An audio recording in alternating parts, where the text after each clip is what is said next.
The spears were shining under the moon. Many knights were standing between the trees. The stranger rushed forward. This man was dressed in black and had gray hair. The man ran towards the opponents. He found himself right in front of one of the knights. Then he struck with his sword and an aura raged around him. Then he struck again. A purple aura emanated from his hand.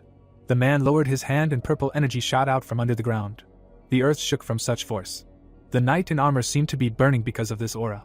In an instant, they were all torn apart and thrown back. Blood was coming out of the young man's mouth. He was holding a sword, and 3 mystical eyes were flying above him. The man opened his purple eyes. He squeezed the sword in his hand. Then the stranger lowered his head. After which he raised it and looked to the side. A knight was standing nearby. A red-haired girl was standing in front of him. She opened her mouth wide and asked him why he made a deal with the devil, and why he betrayed them. The man named Nox stood with his hands on his sword. He looked up and asked if she really thought he betrayed them. The guy smiled and said that he didn't, because it was all about them. The girl watched him as he said that he didn't betray anyone, because they betrayed him. Nox smiled and the warrior yelled at him to stop talking nonsense, and just tell her when exactly he decided to do this. He looked into space and said that this was just the beginning, because he would be back. There was a blue flash. A notification appeared on the screen that the first part of the game was completed. The protagonist was sitting at the computer. There was a lot of trash on his desk. There were a lot of cigarette butts in the glass. The protagonist said that he received quite a lot of items again. He looked at the screen and said that he even completed a couple of secret tasks, and therefore he was happy. He looked at the calendar and said that he would die next month. The action moves 2 years back. We see an X-ray of the head. Yu-chan is sitting opposite the doctor, who asks him not to panic and just listen. Yu-chan's eyes bulged in horror. Then he found himself in another hospital. The young man was holding a piece of paper in his hands. He was in a different hospital, but the doctors told him that they were already the second hospital, and they had done no less tests. But they had the same diagnosis. The protagonist frowned. The doctors said that with the help of medication they could ease his pain. Besides, the doctor prescribed them to the young man so that he would start taking them when things got worse. In his hand, he held a paper with a diagnosis. After a while, he threw a jar of medicine. The jar of medicine fell to the ground. Yu-chan looked up and said that 2 years had already passed. Then he looked away. There were many bags of garbage on the floor. Yu-chan began to cough. He looked at his bloody hand in shock and mentally said that he was really going to die soon. He wiped the blood and thought that it was better not to think about it, otherwise it would be even worse. There was a phone on the table. The protagonist heard a notification and immediately picked it up. He received a message from the hospital that his hospitalization was approved. He swiped his finger across the screen. He had received many such messages before, but he was tired of them. He threw his head back and said that no one would remember him anyway. Besides, he didn't have any loved ones either. The napkin was covered in blood. Yu-chan said that he wouldn't go anywhere in his current condition. There were papers in front of him. He looked at his diagnosis, which said that he had terminal cancer. He crumpled all these sheets. Yu-chan scattered the papers around the room. Sweat was dripping off him. He raised his tired face and looked at the screen. The game offered him to start again, so Yu-chan decided to play the game again, for the last time. He started a new game and chose a name. He smiled a little and wondered who he would like to create this time. Yu-chan looked around his desk. The game asked him to choose skills and he started to say that he wanted to take mana sensitivity, swordsmanship, and martial arts. He looked away in surprise. The game informed him that he would get a penalty for choosing 2 unique skills, but he could reduce the number of unique skills to 1 to avoid the penalty. The protagonist looked at the negative skills and saw that his character would be fatally ill. Yu-chan lowered his head silently and thought. The protagonist raised his head and said that since he was short of time, he would let his character be like this. The game asked him if he wanted to start the game with the current character settings. Yu-chan pressed the button. His eyes suddenly widened. There was a blue flash behind him. He fell out of his chair. Everything around him seemed to be in a fog, and the young man himself was shaking, thinking that he was dying. The monitor screen showed that character creation had begun, and Yu-chan was thinking that he had imagined death differently. We see a luxurious balcony. The game notified the protagonist that synchronization had begun. The action shifts and we see a stranger in white robes. This young man was lying on a bed and breathing heavily. Suddenly, he stood up. Sweat was running down his face. He was scared. The protagonist got out of bed and wondered where he was, because he had obviously seen all this somewhere before. He took a few steps. Yu-chan looked around the balcony and said that he had definitely been here. Then he saw his reflection. The protagonist put his hand to the mirror and wondered if he had just been transferred to the game. Nox was visible in the mirror, and so Yu-chan wondered if he had become the main villain in this damned game, and Yu-chan didn't even think that his final phrase about coming back was related to this. We see 3 swordsmen. One of them is Nox von Rienhafer, who is the Lord of Darkness in the game.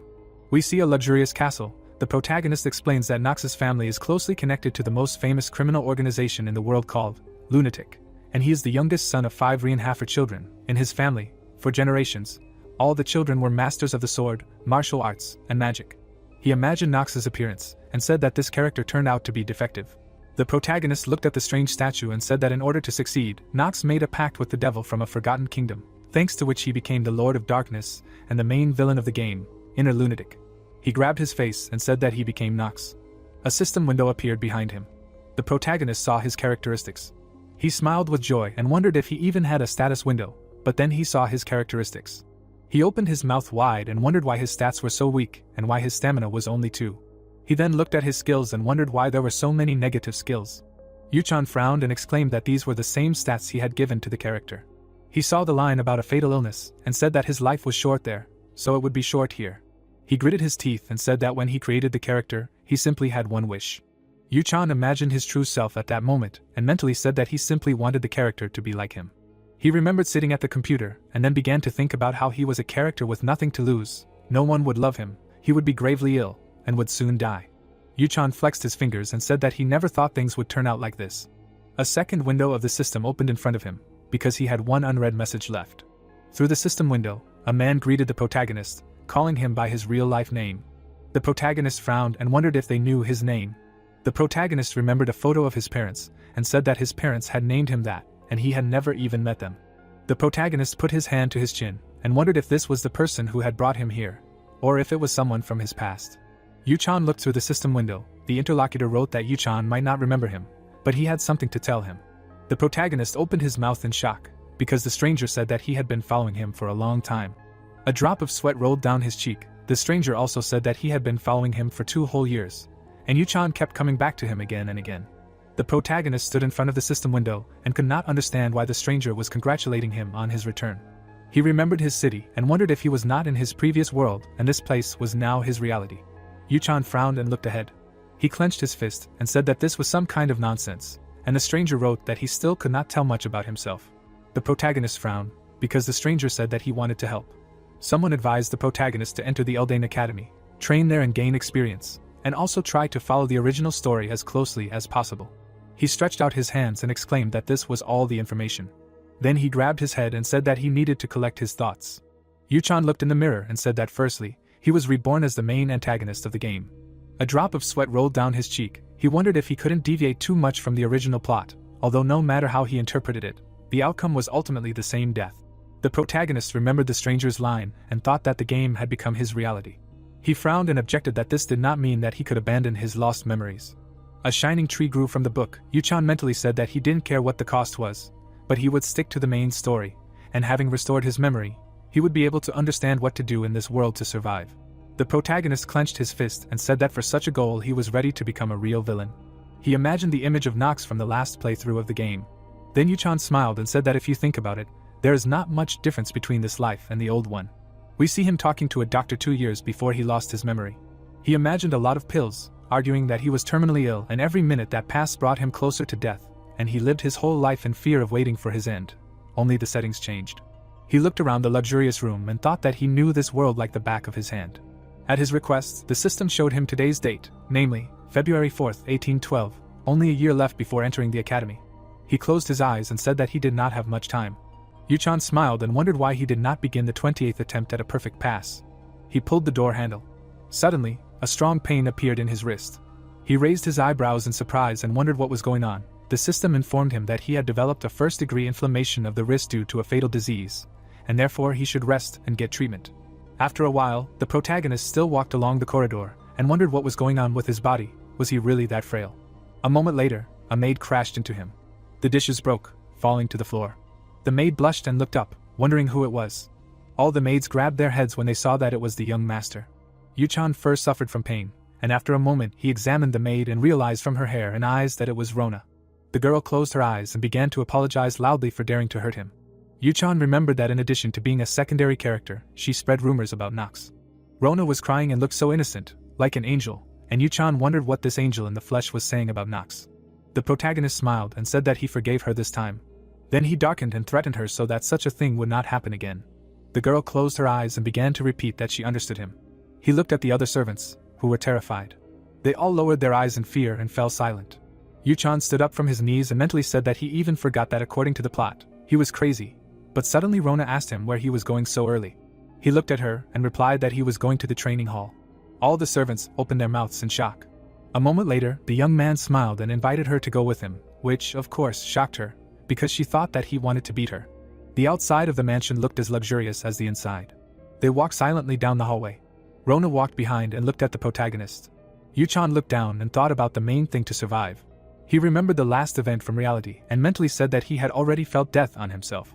Tears flowed from his eyes. The protagonist decided that he was not going to die anymore. Then he looked to the side and thought that he needed to get used to the new circumstances as soon as possible in order to survive. He put his hand to his chin and declared that he had a chance. Rona watched him and wondered. Yuchan presented the map and realized that as a person who had completed the game 27 times, he knew all its pitfalls. Yuchan held his hand to his chin and decided to open the status window.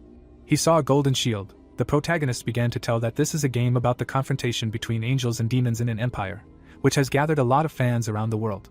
He imagined a network underneath him and said that the game's specialty was the huge selection of settings that allowed players to choose different attributes. He saw many icons and said that low-rank attributes like ordinary and talented could be chosen as many times as they wanted. One of the icons was glowing brightly. Yuchan said that unique skills could only be used once. They walked out of the building and the protagonist mentally said that with unique skills, reaching the top would not be difficult.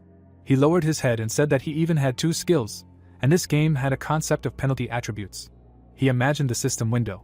He saw a line with the inscription about a fatal disease and mentally said that when the selected skill exceeds the character's limits, due to the advantage of the system that analyzes the character and selects the appropriate skill, 2 unique ones can be selected.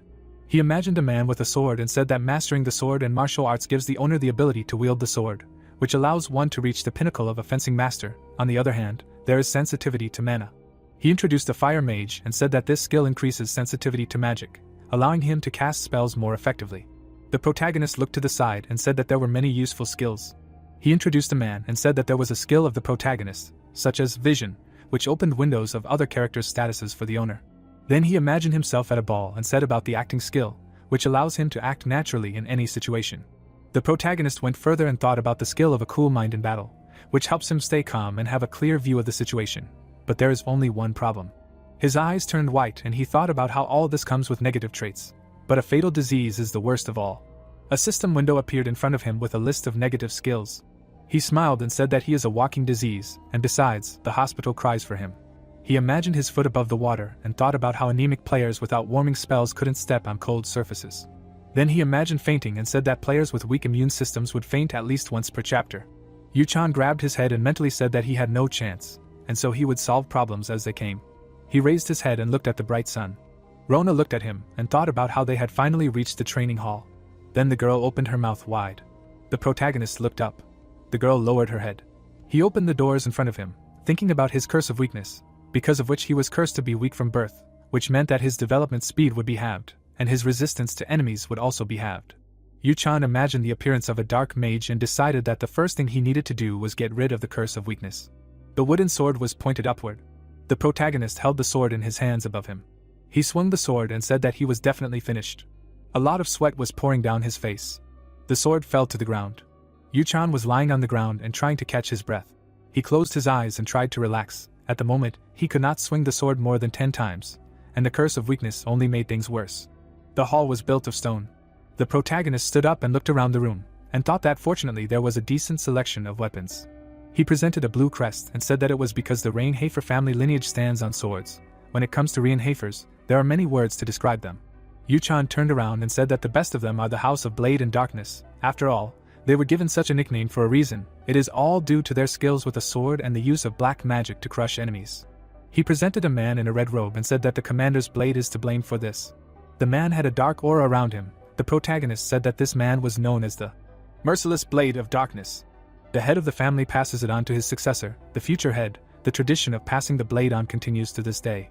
He scratched his ear and wondered what the benefit was for him, because in addition to skillful swordsmanship, a noble family gives many advantages. He sat on the floor and said that the most important thing is money. He smiled and mentally exclaimed that money is excellent. He imagined his family estate and said that the Reinhafer family was one of the most noble families in history and therefore, of course, they were rich. Yuchan looked up and said that even their useless youngest son would never have to work to live. He remembered Theo's appearance, and said that the best part was that Nox's father didn't care where or why Nox spent his money. Yu-chan imagined Nox's reflection on the coat of arms and said that Nox was not that type of character, because he was the youngest son of a noble family. The protagonist stood up and said that the essence of his personality was completely clear, and he would try to squeeze the most out of it. His knees were shaking. He imagined the maid and thought that while Rona was willing to do his bidding, he couldn't even run. A few minutes earlier, the protagonist and Rona were standing next to each other. The maid brought in a tray of things. She closed her eyes and informed him that the wooden sword, towel, and water were ready for him. She opened her eyes and wondered if he was serious about training. Yu-chan extended his hand and motioned for her to come closer, wondering if there was anyone nearby. Rona held her hands out in front of her, and wondered why he was doing that.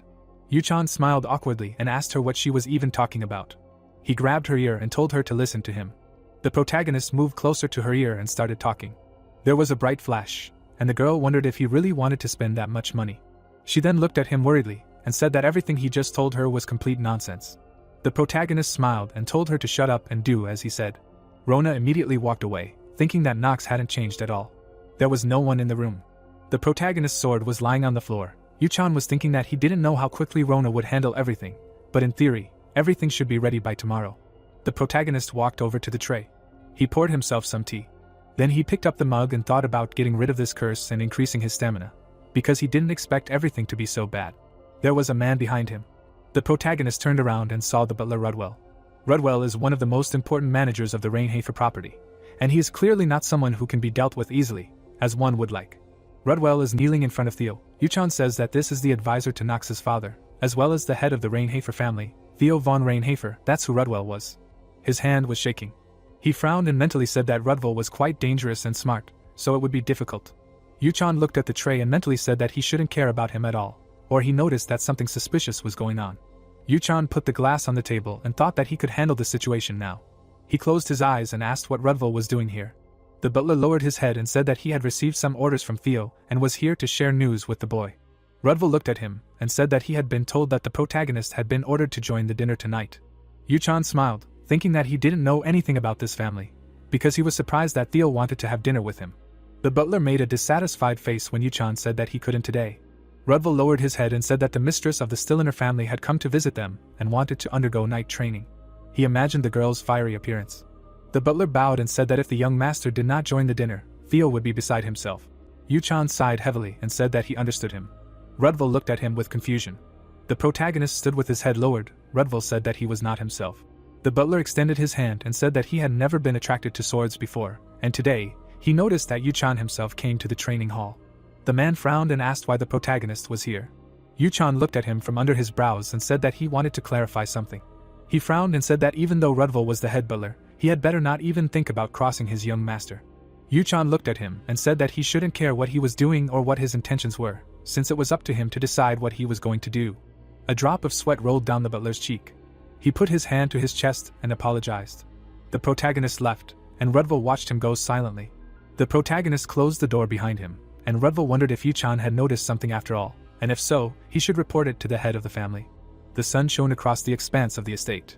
The protagonist's hand was covered in sweat. His eyes widened in shock and he said that he didn't expect something like this to happen. He turned around and wondered what would happen if his possession were to activate. A drop of sweat rolled down his cheek, and he wondered what the young mistress of the Stilliner family was doing here. He imagined the appearance of a red-haired girl. Night had fallen. The boys were sitting at the table and talking about how the nobody had finally come to dinner. The protagonist was sitting quietly at the table. In front of him were the twins Hearteyes and Alan, who were making fun of the younger one. Hearteyes extended his hand and said that he couldn't believe that Yu-chan had shown up. The twins looked at each other and laughed at the fact that Nox was talking to the maid. The boy frowned and mentally said that he hadn't done anything at all. Then the doors opened and a stranger entered, who said that everyone seemed to be there. The protagonist looked to the side. He saw the head of the family, Theo. A drop of sweat rolled down the protagonist's cheek and he thought that everyone was there, even a red-haired girl had come to dinner. Talia Stilliner smiled and said that she was glad to see them all. Theo then said that the young mistress of the Stilliner family had arrived to undergo night training and would be staying at their estate for now. The twins looked at each other and said something about night training. The protagonist stood in front of Talia. Theo told her to make herself at home, because she was welcome here. The girl smiled, and the protagonist looked at her and thought about the fact that this is the character who opposes the future villain Nox. A drop of sweat rolled down his cheek. He thought that she would be the one to plunge a sword into his chest very soon. Night fell. Theo frowned and said that Nox seemed to have decided to join them. The protagonist looked away, and Talia watched him carefully with incomprehension. Then they moved on to a sumptuous meal. The twins looked at the protagonist with a smile. Then they turned to their father, and Alan said that it was time to finally decide which of them would go to Eldane Academy. Yuchan immediately raised his head when he heard this. Theo put his hand to his chin and said that the young man was right. We see the Eldane Academy. Yuchan thought about how this is the most important location in the entire game. He saw a sled and mentally said that the students of the academy face various dangers and fight demons. This is the basis of the story of the game. He lowered his head and decided that he needed to get to the academy. He imagined the appearance of some people and thought that in addition to following the original story, he also needed to make allies. Theo was sitting at the table and said that they were all notified that the Eldane Academy only accepts 3 candidates from the family. He looked away and said that this is how they control the influence of the nobles. Besides, 2 candidates from their family have already entered, Theo's first and second son, and therefore only one of them can go to the academy on behalf of the Rainhafer family. The protagonist remembered the appearances of his 2 older brothers. The protagonist smiled awkwardly, thinking that before he had allies he would give his all but be the one to enter the academy. He looked at his youngest son and said that he had decided to follow the family tradition.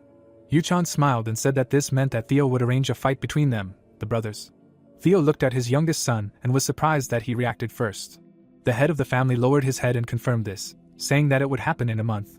They would choose a representative of the family through a duel, which would take place in the training hall. Alan crossed his arms and advised the protagonist not to twitch unnecessarily, and not to disgrace himself, and Hardus pointed a finger at him, and said that a weakling who had never held a sword in his hand simply did not have a chance against them. Talia watched silently. Yuchan closed his eyes and said that they were worthless, and it was better for them not to gossip until they won. Hartais frowned and asked Yuchan, did he really think that someone like him could defeat them? Yuchan put his glass down and mentally said that this duel was another test he had to pass to get into the academy, and besides, he wasn't going to listen to his older brother's nonsense. The protagonist then lowered his head. He smiled and declared that he would be the one who got into the academy. Theo watched him seriously but silently. The twins frowned in anger. Talia smiled. She looked at him with a smile and said that young Master Nox seemed confident in his abilities. Yuchan looked at her calmly, but inside he was very worried. The night sky was quite clear. The protagonist at this moment was thinking that he seemed to have attracted her attention, which was very bad. After a while, someone was sitting in the study and reading documents. Theo told the butler that he was right about something changing in Nox. The butler closed his eyes and said that it was noticeable. The head of the family put his hand to his chin and thought that if he had not witnessed what happened, he would never have believed Rudville's words. But he did not understand why Nox suddenly changed so much. The man imagined the appearance of a skeleton in a robe and said that the youngest son of the family was unlikely to be possessed by a demon. He then looked down and mentally said that his attention was already on the boy anyway, and so he asked Rudville to continue watching the protagonist. It was morning. The action took place in the training hall. The protagonist was sweating. The maids exchanged glances and discussed the fact that the duel would take place in a month. Yuchan continued to run, while the maids wondered why he was doing nothing but running. He turned around and wondered why he could hear every word they said, since he didn't remember having unique hearing skills. He continued to run and his stamina level rose by 1/10 of a unit. He opened his mouth wide, trying to catch his breath, and mentally said that he was running because his main problem was stamina. He introduced the swordsman and explained that the condition for using swordsmanship and martial arts was a stamina level of at least 4. He shed a tear and said that it would be easy to use this skill if he wasn't weak, because the curse of weakness hadn't gone away. He stood with his head down.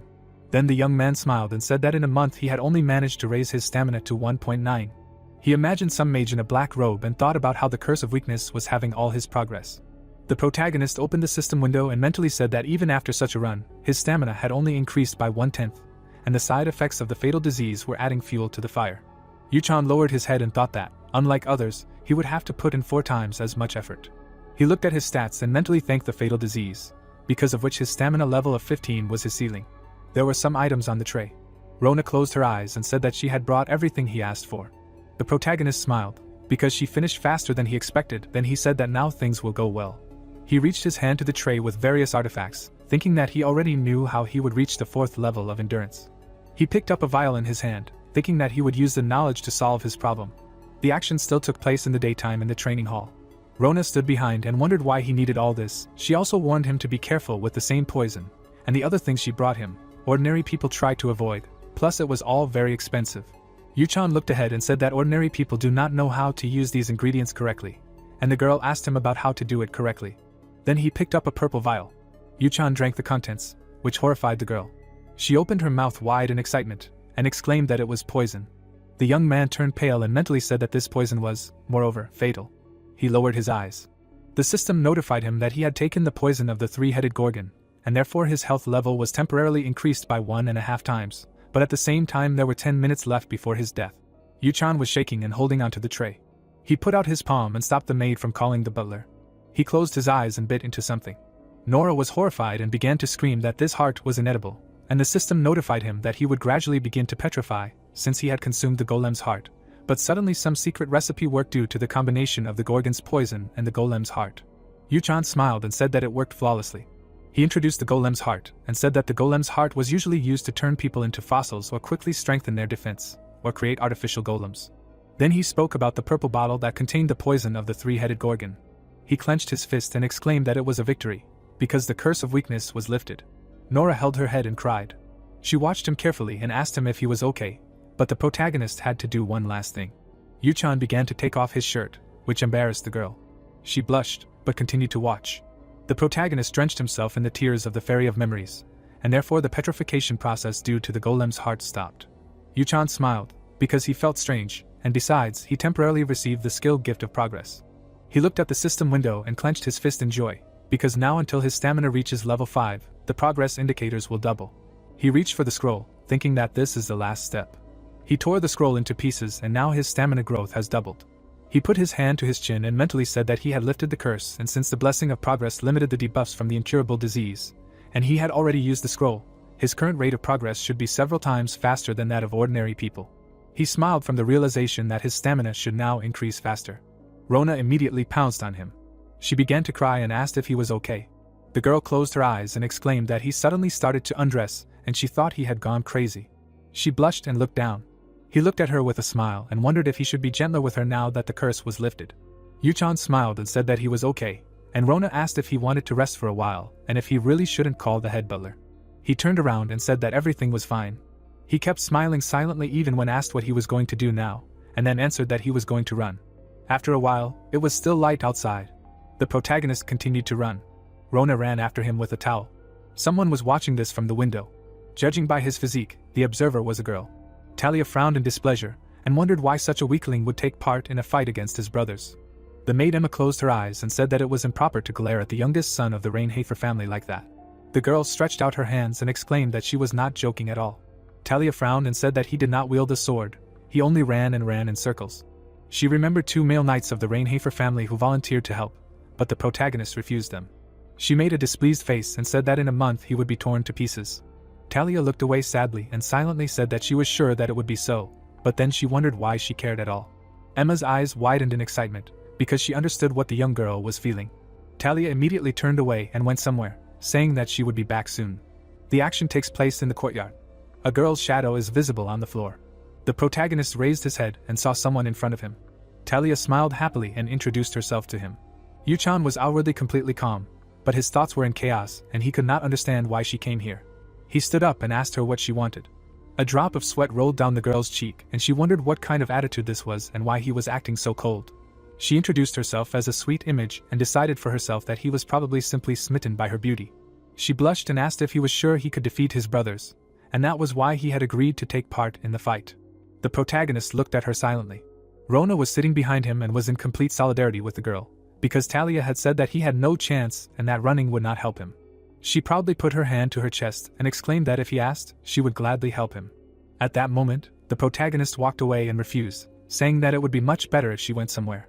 The girl blushed and angrily began to shout that she was kindly offering help, and he was being so rude to her.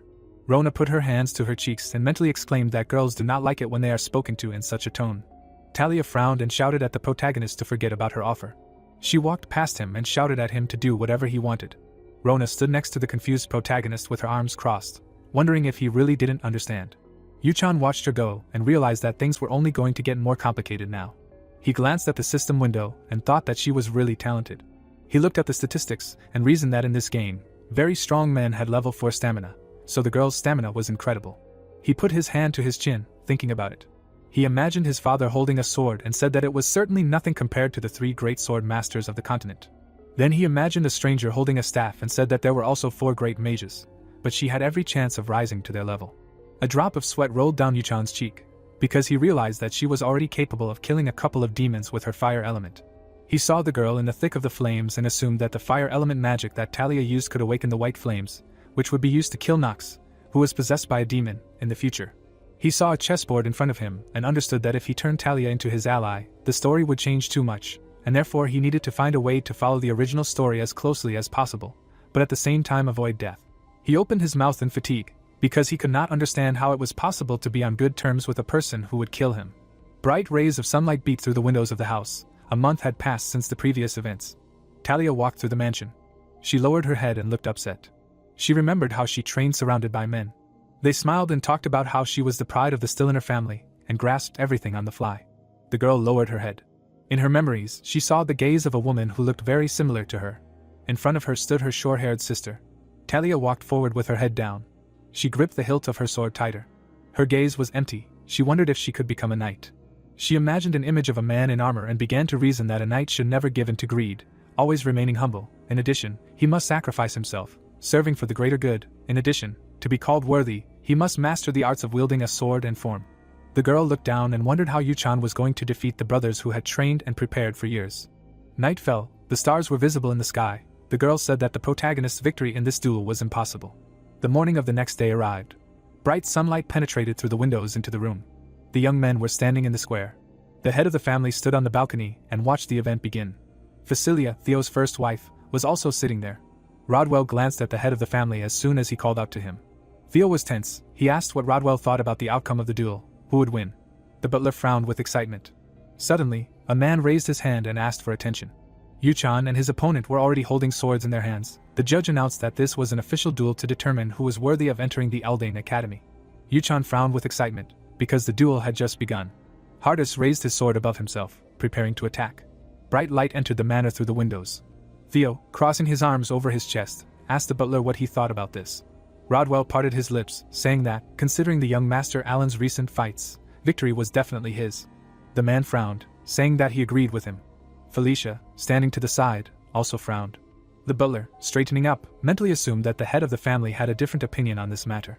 Looking at the youth below, he mentally said that the young master had indeed changed, but even so, it was hard to believe that he would win. It would be blatantly unfair. It was simply impossible.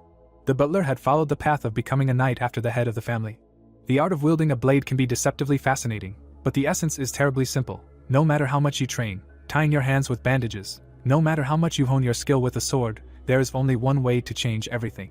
Putting his hands behind his back, Rudval mentally said that there was only one lever that could turn everything in his favor and bring the one towering over him to his knees, a wall that was impossible to climb over. Yuchan turned his gaze to the butler. The man frowned, not knowing whether the young master was gifted with such talent. He leaned slightly, hearing the master's voice. Theo, frowning, said that there was a possibility of winning. After all, the blood of the Rainhafer family flows in him, so there was a chance that the youngest son was born with the talent of the Emperor of Swords. The protagonist was breathing heavily when the system notified him about the deactivation of the sword and martial arts skill. The young man frowned, not knowing where he managed to spoil his karma so much, and he had high luck indicators. Or were the luck indicators in the negative column?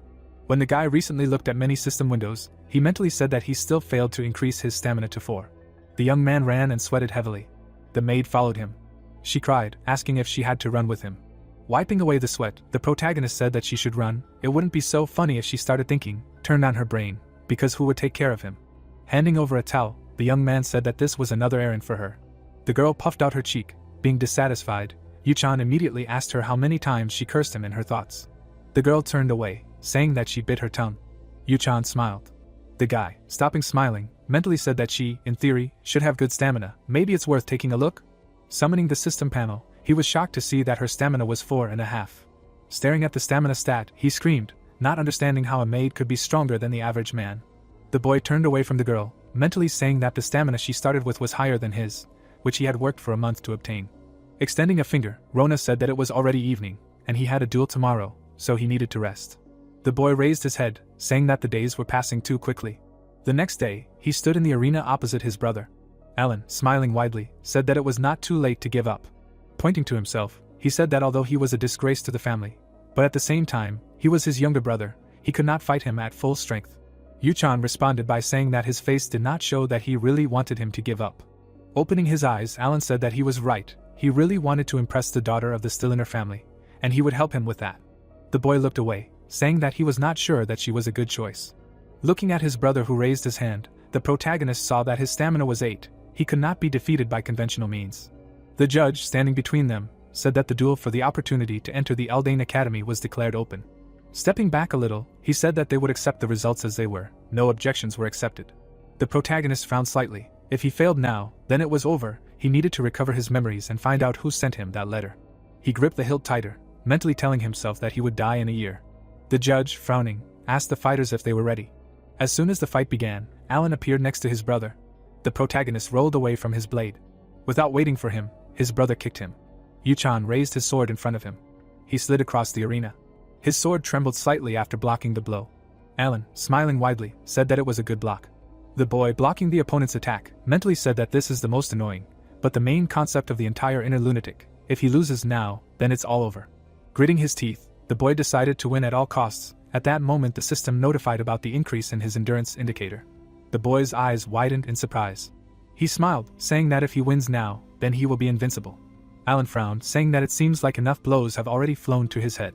The protagonist blocked the opponent's sword with a scream. Felicia smiled, saying that it was stupid to pay attention to the changes in the younger one. The one who gets into the academy will be her son. The boy fell under the onslaught of his brother's blow. Felicia turned her head when someone called the fight pathetic. Theo frowned, watching the fight. The woman smiled, mentally saying that one day this family will be under her control. Theo, being dissatisfied, said that he was very touched by the changes of the younger one. He was looking forward to this duel with impatience. But what he saw was disappointing. The butler turned his head and asked if it was time to stop the duel, because if this continued, the young master would have a long recovery from the battle. Yuchan was breathing heavily, running back. Theo, looking at Alan swinging his sword, mentally said that the twins were quite talented, but not enough compared to his first son. Garen was able to keep everything under control, coupled with the incredible strength with which he suppressed the opponent. His very appearance on the battlefield was terrifying. Looking at the bowed younger son, the man tried to figure out who to pass the dark sword of dominance to. He closed his eyes. Standing up, he was about to stop the duel, but stopped. The wind around Yuchan raged. His sword and martial arts skill was activated. The youth grinned. Alan, holding the sword in front of him, asked if he had completely lost his mind. Theo frowned sharply as his son activated the Time Lord's skill. Mana gears appeared around Yuchan. The world around him distorted and swam. The protagonist looked at his brother's blurry silhouette. Yuchan smiled, mentally saying that he had heard somewhere that every unique and talented person has their own time, and now is the hour of the unique. Everything slowed down significantly. The skill that allows you to slow down everything in your field of vision did this. The protagonist gripped the hilt tighter. The enemy's movements were now slow, and he in turn could move just as fast, so it would be difficult to squeeze the maximum out of this bonus. Alan raised his sword. Looking at his brother's hands, Yuchan said that it was over. He swung his sword sharply, throwing away his brother's blade. Alan frowned. His sword flew off, and his younger brother smiled contentedly. The sword fell and rolled off the arena. Alan grabbed his hand. The protagonist raised his sword. Looking at his brother intently, he said that it was fun. The boy frowned deeply, asking what he was saying. The boy looked away, realizing that he couldn't relax now. His hourglass only helped him for 5 minutes, and no matter how, he needed to meet the timing. Parting his lips, Yuchan said that up until now he hadn't fought him at full strength. Spreading his arms out to the sides, he said that it was boring. Smiling, he suggested that they finish it quickly, that they should attack him together. The two brothers frowned sharply. Holding the sword in front of him, the protagonist asked his father to allow him to fight both brothers at the same time. Theo raised his eyebrows in amazement and froze. The butler stared nervously at the master. Talia, opening her mouth, asked the boy what he was doing. The man smiled. He saw how his son's energy changed. It seemed he had an ace up his sleeve after all. He should hold off on stopping the duel and watch a little longer. Raising his hand, he gave the go-ahead for a 2-on-1 fight. Felicia stood up from her seat, wanting to intervene. However, Theo didn't even look at her, announcing the start of the fight. Alan reached for his sword. Heart-Eyes, frowning, asked Yuchan how he dared to humiliate them right in front of their father. The young man didn't answer and simply grabbed the hilt with both hands. The brothers held their swords out in front of them. A moment later, they immediately rushed at the boy. The blades collided in midair, leaving only gusts of wind. Yuchan parried the brothers' attacks. Heart-Eyes, frowning, told Alan to quickly approach him from the left. He leaned forward, telling him to shut up. The protagonist swung his sword to fend off the attack. The system notified him that the Dark family's low-level swordsman skill had increased due to the activation of the bonus skill. Yuchan smiled. His swordsmanship had increased, and he could see the sword now. The twins continued to attack with even greater zeal. Alan bumped shoulders with the boy. Grabbing his shoulder, he turned around. Talia, who was standing on the second floor, was wary. Looking at the smiling boy, she did not understand how the family's shame could change so much. The twins trembled, horrified by the realization of the change in their brother. They involuntarily exchanged glances. Alan shifted his gaze when Yuchan began to speak. The protagonist, who was next to them, said that he had already told them not to be distracted during the fight. He swung his sword sharply. Heart Eyes had to block his brother's attack. The boy swung his sword, even though his well-being in the game was at stake. Just fighting with swords was very fun. A satisfied smile appeared on his face. He swung his sword again. The spectators on the second floor were shocked. Theo frowned. Alan, opening his mouth, said that this can't be. He fell to the floor of the arena. The twins, having fallen, cursed. Yuchan stopped in front of them. The effect of his skill Time Lord ended. The boy sighed, looking at the opponents. Felicia abruptly stood up, calling her sons. The protagonist, looking at the judge, asked if he had chosen a winner. The judge replied, saying that they had already chosen a winner. With a wave of his hand, the judge announced Yuchan's victory. Alan gritted his teeth, starting to tremble. The sword fell from his hand. It fell to the floor. Theo's lips spread into a smile. The protagonist also grinned, looking at his father. He bowed, saying that he needed to step aside. Turning around, the young man walked towards the exit. Talia turned, looking after him. Looking at his back, she decided that she urgently needed to talk to him. She frowned and walked towards him. The clouds and sky were painted in the colors of the sunset. The events take us to the courtyard of the estate. The protagonist, bent over, was breathing heavily. Blood appeared on his palm. The young man, turning his head, realized that he had used the skill for too long. The bonus skill had a big drawback. It was obvious that he had received a blowback, which happens when the skill use limit is exceeded, starting the gears around himself again. When Yuchan straightened up, the system notified him that due to exceeding the skill use limit, his life was reduced by 2 days and 17 hours. For the guy, this was the worst debuff, because it was impossible to return the lifetime that he removed, and his immunity would also suffer because of this. The boy closed his eyes, silently saying that it was good that the blowback had not happened in front of witnesses, otherwise his entry into the academy would have certainly been ruined. The boy turned his head sharply, hearing someone's voice. Talia, approaching him, asked if he was injured. Frowning, she asked if he had been injured during the fight. Yuchan's face twisted with displeasure. Looking at the approaching girl, he mentally cursed, not understanding why she of all people noticed him. Frowning, he wanted to say something, but Talia interrupted him, asking how such a frail guy could win a duel against two.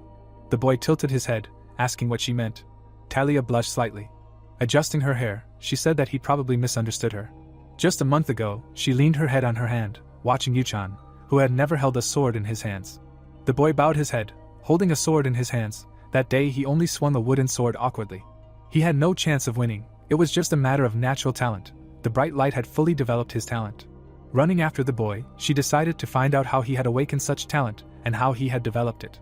But after the fight ended, when Yuchan was left alone, he was tired, and blood was pouring out of his mouth. Now, looking at the boy straightening up, she tried to understand what was going on here. She froze, not understanding why he was in such a state. After all, he had just defeated the brothers with his talent and uniqueness. The boy wiped the sweat from his chin. He was not a hopeless loser, as the rumors claimed. A gust of wind ruffled the girl's hair. The boy in front of her closed his eyes and cleared his throat. Reaching out her hand, Talia asked if he was okay. Yuchan pushed her hand away. Frowning, he told her to take her hands off him. His soul grabbed his head at that moment. For the last 2 years he had literally been mired in gaming addiction, so now communication with people was difficult. The protagonist began to sweat, realizing that Talia next to him was his killer. The girl pressed her hands to her chest. Bowing her head, she asked for forgiveness. The young man, surprised, turned to her. Talia, standing in front of him, said that she did not know that he was so serious about owning a sword, and everyone says that he was born a weak child. Remembering how the young man ran all the time, she asked for forgiveness for behaving reprehensibly. Stretching out her fingers, she said that although the role of a loser had become boring to him, in reality he was completely different. Emma said that people tend to make mistakes and jump to conclusions. The guy froze with his mouth open, not knowing what to answer him. This girl was always honest. Even though she had the skills of a knight, and could easily be dressed in armor right now, Talia was the daughter of a noble family, so it was no wonder that she had trouble admitting that she was wrong. Looking away, the protagonist said that if she really thought that way about him, she shouldn't tell anyone about the bed. The girl opened her mouth, and said that she would never say that. The boy looked at her and mentally said that now he did not need to worry about anyone finding out about what had happened. As he left, he told the girl to keep her promise. Talia put her hands behind her back, watching him go. The events take us to the headman's estate. Closing his eyes, Theo said that his suspicions were confirmed. Raising his eyelids, he asked the butler if he thought Yuchan was truly talented. Rudval, bowing his head, said that he could not understand why he had given in at the beginning. Imagining all the talented young men, he said that among the young men of his age, including all the young masters, he was probably the best. Theo, smiling, said that he agreed with him. Imagining his son, he said that he himself did not know why, but he was sure that there was more than one talent hidden within him that they would see. Extending a finger, he said to watch the young man's every step, not to do anything, but to always be nearby. The man placed his hand on his chest. Then he looked at his hand, wondering if his son was talented enough to inherit the merciless blade of darkness. He clenched his hand into a fist, saying that they did not have time. Looking at the butler, he said that he was entrusted with a matter of great importance. The man bowed, saying that he would not let him down.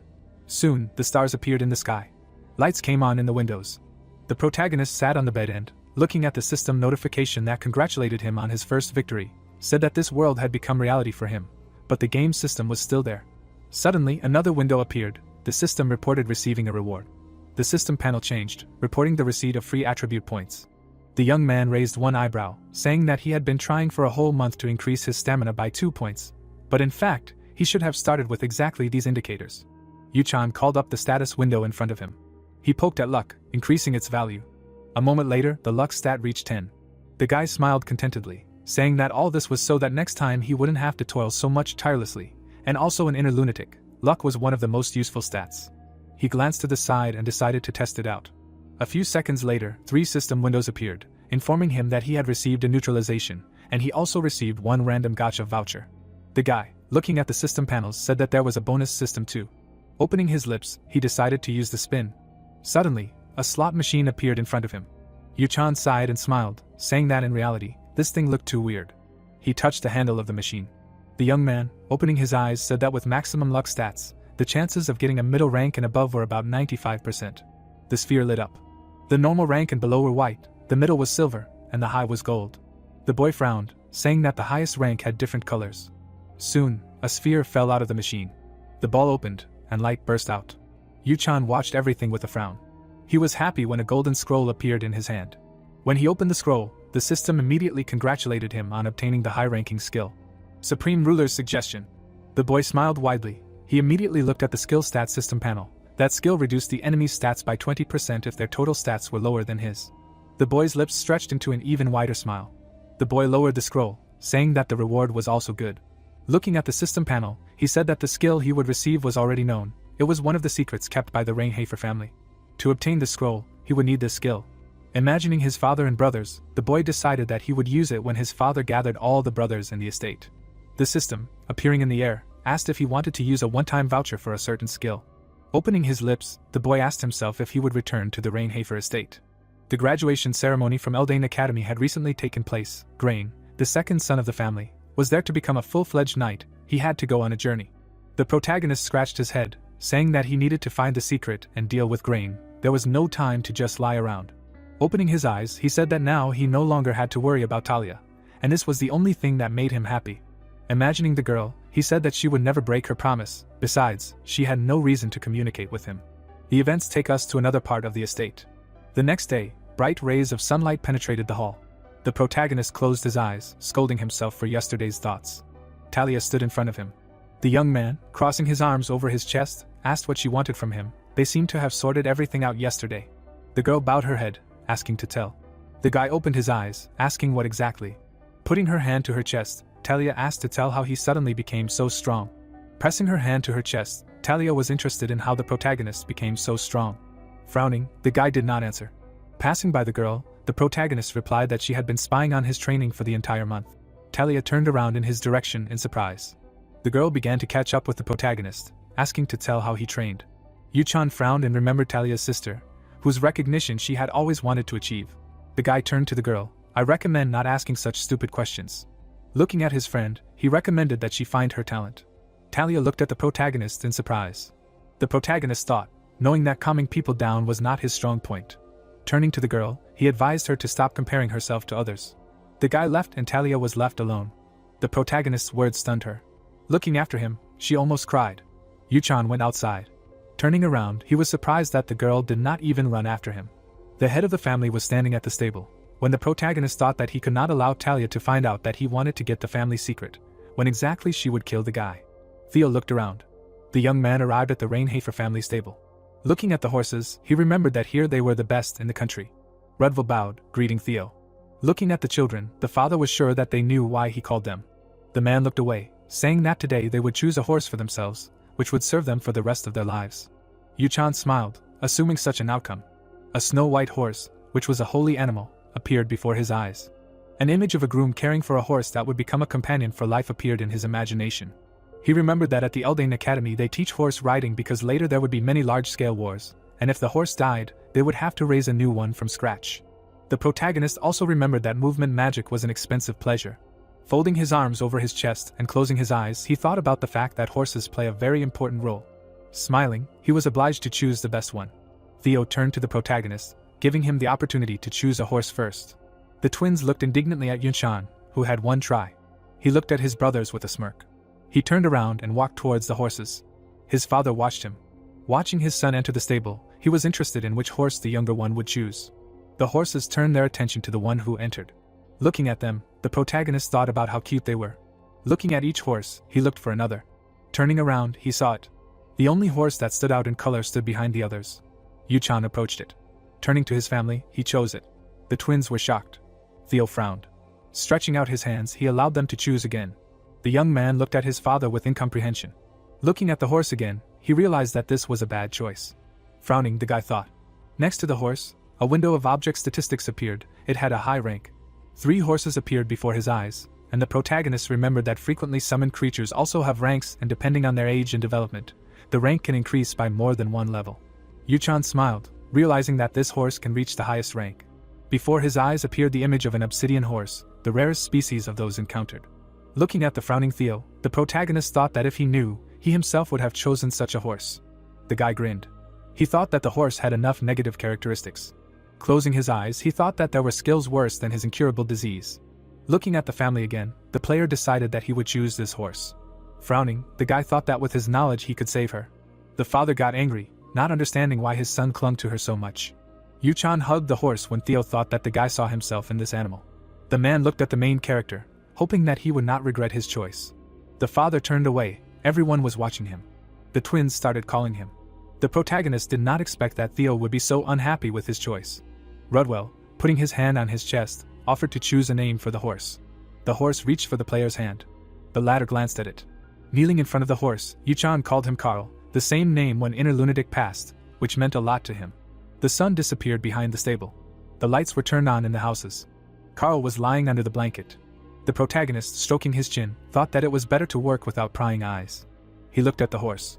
It looked back at him. Looking into Carl's eyes, the protagonist saw that they were full of life.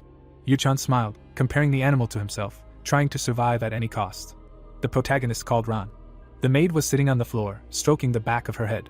The player, arms folded, caught her red-handed, not understanding why she kept falling. The guy ordered the maid to look after the horse lying in the bed. The girl frowned, because she would have to clean up later. The young man laughed, saying that Carl was sick.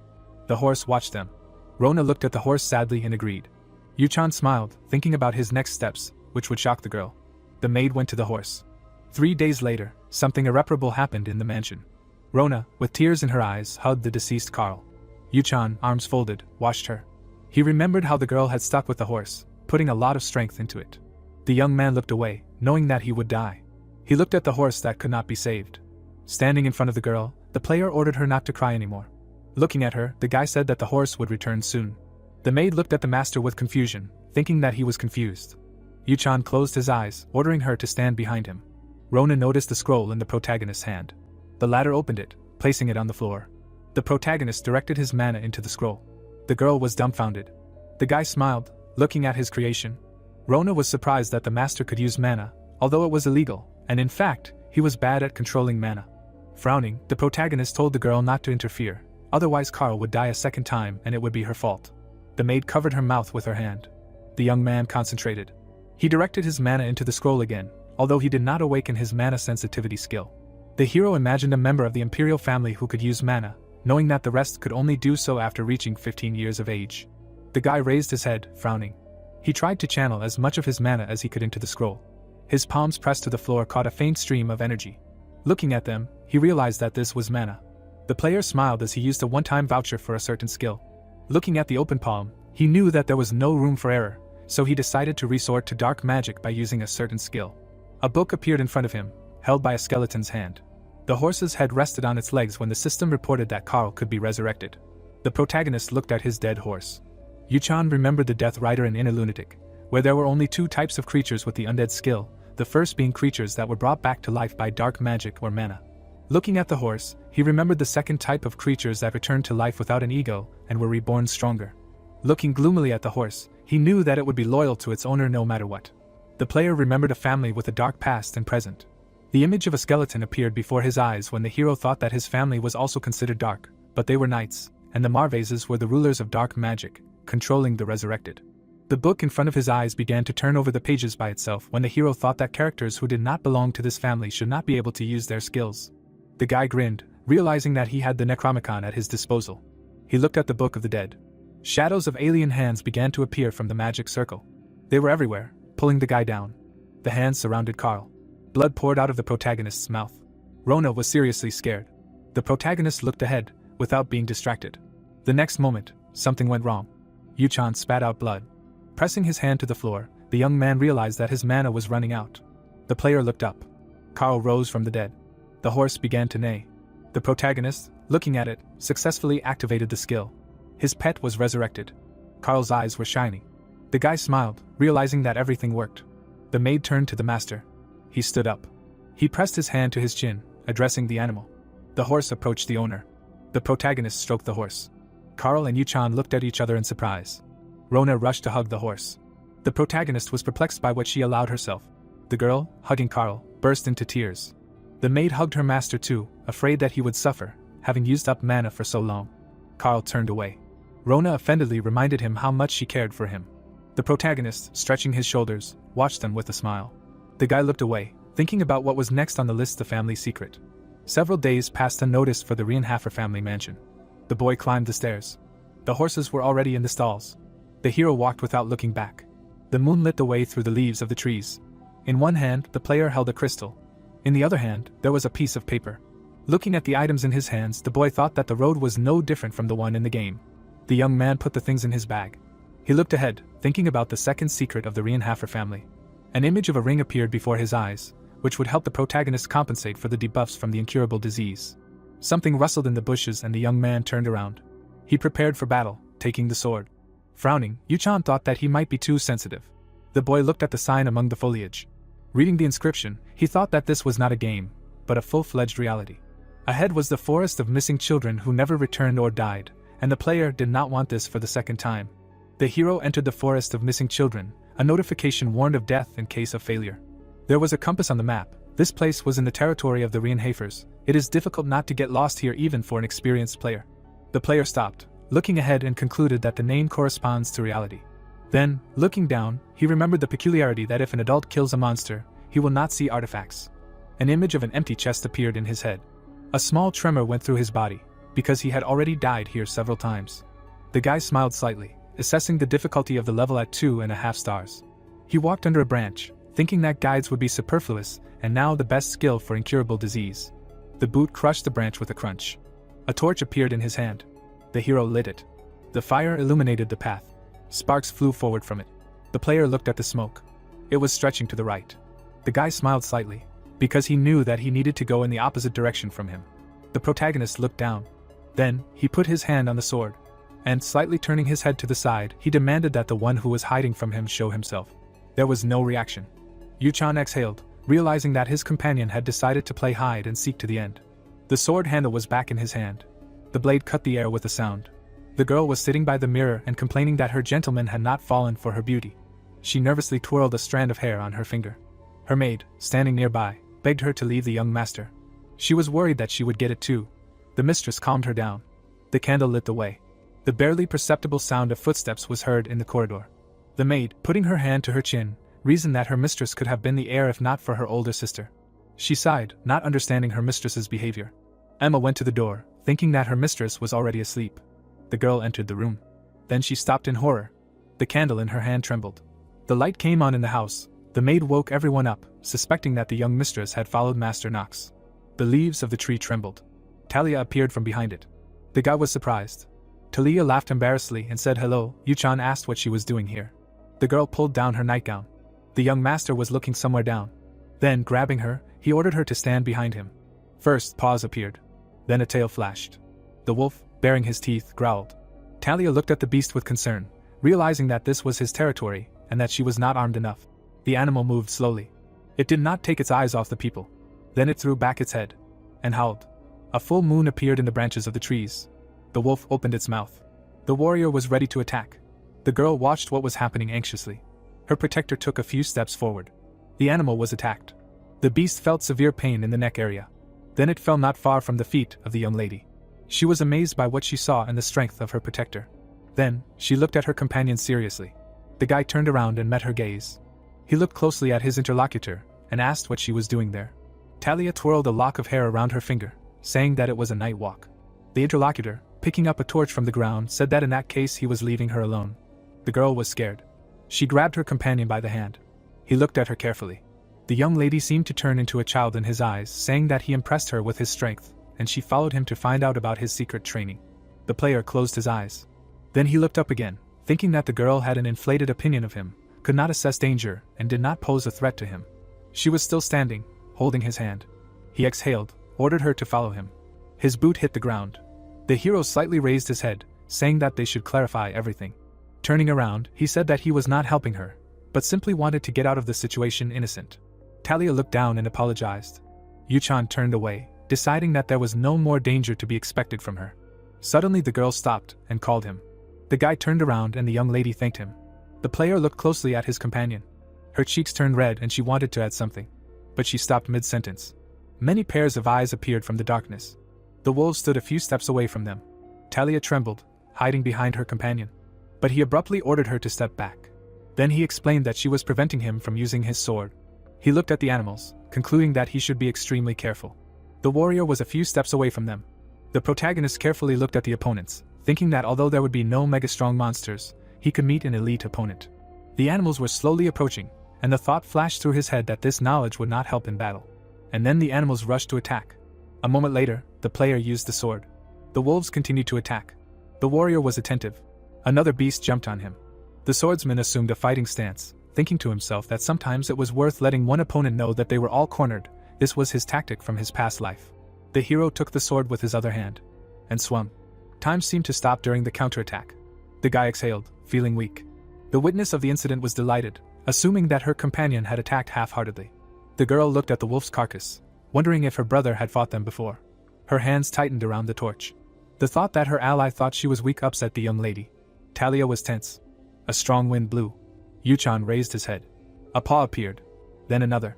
Elite wolves came out to them. Light fell on the foliage. The servants were looking for the missing. The light fell on the sign with the sign. Someone noticed the tracks. One of the servants, squatting, concluded that the young master had entered there. The maid was horrified to hear that Talia was with him. She frantically began to think about what to do now. But a man's voice interrupted her, saying that it was impossible. Emma turned around. Rudval, thinking about the map, reasoned to himself that the place was unexplored and only children could enter it. He looked away, not understanding why the young master had done such a thing. The butler looked again at the young master's cautious footprints, reasoning that the mind-controlling monsters could not have lured him there. He looked at the starry sky, concluding that no one had crossed the mana barrier of the estate, so the boy went there voluntarily. A gust of wind blew leaves on itself. The man clenched his fist, realizing that he was wrong. He looked up again, concluding that the young man had become strong. The butler took a few steps forward, noting out loud that the children could only return in 2 ways, and the young master should be resourceful. An image of Yuchan appeared in his mind. Emma's eyes filled with tears. The servants stood motionless in the silence of the night. The maid trembled, feeling guilty. Her hand grabbed the hilt of the dagger. Talia was ready to defend herself. Yuchan noticed this out of the corner of his eye and ordered her not to make any sudden movements. Then, frowning, he advised her to save her strength for escape, on condition of defeat. Ta looked angrily ahead. The guy looked into the glowing eyes of the animals, arguing that they were not that dangerous, but the girl should remain attentive. Talia still held the torch in one hand and the dagger in the other. The warrior looked at his ally again, not trusting her to cover his back. Then he turned his gaze to the enemies, and used the spell of the Lord of Time. The wolf with a scar on its eye looked at him. The allies froze. The animals behaved differently. The hero clenched his teeth. The animals rushed to attack. The warrior defended himself from one of them. The rest of the animals stopped. Yuchan could not believe his eyes. The wolf with the scar calmly watched him. Suddenly they attacked in a crowd. The swordsman cut one of them. Another one broke through behind his back. But then he howled in pain. The guy turned around. He immediately had to dodge the carcass falling on him. He looked at his savior, pleasantly surprised. Talia, looking at him with a serious look, demanded to be careful. The girl was sitting on a tree, where the wolves could not reach. She was watching what was happening intently. The young gentleman looked at her, thinking that she wanted to help. The girl, holding a torch, asked if the young man was okay. The hero did not turn around. She, opening her mouth, asked if he had hurt her. The guy, opening his mouth, thought that his companion could somehow help. His gaze suddenly turned to the side after hearing a roar. Immediately after, the fighter cut down another wolf. The protagonist held the blade in front of him. The knight, turning around, replied that he was fine and realized that now was not the time to relax. The ally looked down and noted that she was happy to hear this. The warrior, looking forward, assumed that she had managed to see his pathetic side. The guy opened his mouth. Looking at the trembling blade, the hero realized that the recoil from the skill had already begun. Another wolf stepped onto the grass. Its eyes glowed bright yellow. The young man, smiling, thought that it had finally deigned to get up. The enemy did not approach him. Its head was turned towards the man. They looked at each other. Then suddenly the animal began to bare its teeth. The wolf immediately rushed to the attack. The guy's eyes opened wider. Immediately his gaze was directed somewhere to the side. The opponent ran past. His mouth opened in surprise. Looking closely, the hero could not believe that his opponent was going to do this. The warrior immediately looked away when thoughts about his slowness visited his head. The wolf ran right past him. There was blood on its paws. The girl, with her mouth open, called out to the knight. The monster began to run away again. The protagonist held his shoulder with his hand. The young man, gritting his teeth, could not believe that these were really 2.5 stars and that a reassessment was clearly required. The fighter was still standing in place. This enemy appeared in the bushes when the hero was arguing that this elite grey wolf was much smarter and more agile than in the game. The guy, holding the blade in his hands, thought that this was really some kind of surprise. Looking around, the warrior realized that he should have guessed earlier that the rest of the wolves obeyed him and that he would definitely take advantage of his advantage in orientation on the territory. Leaves from one of the bushes appeared. Something was approaching the hunter. The guy, opening his eyes wide, realized that he needed to hold the defense well. Immediately after, the hero struck with his sword. The wolf dodged it. His eyebrows were furrowed. The enemy bared his sharp teeth.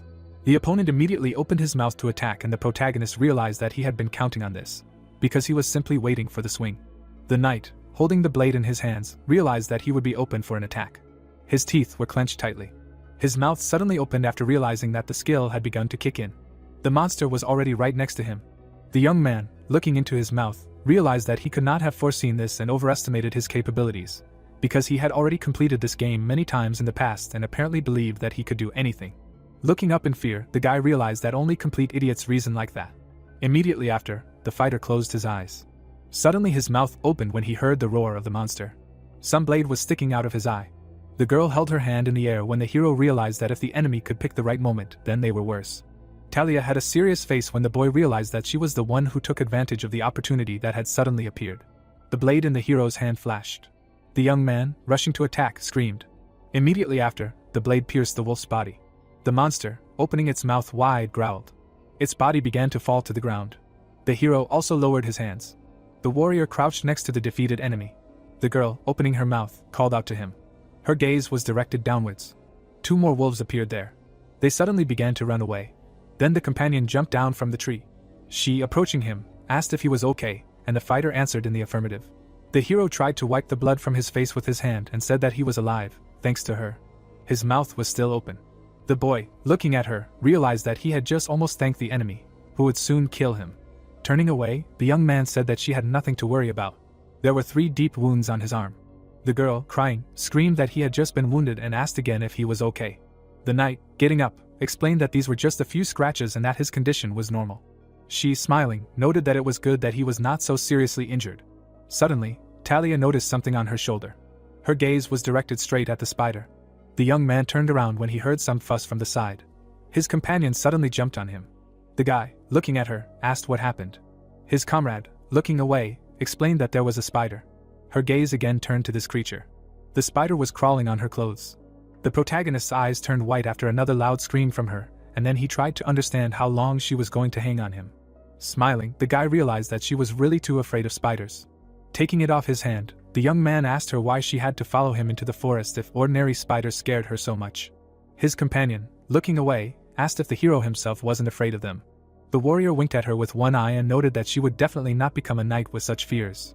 She answered negatively with her mouth wide open, and the warrior noted that she had finally gotten off him. The young man covered his mouth with his hand and began to cough. The girl, looking in his direction, asked what had happened to him.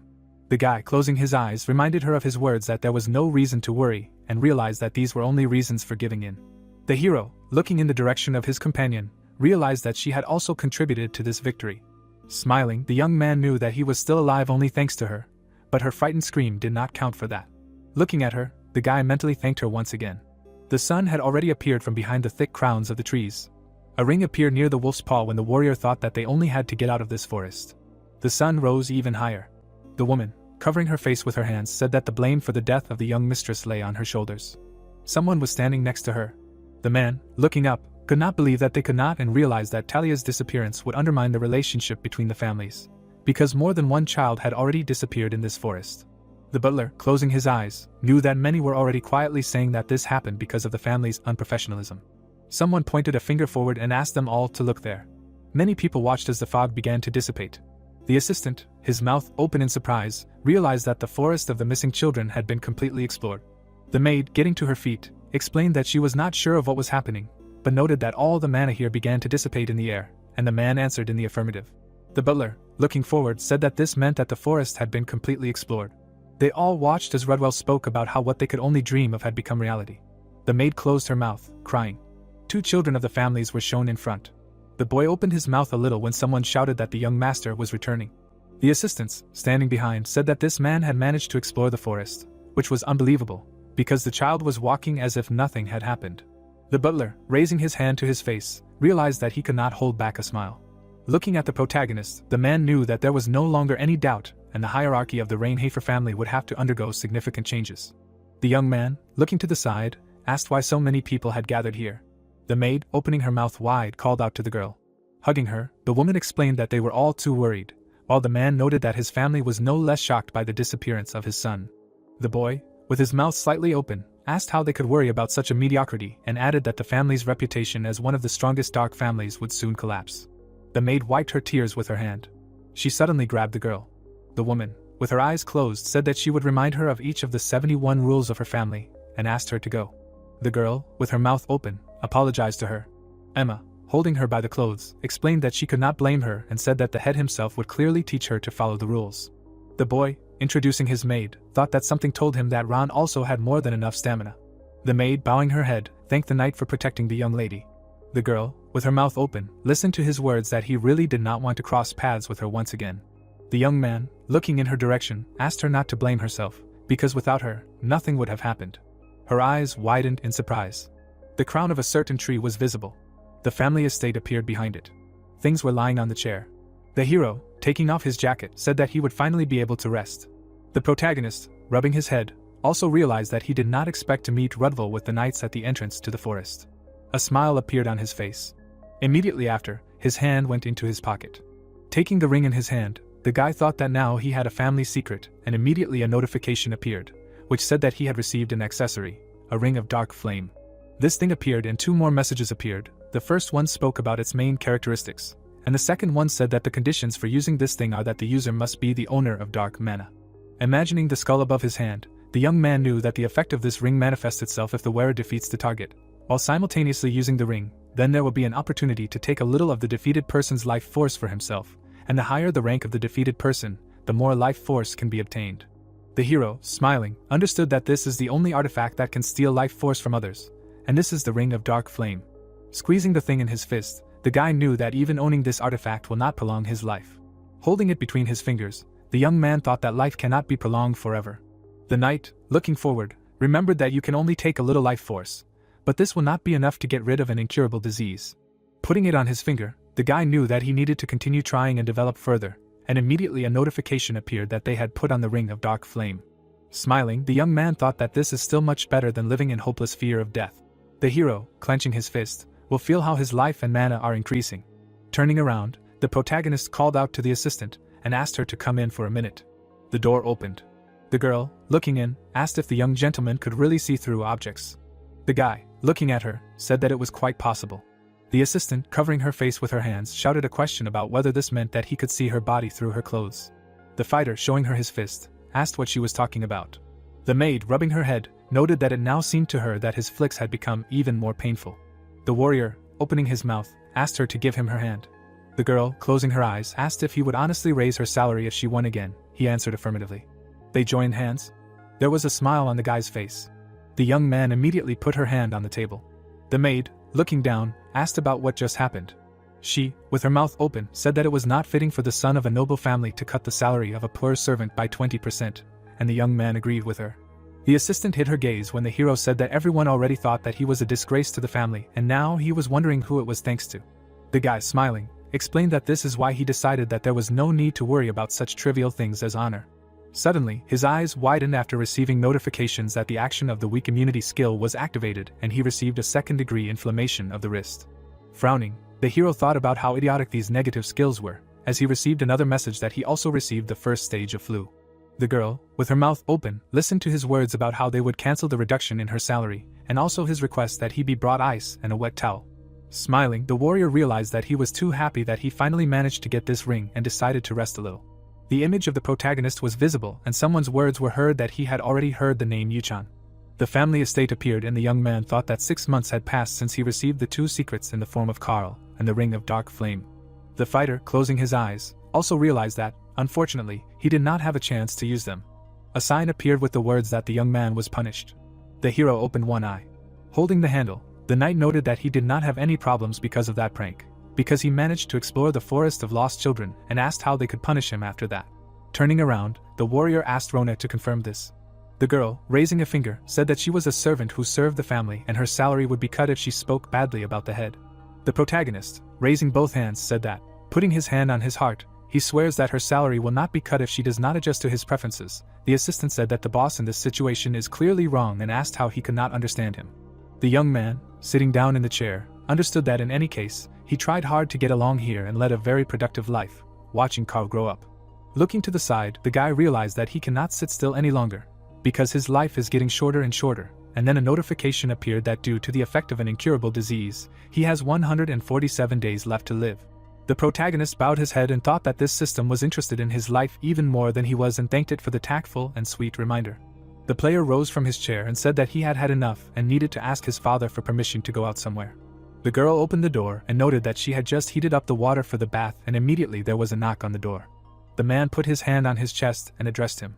The servant bowed his head and explained that the head was eager to see his son. The guy was sitting on the chair with his mouth slightly open. Many corpses of people appeared on the floor. The man was holding a bloody blade in his hand. The fighter was staring somewhere upward. Silhouettes of some monsters were visible in the sky. They were flying at the man. The monsters attacked him from above. Suddenly, the blade in the warrior's hands began to change color. The knight's gaze was still directed upward. At that moment, something purple struck these monsters. The father, closing his eyes, remembered that it was a huge number of demons. The man, sitting on the chair, knew that they were people who were imprisoned in them and the night was becoming more and more crimson with each passing second. Opening his eyes, Theo realized that it was just a nightmare in reality. Something black began to emanate from his body. Imagining a certain sword, the head of the family thought that one day one of his sons would be strong enough to handle the merciless blade of darkness. The old man, rubbing his neck, knew that one cannot simply hope, because one needs undeniable talent, since the chosen one will have to kill the father. The family coat of arms hung on the wall. Someone was standing in front of the door. The butler, entering, explained that the young master would soon arrive to him. The man, looking away, asked to hurry his son. Remembering the sign in the forest, Theo could not understand how it was possible to investigate the forest of missing children, and if his good-for-nothing son could do it, then he should be rewarded. Introducing some people, the father knew that he had delayed the reward for a reason, but because of the fundamental objections of the family advisors, who did not believe that the incompetent guy had suddenly changed, and then organized an investigation to check whether it was really the son's doing. The man, looking at the document, understood that even he had no opportunity to ignore the opinion of the family advisors and therefore an investigation was simply necessary. Someone opened the door. The hero, bowing his head, expressed respect to his father. The leader, sitting in a chair, asked him to rise. The young man, looking down, listened to Theo's words that he should understand that his actions were unacceptable, and the knight agreed. The old man, folding his hands in front of him, explained that it was his duty as a patriarch to reward achievements, even if it was a non-entity, and added that he had called him to discuss the reward. The boy's mouth fell open in surprise when his father began to talk about a certain request. The man, looking ahead, said that he would only fulfill one request, no matter what it was. The hero, looking ahead, could not believe that his father could actually do this. Looking at the chapter, the protagonist remembered that he had been playing this game for days, but for this man to reward someone was the first time he had ever seen. Looking away, the fighter knew that he was usually so majestic and stern, and he felt as if someone had hit him hard on the head or cut his head clean through. The young man, opening his mouth, asked again. His father looked at him silently. The man, rising from his chair, replied that he would provide absolutely everything he could wish for and added that this was the word of the head of the Rainhafer family. On the wall was visible the coat of arms when the patriarch spoke about promising to fulfill any request and swore by the centuries-old history of the family and the merciless blade of darkness. The guy, looking at it, could not believe that the interlocutor was saying this seriously, but assumed that even this could be possible. The man, putting his hand on the table, noted that his request would be useless, then the opinion of his son would remain the same and added that he hoped that he would not allow such stupidity. The hero, smiling, answered affirmatively and asked to give him time to think it over carefully. The father, opening his mouth, gave him permission to do this and explained that now he was allowed to go beyond the estate, and also asked him not to find trouble on his head anymore, as happened last time. The protagonist, smiling, said that he would not do anything like that. The estate appeared from the street and the headman's words were heard, so that he should always remember that he was a representative of the Rainhafer family. The entrance to the estate was visible. Many people gathered near it. There was a smile on the face of the maid. The girl, opening her mouth, said that they would see each other at the Eldane Academy. The guy was looking in a completely different direction. The friend, closing her eyes, asked if they would meet again then. The servant, looking at the hero, said that he needed to answer the young lady's question. The young man, opening his mouth, explained that this would happen if his companion became a real knight by that time. The girl, raising her hands, asked what kind of knight she needed to become. The protagonist, looking to the side, said that she should become one who, for example, is not afraid even of huge spiders. The friend immediately closed her mouth. Suddenly, she hit him. The boy's eyes turned white after realizing that he should have talked about wolves. The young man looked up. The girl, with her mouth open, screamed that none of this mattered and that upon her return, when she became a real knight, the comrade should prepare his head. The boy's eyes turned white again, as it seemed to him that this girl really wanted to kill him. The assistant, with her eyes closed, thanked the master for everything, and the hero asked what the servant of the Stilliner family should thank him for. She, with her eyes open, explained that it was gratitude for saving the young lady. The hero looked at her silently. The knight, with his eyes closed, said that it was not that he wanted to save her and asked him to leave her alone and finally leave. The carriage was already at the open gate. The fighter, looking in that direction, realized that he had one less problem. Raising his head, the young man could not understand why it seemed to him more and more that he was getting used to this hectic life. Smiling, the guy realized that he even liked it, and immediately a notification appeared that due to the effect of an incurable disease, he had 146 days left to live. The protagonist's mouth fell open from the realization that he simply had no time left to idle. The family's estate appeared. The servant, with her mouth open, said that he should definitely find a new maid and new servants. The hero, rubbing his chin, thought about it. The butler, bowing, wished the gentleman a good morning, and the latter asked about the reason for his arrival. The man, raising his hand, said that the Eldane Academy had sent him a maid to help him pack his things, and from that day on, this girl would serve him. The girl, closing her eyes, introduced herself and explained that from that day on, she would be his maid. The young man, looking to the side, also said his name. In his eyes, reflections of notifications were visible. Right in front of this maid, windows of the system with her characteristics and features appeared. The positive ones were master of support and determination, and the negative ones were duplicity, that this person is pathetic, superficiality, a brilliant liar and a spy, and another message appeared, which said that she had activated a skill due to which she was currently evaluating the player by order of the head of the family. The estate was visible and a notification also appeared that due to the effect of an incurable disease, the player had 140 days left to live. The young man, buttoning his shirt, realized that when a person's time is extremely limited, it flies too quickly. Immediately in front of him, a window with his characteristics appeared, and the guy thought that one of the advantages he has is that he has a fairly fast development, despite the abundance of all kinds of negative effects. The hero's gaze was directed somewhere. The knight, standing by the window, understood that he would soon be accepted into the Eldane Academy. The assistant, holding something in her hands, said that in just 2 months the gentleman would already be at the academy, and asked if he was worried. The fighter, turning around, asked if she was really so happy that he would leave her. Rona, closing her eyes, screamed that she already missed him. The protagonist, looking at her, asked her not to overdo it, because her salary would not be increased anyway, and immediately realized that he did not even have time to mock her. The hero, looking away, understood that if he did not manage to raise his statistics at least a little in the next 2 months, then he would simply not survive in the academy. Having imagined the emblem of the school, the young man remembered that it was the best in the empire, and it was where the strongest students from all over the country gathered. Imagining himself in the future, the knight knew that he first had to survive this training, and then begin the main storyline where he would have to play the role of a villain. The boy, looking down, did not understand why everything here was so complicated. The maid, smiling, said that she would support him and help him with all her might, but the knight realized that no one would let him calmly pack up and leave. The young man, remembering his father, knew that he was one of the main villains and the strongest beings in the world, and many, interested in how he was able to achieve his current position, assumed that all this happened thanks to his skillful possession of the sword, but he is so comprehensively developed that doubts creep in about the unambiguity of his judgments. The maid's clothes appeared when it was told that in fact the main reason that allowed this man to take a place at the top of the 7 Reinhafners was his eternal suspicion of everything and everyone that surrounded him. The man stood in front of the assistant. The leader, with his mouth open, said that he relied on her very much. The girl, without looking up, answered affirmatively. The man, looking at her, noted that he had heard that the Lovell family had put her at the bottom of the list of heirs, and if she did well in the task, the Reinhafner family would do everything in their power to support her as the heir. The assistant, closing her eyes, said that she would serve the young master faithfully. Her eyes opened when Theo answered negatively. His gaze was directed straight at her. The girl's mouth fell open in surprise.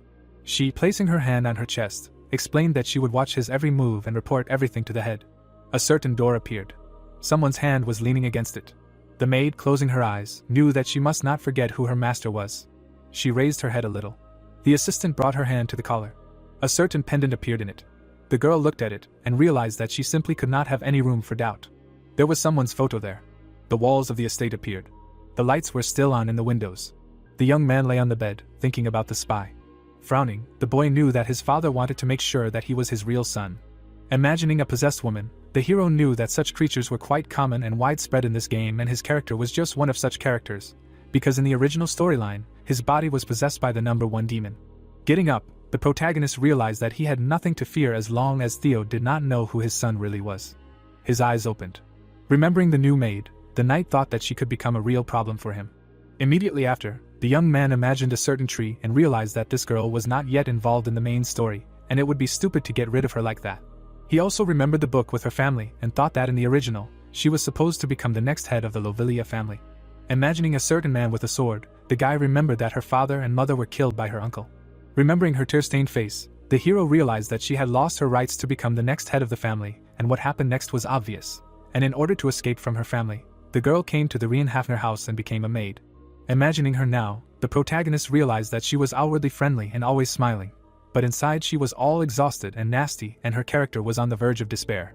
Looking up, the knight thought about her last decision before the beginning of the first part of the main story. Imagining her falling, the guy remembered that her decision was suicide. Putting his head on his knees, the young man tried to understand what he should do. The fighter looked at his hand. Looking away, the warrior thought that he should probably deviate from the intended story and save the one who should be dead, even if he knows that this will put a noose around his own neck. The sun was already shining over the estate. 2 girls were standing in the room. The guy, with his mouth open, said that from today on they would be hunting local monsters and they would have to accompany him and help him with this. Rona's mouth suddenly fell open in surprise. The assistant, raising her hand to her face, asked again about hunting monsters and added that she would probably have to leave them, because she was not feeling well. The second girl, with her mouth open, agreed with his order. The previous assistant, taking her hand, said that she should not agree to everything so easily.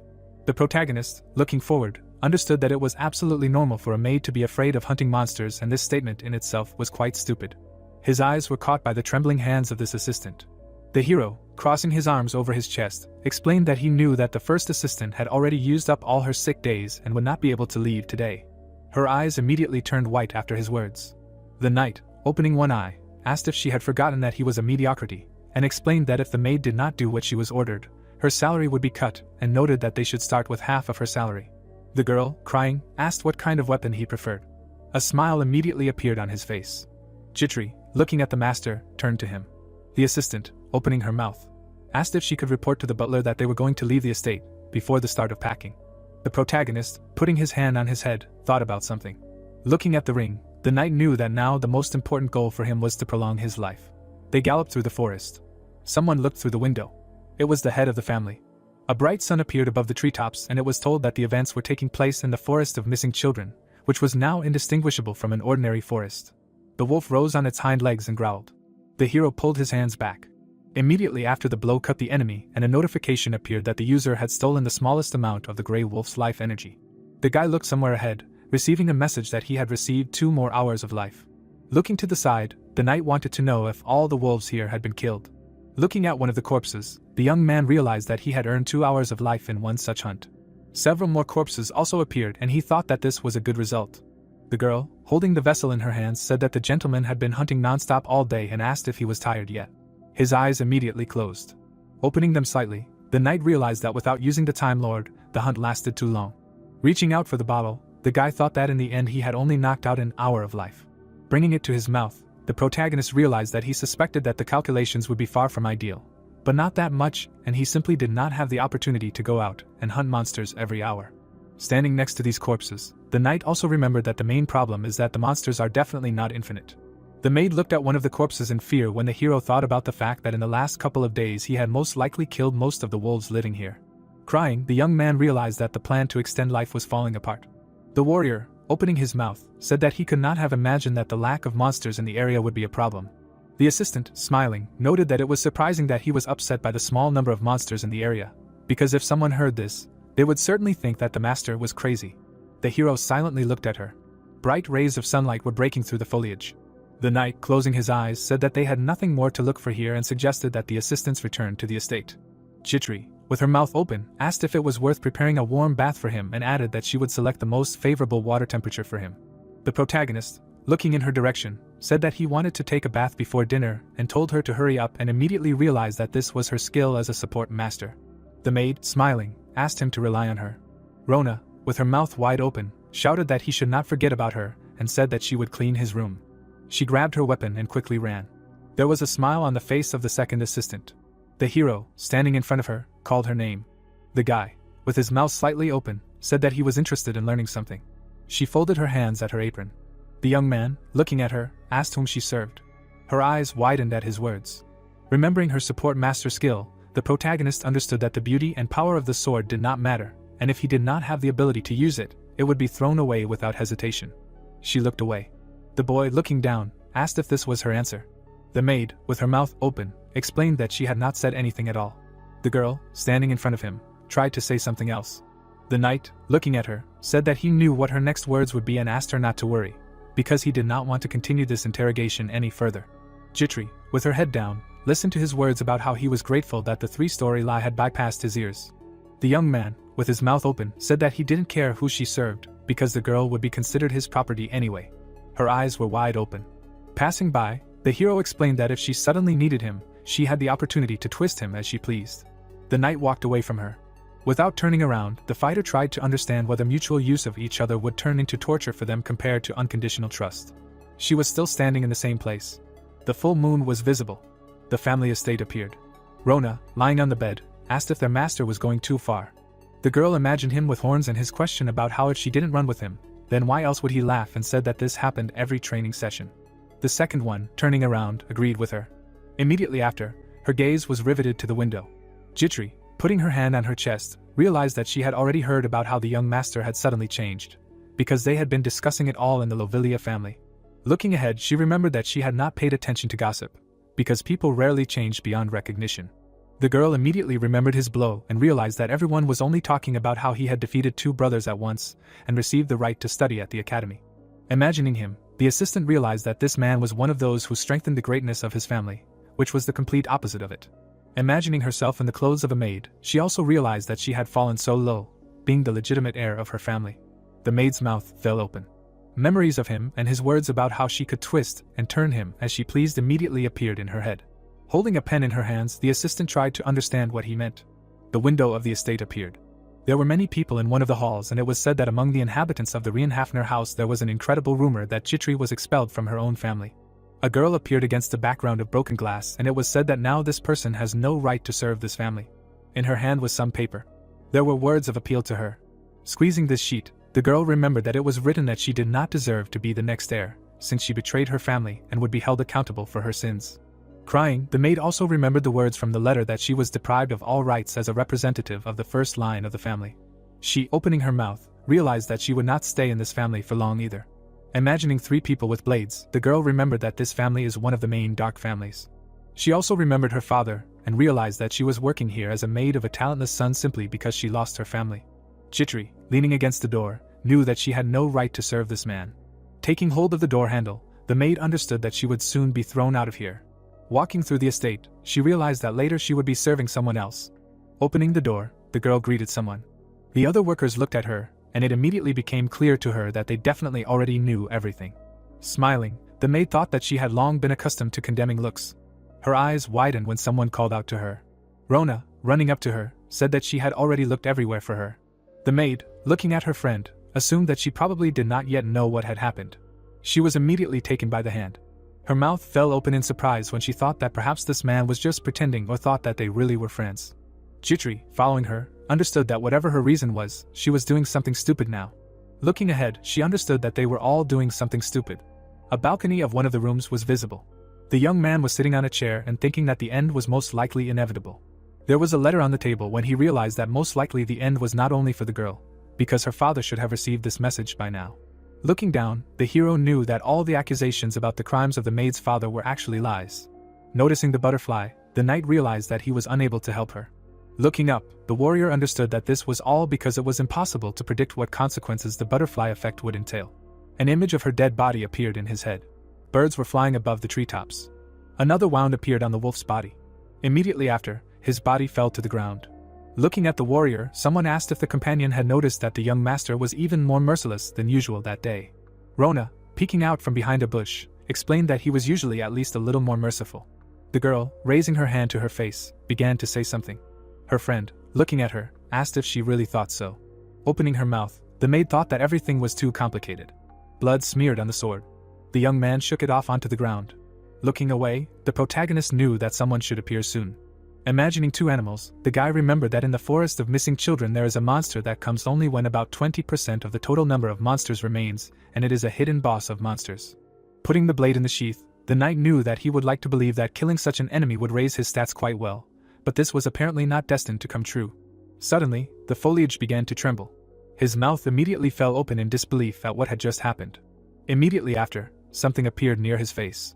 Swinging his blade, the fighter realized that his enemy really did have unimaginable speed. Smiling, the young man thought that it was just like the secret boss. In front of him was an elite royal wasp. The guy, swinging his sword, understood that it would be difficult for him to deal with her, but not so much that he would not be able to kill her. His gaze turned to the side when someone called out to him. The assistant's eyebrows were furrowed. Suddenly, the monster attacked her.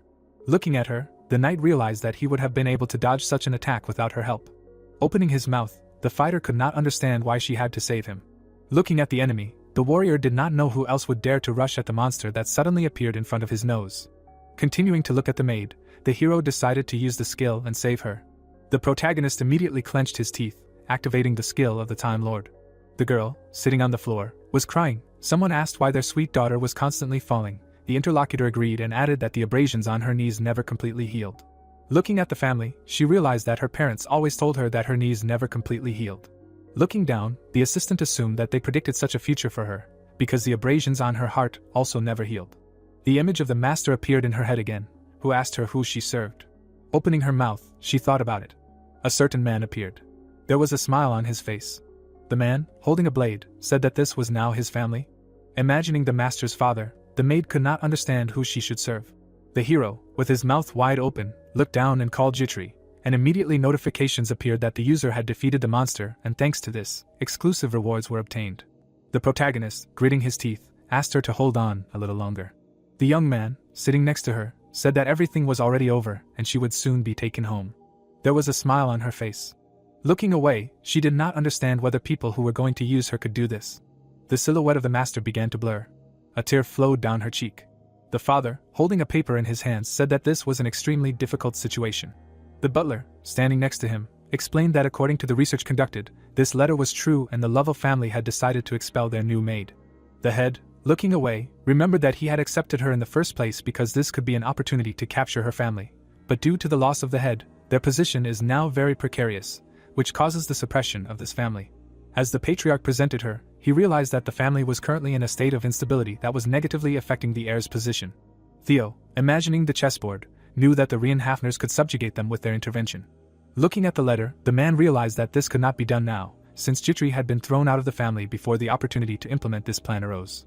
The leader, raising his hand, said that nothing could be done about it and asked what they should do with her now. The butler, with his mouth open, explained that it would be incredibly unfortunate to leave a nameless servant near the young master, since the academy would not understand or approve of this, and therefore they needed to resolve this issue quietly and without unnecessary attention.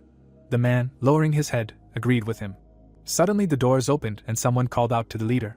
The assistant, turning around, asked why he was barging in without permission, and the messenger apologized. The father, looking away, listened to the words of the newcomer, that the young master had brought a maid who had been wounded while hunting. The young man, with his mouth open, said that she had been poisoned and was in a critical condition, and then the son, without asking, had given her an expensive antidote. The butler, looking at him, asked if it was a healing potion of mandrake, and he answered in the affirmative. The old man, putting his hand on his head, said that the potion was too expensive. The father, looking down, assumed that his son had become so attached to an ordinary maid so quickly, and who knew what such feelings would lead to. The estate appeared and someone was heard calling out to the assistant. Rona, with her mouth wide open, shouted a question about whether she had woken up. The girl opened her eyes, listening to her friend's words about how happy she was that she had woken up. Jitri, with her mouth slightly open, tried to understand what had happened and whether the young master was okay. Remembering how she had exposed herself to the blow, she did not know why she had done so at that moment. Her friend, crying, explained that the master had given her a healing antidote. Remembering the situation with the doctor, the maid said that he had ignored the doctor's refusals and said that if he wanted to live, he should use this potion, and apparently an insignificant part of him was still alive. The girl, looking away, realized that it was a mandrake potion, but still did not know why the master was doing this. Grabbing the sheet, the assistant remembered that he was holding it for his own benefit. Her friend, raising her hands, said that she still needed to rest and asked if her wounds hurt, while Jitri asked where the protagonist was now. The maid, putting her finger to her face, explained that he had gone to look for the chamberlain and also noted that he had asked her to notify him when the wounded woman came to. She, holding on to the door, said that she would be back soon. Immediately after, the door slammed. The assistant put on her slippers. She opened her suitcase. The girl began to put the books inside. She did the same with her clothes, thinking that she did not belong here, and she knew it very well. Standing in front of the suitcase, the maid understood that she did not deserve to be here or anywhere else. She took her necklace. There was still a photograph of her parents there. Immediately after, the girl took it out. The maid put it next to a letter that said that this thing would have to cover the cost of the medicine in full. Lines of gratitude for saving her life also appeared in this letter. The suitcase was already in her hands. The room was visible through the window. Her hand was shaking. Her mouth dropped open in surprise when someone asked her where she was suddenly going. The hero was standing in front of her. The guy, with his mouth open, repeated his question. The estate was visible and a question was heard about whether a person really cared about the price of medicine when a person was literally dying. The doctor, with his mouth slightly open, explained that this was not the case at all. There were jars of medicine on the table when the man said that he simply could not give this antidote without the permission of the head. The girl was lying on a hospital bed. The knight, with his mouth open, asked whether Rudville really stood above him in the family hierarchy. The doctor, leaning over a little, asked again. The warrior, frowning, said that he would immediately personally report everything to his father, and ordered him to do his job. The man, reaching out for the flask, replied that he understood everything. The assistant, standing by the bed, asked if everything would be all right with her friend, and the doctor explained that they had already neutralized the poison and her life was no longer in danger. The boy was looking somewhere to the side. The girl, with her mouth slightly open, called out to him. The warrior, leaving, asked to report to him when the maid woke up. A window of one of the rooms appeared.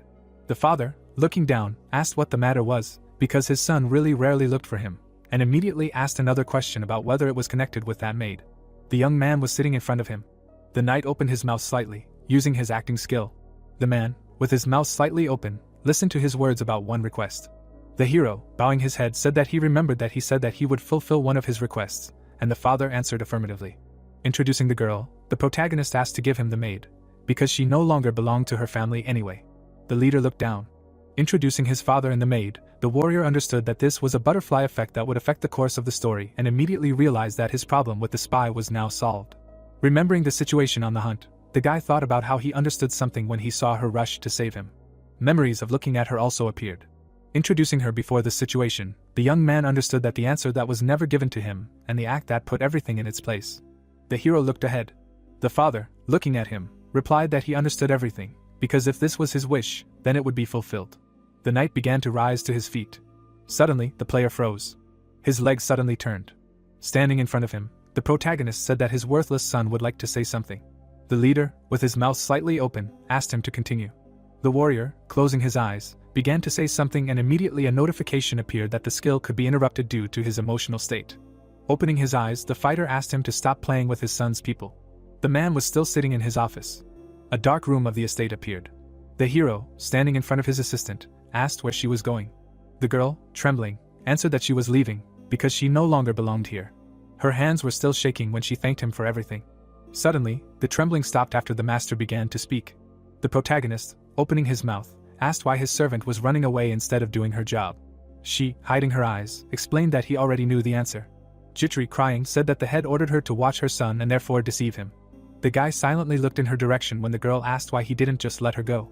The assistant, with her mouth open, screamed that she had lied to him. Tears streamed down her cheeks again after screaming that she had no questions and no request to throw her out right now. Smiling a little, the knight realized what kind of person this person was behind the mask and that she was the one who decided not to give up and fight no matter what. The young man, with his eyes closed, noted that people constantly deceive each other. She, with her mouth open, screamed that she had committed a real crime against him. The guy, looking forward, began to say something. The player, pointing his finger at himself, asked if she really thought of just leaving without paying for her actions after the betrayal and also asked who allowed her to leave the walls of this house. Jitri, with her mouth open, asked again. The fighter, holding out his hand, explained that she was staying here and added that he had no idea what his father had in mind on this matter, but he did not care that she belonged to the Lovilia family. The hero, putting his hand on her chest, said that he needed her abilities. As he passed by, the warrior also added that he wanted her to help him until he paid for his own crime. The girl's eyes widened after he said that she was his maid until then. Tears began to flow down her cheeks again. Standing in place, the assistant replied that she understood everything.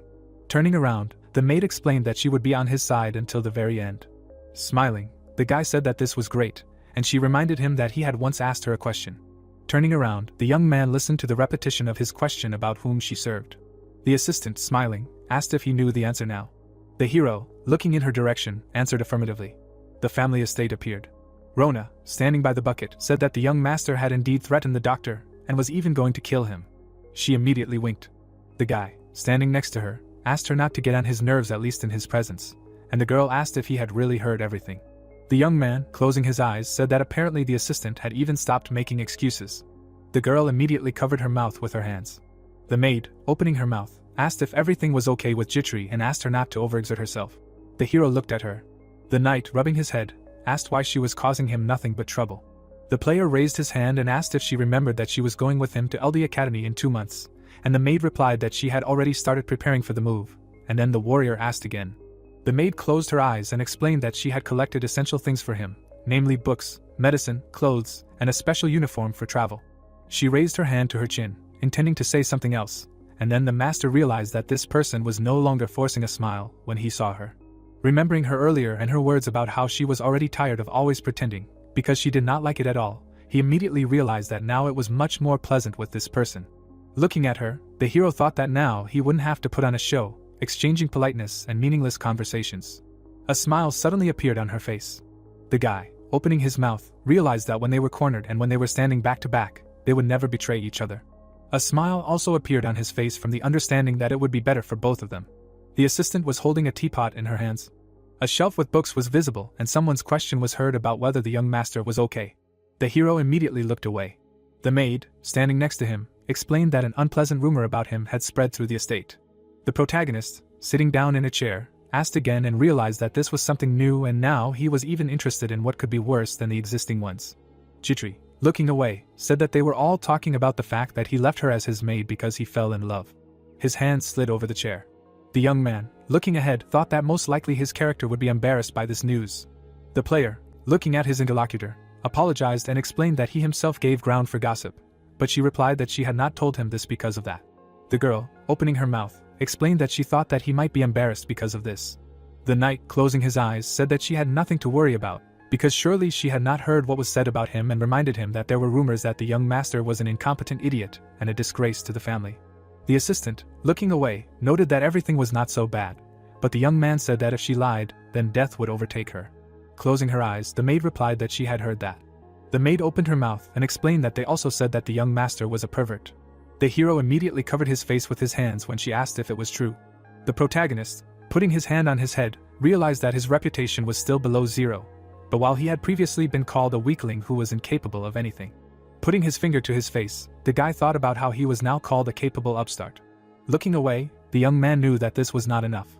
Looking at his hand, the player remembered that his character was a villain, and his task was to remain a villain so that the protagonist could appear in all his glory. Clenching his fist, the fighter understood that the protagonist in this game already existed, and it was someone else. The warrior, closing his eyes, asked her to forget, because there was enough talk and gossip. Her mouth opened after he said that there was a certain task for her. The guy, leaning his elbow on the table, explained that in order to survive in the academy, it was obvious that not only she but also he needed to prepare in advance. The maid, slightly tilting her head, asked what he meant by preparation. Hiding her smile with her hand, the young man knew that Jitri's unchanging heart skill said that she could completely trust a certain person, and therefore it would not be a sin to share his plans for the future with her, and it would be to his advantage if she learned a little more about him. The hero, opening his mouth, said that he wanted to start studying magic before starting training at the academy, and she should help him with this. The girl, opening her mouth, asked if he really didn't know that this was prohibited by the law of the empire. The protagonist, closing his eyes, answered affirmatively. The maid called him impudent.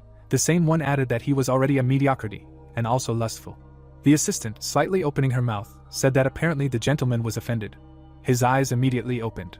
The girl, looking at him, explained that she was sure that he had good reasons to take such risks, and added that she would look for books that could possibly help with this.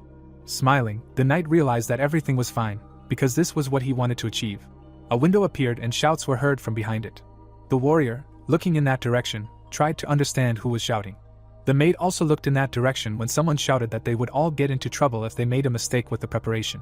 The protagonist rose from his chair when he heard a shout that young gentleman Grain had returned and then realized that he had returned after graduating from the academy. Looking at the carriages in the yard, the warrior realized that he had already forgotten about such a great event. Smiling, the fighter thought that his chance to prolong his life had arrived. The young man, putting his hand on the table, called out to his assistant. The hero, looking at her, explained that he would probably need to leave right now. Jitri closed her eyes, asking what he had in mind this time. They were standing on the roof of the estate. The windows of one of the rooms were visible. There were already dishes and glasses on the table. The father, bringing the vessel to his mouth, congratulated his son on graduating from the academy. The gentleman, smiling, thanked him. The protagonist, bringing the food to his mouth, remembered that this man was the second son of the head and also one of his character's older brothers. His pupil immediately began to glow purple. The system windows started to appear in front of him, which told about the basic information about this person and also about his activated skills of true motives, and another window with characteristics. The positive ones were adaptability and precise calculation. The negative ones in turn were hypocrisy, arrogance, and class discrimination. Then the player realized that this was a depraved boor who blossomed as soon as a real woman appeared in his field of vision. There was a smile on his brother's face. The young man, sitting with them at the table, understood that the only reason why no one had yet revealed the rotten nature of this person was that the mediocrity of his character was even worse. Grinning, the guy realized that he was extremely good in the company of politicians and talk about his worthless brother. Imagining Grain playing chess, the knight knew that he, using his ability to twist politicians, graduated from the academy. Having imagined many people, the player remembered that this academy is really very famous, but graduating from it is a very difficult task, because the upcoming entrance exams will be able to pass less than 1,000 applicants, and at best half of them will be able to graduate. The father, raising his hand, asked if the departure date for Chatters is known. The spoon in his hand trembled. The son, opening his mouth, answered affirmatively and added that he is leaving for the south in 3 days. The head, closing his eyes, noted that apparently at this time of year he will be hunting monsters. Having imagined the map, the hero remembered that Chatters is an independent territory in the south, which borders the possessions of the Rian Hafners, and its eastern neighbor is Tajilin, which is limited by the desert. He also imagined the bones of animals and realized that it is dangerous there not only because of the drought, but also because of the huge number of monsters that swarm the desert. The young man, remembering the emperor, remembered that the imperial family had instructed his brother to get rid of the monsters tormenting Chatters, because the law of the Akham Empire states that it is mandatory to complete the first mission on behalf of the emperor in order to be awarded the title of knight, approved by the imperial family itself.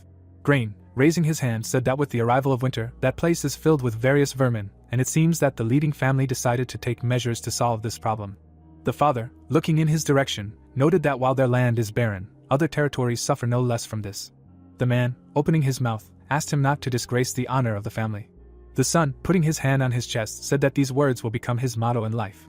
The hero, looking at the plate, understood that the mission in that place is not a simple monster hunt, because this is not an ordinary non-plot scene, since this location will appear more than once in the main storyline. Wiping his mouth, the boy knew that he could get a lot from her. The protagonist, looking at his brother, asked if he was leaving for Chatters, and Grain answered affirmatively. The boy, smiling, asked if he could take him with him, because he realized that he would have to personally participate in the conquest of that location. The man's mouth fell open in surprise. The brother, grinning, asked what he was saying, because he really didn't know what chatters was. The hero, tilting his head, explained that he had heard that it was a neutral territory, subject to systematic attacks by monsters, as well as a favorite hiding place for various criminal groups. The brother silently looked at him. Grain, looking ahead, noted that his brother's name had been on everyone's lips lately. The elder, crossing his arms over his chest, asked if it was true that he had been able to study the forest of missing children together with the second daughter of the Stilliners. The boy answered affirmatively with his mouth open and thought that the true motives this man possessed helped him easily determine the motives of a person if the target's stats were lower than his own, and it was with his help that his brother cleared his way into the world of political games. Smiling, Grain noted that he had also defeated the twins and taken in an ordinary maid. The young man, with his mouth slightly open, answered affirmatively and received a notification about the successful activation of a cold mind to resist true motives. The brother, with his eyes closed, added that the protagonist had also achieved a lot recently. Grain, pointing his finger, said that it was simply impossible to take him, who had not even graduated from the academy, on a mission, because he did not want to carry his corpse in his arms later. His eyes widened when his father said something. The leader, standing up, asked him to believe that such a thing would not happen. Theo, looking back, ordered him to take the hero with him on the mission. The son, with his mouth open, called out to the man. The father, frowning, explained that this was an order. His gaze was directed somewhere to the side. The boy also looked in that direction when the patriarch spoke about the family providing everything necessary for the mission. They rose from the table, listening to his words about how they should prepare to leave in 3 days. The door was already closed. The young man, looking at it, could not believe that he had let him go so easily. An image of his father's expression appeared in his head. Standing, the protagonist tried to understand what he was planning. His gaze turned to the side when his brother asked him what he was doing. Grain, frowning, asked if he had gone crazy.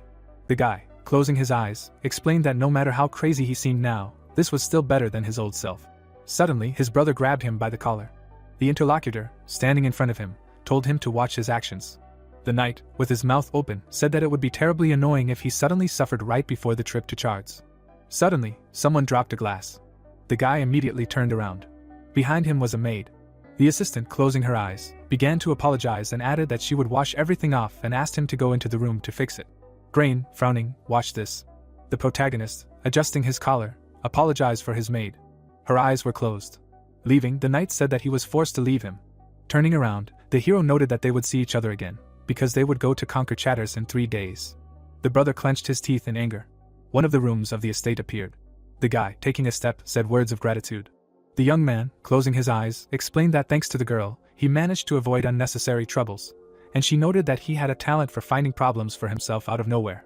The assistant, opening her mouth, asked if he was sure about Chatters. The hero, turning around, answered affirmatively and asked her not to worry. They looked away when they heard someone call out to the young gentleman. Rona, with her mouth wide open, shouted a question about where he was going.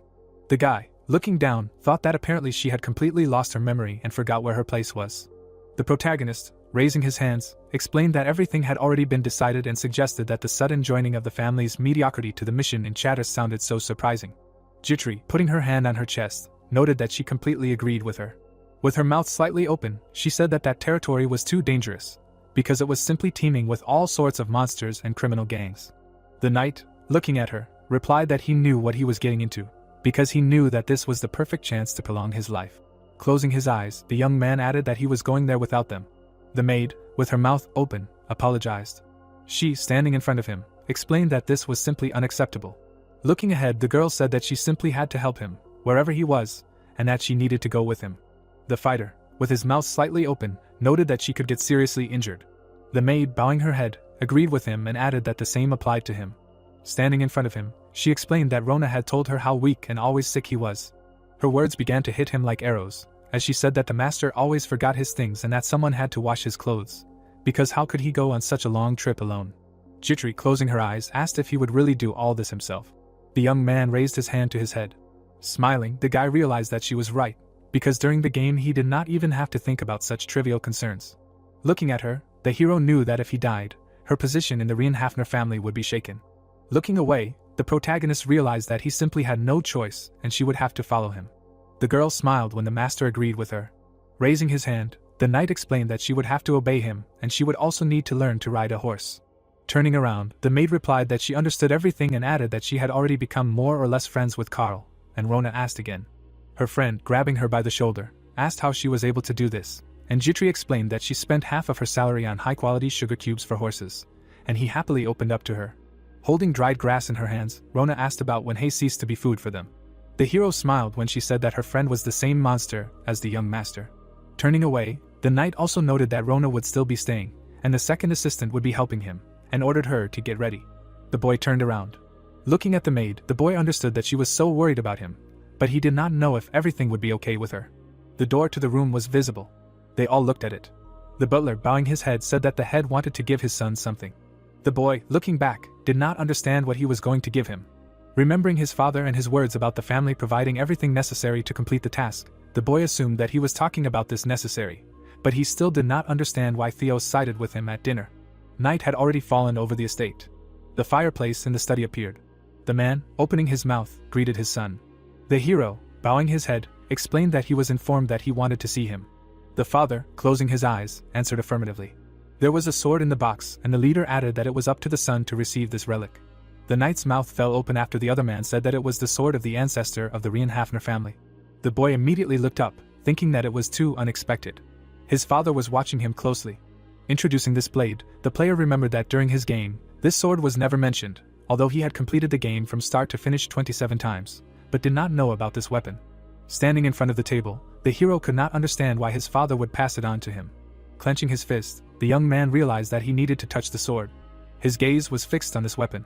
The man, sitting at the table, noted that it might seem worn out by time to him. Introducing the swordsman with this equipment, the leader said that it was this sword that accompanied the ancestor throughout his life, and this same sword was with them to this day. The boy raised his hand and asked his father to tell him what he needed to do to get it, and his father asked him to try to hold the weapon in his hands. The boy silently looked somewhere. Immediately after, the knight grabbed the handle. The hero took it with both hands. Suddenly, the blade began to emit some dark purple glow. Opening his eyes, the protagonist realized that this weapon was absorbing his mana. The blade turned black. The boy, continuing to hold it, noticed this change. The father, putting his hands on the table, noted that he thought that he had already begun to master mana. The son looked up. The man, closing his eyes, said that he had foreseen this. The leader, looking away, explained that this sword absorbs the owner's mana and emits it several times more powerfully. The knight, opening his mouth, noted that he would clearly have to try hard to handle such a thing. His eyes suddenly opened wider. The blade began to emit even more of this dark energy. The hero, gritting his teeth, received notifications that his mana was being absorbed too quickly. Looking down, the protagonist knew that he would be in trouble if the weapon continued to devour his mana at this rate. His father, with his mouth open, began to say something.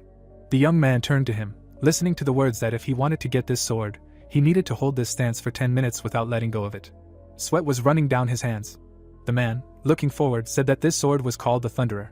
Looking at the dark sword in his hand, Yuchan saw information that this weapon was called the Thunderer. The system showed messages that this blade's element was darkness, and the skill allowed him to absorb the wearer's mana after each kill in order to take it into his stats.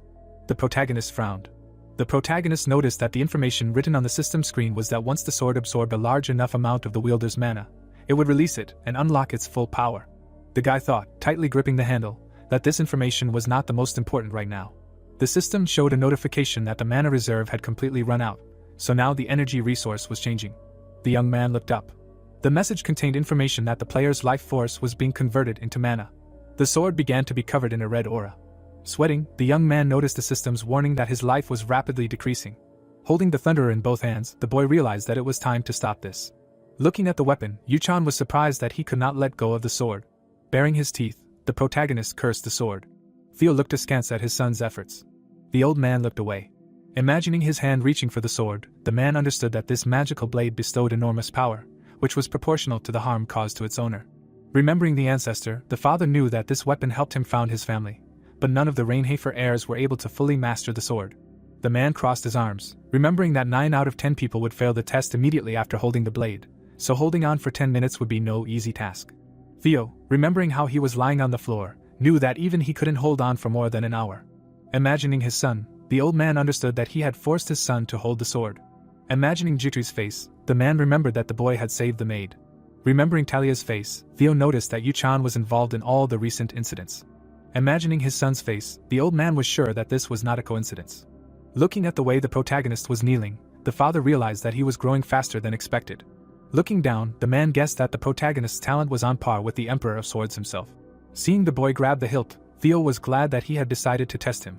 Looking down on him, the old man was sure that if the young man could hold out for 10 minutes, he had every chance of becoming the strongest head of the family in history. The boy shook the ground with a blow of the blade. Looking at his son's tired face, the father hoped that he would be able to surpass him. The boy bared his teeth. Looking at his relative's angry look, Theo expressed hope that he would be able to kill him.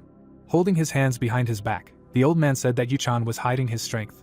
Turning his head, the protagonist could not understand what his father was talking about. Without turning back, the man said that the sword now belonged to the protagonist. The boy made a puzzled expression. Sweating, the young man thought that he did not need anything except his lost life. 3 days later, a group of people on horses set out on a mission to conquer Chatters. Sitting on a horse, a girl said that she needed to collect a lot of things. Smiling, Jitri was glad that the bag was roomy, thanks to which everything fit. Yuchan looked ahead. Lowering her brows, the maid could not understand why her master was not in the mood if he was so eager to go on this mission. Lowering his head, the protagonist thought about the fact that Theo gave him another weapon besides the Thunderer. Frowning, the protagonist decided that after the life force taken away, he was not going to thank his father for such gifts. The boy widened his eyes, thinking about how Grain usually took a lot of things with him. Looking at how his brother smiled, the young man realized that this time he even went too far, because this time the young man agreed to carry things for the mission. Noticing something ahead, Yuchan heard someone shouting. The boys looked ahead with interest. Pointing his finger, the traveler argued with his comrade about where they should go. His brother frowned as he listened to the words about how they were not sure when they would arrive. Grain reminded Ron with his mouth wide open that he had assured everyone that he knew this road like the back of his hand. The fighter lowered his head and apologized, as he had never walked here before. Pointing his finger, Grain called his subordinates idiots for getting lost. Holding on to her master's clothes, Jitri addressed the young master. Turning his head, the boy explained that his words were addressed to the brainless fools standing before them. The young man grabbed the reins. The horse's legs began to tremble. The maid listened to Yuchan's words with her eyes wide open. Turning her head, Grain heard the words about how they had gotten into a mess. Raising his hand, the older brother declared that it did not concern the younger one. Bowing his head, the protagonist noticed that the leader of the group had lost his way. Grain opened his mouth and repeated the words about it being his own business. Smiling, the protagonist stated that he would lead the team to the right place himself. Baring his teeth, the older brother could not believe what he heard. Looking at the boy, the leader thought that a boy who had spent his entire life in a mansion would not be able to find the right path. Looking away, the young man asked his brother to hire him as a tracker, since even the family advisors praised his talent. Raising an eyebrow, Grain assumed that the words about advisors were a lie. Looking away, Jitri could not believe that this could be true. Clenching his fist, the older brother thought that this was a great opportunity to undermine the younger one's excessive self-confidence. Smiling, Grain offered the boy to lead them forward. The young man looked away. Looking at the dense forest in the rays of the sun, the young man said that they should go there. A fire was burning in the fire. Someone opened their mouth and asked if everyone had finished setting up their tents for the night. The fighters leaned over and listened to the cries of how it was impossible to find the right road so quickly. Grain opened his mouth wide and said that this area was an unexplored part of the south where even experienced guides had a hard time finding their way. The older brother frowned and couldn't understand how the younger brother had managed to carry out his plan. Yuchan turned his head and listened to his relative's cries of how it was impossible. Exhaling, the protagonist realized that he had known the road from the start, so for an experienced player, this was nothing. Imagining the drawn village, the protagonist thought about how he had been to Chatters many times, since this location was the location of all the events. Opening her mouth, the maid asked her master how he had found the road. Pointing his finger, the guy asked if the girl could see what was on the ground. Looking at the ground, the boy explained that these were the tracks and feathers of an owl bear. Crossing his arms, the young man explained that the monsters with the head of an owl and the body of a bear usually clustered at the border of South Chatters. Raising her hand to her mouth, the maid asked about the safety of setting up camp near the monster's habitat. Looking at the inhabitants of the camp, the young man stated that these creatures were afraid of fire. Facing each other, the men listened to the conversation about how the younger son was much better than the second, who graduated from the academy. Baring his teeth, Grain wished for everyone to be silent. Tilting his head, the boy asked Schultz if it was true that Hardis and Alan lost to his brother. Opening his mouth, the butler stated that this was exactly what happened. Frowning, Grain expressed a desire to assess the boy's strength. Smiling, the assistant said that he had a suitable weapon. Holding out a small bag, Schultz declared that this was the weapon. The bastard smiled slyly. Looking at his brother and his maid, Grain was sure that Yuchan would have a hard night. Many tents were visible. The coals in the fire began to smolder. The guard lowered his head. Rustling sounds came from the forest. Someone approached the tent. The protagonist closed his eyes.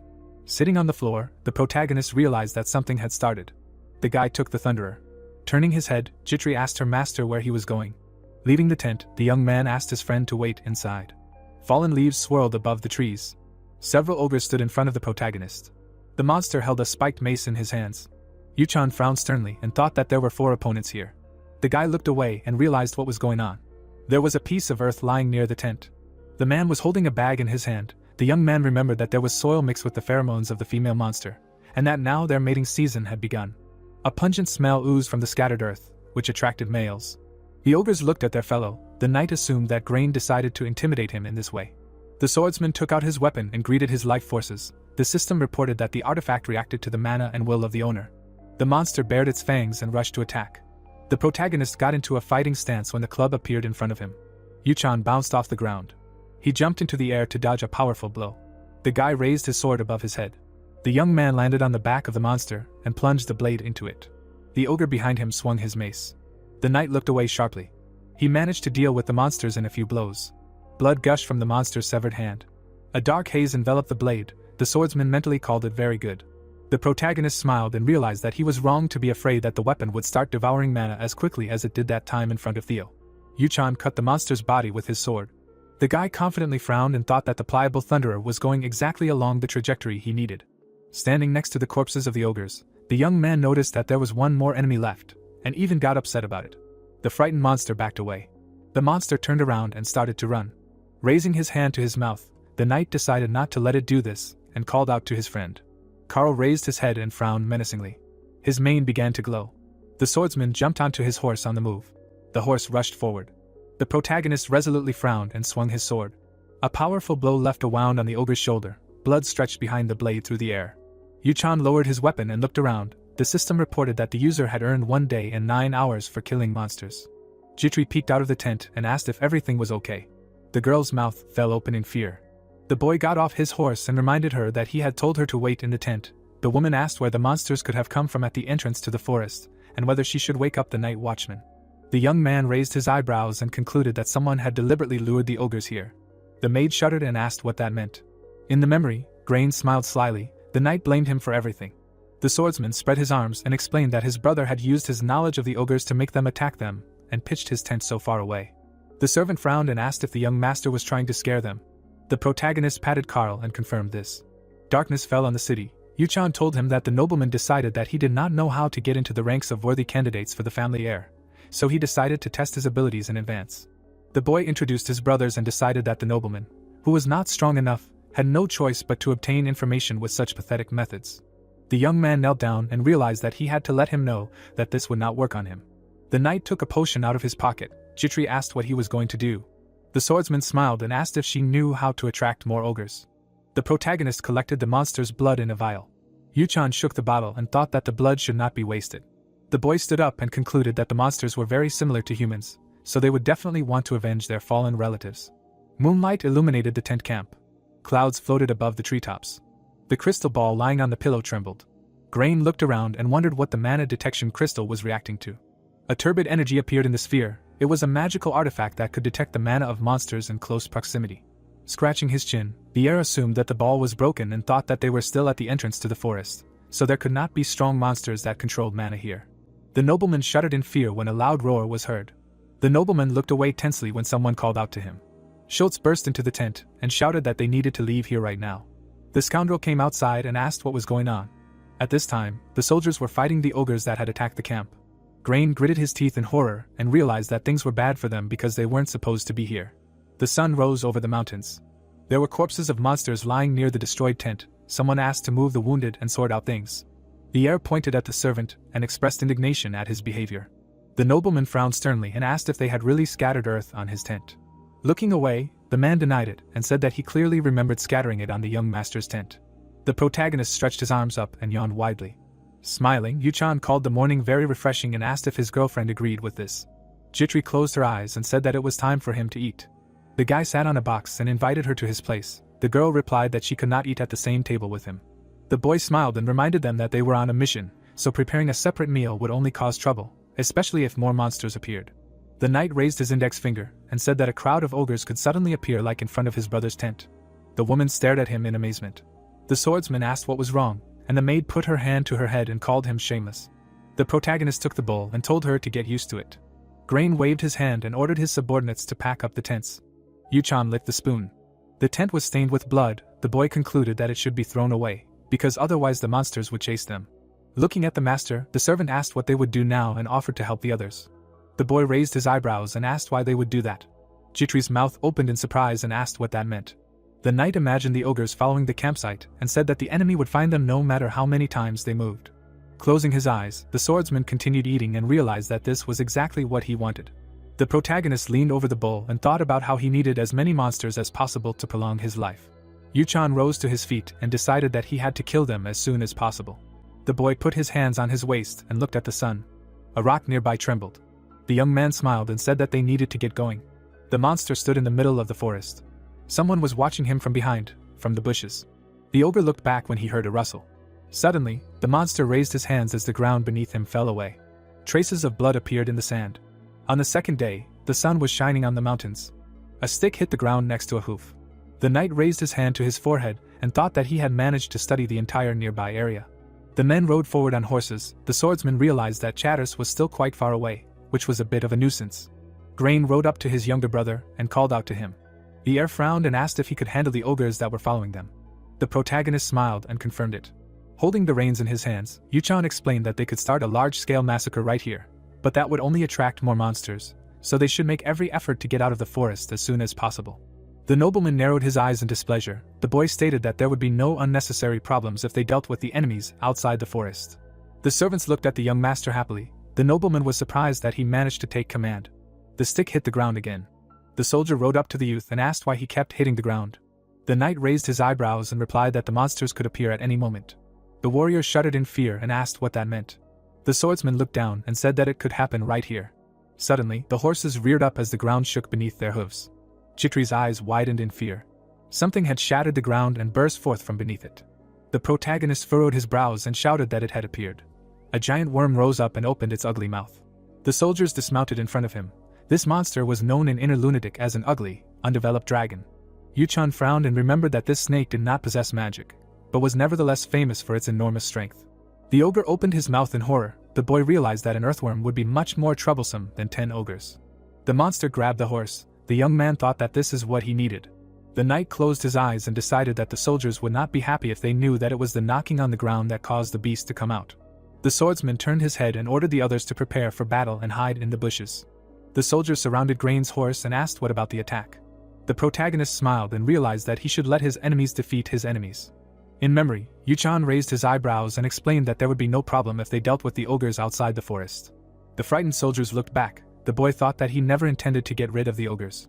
Enraged monsters emerged from a cloud of dust. Chitri turned around and called out to the young master. The girl narrowed her eyes and reported that a whole crowd of monsters was coming towards them. The young man shook his shoulder and said there was no need to worry, because he had a plan. The knight looked back and asked if his friend knew what the worm loved and hated most. The woman raised her eyebrows and asked what they were talking about. The maid pressed herself against her master when she heard a loud roar. The ogres pounced on the snake, and it turned out they were sworn enemies. The monster bared its fangs furiously. The swordsman explained that they were the basis of the dragon's diet, but then always took revenge in return.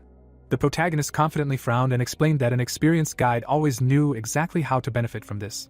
The earthworm opened its mouth and roared loudly. The snake pressed the monster to the ground. The ogres pounced on it and began to beat it with clubs. The servant's eyes widened in surprise and realized that they would kill each other. Grain opened his mouth in shock. The heir clenched his teeth and wondered how his brother knew so much. Yuchan put his hand to the ground. Chitri, sitting next to him, asked if they could only wait. The monsters continued to beat the dragon with clubs. The guy threw stones forward. One of them touched the monster's shoulder. The stones crashed into the ogres. The girl opened her mouth in amazement and asked why the young master was doing this. The earthworm fell on the ogres. The system reported that the user had extended his life by 8 hours. Throwing a stone, the young man mentally apologized to his friend and thought about how he needed to defeat the monsters to gain experience points. Suddenly, the knight shuddered and looked ahead. The snake ate the corpses of the monsters. The swordsman realized that everything was already over. Grain opened his mouth in surprise and thought that this was a good idea, but the ogres still lost the fight. Gritting his teeth, the heir wondered what to do now and realized that they would not be able to defeat the dragon, which meant they needed to run. The protagonist grabbed his sword and ordered the hidden soldiers to prepare for an attack. Yuchan looked back and explained that they should aim ignited arrows and spears at the enemy's mouth. Ron furiously opened his mouth and ordered everyone to obey the young master. The archers pointed their weapons at the earthworm. The monster began to writhe and scream. The boy pulled his sword out of its sheath and decided that it was his turn. Waves of golden energy enveloped the clock. The arrows froze in midair. The man pointed his sword forward and froze. The young man dashed forward, leaving his allies behind. He kicked off the ground. The knight jumped up and dealt several powerful blows to the enemy. Numerous cuts appeared on the monster's body. The swordsman lowered his head and landed on his feet. The clock hand moved. Blood spurted from the wounds on the snake's body. The system reported that the user had 122 days left to live. The corpse of the earthworm fell to the ground. The protagonist was glad that he was given 10 whole days to live for killing it. A dead ogre lay nearby. Yuchan concluded that they would not have been able to kill the dragon without their help. The boy raised his eyebrows in surprise when the gift of progress skill disappeared. In the memory, the young man broke the spell and activated the secret recipe along with the curse of weakness. The knight clenched his fist and was happy that he finally raised his stamina to 5. Ron approached him and asked if everything was okay. The swordsman confirmed it and praised his comrades for their excellent work. The soldier smiled widely and shouted that it was amazing. Raising his eyebrows, the protagonist said that it was nothing special and suggested changing formations. The ground next to the corpse trembled. Yuchan immediately turned around. The soldiers looked around tensely. Another worm burst out from under the ground. The boy opened his mouth in amazement and wondered how this was possible. The young man looked to the side. The soldier asked him to step back immediately. Suddenly, someone cut off the monster's head with one swing of the sword. The unknown person held the weapon in front of him when blood spurted. The knight took a fighting stance and wondered what it was. The man narrowed his eyes slyly and smiled. He stood with one foot on the monster's corpse. Grain opened his mouth in confusion. The swordsman frowned and remembered that he was the strongest character in Inner Lunatic, one of the 3 sword emperors on par with Theo. Paracelsus smiled and said that he deserved a word of gratitude for saving the duke's life. The protagonist narrowed his eyes in displeasure and remembered that this man hated nobles with all his heart. Schultz pointed at the master and asked if the scoundrel could not see who he was talking to. The warrior scratched the back of his head and apologized. The servant asked who he was. The mercenary looked away and introduced himself. Yuchan looked at him and thought that his hatred for nobles was understandable, considering what he had to endure as a child. In the memory, the opponents crossed swords. The boy remembered that they were supposed to meet for the first time at the Eldane Academy, and realized that their meeting had never happened before in any of the playthroughs. The young man clenched his fist and decided that something had gone wrong again. The man crossed his arms over his chest. The butler asked him for identification. The knight concluded that there had been a mistake somewhere. The cavalry moved further along the path. The sword emperor looked back when Grain called out to him. The heir smiled and asked if he was heading to Chatters. Closing his eyes, Paracelsus confirmed that this was his first stop, and explained that at this time of year, there was plenty of monster hunting there. The swordsman thoughtfully put his hand to his chin. Frowning, the protagonist remembered that this character traveled to different places before classes began so as not to interrupt his training, and assumed that he decided to train in different territories. Raising his hand, the noble called the savior quite young and confident in his abilities and asked what made him travel alone. Grinning, the nobleman offered him to join the mission to conquer Chatters under his command and promised to make sure he was well paid. The mercenary looked at him condescendingly. The man turned away and said that he was very curious about what Theo's sons were like. Yuchan looked back and gave him a stern look. Schultz frowned with displeasure and was indignant at the tone in which the sword emperor spoke. Grain asked him to calm down and decided to give the savior time to think about everything. The guy looked down and sighed. The heir thought about how he should lure the man who was able to defeat the worm with one blow to his side. The nobleman grinned maliciously and realized that this way he could divert the soldier's attention from his brother. The sun was setting behind the forest near the camp. People were walking along the streets of the small town. The youth raised his eyebrows and announced that they were there. The cavalry approached the gates. The knight noticed that the city seemed emptier than when he played. Rats sat next to an overturned bucket. The nobleman frowned in displeasure. The little girl clenched her fists and asked if they had any food. The scoundrel gave her a disdainful look. Grain rode on silently. The heir simply looked away. The child lowered her eyes and began to cry. Paracelsus narrowed his eyes and looked at her thoughtfully. Suddenly, the sword emperor shuddered and opened his mouth in surprise. A man stood in front of the horses. Taigon put his hand to his chest and introduced himself as the one responsible for the safety of the village. The man closed his eyes and concluded that these were Theo's sons. The warrior raised his eyebrows when the guard reported that he had been warned of their mission and their arrival in advance. The protagonist turned to his brother. The mercenary thought that he had expected a lot when he heard that the famous Rainhafer family had personally set out on a mission to conquer Chatters. In the memory, Yuchan had struck an earthworm with a blade. Paracelsus decided that it was a demonstration of worthy swordsmanship. The guy looked down. The sword emperor assumed that they were still nothing more than the young masters of another noble family, who were carried around in everyone's arms. The warrior frowned and realized that this was very annoying. The sun's rays illuminated the tower. The state of the city left much to be desired. Taigon smiled. The soldiers were busy only finding ways to fill their bellies at the expense of the townspeople. and the people were unable to defend their lands from the monsters. The children were hiding around the corner. For them, even a piece of bread was a reason for joy. Under the sun was a large building. Gesturing to the side, the man promised to fill the guests in on all the details of the mission tomorrow and hoped that they could have a good rest at the inn after their long journey. The servants stood next to the horses and discussed the remaining rooms. Grain looked back as the mercenary approached him. Paracelsus placed his hand on his chest and wanted to return to his earlier proposal. The heir smiled and asked if he had made a decision. The Sword Emperor raised his eyebrows and refused. The nobleman frowned in displeasure and asked what he would do next in that case.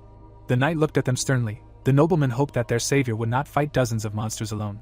Bowing, the warrior said that he would return to his original route and wished his allies luck on the mission. The scoundrel called him an intolerable commoner. The mercenary looked away and explained that with skills, one can always achieve success, because that is how the world works. The swordsman frowned sternly and thought that they would meet again, even sooner than it seemed. The stars were shining over the city at night. The light from the lantern illuminated the stairs to the second floor.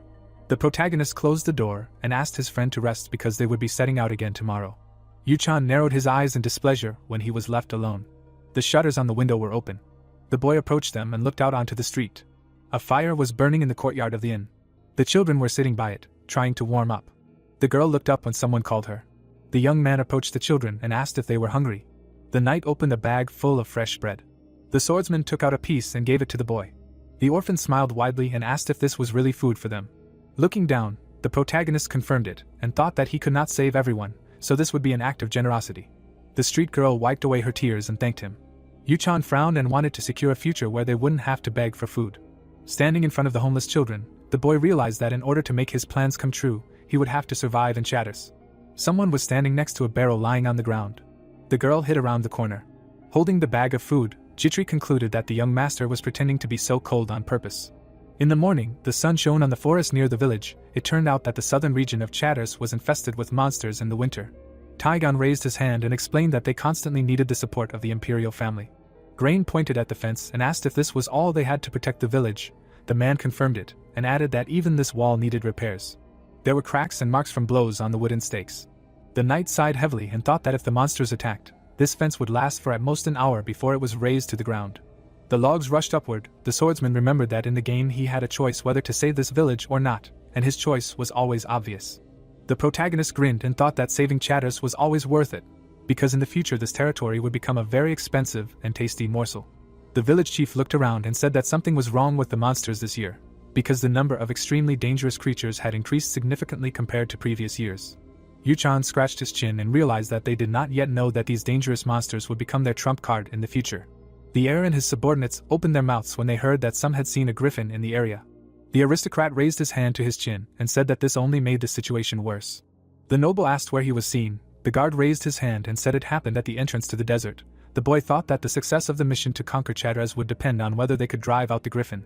The king of the desert spread his wings. The boy frowned and realized that he had to defeat him. Ahead of them was a gigantic wasteland. Taigun frowned and explained that this was the territory that bordered Taholen and the neutral zone, also known as the Barren Land. The knight looked down and said that this was strange, because griffins were not usually found near Chatters villages. Crossing his arms over his chest, the swordsman added that they were most often found near Taholen and asked why they had suddenly appeared here. The soldiers stared at him tensely. The protagonist frowned sternly and thought that he had one guess about who would treacherously stab them in the back. The sun was shining on the area outside the village. Yu-chan wanted to deal with the most neglected part of the settlement first. Clouds were floating above the inn. Schultz was leafing through documents. Suddenly, he squeezed the paper into a ball. The man gritted his teeth and was indignant at the fact that he followed the scheme of the youngest son Theo and lost Grain's favor, despite the fact that before that everyone considered him a mediocrity. Frowning angrily, the servant realized that it took him a lot of effort to earn his favor, and promised to take revenge on the young master. Chitri went down the stairs. The girl looked away thoughtfully. The butler was sitting at the table next to her. The woman turned away. The scoundrel remembered that she was an ordinary commoner. Suddenly, Schultz slammed his hand on the wall next to her. The man stretched out his hand. He grabbed the maid by the hand. The servant frowned and asked what he wanted. The butler grinned and replied that he wanted to talk to her alone. The villain squeezed the fragile hand hard. Chitri broke away from his grip. She pulled away and doubted that there was anything to talk about in private. Clutching his head, Schultz asked her what she didn't like and explained that he, too, should have at least some entertainment in the service. The man put his hand on the girl's shoulder and declared that they were the same. The woman's eyes widened in fear and realized that she could not refuse him, because then her young master would lose the favor of his older brother. The light fell on the main character. The maid decided that this would lead to unnecessary problems and unnecessary attention from the family. The servant closed her eyes and realized that she did not want her friend to suffer. The butler grinned and said that she should pay for the fact that because of her master, more than 10 years of his efforts were in vain. Suddenly, someone hit him on the hand and promised to pay for it. Jitri burst into tears and looked away. The protagonist lowered his bloody sword and asked the soldier to tell him everything. Yuchan's eyes flashed and asked how he should repay him. Schultz grabbed his severed hand and shouted that he couldn't do anything. The man opened his mouth wide and said that Grain would not allow his brother to do anything to him. The boy raised his eyebrows and asked if the servant was trying to intimidate him. The young man cut off his other hand as well. The butler bowed his head and screamed loudly.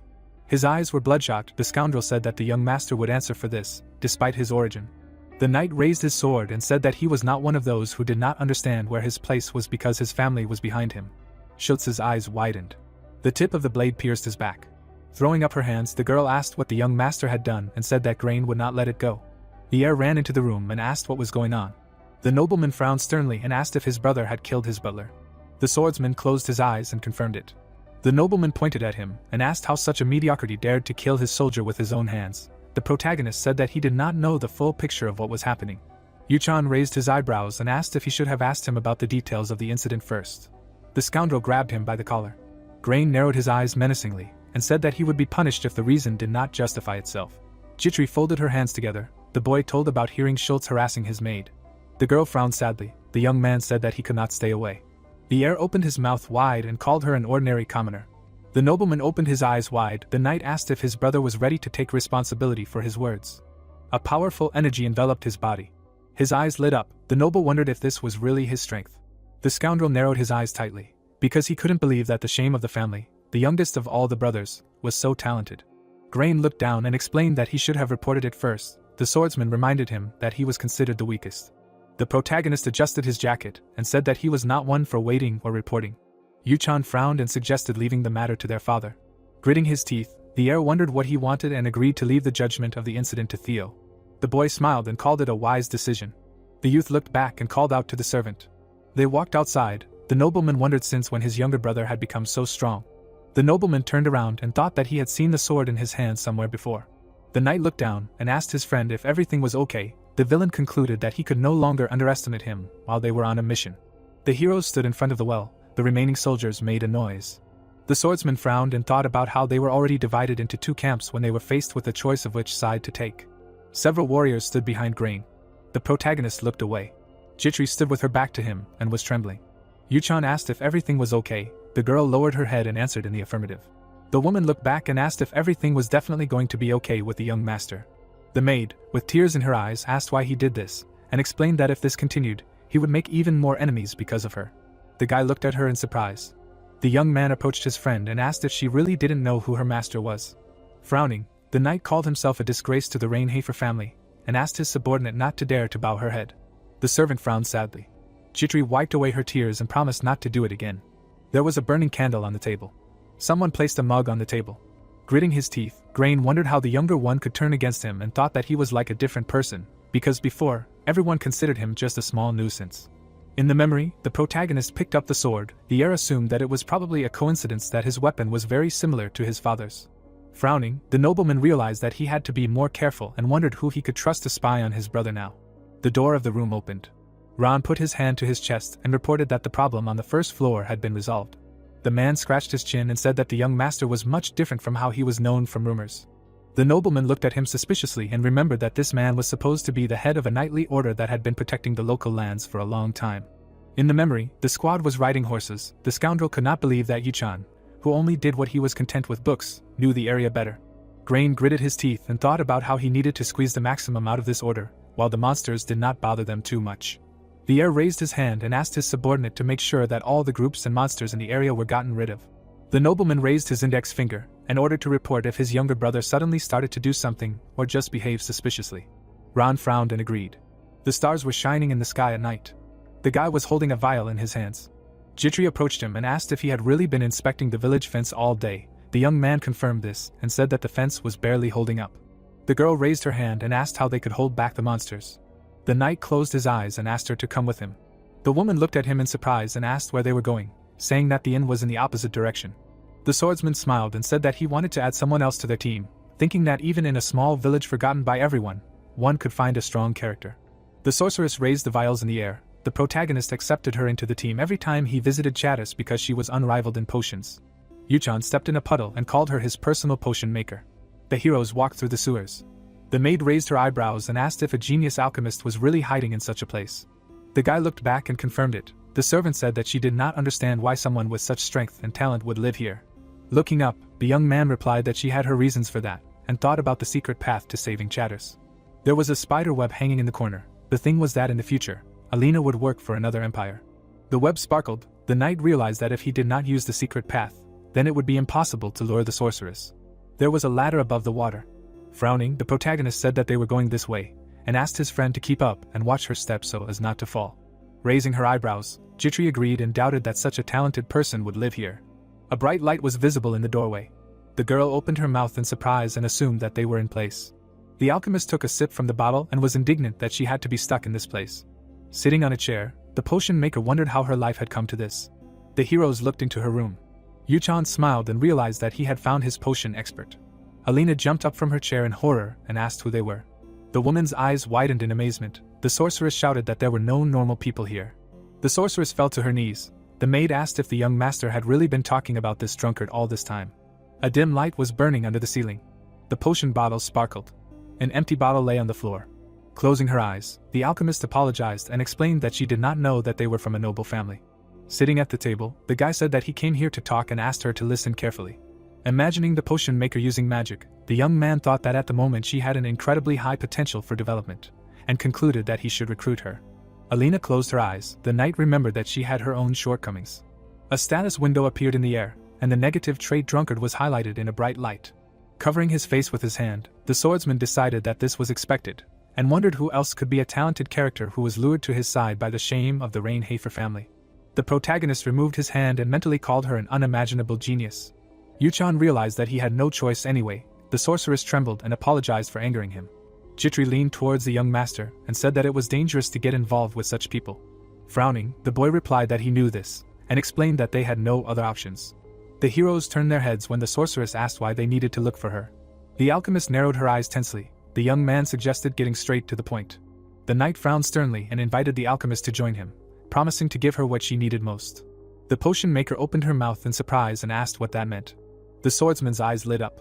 Alina clenched her fists in fear. Looking down, the half-elf apologized and explained that she could not accept his offer because she had important things to do. The sorceress's eyes widened when the protagonist suggested that it was all about her friend. The sorceress asked how he knew this. Yuchan crossed his arms over his chest and explained that Mei would be executed in the near future. The alchemist jumped up from the table in horror. The potion maker raised her eyebrows in confusion when the boy said that he could save her if she accepted his offer. The young man raised his hand and asked what her answer was. The knight smiled slyly and suggested that his friend had changed her mind. Wastewater flowed through the grate. Alina sat at the table, hugging her shoulder. In the memory, the swordsman raised his hand and declared that he could save her friend. The half-elf looked down and thought. In the past, Mei, spreading her arms, was indignant that the villains wanted to take even more money from them, and said that they had already raised taxes this month. The sorceress stood behind her. The girl explained that people were dying, and the wall was still not repaired, despite the fact that the emperor allocated them funds. Taigon looked down at her with disdain. The sorceress looked down and thought that it would be better if she was taken away. A tear fell on her chest. The alchemist began to cry and realized that she could not save her friend on her own. Some time ago, the protagonist walked away. The potion maker wondered if he would be able to do it. Alina looked up and realized that that day would remain in her memory for a long time. There were many people in the tavern. There was a lantern on the wall. The soldier took a sip from his mug. The warrior put it on the table. The guard smiled and asked what was wrong with this grain. Sitting at the table, Ron called him another fool. The man scratched his head and told them that they just pretended to be a knightly order, and he believed them. The guys bowed their heads and laughed loudly. The guy put his hand in his pocket and said that they had not searched the order's home in vain, because he managed to find something. The young man took out a gold token and concluded that with this they could find an even better job. The soldier threw it on the table. The captain realized that he should give it to the Rainhafer family, and then he would be accepted as the leader of the order and given all the privileges that came with it. The warrior smiled and said that it was good that they even had the same name. The commander put a seed in his mouth and suggested taking grain hostage and asking for ransom, asking what his men thought of it. The guard looked away when he heard the noise. Sweat was running down his cheeks, asking if they were sure they wouldn't get into trouble for this.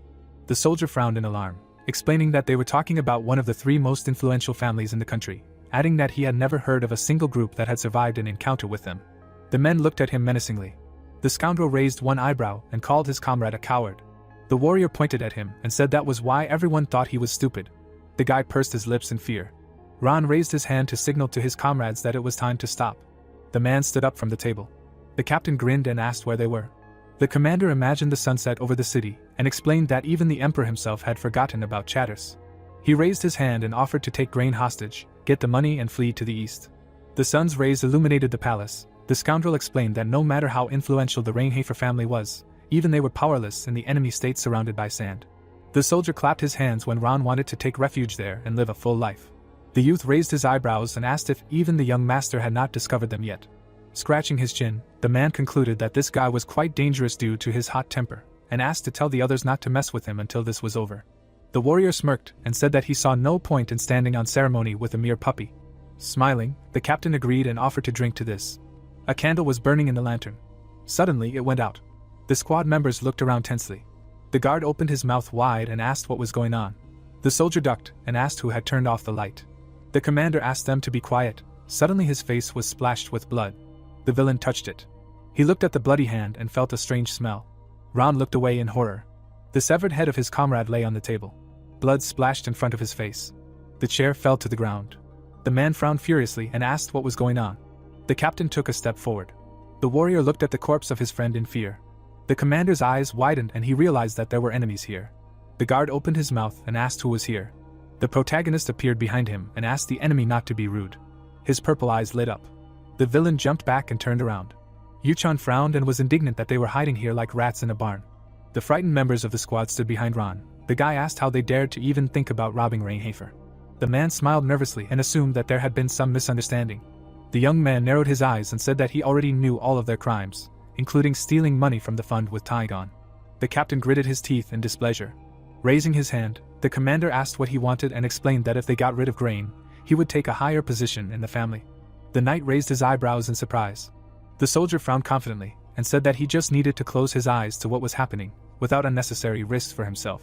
The assassins approached the swordsman from behind.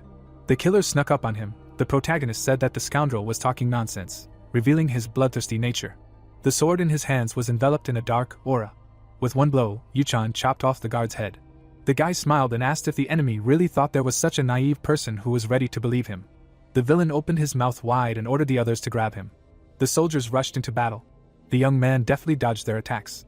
The knight struck back and killed several opponents. Ron stood in the far corner of the tavern. The man gritted his teeth and realized that the young master had been hiding his strength all this time. The captain grabbed his sword and decided that he had to end it right now. Blue energy enveloped him. The commander's eyes flashed and declared that his enemy would die because of his own arrogance. The soldier rose from the ground and whispered that this was the end. The warrior swung his sword and sent a powerful wave of energy forward. It came very close to the swordsman. The protagonist lowered the corners of his lips and realized that the enemy was more stupid than expected. Yuchan tightly gripped the hilt of the thunderer. Its blade cut through the wave of aura. The enemy's attack was shattered into pieces. The villain opened his mouth in shock. His subordinate raised his eyebrows in surprise and asked how he managed to break Chada's special technique. The tip of the sword pierced his back. The boy swung the blade and sprinkled blood on the ground. The young man walked towards his opponent. His clothes were covered in blood. The knight asked how the impostor dared to ask what he wanted. Ron shuddered tensely. The system reported that the user had successfully mastered the southern sword technique. The swordsman, covered in a blue aura, declared that he already had everything he needed. The protagonist swung his sword. The man stared at him in amazement. Bright energy swirled around Yuchan. His blue eyes shone. The boy closed them and wondered what it meant to be a genius. The boy imagined himself in a completely white space. The knight opened his eyes and asked if it was enough to just stand out from the crowd. The swordsman took a step forward. He reached out his hand to his reflection. The air applied it to the invisible wall and assumed that it was about those who were capable of reaching incredible heights that most would not even see in their dreams. The glass cracked as soon as the protagonist began to risk his life. This question firmly stuck in his head. A huge hole appeared in the wall. Yuchan again asked himself what it meant to be a genius. A smile appeared on his face. His eyes sparkled. The guy thought that this technique was not that powerful compared to those he had to learn. The young man sent a strong wave of energy forward and decided that this would be enough for now. The shock wave injured the soldiers. The warriors ran away in horror. Ron fell to his knees. His face was stained with blood. The man opened his mouth in shock and said that he spent 10 years to master the southern sword technique. The knight stepped on his blade. The swordsman cast a disdainful look at his opponent. The captain opened his eyes wide and screamed. The commander jumped back and said that Taigon would not let this go so easily. The protagonist lowered the corners of his lips and said that there was not a single witness who would confirm his guilt. The soldier frowned furiously and shouted that every survivor had seen it. Yuchan raised his index finger and explained that he would simply get rid of them. The scoundrel widened his eyes in horror and asked what that meant. The guy grinned and said that if there was no living soul who could tell the story, then everyone would take it for a political assassination. The young man swung his sword. The knight closed his eyes and added that everyone would believe the only version. A fire was burning in the dungeon. There were marks from shackles on the prisoner's hands. May closed her eyes and sighed heavily. Taigon pulled on his gloves and was indignant that she did not want to work and did not want to be sold to the nobles. The man slapped the hostage on the cheek. The elder frowned and asked if she had changed her mind. The girl smiled and said she wasn't going to listen to him. The soldier grabbed her face. The warrior smirked and asked where she got her courage from. The guard narrowed his eyes in disdain and said she should be content with just kicking on the ground. The woman spat on his chest. The scoundrel looked at his dirty breastplate with displeasure. Taigon looked up and asked if the prisoner knew what she was doing. The man hit her in the face again and offered to sell her to a black magician. The commoner looked down and began to breathe heavily. The teacher folded her arms over her chest and explained that her potion had been prepared incorrectly and that abilities played an important role. Holding the tray in her hands, May heard that she had no innate gift and asked how that was possible, since she had no talents since childhood. The orphan looked down and thought about how she could not find herself in either alchemy or in the use of weapons. The teacher clasped her hands and asked what merits they had earned such a diamond. Holding the potion in her hands, Alina smiled happily. The girl raised her hand to her chin and was upset that her ward did not belong to a family of at least second-class nobles. The woman stroked the child's head and decided that she at least had a chance to get out of the orphanage.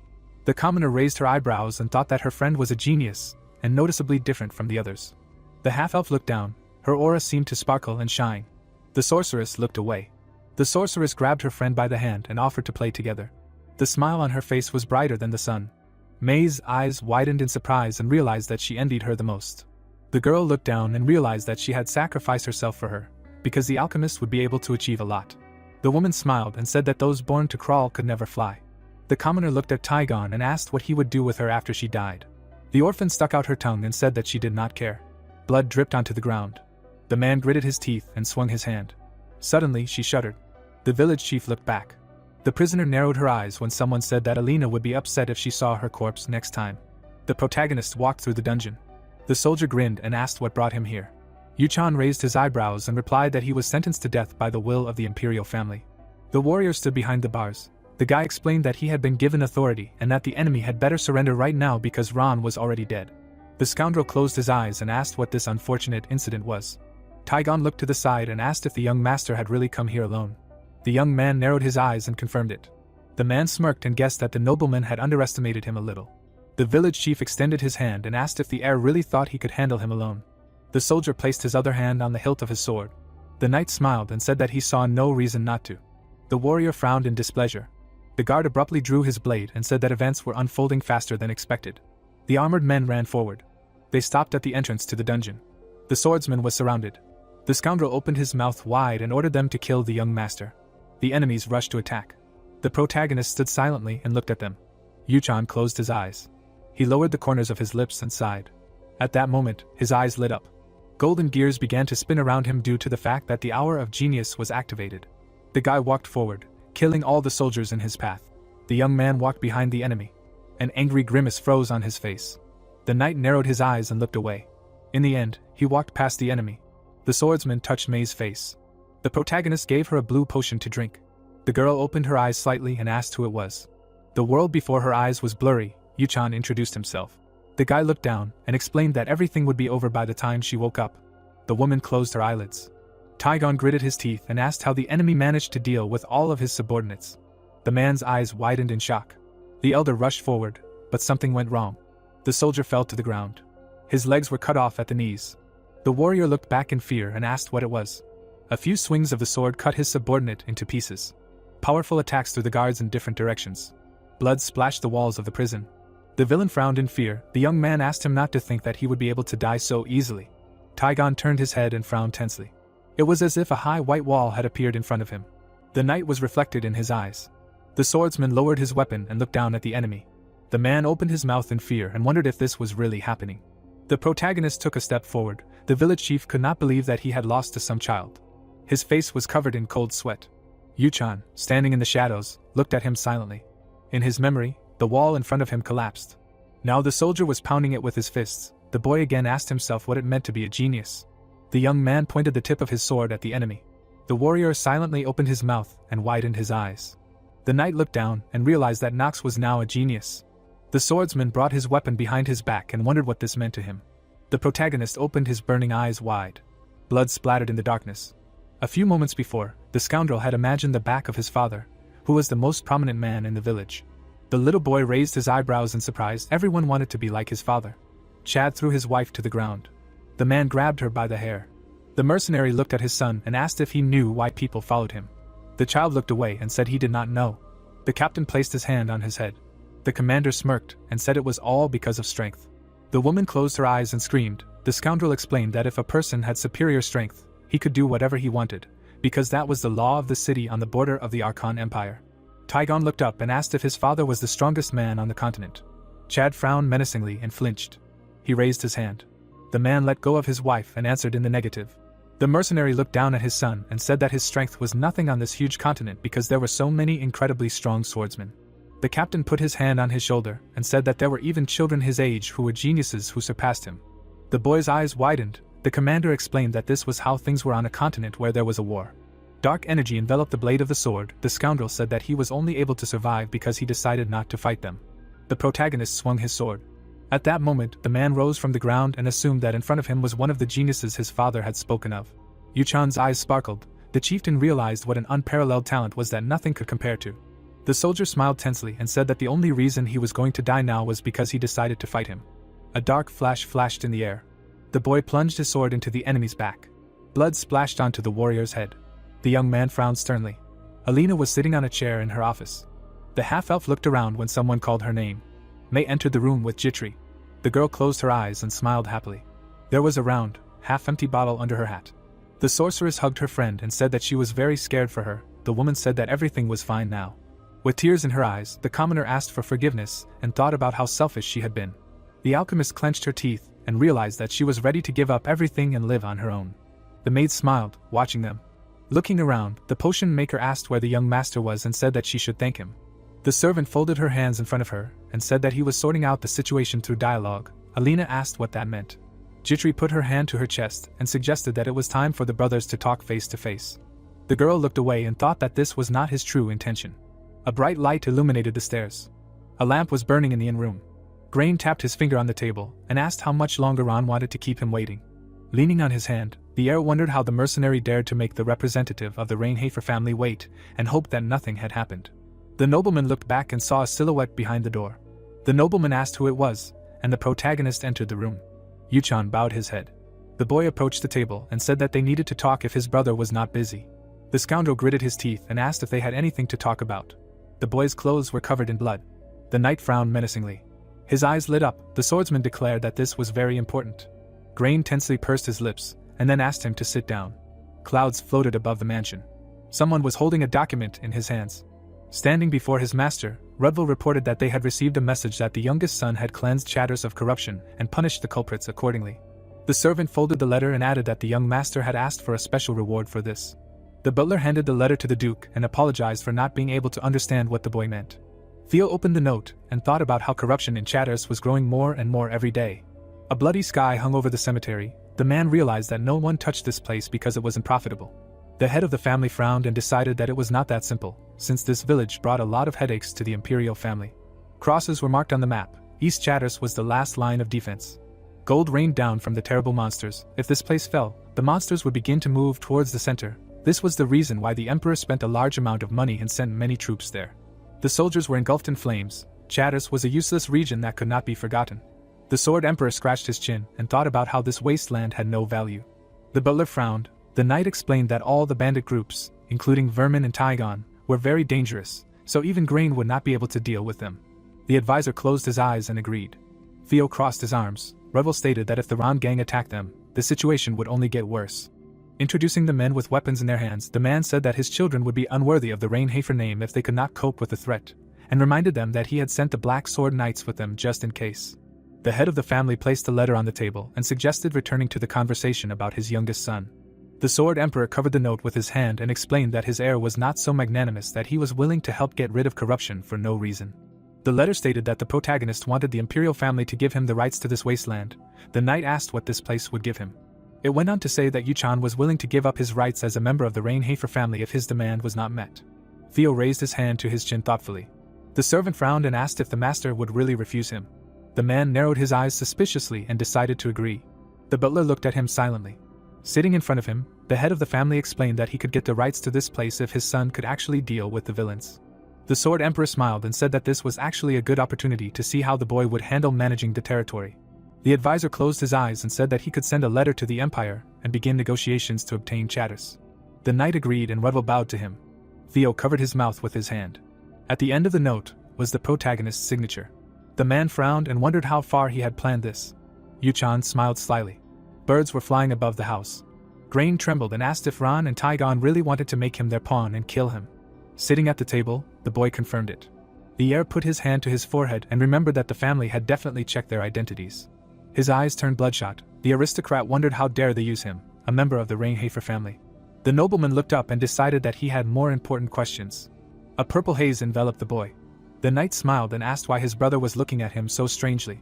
Clenching his fist, the scoundrel called it incredible and assumed that the younger one wanted to quarrel with him. Putting his hands together, Grain realized that he had to hold on and realized that he could not become a warrior if he did not pass the test. Closing his eyes, the heir sighed and thought about how he could only accept his brother's offer. The nobleman asked what he needed. The swordsman, spreading his arms, was amazed by his quick analysis of the situation and said that he did not expect anything else from him. Raising his index finger, the protagonist stated that he did not need much and asked the elder to give him the right to command the soldiers. Frowning sternly, the nobleman agreed and decided that even if this did not happen, his life would still be in his hands. Yuchan crossed his arms over his chest. The scoundrel admitted that he still did not know how strong he was. Grain looked at him sternly and asked his brother to guarantee his safety and cede him the profit in return. The boy bent 2 fingers and listed his demands. The young man smiled and said that these were 2 requests. The heir angrily clenched his teeth and promised to give him the rights to the minerals and artifacts from his mine. The nobleman asked the younger one to sort out the situation. The knight stood up from the table and asked his brother not to think that this was a deception, because it was a small price to pay for his life. The swordsman smiled and said that he would be in the care of the elder one while he was in Chatters. The protagonist narrowed his eyes slyly and hoped that he would not act rashly. There were many flasks on the shelves. Holding the recipes in her hands, Alina said that she had never made a potion of metallization and corrosion, but she decided that she could handle it. Sitting in front of her, Yuchan said that this was a good answer. Jitri asked if everything would be alright. The maid explained with a sad frown that the plan was too dangerous, and asked why the young master wanted to kill the griffin in the first place. May opened her mouth wide and said that they couldn't lose their hero. The boy placed his hands on his knees and asked them not to worry, and said that he wouldn't have brought up the topic if it was impossible. The young man looked down and thought that he understood the reasons for their worry. The girls looked at him with concern. The knight realized that he couldn't tell them the truth and suggested that they not bring up the topic again. The swordsman looked at his friend when she promised to do her best to prepare everything necessary.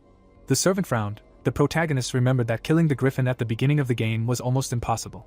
May and Alina pursed their lips in displeasure. No one had managed to do it before. Yuchan smiled and concluded that he would succeed. Taking a wand in his hands, the boy decided to explain the plan and asked his friends to listen to him carefully. There was a map of the area on the table. The griffin's eyes flashed. It was impossible to kill it with ordinary methods. The young man frowned and thought that the hidden path was only revealed to veterans of the game. The women looked at the map in surprise. The knight pointed to the edge of the continent with his wand and mentally called himself a veteran who had passed Inner Lunatic 26 times. The swordsman frowned and asked if everything was clear to everyone. The girls confidently knitted their brows and answered in the affirmative. They resolutely pursed their lips. The protagonist realized that this was the reason why he wanted to kill the griffin in Chatters. Yuchan smiled and concluded that she could get a good reward for this. The sun illuminated the fortress scene. The guy said that this was the end of the explanation and suggested acting according to the plan. Carl chewed a carrot. The young man stroked his head. Holding the weapon in his hands, the knight realized that he could not survive without putting his life on the line. The swordsman looked to the side and decided that this was the world of Inner Lunatic. There was a large puddle in the middle of the forest. The monster stepped into it and moved on. The monsters were approaching the fortress wall where the protagonist stood. May and Alina frowned sternly when Yuchan asked them to prepare. Grain narrowed his eyes in displeasure. Standing in front of the soldiers, the boy asked them to remember that they only had one chance. His hair fluttered in the wind. the young man felt as if he was experiencing this moment for the first time. The warriors looked menacingly forward. The knight assumed that this was all because he became Nox and the only strategist. His comrades stood behind him, awaiting orders. Jitri frowned worriedly and asked if everything would be okay. The swordsman raised his hand when the maid repeated that it was too dangerous. The protagonist smiled and asked her to trust her master. The servant opened her eyes wide. Yuchan promised to stay alive. The boy jumped off the fortress wall. As he fell, he spread his arms. The boy smiled and realized that this was the moment he made a promise that he couldn't keep because of his incurable disease. The knight swung his blade. The swordsman stabbed it into the wall and pushed off. A vial of potion flashed in his hands. It crashed into the stone golem's head. Purple liquid spread over its body. The protagonist cut it in half using the Southern Chattis technique. Swings of the sword cut the monsters into pieces. Yuchan's eyes widened with fire and decided that he wouldn't have made a promise if he could actually die. There was a crowd of goblins ahead. The boy dashed forward and destroyed them. The soldiers opened their mouths in fury. The boy grinned at the moment of impact and thought that he could enjoy this game that had become reality for a little longer. Suddenly, a huge shadow loomed over him. The griffin flew high above his head. The knight stopped and looked up. The swordsman narrowed his eyes slyly and wanted to begin. The red eyes of the Desert King lit up. The monster opened its beak wide and screamed. The protagonist confidently frowned. His comrades watched him from the fortress wall with excitement. There were many enemy corpses lying on the ground. The monster flew towards Yuchan. With her mouth wide open, Alina declared that she had never seen a person who could fight like that and asked if such a thing was even possible. Mei frowned and wondered who would have thought that they would not be able to follow his movements at all. The girl looked away and asked who the Rainhafer family was. The woman looked back when Jitri explained that it was a family famous for its swordsmanship, as well as a place where countless internal fights took place over the right to inherit the black sword. The maid put her hand to her chest and said that this was the Rainhafer family. The servant frowned menacingly. She opened her mouth furiously and declared that her master was the most worthy candidate of all. Grain put his hand to his head and felt pain. The girl looked away and thought that she still did not understand why the young master did not pay attention to the bad rumors about himself. The commoner lowered her gaze and concluded that the rumors were not true. Leaning on her hand, Mei assumed that he had his own reasons for pretending to be good for nothing and said that she did not even have any idea what they could be. Jitri smiled and agreed with her. The maid took a step forward and asked her comrades to play along with him. The servant bowed and expressed her confidence that this was just the role the young master decided to play. The half-elf grabbed her by the shoulders and said that she could hide his true face. The sorceress closed her eyes and asked her friend not to worry about it. The commoner said that they would remain silent. The woman closed her eyes and smiled. The griffin opened its beak furiously and screamed. Grain clenched his teeth in fear. The soldier's eyes widened in horror. The heir placed his hands on the railing and looked forward. Biting his thumb, the nobleman wondered if his brother was really going to fight this creature and concluded that he had gone mad. The Desert King swung his claws to grab the prey. The protagonist raised his sword to strike. The monster flew into the air. The monster flew over Yuchan's head. The boy looked back and cast a menacing glance at it. The nobleman clenched his fist tightly. The villain gritted his teeth and knew he had to do as he was told.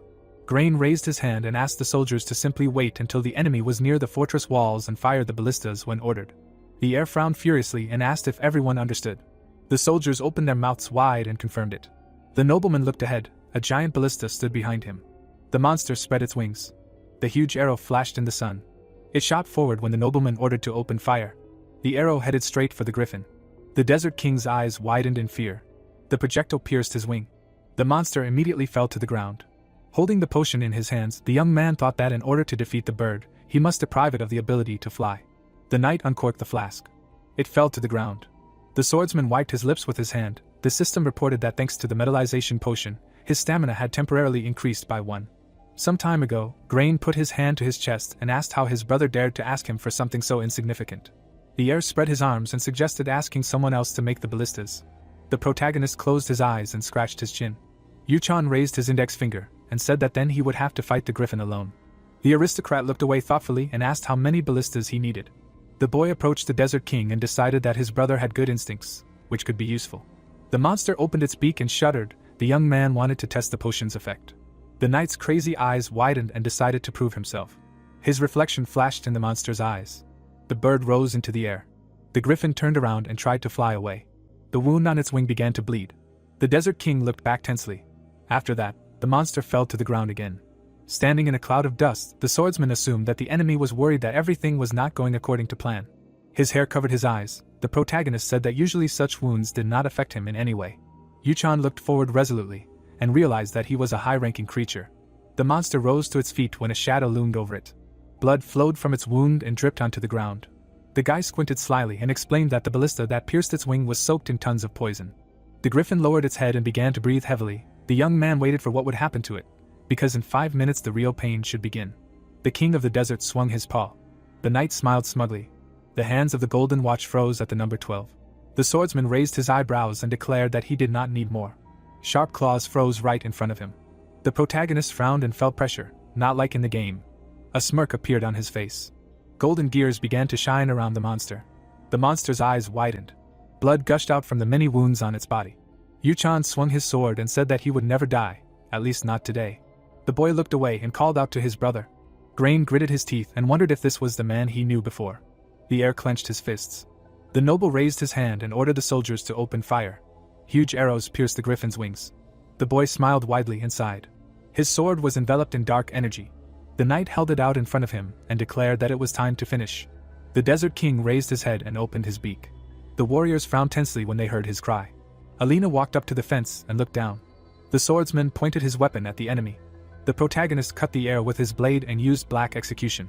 The monster rushed forward. A wave of dark energy touched it. The severed paw flew into the air. Blood splashed on Yuchan's face. The monster looked away in horror. The guy squeezed the hilt of the sword with all his might. With one blow, the young man cut the enemy's body in half. The dead griffin fell to the ground, and the knight put the blade in its sheath. The clock hand moved. It stopped at 12. The swordsman tensely wiped the blood from his chin. Suddenly, he looked up. The monster standing in front of him trembled with fear. They immediately ran in different directions. The protagonist smiled and turned his head. The locals joyfully raised their fists. People began to hug each other. The system reported that the user received 60 days for defeating the griffin. The girls smiled happily. Yuchan confidently frowned and assumed that it was pretty good. Grain placed his hands on the railing and wondered how this was even possible. The monster's green eyes glowed. The heir remembered how the desert king had backed away and asked how a high-ranking creature could be afraid of a child. The nobleman gritted his teeth and thought that to defeat such a monster, one would have to be at least at the level of an academy professor. The nobleman lowered his head and concluded that he would have to acknowledge its strength. The boy stood at the foot of the fortress wall.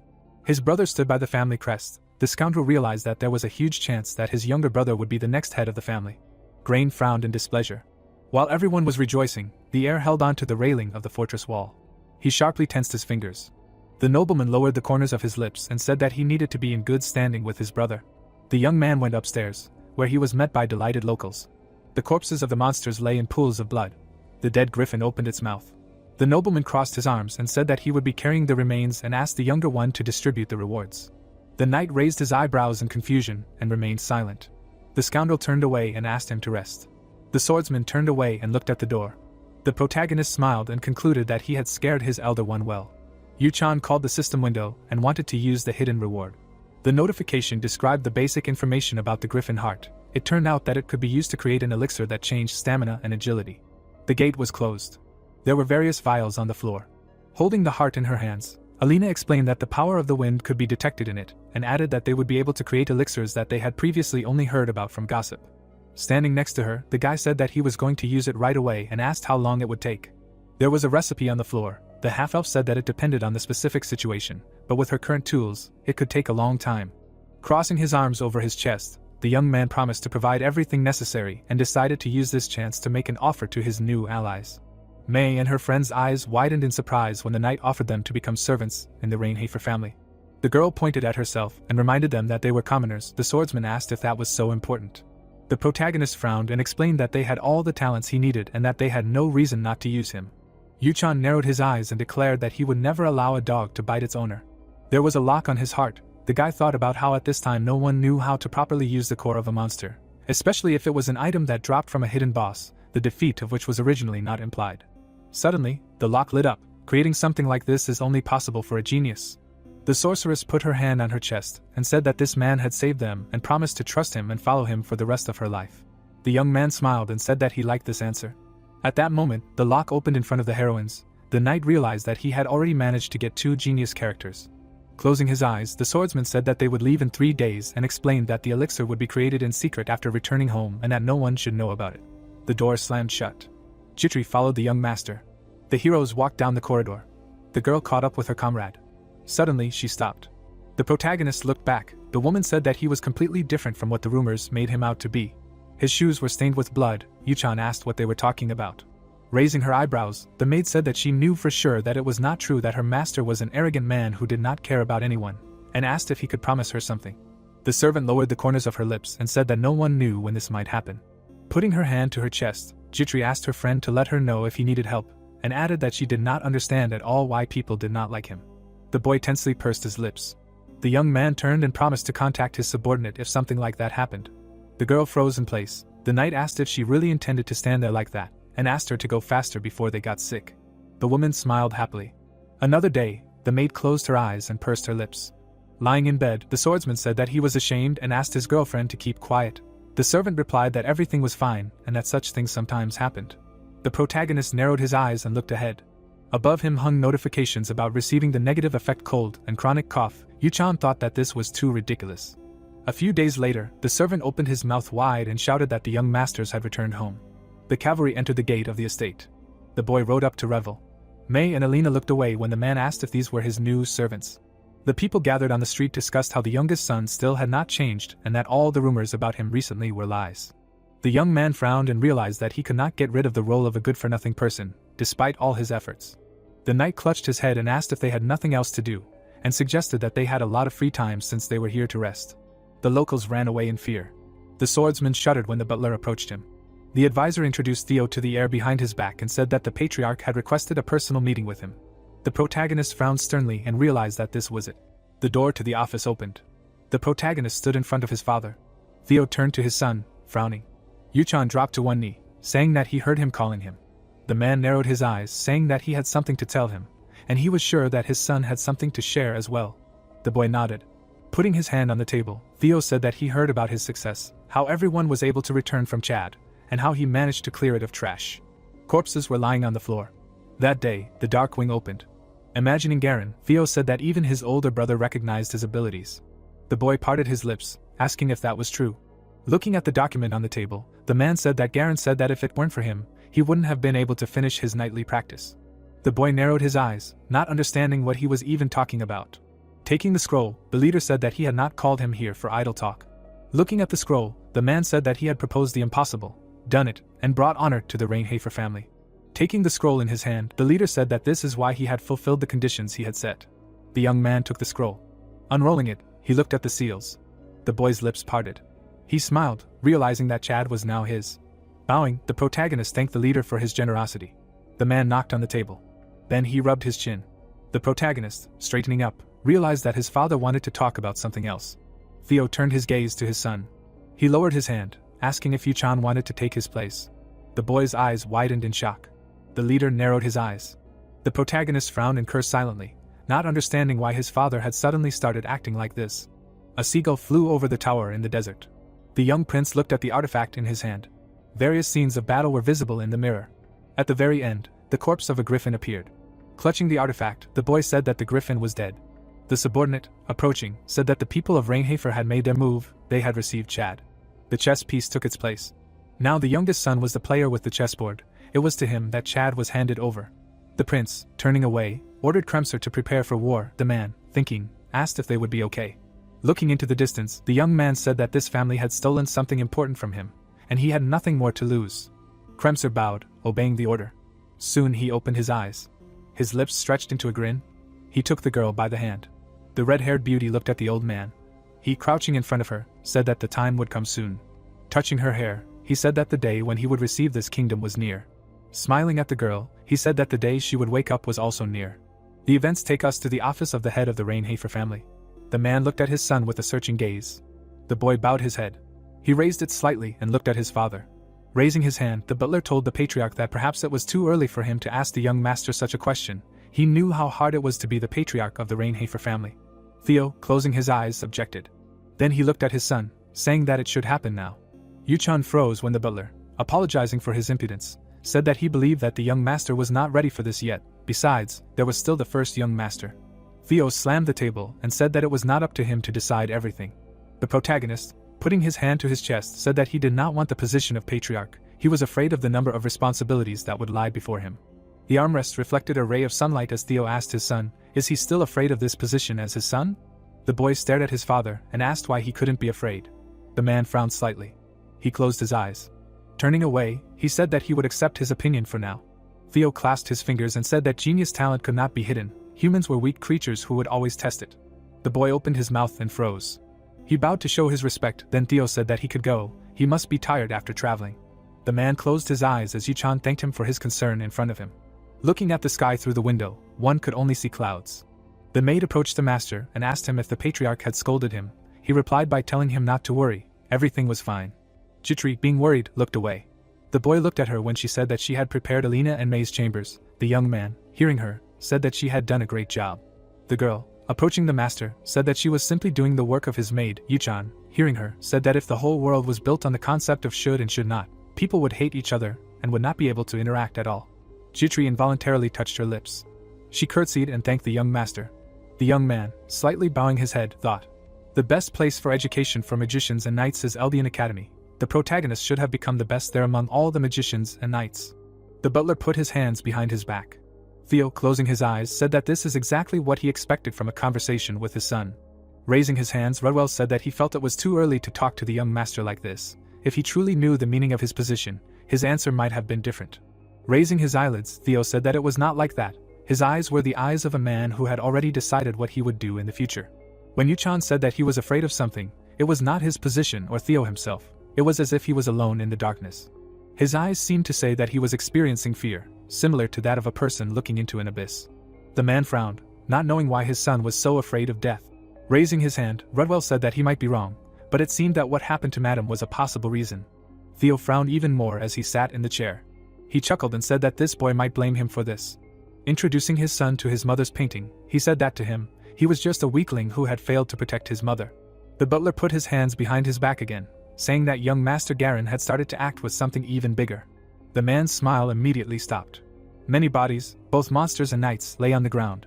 Demons flew through the air. A sharp gust of wind rushed towards them. The swordsman, holding his sword in his hand, looked up at the sky.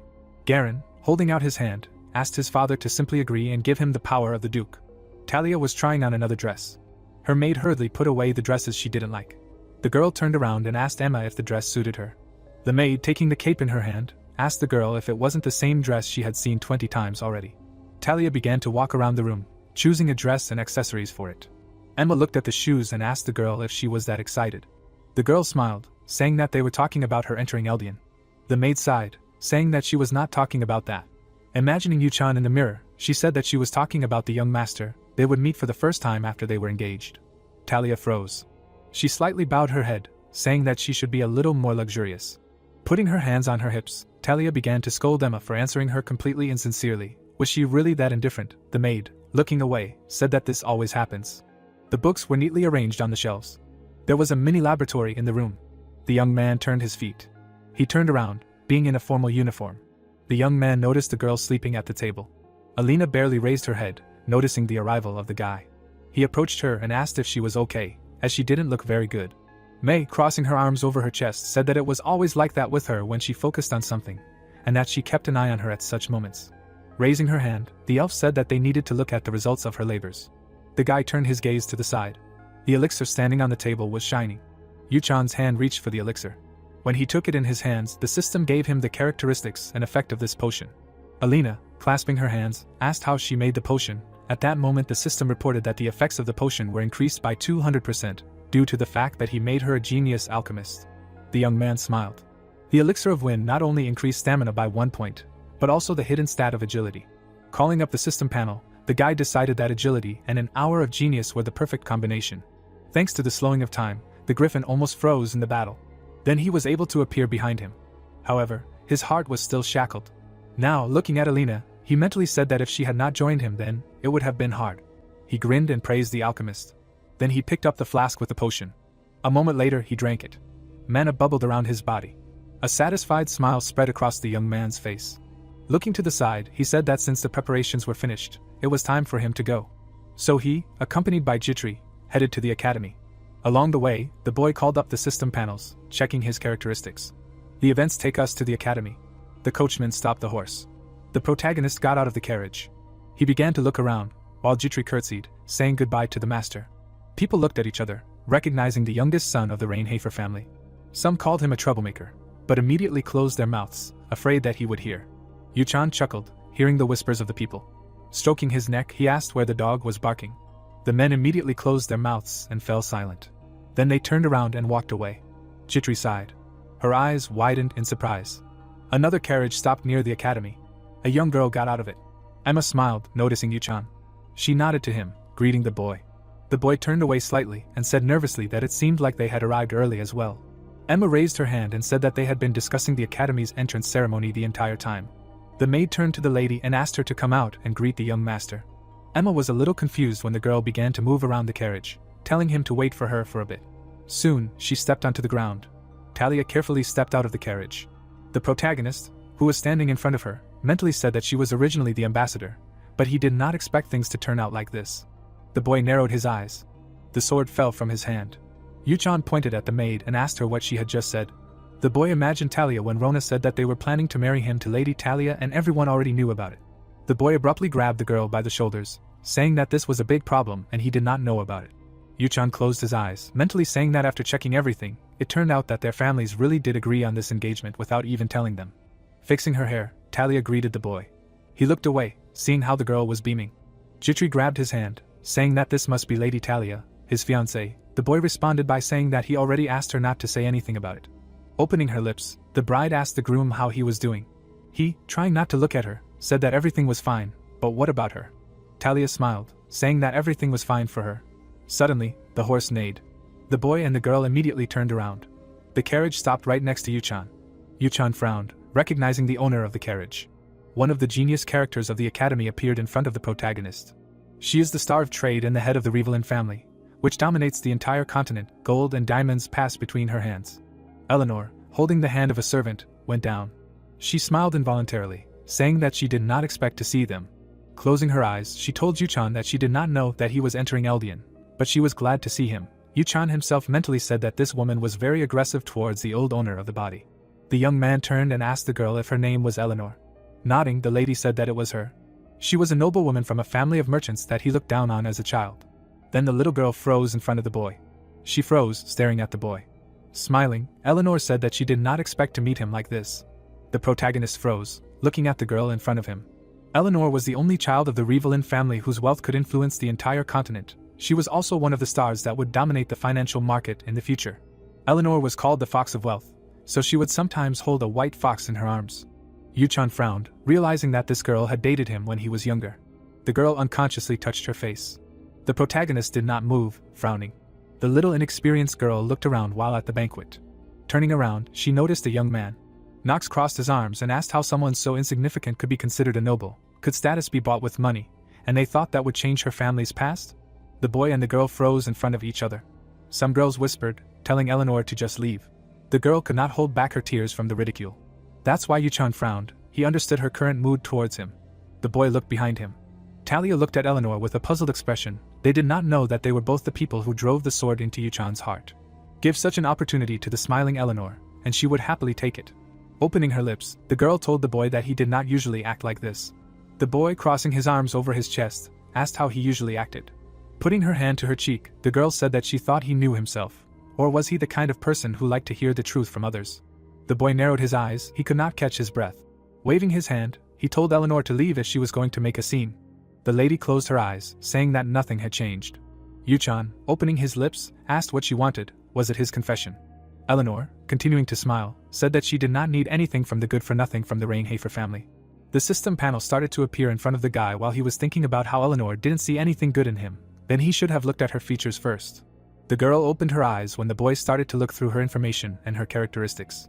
Looking at the skills, Yuchan saw skills such as Genius Accountant, Genius Actress. These skills allowed her to make gold fall to her by itself.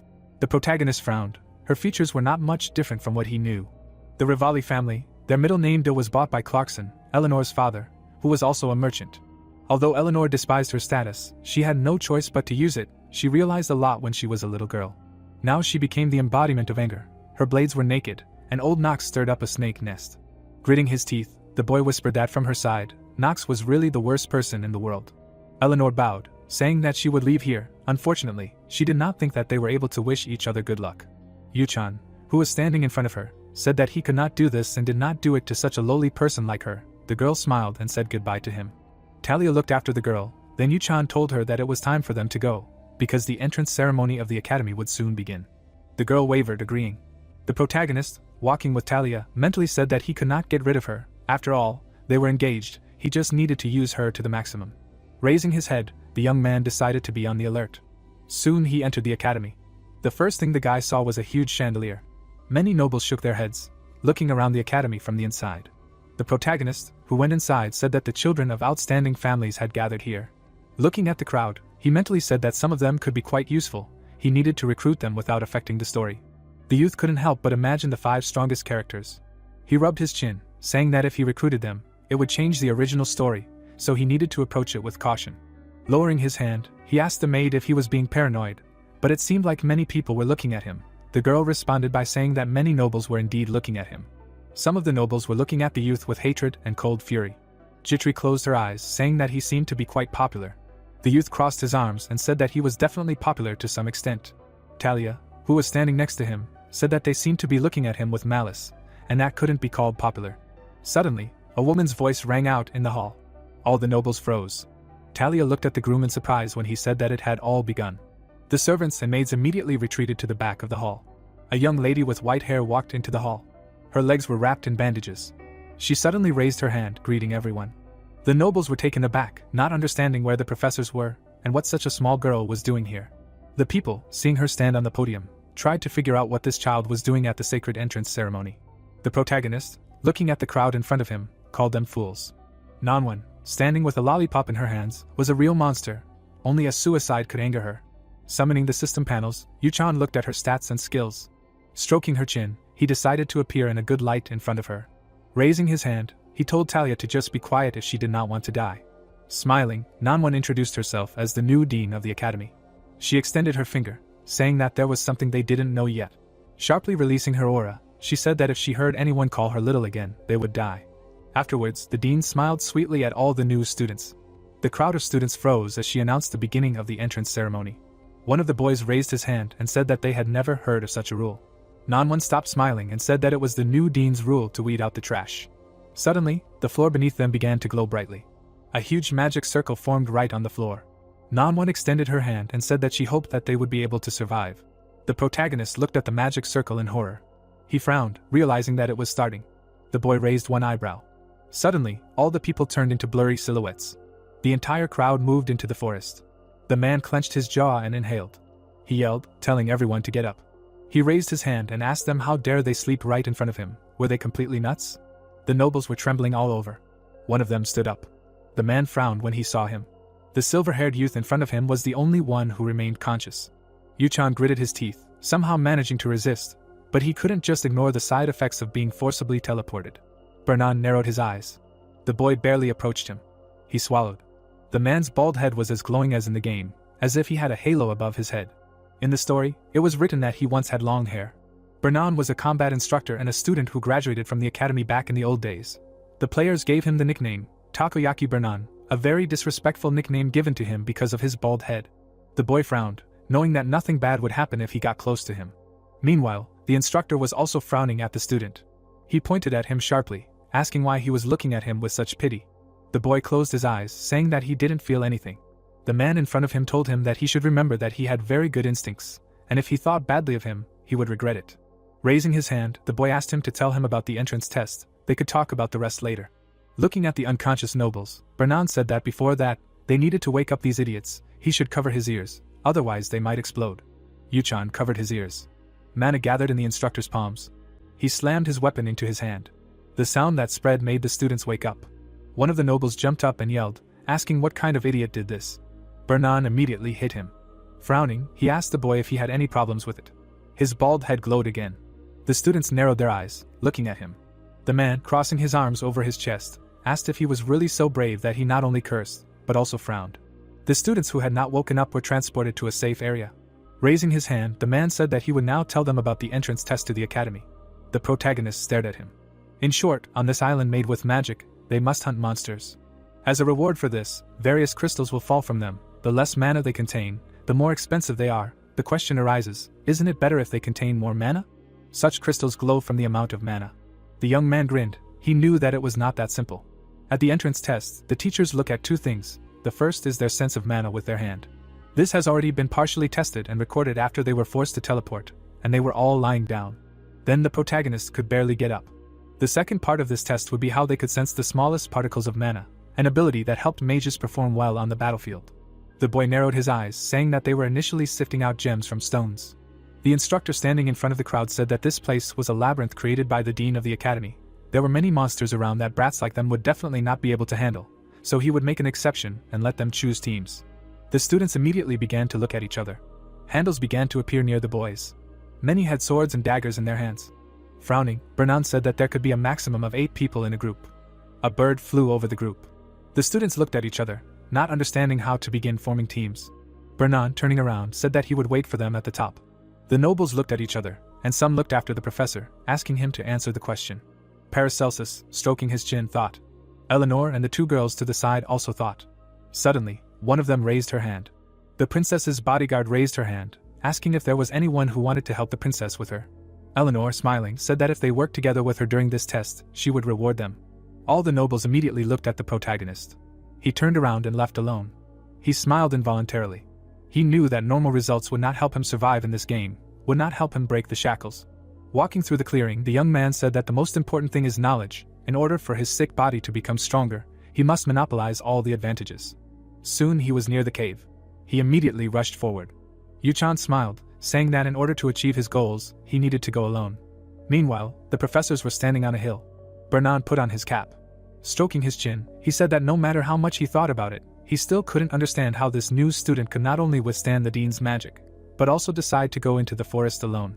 He couldn't help but remember how the boy stood up and looked at him. Then he separated himself and went on his own. Putting his hands behind his back, the man asked if this student was really that fearless. He shook his head, saying that it wasn't quite like that. Imagining Yuchan, he said that this guy simply had no fear. It seemed like a diamond in a dung heap was still a diamond. Now he was wondering what the hidden dragon of the Rainhafer family was capable of. The man frowned. The blade was stained with blood. The wolf fell dead. Yuchan left behind only corpses. A huge number of crystals remained untouched by him. A lone figure followed him. The girl smiled. She looked after the boy. Then she walked after him. Blood spurted out from the wound. The wolf fell to the ground. The 3 girls confronted the goblins. Talia, sweating heavily, tried to understand where her fiancé had gone, and she was going to go with him. Suddenly, the girl next to her screamed, saying that she must protect the princess, so she must devote herself to killing monsters. Soon, all the goblins were killed. Penelope, taking the crystal in her hand, said that they had found a crystal of the highest rank. Her bodyguard did not agree with her, saying that this was still a test for Nanwan, one of the 4 elders. There must be something else. The princess nodded, agreeing with her. Afterwards, she looked away sadly. The students were breathing heavily after the battle. In their current state, it was difficult for them to get up. They barely stood on their feet, wiping away sweat. Ichina frowned, saying that she could not give up so easily. Looking at the princess, she mentally said that she promised her that she would help her take the highest position. The current arcane empire was rotten to the core. Penelope must sit on the throne to restore the empire to its former glory. Hina, rubbing her chin, thought, telling herself that she must help Penelope in any way possible. Talia, who was standing next to her, asked the princess if she was ready. If so, they could gather those who were not too tired and move on. The girl looked into the distance. She tightly clutched the crystal. Then she moved her hand back.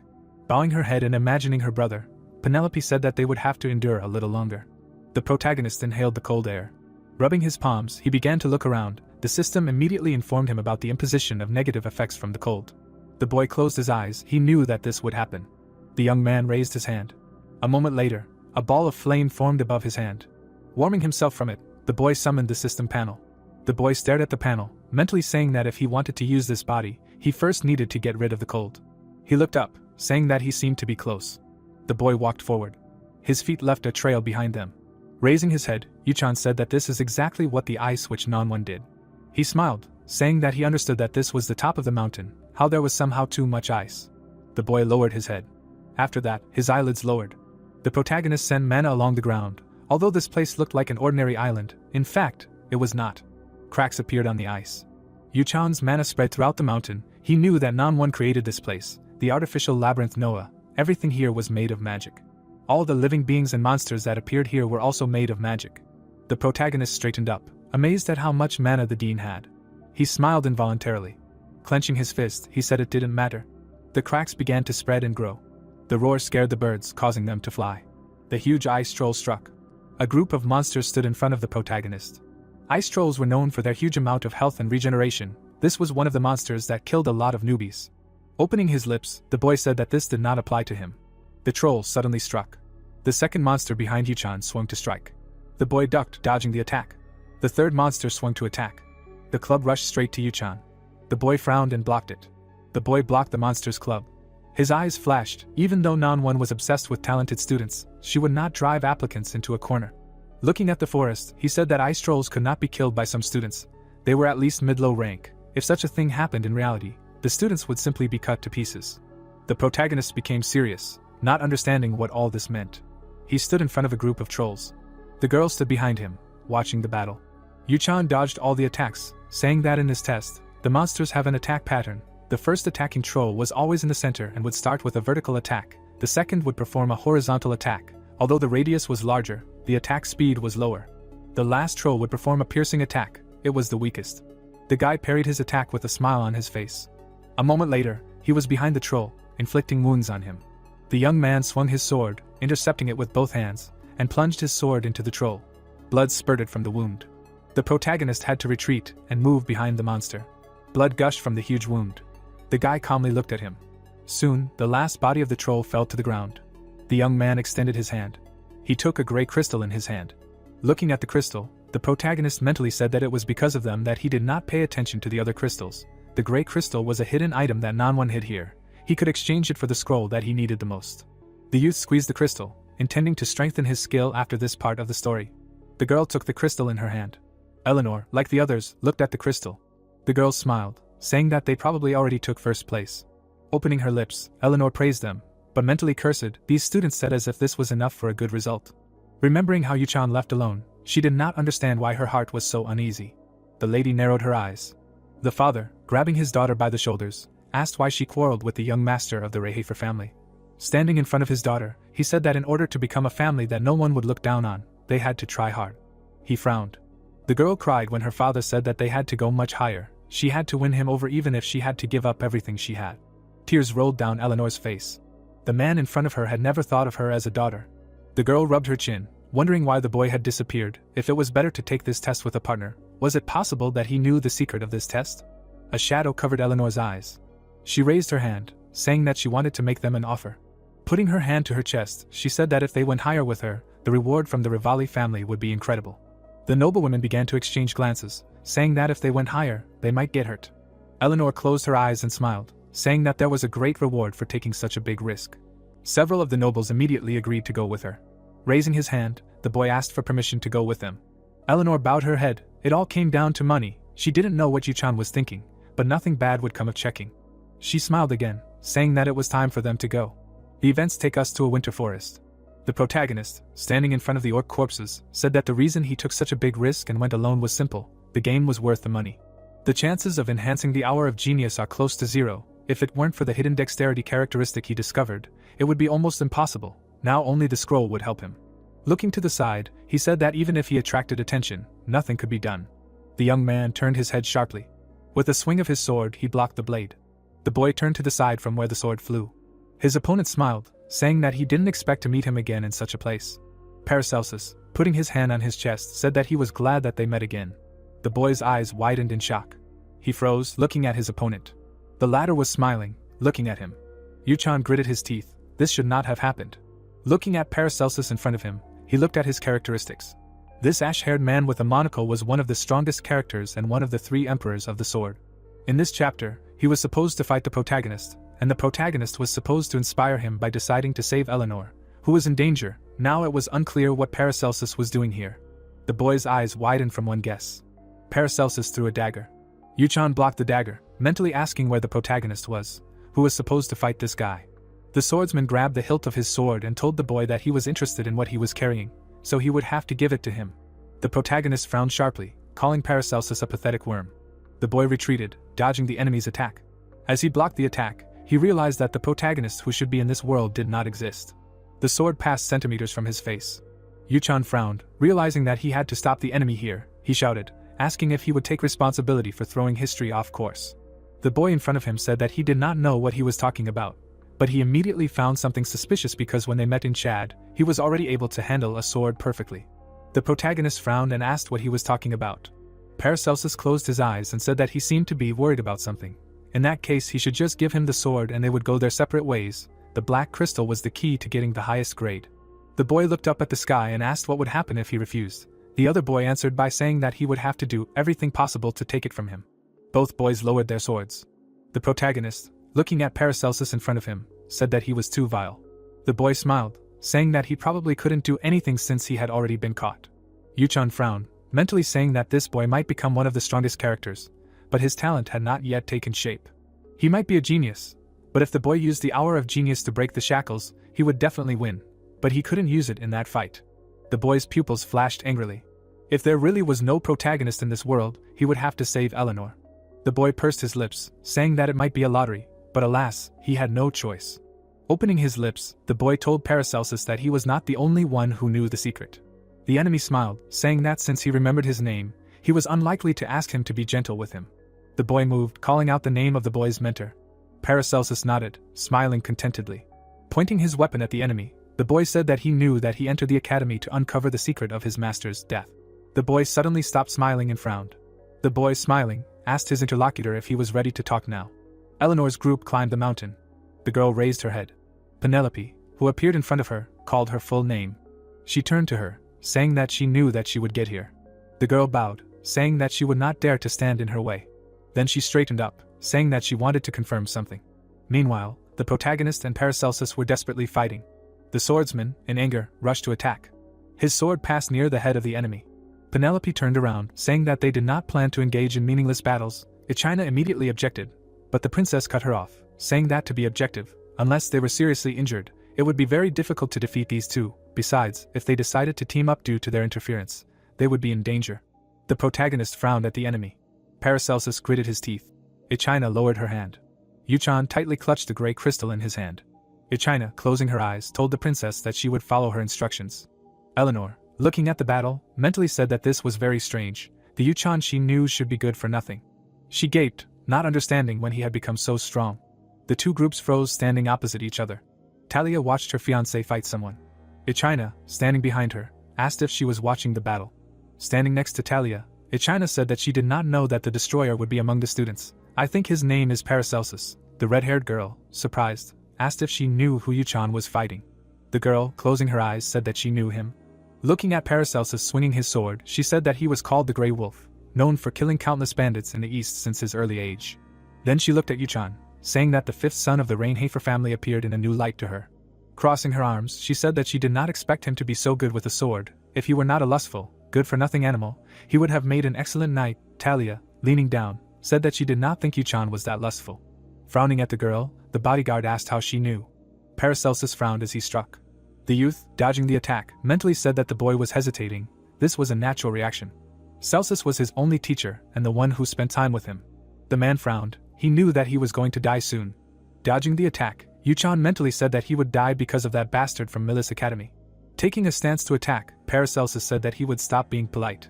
He attacked sharply. The boy smirked, asking what happened. Holding back the enemy's onslaught, the protagonist said that it was not he who killed his teacher. Paracelsus' blade deflected to the side. The boys began to move around the battlefield.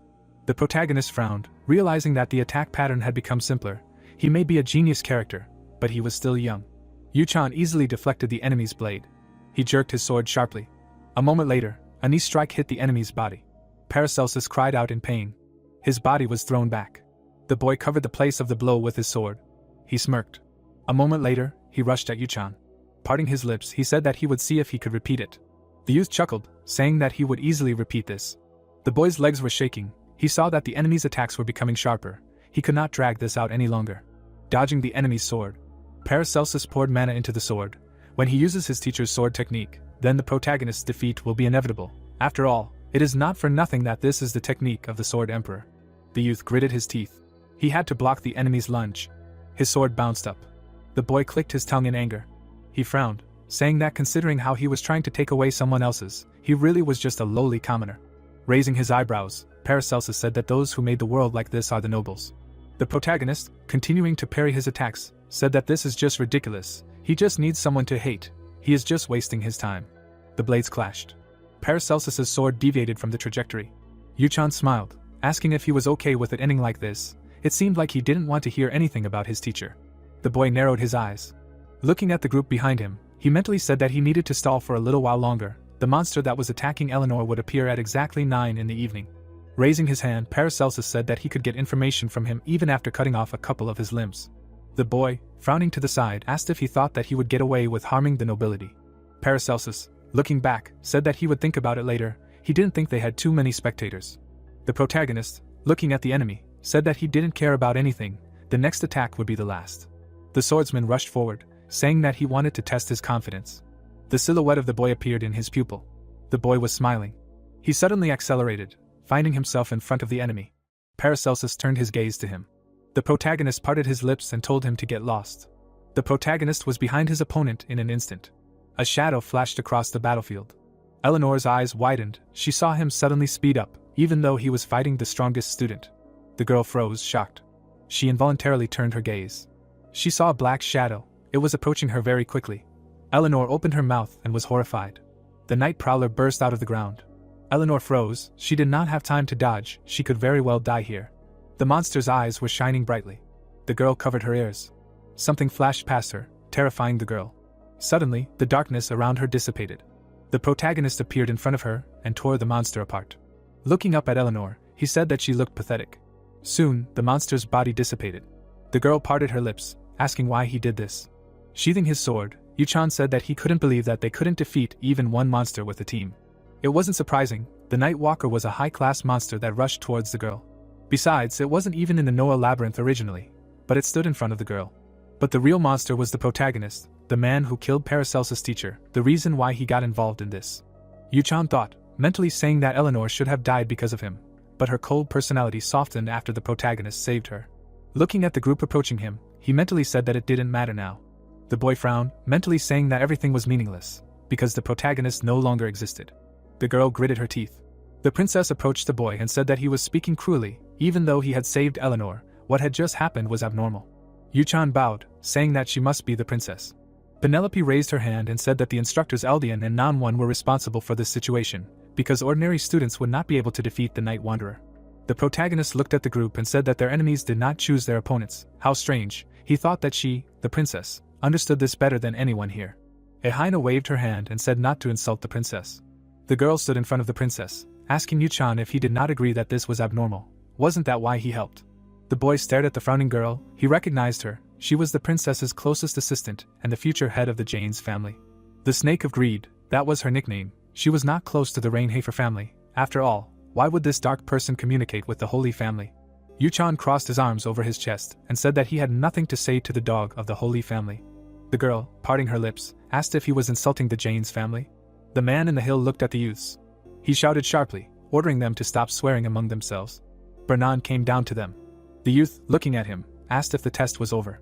Frowning, the man said that the test was stopped. The guy handed the instructor a black crystal, he replied, saying that he did not think that someone would still get the black crystal, and it was surprisingly incredible, and it was full of surprises. A shadow covered half of the guy's face. He frowned when the instructor said that he would get first place in the entrance test, and everyone who got the purple crystals would share second place. Penelope, who was standing to the side, became serious. She raised her hand. Parting her lips, she asked what about the attack of the Night Walker. They took it into account. She did not think that such a monster should be here. They demanded an explanation. Bernan raised his hand, saying that they would investigate. He looked at Eleanor, saying that he understood that this was not enough. After all, a cadet was in danger, so Cadet Eleanor would receive special compensation. The man frowned, telling Yuchan that he would receive a special reward for saving another cadet. The youth, turning around, said that he did not need it. The protagonist looked away, mentally saying that he shouldn't interact with Eleanor anymore. No matter how things would turn out due to the fact that there was no protagonist in this world, he shouldn't deviate too much from the original plan, especially since if he accepted the reward, he would have to admit that he did it deliberately. The girl looked after the boy. Clenching her fist, she asked Yuchan why he saved her. The boy narrowed his eyes, mentally saying that he knew that it wouldn't be possible to escape so easily. Turning around, he said that he dealt with the monster, and she just happened to be nearby. The girl raised an eyebrow, puzzled. The protagonist turned around and began to leave. As the nickname of the Wealth Fox implies, she was cold and calculating, and she also believed that everything in this world can be bought, even loyalty, even a person's heart. She was currently riding in her carriage. Looking out the window, she asked why Yuchan saved her. He even refused the reward from the instructor. She couldn't help but remember how he looked at her and said that he had dealt with the monster, and she just happened to be there. The girl squeezed the scroll in her hand tighter, saying that it was a ridiculous lie. The guy sitting opposite her said that he doubted that he was going to do that. Raising his hand, he said that she herself said that he was good for nothing. The girl, looking at him, said that now she doubted it. It was not a lie, he must have had other reasons. Eleanor narrowed her eyes, not understanding the meaning. She frowned and said that they needed to look into it further, and the boy, hearing her, said that he would investigate. The boy was surprised when his mistress said that he shouldn't do it. Opening the scroll, she said that she would do it herself, because if they found out that they were looking into the Rainhafer family, things would not go so easily. The scroll contained a schedule of lessons. The girl's servant chuckled and closed his eyes. The carriage continued to drive through the forest. The events take us to the academy. The sun's rays, falling on the roofs, reflected, creating glare. Jitri approached her master. The girl, worried, parted her lips, asking if he was really okay. He was so pale. Did his hands and feet really get cold again? The young man, sitting with his eyes closed, said that he had already recovered from it, so she should not worry. In fact, it was worth worrying. Someone would have to take on the role of the missing protagonist. This was necessary in order to recover his memories and understand who sent him this mystical message. He could not allow any more deviations, but Nox was a villain. The boy was sitting with his eyes closed, being thoughtful. He suddenly opened his eyes. Jumping up, the young man said that there was still a way to do this. The protagonist smiled widely. He found a way to take on both the role of the villain and the role of the hero in this world. The battlefield was filled with corpses. Luna stood among the corpses. The smell of burning and smoke rose into the air. Daff, approaching the lady, said that the demonic people began to move. He bowed his head, saying that he would awaken. Parting her lips, Luna said that a storm of blood would sweep over the continent again. Turning around, she ordered Daff to get ready. They must reach their goal. The girl put on her coat. A moon badge was attached to her shoulder. Daff followed the lady who said that they would do anything to destroy the Arkham Empire. The boy was sitting at the computer. The monitor was reflected in his pupils. There was one thing that gamers who had played countless games thought about in a similar way. They knew that the protagonist and antagonist were not so different, just like Inner Lunatic, Nox and the protagonist were almost the same. And yet they seemed so different. One holds a shield and sword to protect his loved ones, to overthrow the villain. The other looks at him arrogantly, despising him and wanting to achieve his goal. They both go through many similar situations, including a boss monster that is absolutely evil and a demon. In most recent games, the villains have experienced some kind of trauma, which makes them similar to the protagonists. To put it simply, even villains have reasons for acting the way they do, even Nox. The boy bowed his head. People have always been crazy about villains. Now Yuchan came out to the square. He involuntarily parted his lips. He knew that it couldn't be said that the protagonist and the villain were completely identical. The villain would always remain a villain. He couldn't become the protagonist, but they were each other's reflections. The boy smiled, saying that this only applied to games. In a world that was heading towards destruction, and in which there was no hero, the villain would only have one option to survive. That was to destroy reality, and become both a villain and a hero. The boy stopped, approaching a place filled with mana. The youth put his hands in his pockets. Right in front of him was an icy road. He sighed, saying that he didn't like to risk his life, but he had no choice, it had to be done. The greatest villainous organization in Inner Lunatic was a group that wanted to overthrow the Imperial family. The protagonist stretched out his hand. Mana began to accumulate in his hand. Suddenly, the alley in front of him began to shine brightly. Bernan frowned, sitting near the professors. The other professor sat across from him. Nanwon sat at the head of the table. The girl rested her head on her hand, bored. Bernan asked Lars if it would be dangerous. He frowned and said that he had been watching the test. Had he made another mistake? The man gritted his teeth, saying that he had told him he hadn't done anything. The girl puffed out her cheeks. She broke her chopsticks, asking what they were doing. Bernan hugged Lars, saying that they weren't talking about anything. He nervously, smiling, told them to continue where they had left off. The girl snapped at the professor, saying that she had already filled everyone in. Hadn't they been listening? The old man adjusted his glasses. Raising his hand, he said that the dean had talked about an enemy that had appeared during the entrance test. Nanwon waved her hand. Looking at the professors, she said that this man wanted the Eldian Academy to fall, like the entire empire. Eleanor was just the beginning. Introducing the girl, she asked if they knew why they were targeting the young star of the financial world. Lance, frowning, said that it was because the merchants, controlled by the Revelin family, were responsible for 70% of the Arheim Empire's trade. The combat instructor, frowning, said that if the enemy was deliberately targeting the Revelin merchants, then they already had their next target. The girl lowered her hands, saying that what just happened was both a warning and a challenge to the academy. They must prepare for what was to come. The professors nodded. Nanwon stood up from her chair. Then she sat down again. Extending her hand, she said that there was another person who could be dangerous. Bernan, turning his head, asked who the dangerous person was. The girl looked away. She had followed Yuchan as an ordinary girl a while ago. She had seen him kill monsters with ease. Smiling, Nanwon said that the most dangerous of all the applicants would be the most talented. The man jumped up, asking who it was. Then he frowned, mentally asking if there was anyone whose talent she recognized. This was the first time since the princess. Closing her eyes, the girl at the head of the table called out Yuchan's full name. When she stood up, Lars asked if she was talking about the good-for-nothing Rain Hafer. Nanwon confirmed it. She remembered how the boy smiled. The girl touched the door handle. She smiled. Sharply raising her head, the dean said that the boy could be stronger than her. The professor jumped up from his seat. The men began to exchange glances. Lars began to sweat profusely. The doors of the establishment opened. The protagonist entered the bar. Kirin frowned, asking why he was here. The guy looked at him and mentally said that it must be Kirin. To the outside world he was the owner of the tavern, but his true face was a little different. Sitting at the bar, he said the key. The man frowned slightly. Yuchan raised his eyebrows. Kirin grimaced and said that although he had no idea why the man gave him the secret code, he had received permission. The guy smiled, asking if he was going to introduce himself. The man closed his eyes and introduced himself. The guy turned around and left. He stood in front of the liquor cabinet. The young man rubbed his chin, mentally saying that in order to get into the lunatic headquarters, he needed to figure out the combination. The guy touched the jug. Then he touched another jug. The protagonist took one of the bottles. Mana flowed towards him. Suddenly, mana rushed towards the cabinet. Yuchan frowned. He was affected by high-level magic. His mana temporarily reversed its flow. Mana enveloped the young man. Teleportation carried him away. The protagonist, barely opening his eyes, mentally said that his stats were still too low. The boy's eyes widened. The blade of the sword was pointed at Yuchan's throat. Luna held the sword in her hand. Parting her lips, she asked who he was. A drop of blood came out of the wound. It rolled down his neck. Smiling, Yuchan said that he came to her, the leader of the lunatics, the only one of the 3 sword emperors whose face is unknown to anyone. He came to her. Luna, parting her lips, asked if he really knew not only about their secret headquarters, but also about her. So who is he? The young man, raising his hand, introduced himself. He raised the doors of his hand, saying that he wanted to join the lunatics. Luna brightly illuminated the night. Paracelsus sat on the windowsill. Looking out the window, he said the name Nox. Squinting, he said that this guy seemed to know something about the death of old man Celsus.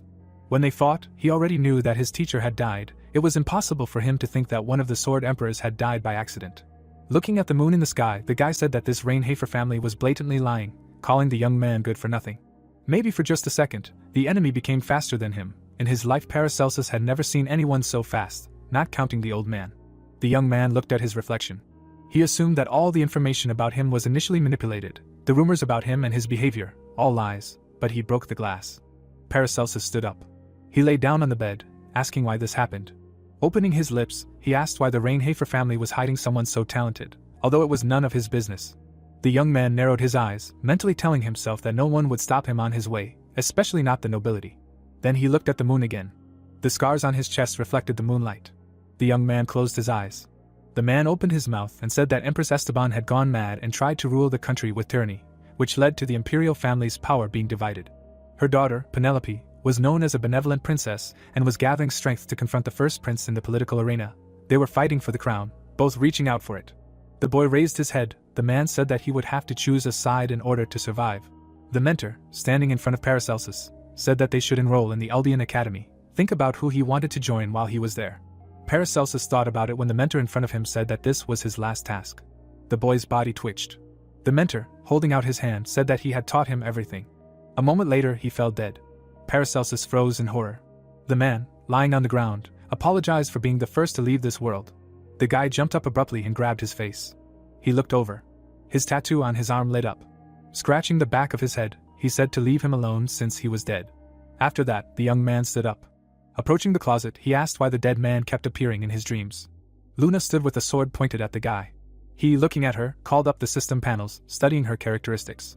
The girl was one of the sword emperors, a monster standing on par with knights. Having reached the peak at 20, she easily chopped everyone. Her mastery is incredibly difficult to achieve. The protagonist narrowed his eyes, mentally saying that unlike the dark art of the sword, which he can learn only by becoming a patriarch, he will be able to learn Luna's techniques if he earns her trust.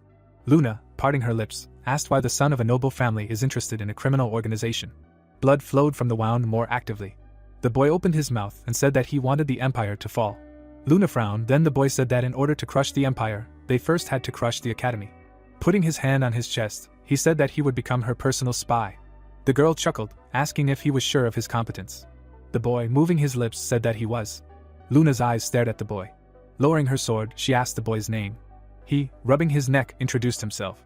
Daff appeared and knelt down on one knee at the first call. He closed his eyes when the lady ordered to prepare the lunar test. The man opened his eyes. Looking at the boy in front of him, he said that he would do everything. Holding out the clothes, he told him to put them on and follow him. Yuchan nodded, taking the cloak. Soon they were at the altar. The boy, raising his head, mentally said that everything was going according to plan. Pointing at the altar, Daff said that he needed to climb the altar, then kill all the enemies that appeared there, and remember that the robe should not fall off. The young man, parting his lips, asked why he needed to do this. Frowning, Daff said that it was because it was the only way to prevent the berserk from affecting him. The guy leaned slightly, mentally saying that he actually knew why he should wear this robe.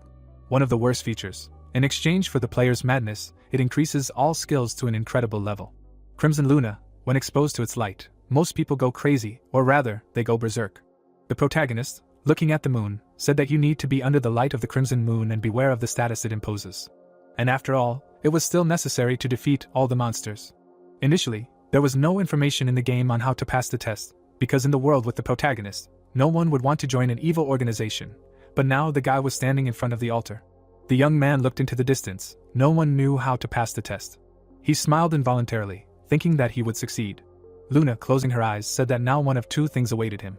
Smiling, she said that either he passed the test and became a member of the lunatics, or he died right here. The guy looked at her. Her lips stretched into a smile. Turning around, he said that we will see about this. Daff cut his palm. His blood fell on the altar. It glowed brightly. The pentagram on the floor glowed from mana. The man turned his head. Monsters began to approach the altar. The protagonist, looking at the monsters, realized that this was not the level he could handle. All the monsters were chimeras, at least of the average level. The boy grabbed his hood. He suddenly threw off his robe. His lips stretched into a grin. Luna frowned, not understanding whether the newbie had gone crazy. The boy's body trembled. The system informed him that the berserk effect had been cast on him, and he would not be able to return to normal. The boy's eyes lit up. All his stats increased by 50%. The blonde, standing outside the altar, tried to understand whether the brat had gone crazy. The boy was smiling. Daff, frowning, said that he could not believe that he had thrown away his robe. It was the same as saying goodbye to life. Maybe he should stop him? The girl parted her lips, saying that he was one of those people who did not care about warnings. Moving her lips, she said that whether he died or not, it did not matter to them. Opening his mouth, Daff said that he was from the Rainhafer family. Theo could become a problem if he tried to harm the lunatics. It would be bad. He couldn't help but imagine the head of the family. The girl smiled, saying that it wouldn't happen. With a smirk on her face, she said that it definitely wouldn't happen. Tilting her head, she said that she doubted that Theo had much fatherly love. Daff, turning his head and looking at her, said that he agreed with that. Looking back at the guy on the altar, she said that they should watch. She narrowed her eyes, saying that this idiot definitely had a plan. Mana enveloped the sword. The monsters approached the altar. A moment later, they rushed forward. The demon opened its mouth. Yuchan dodged the attacks of the beasts. He swung his sword. Then he lowered his blade. Blood gushed out from the wound. The whole world was drowned in red. This is a description of the entrance exam of the lunatics. The boy sighed and said that many of his stats had increased, and that was not all. His body had also become a little bigger. The boy's sword was covered in darkness. It was not so easy to deal with it now. The monsters opened their mouths, rushing forward. The young man swung his sword. He cut off the head of a beast with one swing. The boy abruptly turned his gaze to the side. With another swing of the sword, he cut off the head of another monster. The head fell on the altar. The boy sighed and straightened up. The monsters stopped and trembled. Luna and Daff stood aside and watched. The protagonist stood in a stance. The berserk status was one of the worst statuses in Inner Lunatic, and it can only appear under the Crimson Moon. The boy grinned. He was originally going to use it. The boy's eyes widened. Thanks to two genius characteristics, the negative effect of the Crimson Moon was neutralized. The genius of the sword and battle, and the genius of mana sense. Now the aura of the berserker enveloped him, helping him. The protagonist extended his hand, mentally saying that if you look at the level of these talents from this world, it was unfair, because he was the only one who benefited from them. Gripping the hilt tighter, he asked who cared. He jumped sharply. Raising his hands, the youth used black execution. His sword cut off the heads of many monsters in an instant. Luna frowned. Daff also frowned. The protagonist smiled widely when the system reported that due to the effect of the artifact, his life was extended by 2 days and 7 hours. Yuchan rushed into the crowd of monsters. Luna, opening her mouth, shouted something. The guy, gritting his teeth, said that it was too noisy here. The darkness that enveloped his sword reached for his hand. The boy sighed. He stepped to the edge of the altar. The boy stood in front of Luna. Frowning, he asked if the test was over. A little earlier, when the boy rushed into the crowd of monsters. Smiling, the blonde said that they should recognize him as a member of the lunatics. Daff, turning his head, said that there were not many people on the continent with such a level of talent. Raising her hand, the girl shouted, telling Yuchan that he had finished the test, now he can return. The boy, raising his sword above his head, slashed at the monster. The girl frowned, asking if madness had consumed him. The man, clenching his fist, said that they should kill him. Blood gushed out from the wound. The protagonist swung his sword and pushed away the drops of blood. Then he slowly walked to the edge of the altar. The boy narrowed his eyes. Luna and Daff stood silently. The boy stood in front of them. Frowning, he asked if the test was over. Luna, who was standing in front of him, said that Theo was a monster. Daff, turning his gaze to the mistress, said that she was right. The guy smiled, he succeeded. The blonde, tilting her head, smirked and gave an order to Daff. The man nodded, accepting the order. Picking up the robe, he said to take it, because only members of the lunatics can wear it. Yuchan happily took the robe. He received the lunatic's robe. The system reflected the information about the received item. Putting on the robe, the guy read the characteristics, as well as the description of the moon oath. The protagonist clenched the sword in his hands and was upset that the moon oath can only be used at night, because a passive skill that increases attack is rare in inner lunatic. A status window with stat values appeared in front of him. Willpower had reached 12 points due to the user receiving 6 extra points. Yuchan closed his eyes and thought that he had the best results. The boy looked forward. Luna looked at him, puzzled. The girl put her hands on her waist and suggested that her friend wanted something else from her. The young man frowned and said that he had shown the best result in the lunar test. The knight looked away and said that he would like to receive a well-deserved reward. The woman crossed her arms over her chest. Smiling, she called the newcomer impudent, and wondered how much longer he could be so impudent. The captain turned to his subordinate and asked him to bring it. Daff handed her a white mask. It was enveloped in bloody energy. The commander explained that it was an artifact that the lunatics had recently obtained. The mask hovered in the air. Luna explained that this item could create clones. The girl looked down and decided that it would help her comrade in his espionage activities inside the academy. The woman narrowed her eyes and asked if it was enough for him. The swordsman bowed and answered in the affirmative. The protagonist smiled and was happy that he had finally gotten it. Yuchan took the moon's shadow in his hands. His eyes lit up when he put on the mask. The system began creating a clone. A double appeared next to him. The guy thought about how he had gotten involved with the lunatics so early for this very reason. The young man lowered the sword and realized that this artifact was so important because now he had the opportunity to play both the role of a hero and the role of a villain. The knight took off his mask and thanked his ally. Frowning, the captain asked him to listen carefully and told him that there were 5 ranks in the lunatics, 2 of which were the leader and vice leader. The commander introduced the people in black robes and said that the newcomer had received the 3rd rank, since he had just joined the organization. The swordsman nodded in agreement. Standing in front of him, Luna asked him to wait for his first mission. The girl turned her head and hoped that the new member of the group would not disappoint her. The main character approached the portal and bowed. The woman smiled and called him quite an interesting child. Daff bowed his head and agreed. The man scratched his chin and asked how he did not go crazy under the crimson moon. Standing under its light, the captain said that she understood why this could be misleading, since people who are not geniuses cannot last even 5 minutes. The commander confidently knitted her eyebrows and decided that even a genius would hardly fight without a robe. Luna grabbed his shoulder and concluded that Yuchan was ready to put his life on the line. The subordinate approached her and agreed. The girl looked at the corpses of the monsters and suggested that they watch the newcomer for now to assess how useful he would be to the organization. The guy entered the building using the portal. While wiping the bowl, Kirin realized that he had already finished his business. The young man frowned and confirmed this. A smile appeared on his face. The knight thought that others would definitely question him about his decision to risk his life on the altar. The swordsman narrowed his eyes and realized that he had not actually done so. The blood moon was shining in the sky. The protagonist remembered that the berserker could be resisted by having 2 genius traits. An image of cards with the image of the genius of the sword and battle and the genius sense of mana appeared in his mind. Holding the dark sword in his hands, Yuchan realized that he could use the power of the crimson moon. The man closed his eyes and assumed that his friend got what he wanted. The boy raised his eyebrows and asked if he had any business with him. The innkeeper frowned and called it unfair that he still did not know the name of the customer. The young man opened his mouth in surprise and asked what this meant. The bartender smiled and explained that people usually say their names when they meet. The knight looked away and introduced himself. Standing in front of him, the tavern owner promised to see him later. Raising his hand, Kirin decided that keeping up with the academy schedule was hard enough and guessed that it would be even harder for his comrade to hide his strength. The swordsman opened the door and walked out of the tavern. Looking after him, the man asked his friend not to stand out too much. The dorm windows were lit. The protagonist opened the door to his room and concluded that everything was going according to plan. When he entered, Jitri was already waiting for him. The girl put her hands to her chest and asked how the young master dared to run away on the first day of training and leave her alone. Yuchan's eyes widened in shock. The guy approached his subordinate and thought that she was definitely asleep. The woman closed her eyes and reminded him that he shouldn't do so many dangerous things because there were already bad rumors about him within the family. The young man turned away and sighed in relief. The maid said that he still had a chance to rehabilitate himself. Looking away, the knight asked how her day was, and remembered that all the servants also went to class. The servant covered her with one hand with the other. Jitri looked down and replied that nothing special had happened. The swordsman narrowed his eyes suspiciously and realized that this was not true at all.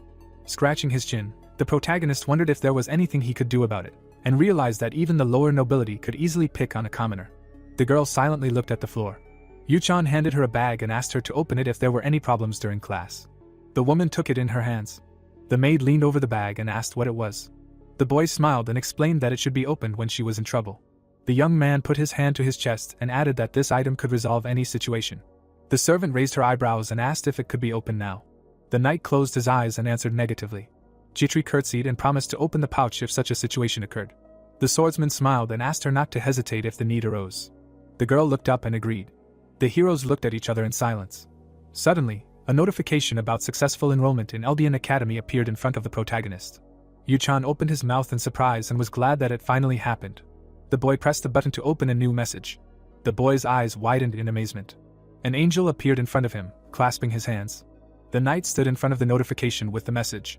The swordsman pressed a button and read that the sender was very happy that he managed to enter the academy without any problems. The protagonist scratched his chin and realized that the message was written in such a tone as if its author could see right through him. Yuchan frowned and thought that this person probably knew him. The guy was standing by the window. The stranger decided that his ward had already faced many difficulties, but what was waiting ahead would be even more difficult. The young man tensely pursed his lips. The stranger wrote that only he could cope with everything, because he knew the end of this story. Blank pages flew out from under the knight's feet. The knight held his blade in his hands. The author of the letter promised to help him as much as possible. The swordsman sat on the bed. The sender hoped that the young gentleman would accept the gift attached to this message. The protagonist squinted with displeasure and decided that this time the content of the letter was again not very helpful. The system window dissolved into thin air. An unknown person poured out messages on the user's head. The fact that this person can influence the system and send him these messages leads to the conclusion that this is the creator of Inner Lunatic. Yuchan frowned and realized that he should focus on completing the main story. A film strip with lost memories and a walkthrough of the game flew past him. Sitting in front of the system window, the guy decided not to think about problems that were not yet under his control. The young man looked at the message icon and wanted to see what gift the stranger sent him. The knight pressed a button to show the character system. The swordsman's mouth opened in amazement. A window appeared in front of him to choose from several names. The protagonist's eyes widened. He pressed the Talia button. Several notifications popped up in front of him. One of them was a photo of a girl. Another was an image of Theo and all the information about him. Yuchan smiled and called this ability simply incredible.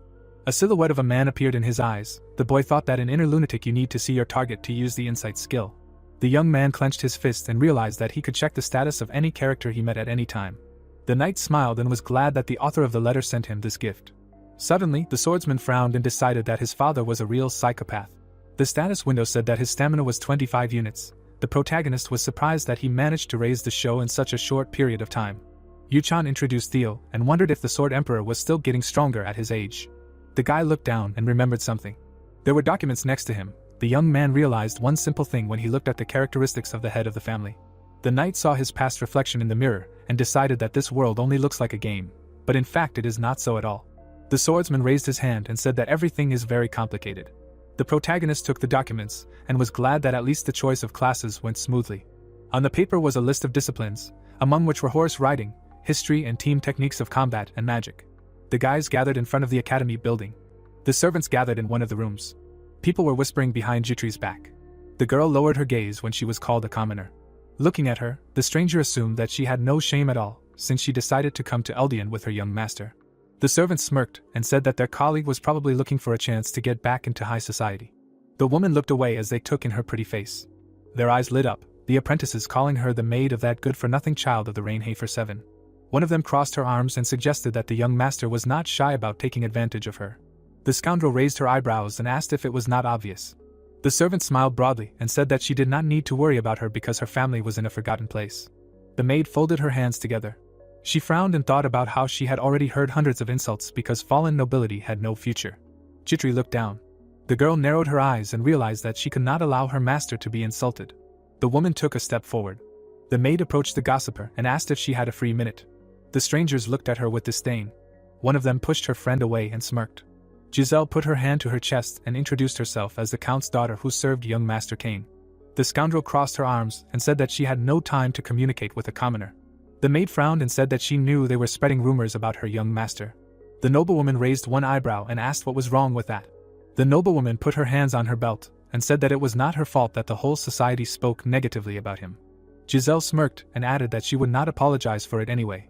Chitri frowned sternly and realized that the protagonist was right about status being of great importance in this place. The girl put her hand in her pocket and realized that she had no other choice. She took out a bag and untied it. Yuchan appeared from a cloud of smoke. The woman's eyes widened in shock. A projection of a guy appeared next to her. The villain raised her hand and screamed in fear. The young man crossed his arms over his chest in displeasure. The maid bowed her head. The knight frowned and said that he did not know what happened here, even if it was unimportant. The maid looked at him tensely. The swordsman said that he was sure of only one thing: if his girlfriend decided to open this bag. The protagonist pointed his finger forward. The aristocrat opened her mouth in surprise.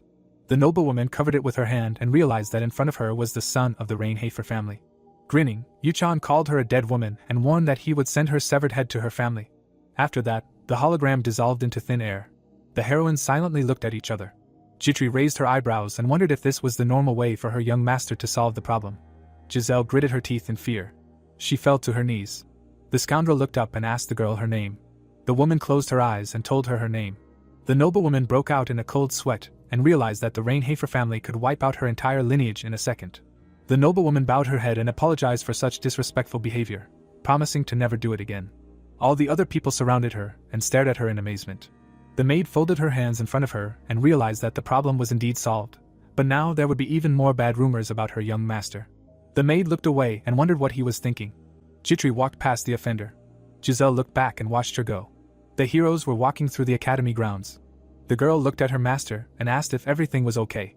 The protagonist looked down. The woman noticed the dark circles under his eyes. Yuchan rubbed them and replied that everything was fine. The guy smiled nervously and remembered how he had to deal with disciplines. Suddenly, a stranger appeared in front of them. The boy adjusted his cap. He took it off and greeted the youngest son of the Rainhafer family. The young man frowned and asked him to state his name. Bowing, Rick apologized and introduced himself. The butler smiled and said that it was a great honor for him to meet him in person. The knight looked at him puzzled. The swordsman frowned sternly and wondered what was going on here. The heroes stood silently opposite each other. The protagonist activated the genius actor skill and realized that a dangerous character from the first half of the story had approached him. In his mind, the servant's demonic eye lit up. He was enveloped in dark energy. Yuchan remembered that this man, being a devil worshipper, would betray the Revelin merchants in 3 months to develop the main plot. An image of a frightened Eleanor appeared in his head. The boy narrowed his eyes in disdain and realized that he would hit the mistress in the back. The young man crossed his arms over his chest and thought that an inner lunatic, the rule of the enemy of my enemy is my friend, does not work. The boy took out a box and said that it was a gift from his mistress. The blue box shone in his hands. The knight looked down and asked him to leave. The swordsman frowned sternly and decided that he was interested in what kind of artifact it was, but the poison apple should not be taken. Rick opened his mouth in surprise and asked what it meant. The protagonist grabbed the sword and asked if he needed to repeat it. The butler's eyes widened in shock. Yuchan gave him a stern look. The boy abruptly sheathed the sword. He turned and left. Chitri ran after him and asked the master to wait for her. The girl frowned in worry and explained that his weak body might not be able to handle the fast walking. The young man looked away and asked how weak she thought he was. The woman remembered sitting by his bed and said that when he had a cold, his whole body was covered in goosebumps and his hands and feet were cold. The maid frowned and said that she never thought anyone could be that weak. The knight closed his eyes and said that he was fine now. The swordsman looked at his friend and said that he would not die so easily. The maid looked down and explained that it was still hard for her because her master was always in the center of things. The protagonist raised his eyebrows in surprise. Yuchan looked up and called himself quite popular. Chitri looked away and pursed her lips. Their eyes met. The heroes continued to walk forward. The boy thought about how Nox had saved her life. The girl looked at the floor. The boy remembered that characters with the straightforward trait always worry about their loved ones. The woman turned to him and asked why the young master acted like that with that man. The knight narrowed his eyes menacingly and asked if it was about Rick. The maid remembered how he grabbed the sword and stated that her master was much more emotional than usual. The swordsman placed his hand on her shoulder and asked her to listen to him carefully. Standing in the middle of the garden, the protagonist stated that no matter what happened, that man could not be trusted. In the memory, Eleanor raised her eyebrows. The maid wondered if this was related to her. Chitri frowned and concluded that the young master had a good reason for acting like that. The girl bowed and promised to stay away from him. Yuchan lowered his gaze and encouraged her. The boy walked away and thought that in the future he would have to keep his distance from them too, because otherwise they would attract too much attention. The young man looked ahead confidently and said that they would have to be much more careful now.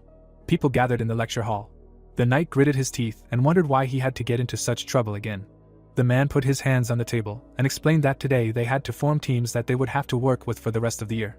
The old man frowned and added that the most important thing in the process of forming teams was to get to know each other as well as possible. The swordsman frowned in displeasure and realized that he had been too optimistic. The protagonist put his hand to his head and was surprised that he had problems due to the lack of friends in the game. The teacher adjusted his glasses and asked the children to form teams of 4. The boys looked at him carefully. The professor said that he was giving them 30 minutes to do it. Yuchan closed his eyes and thought that he would fail, because such an outcast would not be able to recruit 3 more people to the team. The boy raised his hand and asked what would happen if they failed to form a team. The teacher looked up and said that they would get an F and would not be able to repeat the course, so they should be more careful. The man turned his head and said that they could not work alone and asked if he understood everything. The boy looked down and confirmed it. The knight presented the academy crest and thought about how difficult it was to graduate from Eldian, and those who received an F were immediately expelled. The knight frowned and realized that he could not allow this. The boys began to approach each other to form a team and prove that they could be useful. Someone approached Leon and suggested that they team up. The swordsman covered his eyes with his hands and realized that he had to think of a way for an outcast to make friends. The boy approached Eleanor and asked her to join his team. The girl put her hand to her chest and said that she would be more suitable for her teammate. The girl walked down the stairs, ignoring them. Suddenly, she stopped. The woman crossed her arms over her chest and called out to her classmate. The merchant smiled and remembered that he did not like her gift. The protagonist swallowed nervously. The merchant raised her eyebrows and asked if he would give her a chance to repay the debt. Yuchan looked at her and asked what they were talking about. Eleanor tucked her hair behind her ear and asked him to join their team. The boy frowned tensely and thought about how he immediately realized that he would have to join her in the end, even though it sounded arrogant. The girl smiled confidently, waiting for an answer. Talia put her hand to her chest and said that she also wanted to join his team. The young man looked at his classmates and concluded that he had another burden hanging over him. The girl extended her hand to him and suggested that they team up. She looked back, and the knight realized that he had completely forgotten about her. The student folded her hands behind her back, embarrassed. The swordsman imagined them standing back to back, and assumed that she was probably sad that he had become her fiancé. The student looked away, still driven by the desire to help her friend. The protagonist closed his eyes and declared that they would kill him at this rate. The woman scratched her chin and said that this was unexpected. Yuchan looked up and asked what they were talking about. The merchant smiled and was surprised that such a person had friends. The guy frowned with displeasure and remained silent. The young man smiled nervously and decided that he had nothing to refute this with. Given how Nox had behaved up to this point, the sorceress asked if he had made a decision. The merchant put her hand to her chest and said that they needed one more person. The knight narrowed his eyes and concluded that his opinion no longer mattered. Eleanor reminded him that he had no choice at all. The swordsman gritted his teeth and confirmed this. The boys walked around the lecture hall. The protagonist thought about how he needed to stay in this academy and show good results in order to regain his memories. Yuchan frowned sternly and realized that he needed to get into the top 10% to pass the first episode. An image of a flaming archdemon appeared in his mind. The guy imagined himself in front of the mirror and remembered that the battle with the devil would be the first event in which he would need to play the roles of both the hero and the villain. The young man looked sternly ahead. The children gathered in groups of 4. They smiled and laughed. Pell extended his hand and said that he would be happy to work with them. The knight looked at the system notification and was glad that the last member of their team was an ordinary person. The active skill blessing art appeared in the status window. The swordsman smiled and thought that it was pretty good even though he had average stats. A bright light illuminated the angel's wings. It turned out that the power of blessing was one of the strongest skills in Inner Lunatic. The warrior extended her hand towards the star. This ability forcibly awakened the talent of the party members. The system window disappeared. The protagonist was upset that this skill could not be used directly on the protagonist. Looking around, Yuchan called it strange and wondered why an ordinary character had such a rare skill that usually only appeared on saints.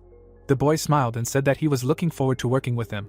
Eleanor put her hand to her chest and hoped that they would work well together. Talia blushed and said that she was very happy to be part of this team. Frowning, the boy asked if there was any point in introducing himself, and hoped that the others would not drag him down. The man placed his hand on the table and noticed that all the teams had been formed and asked the boys to get to know each other better by the beginning of the next week. Standing behind the table, the old man explained that the team composition could only be changed at the end of the semester and declared that the lesson was over. The young man narrowed his eyes in displeasure and called him crazy. The girl warned him that he said this out loud. The student said that swearing at the professor was not very nice. The knight headed for the exit and said that he did not care because they had already formed a team. The student ran out after her friend and called out to him. The sorceress smiled and asked what his class schedule looked like. Talia approached her friend and said that she was just curious. The swordsman was surprised that she seriously asked him about it. Poking her in the forehead, the protagonist asked if she really wanted to know which subjects were the easiest to get good grades in and said that he would not tell her so easily. The girl shouted that it was not that. Yuchan turned away and decided not to let her extract free information from him. The boy silently left, leaving his classmate behind. People were walking along the streets of the city. The heroes approached a shop. Jitri said that they needed to buy a lot. The girl opened her notebook and added that they needed grimoires, equipment, and textbooks. The woman decided that it was no wonder that commoners had such a hard time graduating from the academy. The boy took a few potions and said that it did not apply to him. The knight looked at his reflection in the flask and realized that in fact, a person with talent would be able to graduate from the academy anyway, because even commoners could get sponsors. The maid paid the merchant. The swordsman concluded that money would not be a problem for people with talent. The maid hugged the bag to her chest. Screams were heard. Jitri frowned and said that it had become somehow noisy in here. People gathered at one of the stalls. The protagonist explained that this area was a place where all sorts of people gathered, so anything could happen. Yuchan looked around and said that they shouldn't pay attention to it. Suddenly, the boy's eyes widened in surprise when he saw someone. The stranger pouted in displeasure. The man pointed his finger forward and said that a customer who was not going to buy anything should leave. Next to him stood the son of one of the three main dark families. Leon picked up a potion. The young man assumed that he was currently out of money because his family had recently gone bankrupt. Frowning, the knight called him a good man and hoped that everything would work out.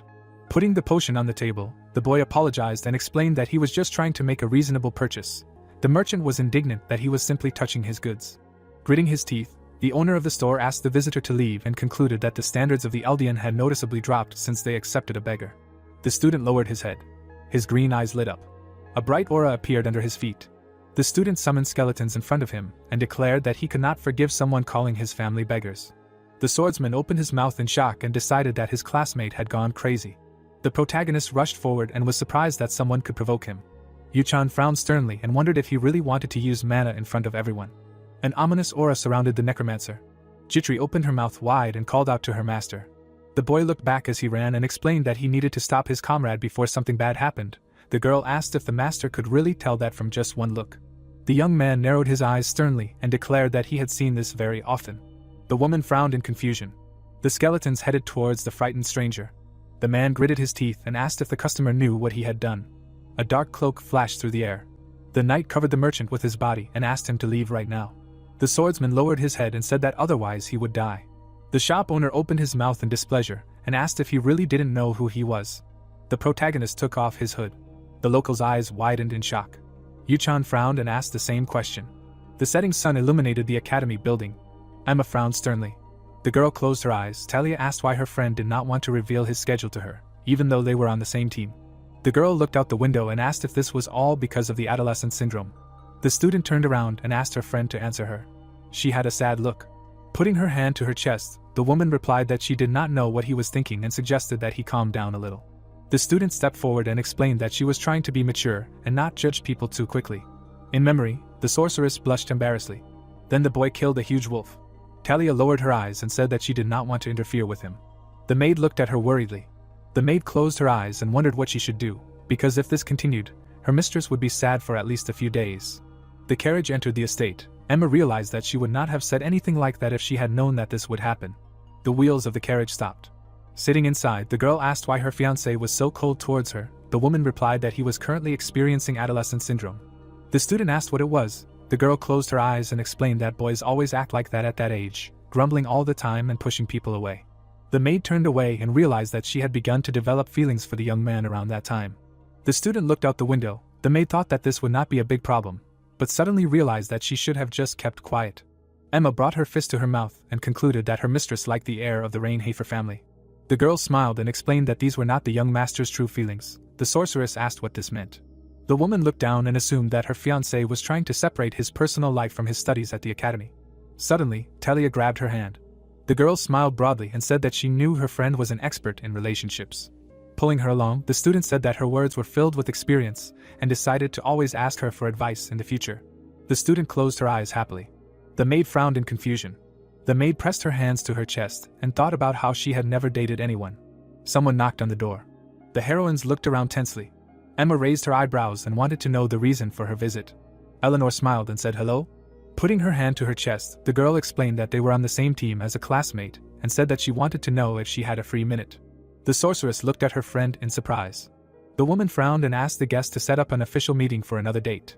The merchant smiled and said the name of the main character. The heroines shuddered and froze in place.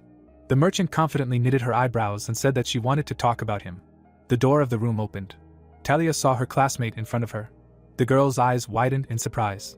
Eleanor fixed her hair and said that today was their second meeting. The main character frowned and asked if he should introduce himself. The frightened locals watched what was happening in the square.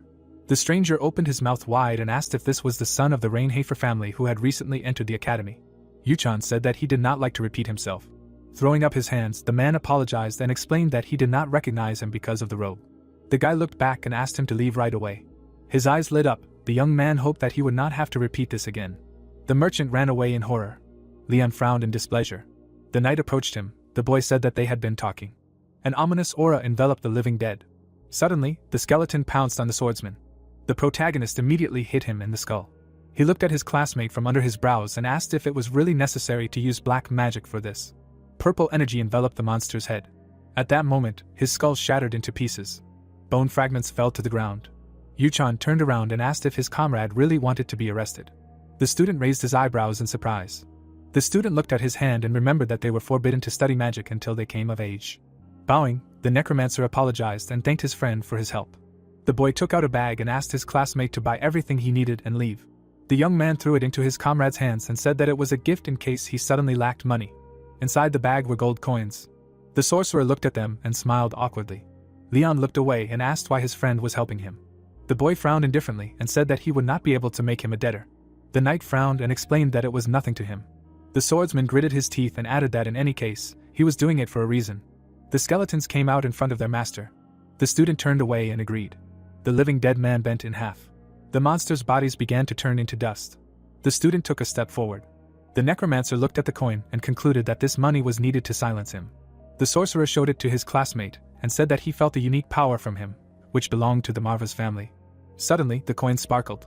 It hung in the air. Leon declared that there would be no deal. The boy looked askance at his friend and asked where he got this power from. The heroines were sitting at the table drinking tea.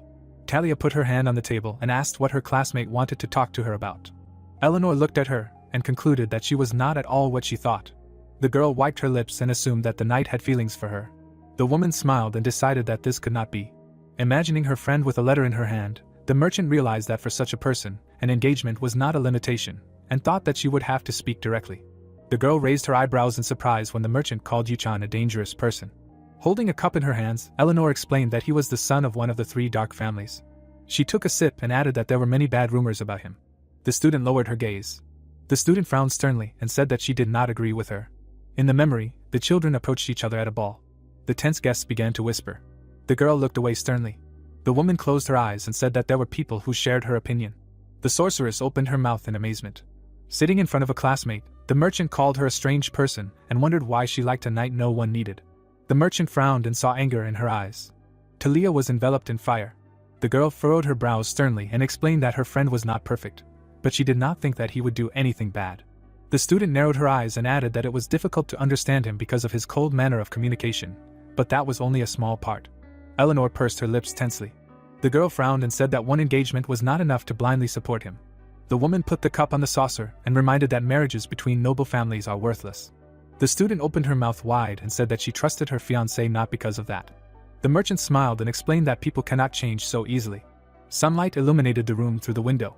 The merchant looked away when the sorceress remembered how the swordsman saved her. At that moment, a terrible monster jumped on her. The main character dealt with it. If he had not been there, Eleanor would have definitely died. Then the girl widened her eyes in amazement. Talia raised her eyebrows and asked why her classmates still treated him like that. The woman narrowed her eyes in displeasure and remained silent. The merchant closed her eyes and concluded that she had said something unnecessary. Getting up from the table, the merchant suggested ending their conversation here and thanked her friend for taking the time to talk to her. The girl frowned sadly and said goodbye to her. Eleanor closed her eyes and headed for the exit. White clouds floated above the houses. The girl stood by the fountain, hugging herself. Rick approached the lady and called out to her. Smiling, the boy asked how the conversation had gone and noticed that she looked upset. The woman looked down and asked what he thought was the most important thing for a merchant. The butler raised his hand and replied that these were the eyes that questioned everything. The merchant frowned sternly and thought about how she had earned the nicknames of the Fox of Wealth and the Star of the Financial World precisely because of her doubt. She imagined gold coins falling around the predator. Eleanor remembered standing by the window and wondered if the night had really changed. Then the child pressed her hands to her chest and realized that she should not deceive herself.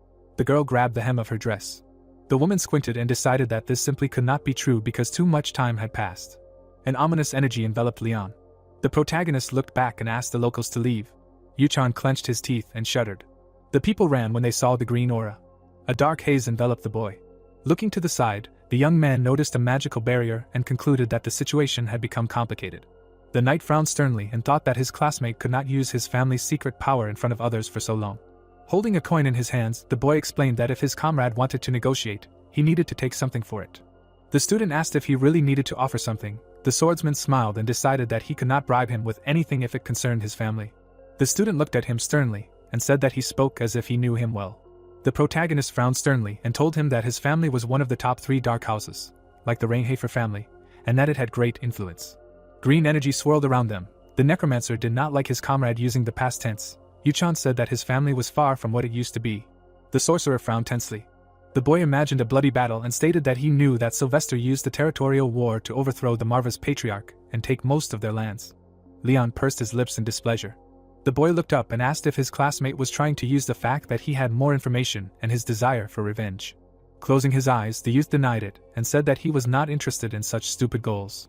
The knight imagined a chess piece in his comrade's hands and explained that he wanted his family to be resurrected, for him to be recognized as the new patriarch, and for his line to once again stand at the head of the continent.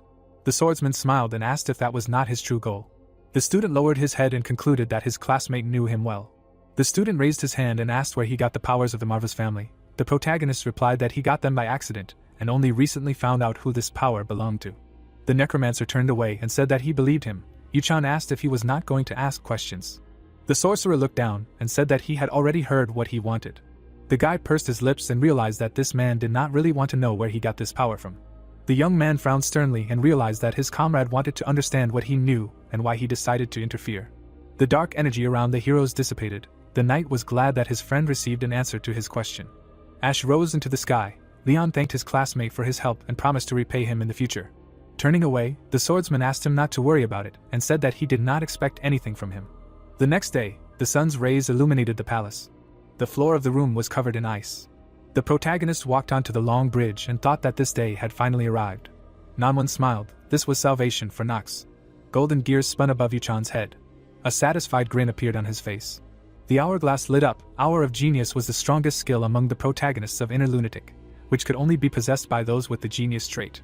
The guy was sitting at the computer. It was a kind of DLC for the game. The system reported that the user had completed Inner Lunatic 10 times and was able to pass on the Hour of Genius skill.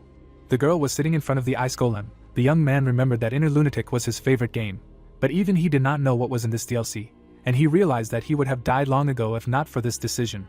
The knight smiled nervously, because just thinking about it gave him goosebumps. Holding a lollipop, the woman said it was amazing and asked if her student was a monster raised by Rainhafer. The swordsman approached her and said it was rude to call a person a monster. The dean asked if it was not. The professor touched the floor with her foot. An icy energy enveloped her. The sorceress asked how it could be explained that a student would fight a monster without fear. Nanwon narrowed her eyes and said that she did not understand why such a talented person was looked down upon.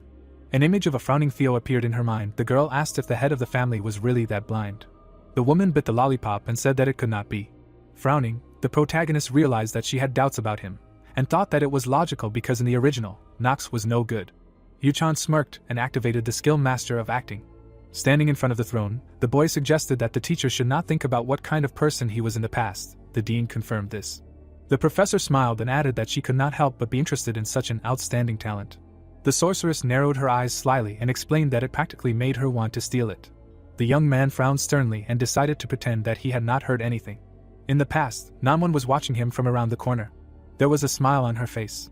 The knight extended his hand and said that she had transformed and was watching him. The girl crossed her arms over her chest and was surprised that he noticed this. The scroll sparkled. The woman offered to test how long the student could hide it. The swordsman smiled and was glad that he would finally receive it. The parchment opened. Holding it in her hands, the dean explained that it was a very valuable thing that increases the effectiveness of one of the abilities to the maximum. The professor threw the scroll to the student. The protagonist said that he heard about it for the first time. Yu-chan reached out to grab the artifact. The guy grabbed the parchment and suddenly clenched his teeth. The sorceress looked down and smirked. The young man frowned menacingly and felt some kind of tingling. The knight unrolled the scroll and assumed that this was a harbinger of what would happen next. The golden letters began to shine. The system reported that this was a skill enhancement scroll. The swordsman put his hand to the system window and agreed to improve his ability. The protagonist pressed the Hour of Genius button. Powerful energy enveloped his body. The system reported that the skill had been improved. Streams of golden aura swirled around the room. The effect of the skill was doubled. The hands of the giant clock began to move. The skill time was increased by 10 minutes. Yu-chan smiled contentedly. The boy looked at his watch and thought that Hour of Genius was very difficult to develop, since the ability was originally cheating. The parchment was consumed by flames. The boy realized that receiving this artifact at an early stage was the best gift. Nanwon looked at him with a smile and asked if he got the desired result. Looking away, the knight realized that he could not continue this any longer and answered in the affirmative. The girl closed her eyes and assumed that the student was probably tired during the test. The swordsman remembered how he destroyed the shadow monster and realized that he could not lie anymore. The protagonist closed his eyes and said that everything had already happened. Yu-chan turned away and explained that he was not going to gossip. The woman asked him not to worry about it and wished him a good rest. The dean raised her eyebrows. The boy thanked her for her generosity. The boy walked out the door and concluded that their professor was very dangerous, so he would have to be more careful. The sorceress was sitting in her office in front of the ice golem. Snowflakes were flying in the air. Namwon bit into a lollipop and wished to quickly find out what kind of monster her student would turn into. A magic circle appeared behind her. Cumulus clouds floated above the palace. Standing at the table, the man asked the students to study the properties and characteristics of each element. The knight leaned on his hand and thought that the Empire's magic foundation was not discussed in such detail in the original, and was not an important discipline. Lars frowned sternly. The swordsman studied his characteristics, and realized that this character played a key role in this episode. Sitting at the desk, the protagonist decided that his abilities were not very strong. The wizard looked away and offered to start the lesson. Yu-chan was surprised that he managed to reach his position with such weak skills. The children were sitting in the lecture hall. The professor noticed a student who was ignoring his classmates, and wondered what skills he had. The teacher raised his fist to his mouth and explained that not only those who entered Eldian, but all the people on the continent had their own attribute. The boy sat behind Talium and ignored him. The teacher explained that today they would learn what their own attribute meant and go through the process of manifesting it. The boy looked up when the man called out to him. All the boys turned around and looked at him. Lars asked what his attribute was. The knight replied that it was darkness. Without taking his eyes off him, the wizard asked what the characteristics of this attribute were. The swordsman frowned and said that unlike the four main attributes, darkness was turbid and did not mix well, but its basic destructive power was very high. In the memory, Leon used black magic. The protagonist added that the number of families and magicians who possess such an attribute and can use it correctly is limited, since it is difficult to handle. The children looked at their classmate in amazement. The professor asked what attribute is opposed to darkness. Yu-chan answered that it is the divine attribute. The teacher tensely pursed his lips. The teacher smiled and asked which of the two attributes would surpass the other in a clash. The boy looked away and answered that the divine would be stronger. The man with trembling hands said that usually family members do not belittle their own attribute, and assumed that the student thought himself special. Lars raised his index finger and asked what he would do if a person with a divine attribute wanted to fight him. The youth smiled slyly. The knight clasped his hands and declared that he would kill him without regret before the enemy noticed anything. The cadets' mouths opened in shock. The wizard's eyes widened in surprise and he wondered what all this was about. The swordsman looked ahead with satisfaction. The sun was shining over the academy building. Rick was sitting on the bed in his room. His cap was lying next to him. The boy tied the bandages and picked up the syringe. He bowed his head and sighed loudly. The red liquid entered his veins. His crazy eyes lit up. The butler threw the empty syringe down and stood up. On his chest was a tattoo of a goat's head. The servant put his hand to the mirror and wished to become a real demon, not a fake. A devilish hand appeared from the mirror. A voice declared that everything would be exactly like that. The monster bared its fangs and explained that soon its admirer would cease to be human. Rick smiled widely. The monster said that people like them never age and live much longer than ordinary people. The boy, covered in bloody energy, promised to do everything possible to revive the Archduke. The demon grinned maliciously and disappeared into the shadows. The butler picked up the cap. He put it on his head. The servant looked up and smiled. All the children in the lecture hall turned around and stared at their classmate. The protagonist confidently frowned and answered the professor's question. The teacher frowned and said that he did not expect such an answer. Raising his hand, Yuchan apologized if his words seemed incorrect and explained that, in his opinion, this was the most effective way. The man looked at him sternly and noticed an unwavering gaze and stately posture. The guy frowned sternly. Lars realized that his words were sincere and wondered why the dean was so interested in him. The assistant's mouth opened in surprise when the wizard asked him to prepare the demon. The professor looked back and explained that they had to conduct a test for magical abilities. The young man sat quietly at his desk. The teacher wanted to get rid of him and his arrogance. The teacher scratched his chin and concluded that in order to forge a sharp sword, you need to sharpen it hundreds of times in a row. The assistant brought a cart to the lecture hall. The boy tensely lifted the blanket. The cadet's eyes widened in fear. The man raised his hand and said that in front of them were demons of the lowest level recognized by the association. In the cage sat an angry imp. The student tensely spread his arms. Lars explained that these creatures are very aggressive, but not dangerous, so the cadets will definitely cope with it. The students gathered around him. The boy clenched his teeth and reminded that it was still a demon. The girl said that she did not expect anything else from Eldian. Leaning on his cane, the wizard asked them to concentrate, and asked if they themselves did not decide to study at this academy. The professor introduced the cadets using magic and explained that their ultimate goal was to destroy all the demons that existed in this world. The teacher raised his index finger and said that in order to do this, they needed to get used to the unknown essence of the devil. The cadets looked at each other and nodded confidently. The protagonist approached the cage. The teacher asked the children to subdue the imp with magic. Yuchan frowned and felt a very strange feeling of discomfort. The monster bit his lower lip. The guy thought that in the original, practices using demons were not carried out until at least the second year of study. The student looked back when the man asked him to concentrate magical power in his palms and direct it to the target. Lars took out his watch and said that he was giving them 15 minutes for the test. His eyes sparkled. The wizard decided that his student definitely did not expect to see an imp in the first lesson, and assumed that the first year would definitely tremble from the demonic whispers. The young man looked at the cage with confidence. The professor realized that this test would put an end to his arrogance. The teacher angrily clenched his teeth, his face covered in sweat. The monster covered his head with his hands and trembled with fear. The teacher opened his mouth in shock and asked what was going on. The man looked back and saw Talia run away, declaring that she would never do that again. The girl put her hand to her forehead and felt strange. The woman said that she felt dizzy. The student hugged the cage with the imp and admitted that she was wrong.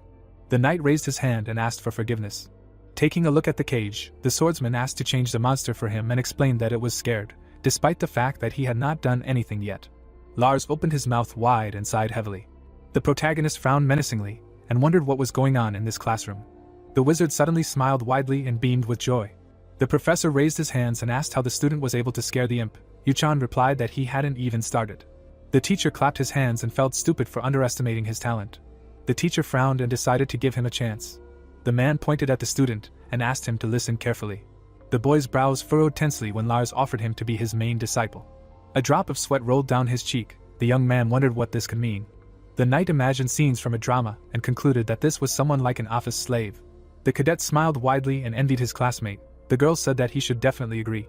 Raising his hand in front of him, the swordsman refused and asked if a main disciple was the same as a servant. The wizard leaned towards him and asked what he was talking about. The professor's mouth fell open in horror when he heard the refusal. The cadets surrounded them, not understanding how they could answer like that. The boys looked away in confusion. Penelope and her servant frowned tensely. Echina put her hand to her chest and wondered what the hell this man was doing. The protagonist nervously looked away. A few hours before, Bernan ran up to a colleague and shouted that this student was incredibly strong. The teacher clenched his fist and called him reckless. The man said that he was an ordinary first year. The teacher frowned sternly and explained that the cadet had exceeded expectations, but they should not judge him based on just one performance. The brute smiled broadly and said that his colleague was too serious, and that even the dean thought so. Lars imagined the image of the protagonist. The sorcerer explained that he definitely had talent, and that 4 wise men confirmed it. The wizard raised his hand and said that he had to verify it himself, and asked his comrade not to talk about it in vain. The professor narrowed his eyes and looked ahead. Bernan suggested that they check it out together. The teacher opened his mouth in horror and asked if the cadet was really refusing. The teacher trembled with tension and asked why he had decided so. The boys approached them. Someone said that a classmate could not pass up the chance to become the main student, since he had already been chosen. The children surrounded the heroes and began to discuss the fact that the disgrace of the Rainhafer family thought too much of himself. Yuchan looked away and thought that he would not change his mind anyway, no matter what they said. The boy grabbed his head and wondered why he should care about all this farce because of Eleanor. The assistant raised his hand and said that he had a question. Looking at his classmate, the assistant asked why the mentor had decided to give him a chance to become his main student, and said that there were many other suitable students for this position. The boy pointed at Penelope and suggested that this position was more suitable for her, because they studied magic in this subject. The young man crossed his arms over his chest and was indignant that his classmate was trying to get close to the royal family in every possible way. Raising his eyebrows, the knight sighed and decided to remember him. The man brought his fist to his mouth and explained that the choice of the main student was his alone. The boys frowned tensely. Lars said that it would be suspicious if he just chose someone, and that a scandal could break out even because of his preference for Rainhafer. The wizard looked sternly ahead and declared his confidence in his choice. The professor's eyes widened and he wanted to share with the others why he had chosen this particular student. Sparkles appeared between him and the swordsman. The protagonist frowned and wondered what this madman was doing. The teacher spread his arms and suggested talking about the effect of his magic on the imp. Clouds floated above the palace. Yuchan raised his hand to his chin and thought hard about what had happened. The imp was sitting in a cage with chains. The guy realized that he did not know how he had managed to defeat the monster so quickly. A magic crystal began to shine in the man's hands. The young man thought that he had interested the teacher, because even low-level demons were difficult to deal with. The knight looked down and concluded that his skills included genius of magic perception. Lars was writing something on paper. He had been studying magic for a long time and could easily distinguish an ordinary student from a genius. The man raised his hand and listed other reasons. The wizard folded his fingers cunningly and declared that only the best of the best could become his main disciple. The swordsman refused again. The professor spread his arms in front of him and declared that he had time to change his mind. The teacher placed his hands on the student's shoulders and asked him not to make premature decisions. The protagonist noticed that he was drooling. Turning away, Yuchan said that his classmate would be the best candidate and asked the mentor to leave him alone. The teacher opened his mouth in horror and called out to him. Eleanor and Achina frowned tensely. Talia and Leon looked away worriedly. Penelope clenched her fist and declared that this man was different from all the members of her family. The servant frowned and asked if she was really interested in him. The girl looked down and explained that she wanted to get to know him better. The guy looked back. The woman put her hand to her chest and wondered if this man would bring light to the imperial family or become darkness that would cover it. The young man walked out the door and began to breathe heavily. Wiping his chin, the knight was indignant at Lars's behavior and expressed dissatisfaction with the fact that he was almost licked. The swordsman closed his eyes and asked why there were no normal characters in Inner Lunatic. The protagonist stared at the ceiling and assumed that everything would be easier now that he had refused the wizard. At night, the lights were on in the dormitory windows. Yuchan leaned on his hand. Jitri asked if something bad had happened at the academy. The guy smiled awkwardly and confirmed that something bad had happened. Sitting behind him, the professor asked the student to become his main disciple. Sitting at lunch, the teacher made the same request again. The young man went to the toilet. The teacher looked into the stall and put forward his proposal to him again. The other cadets standing in the toilet looked around. The knight came out of the stall. Lars asked if he was ready to change his mind. The swordsman said that everything should be in moderation. The man put his hand on his shoulder and said that irritation only adds charm to him. The protagonist scratched the back of his head and told his friend about the wizard offering him to become his main disciple. The girl suggested that he had good reasons for refusing. Standing by the desk, the woman asked if this professor was really the first in magic theory. Yuchan confirmed it. Raising her eyebrows, the maid remembered that he had a good reputation and wondered why he was acting so strangely. The guy leaned on his hand and suggested that his teacher was just crazy. The system reported that one of his traits was obsession. The young man looked out the window and stated that the teacher had problematic characteristics. The stars shone above the palace at night. The guards raised their weapons and ordered the intruder to stop. Blood dripped from the tip of the sword. Garen walked forward confidently, shrouded in dark energy. Standing in front of him, the soldiers explained that the master had ordered that no one be allowed in here. The man smirked and said that it was sad. The heir took a step forward. He found himself behind the warrior and closed his eyes. The nobleman extended his hand to his father and asked how much time had passed. Theo replied that he did not care. He was shrouded in a demonic shadow. The Grand Duke was always by his side. The nobleman promised to take everything upon himself when the time came for his weakness. The head of the family frowned and was indignant that it sounded like his son wanted this. The scoundrel closed his eyes and said that it was not difficult for him to do so. Garen looked down at his father and asked where the sword was. The patriarch frowned menacingly and asked what they were talking about. The man narrowed his eyes angrily and replied that he was talking about the Thunderer. The protagonist clutched a dark sword in his hand. The man with long white hair was shrouded in darkness. The heir presented a blade of black steel and asked where the weapon that belonged to Jean was. Theo raised his hand and was indignant that he dared to mention the name of the one who founded their family. The nobleman smiled and asked what it mattered if he had every right to receive the blade that gave strength and power. The head of the family threw him a stern look and said that his son knew nothing. The heroes stared at the nobleman in amazement when he asked why his father left the woman to die. Rudville's eyes widened and he realized that he could not have this conversation with him.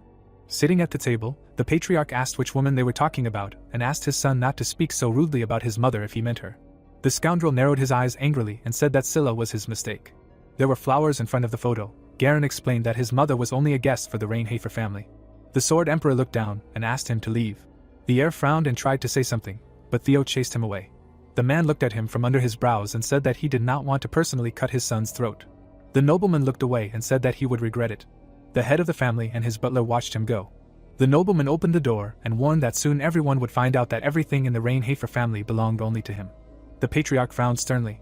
The servant asked if everything was okay with him. The Sword Emperor closed his eyes and concluded that it was his fault.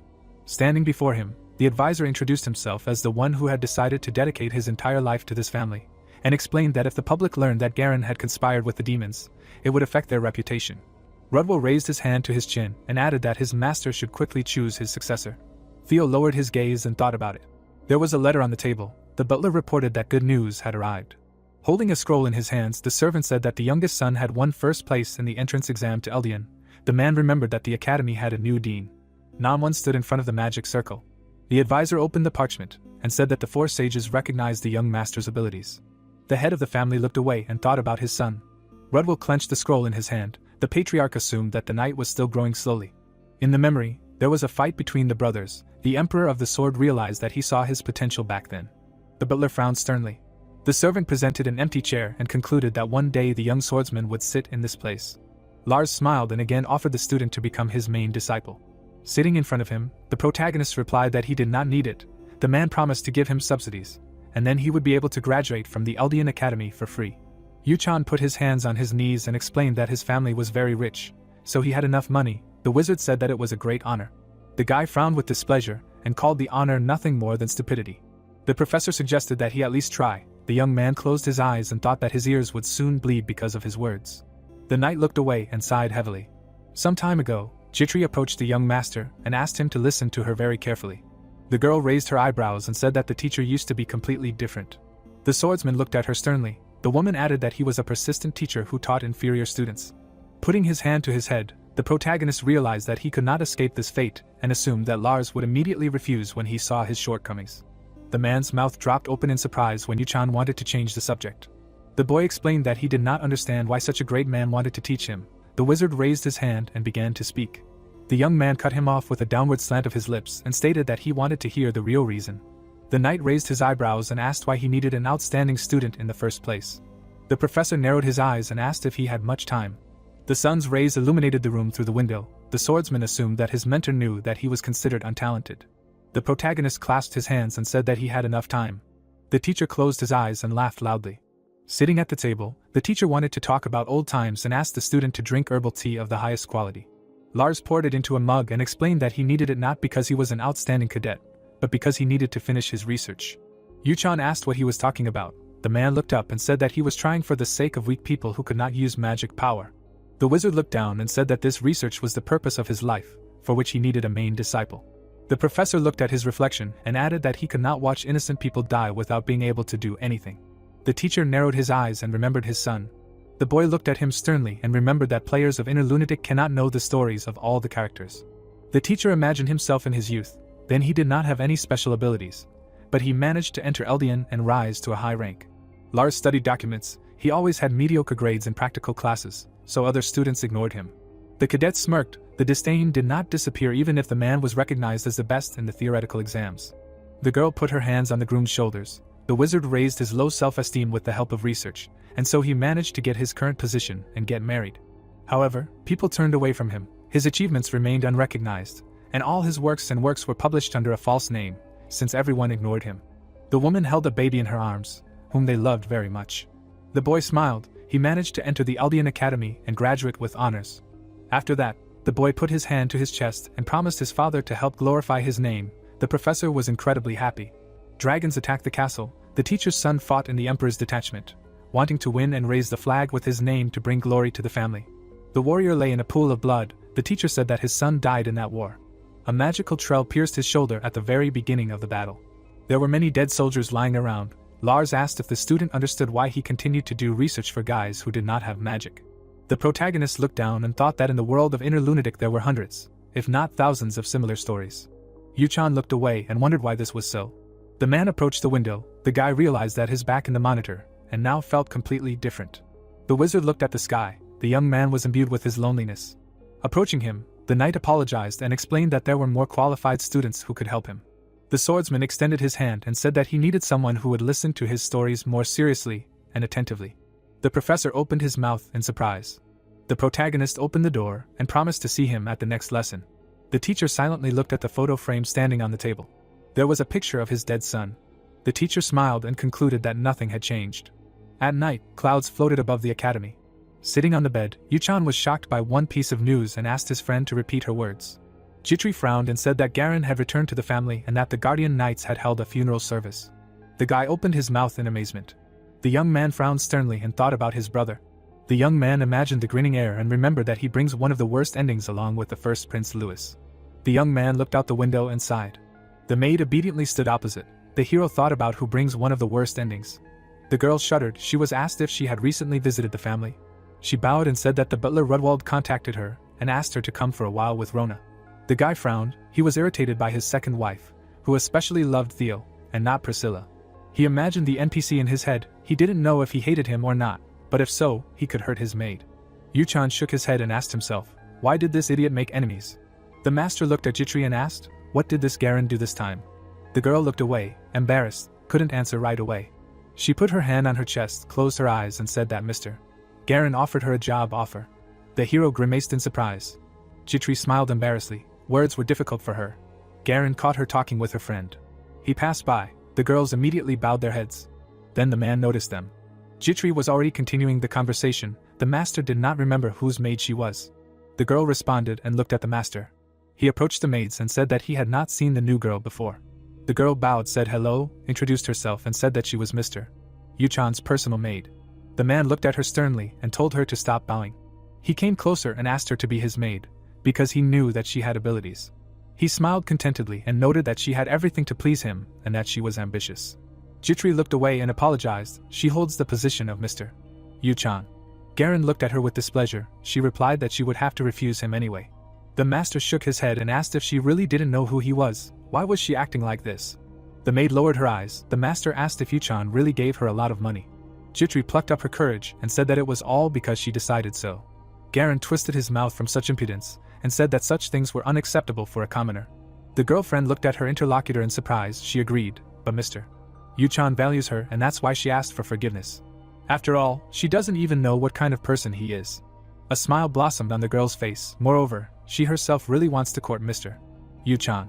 Garen sighed with displeasure and looked away, promising to give her 3 times more than he did. Jitri bowed to the floor and asked for forgiveness. A vein swelled on the master's face. The hero looked at his maid in surprise. She was telling him this story. The young man frowned and asked, what amount were we talking about? The girl closed her eyes and answered that it was 3 times more than he had. The hero looked at her in surprise. He had money, but the main story hadn't even begun yet. He couldn't spend too much money now. The maid was amazed. She considered the master's strange thoughts about wanting to let her go. The guy sighed irritably. He extended his hand to her and said that if Garen gave her 3 times more, then he could give her that much. Jitri stared at the master. He asked her not to worry and asked her to concentrate on her work. Suddenly, the girl giggled. The player looked at her in surprise and she urgently apologized.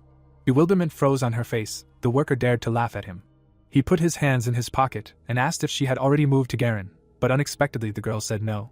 She smiled and explained that she would not move to Mr. Garen, and she did not need an increase in her salary, because she was satisfied with everything. The hero lowered both hands and asked why the lady was laughing then, but she could not answer. Then Yu-chan folded her arms across her chest and said that this was an order. Jitri simply laughed because she thought of something funny. The master frowned and noticed that the maid was lying to him very badly. She only sighed with a slight smile.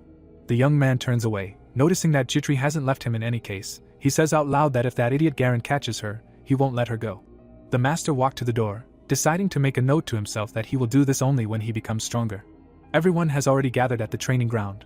At Elbian Academy, there are 5 mandatory courses for first-year students. The first is the history of the Arheim Empire, the history of Arden, the creator god who united the kingdoms. This history is now forgotten by people and this course is taught orally. The second course is horse riding. The third course is etiquette and chivalry in academic life. The fourth course is the basics of imperial magic. Yuchan looked ahead heavily, the last, the hardest and most difficult course for him. He was catching up with his classmates who had run far ahead. The young man was sweating all over, he hated physical education. His skinny body barely dragged behind the others. His hands were shaking on the horizontal bar.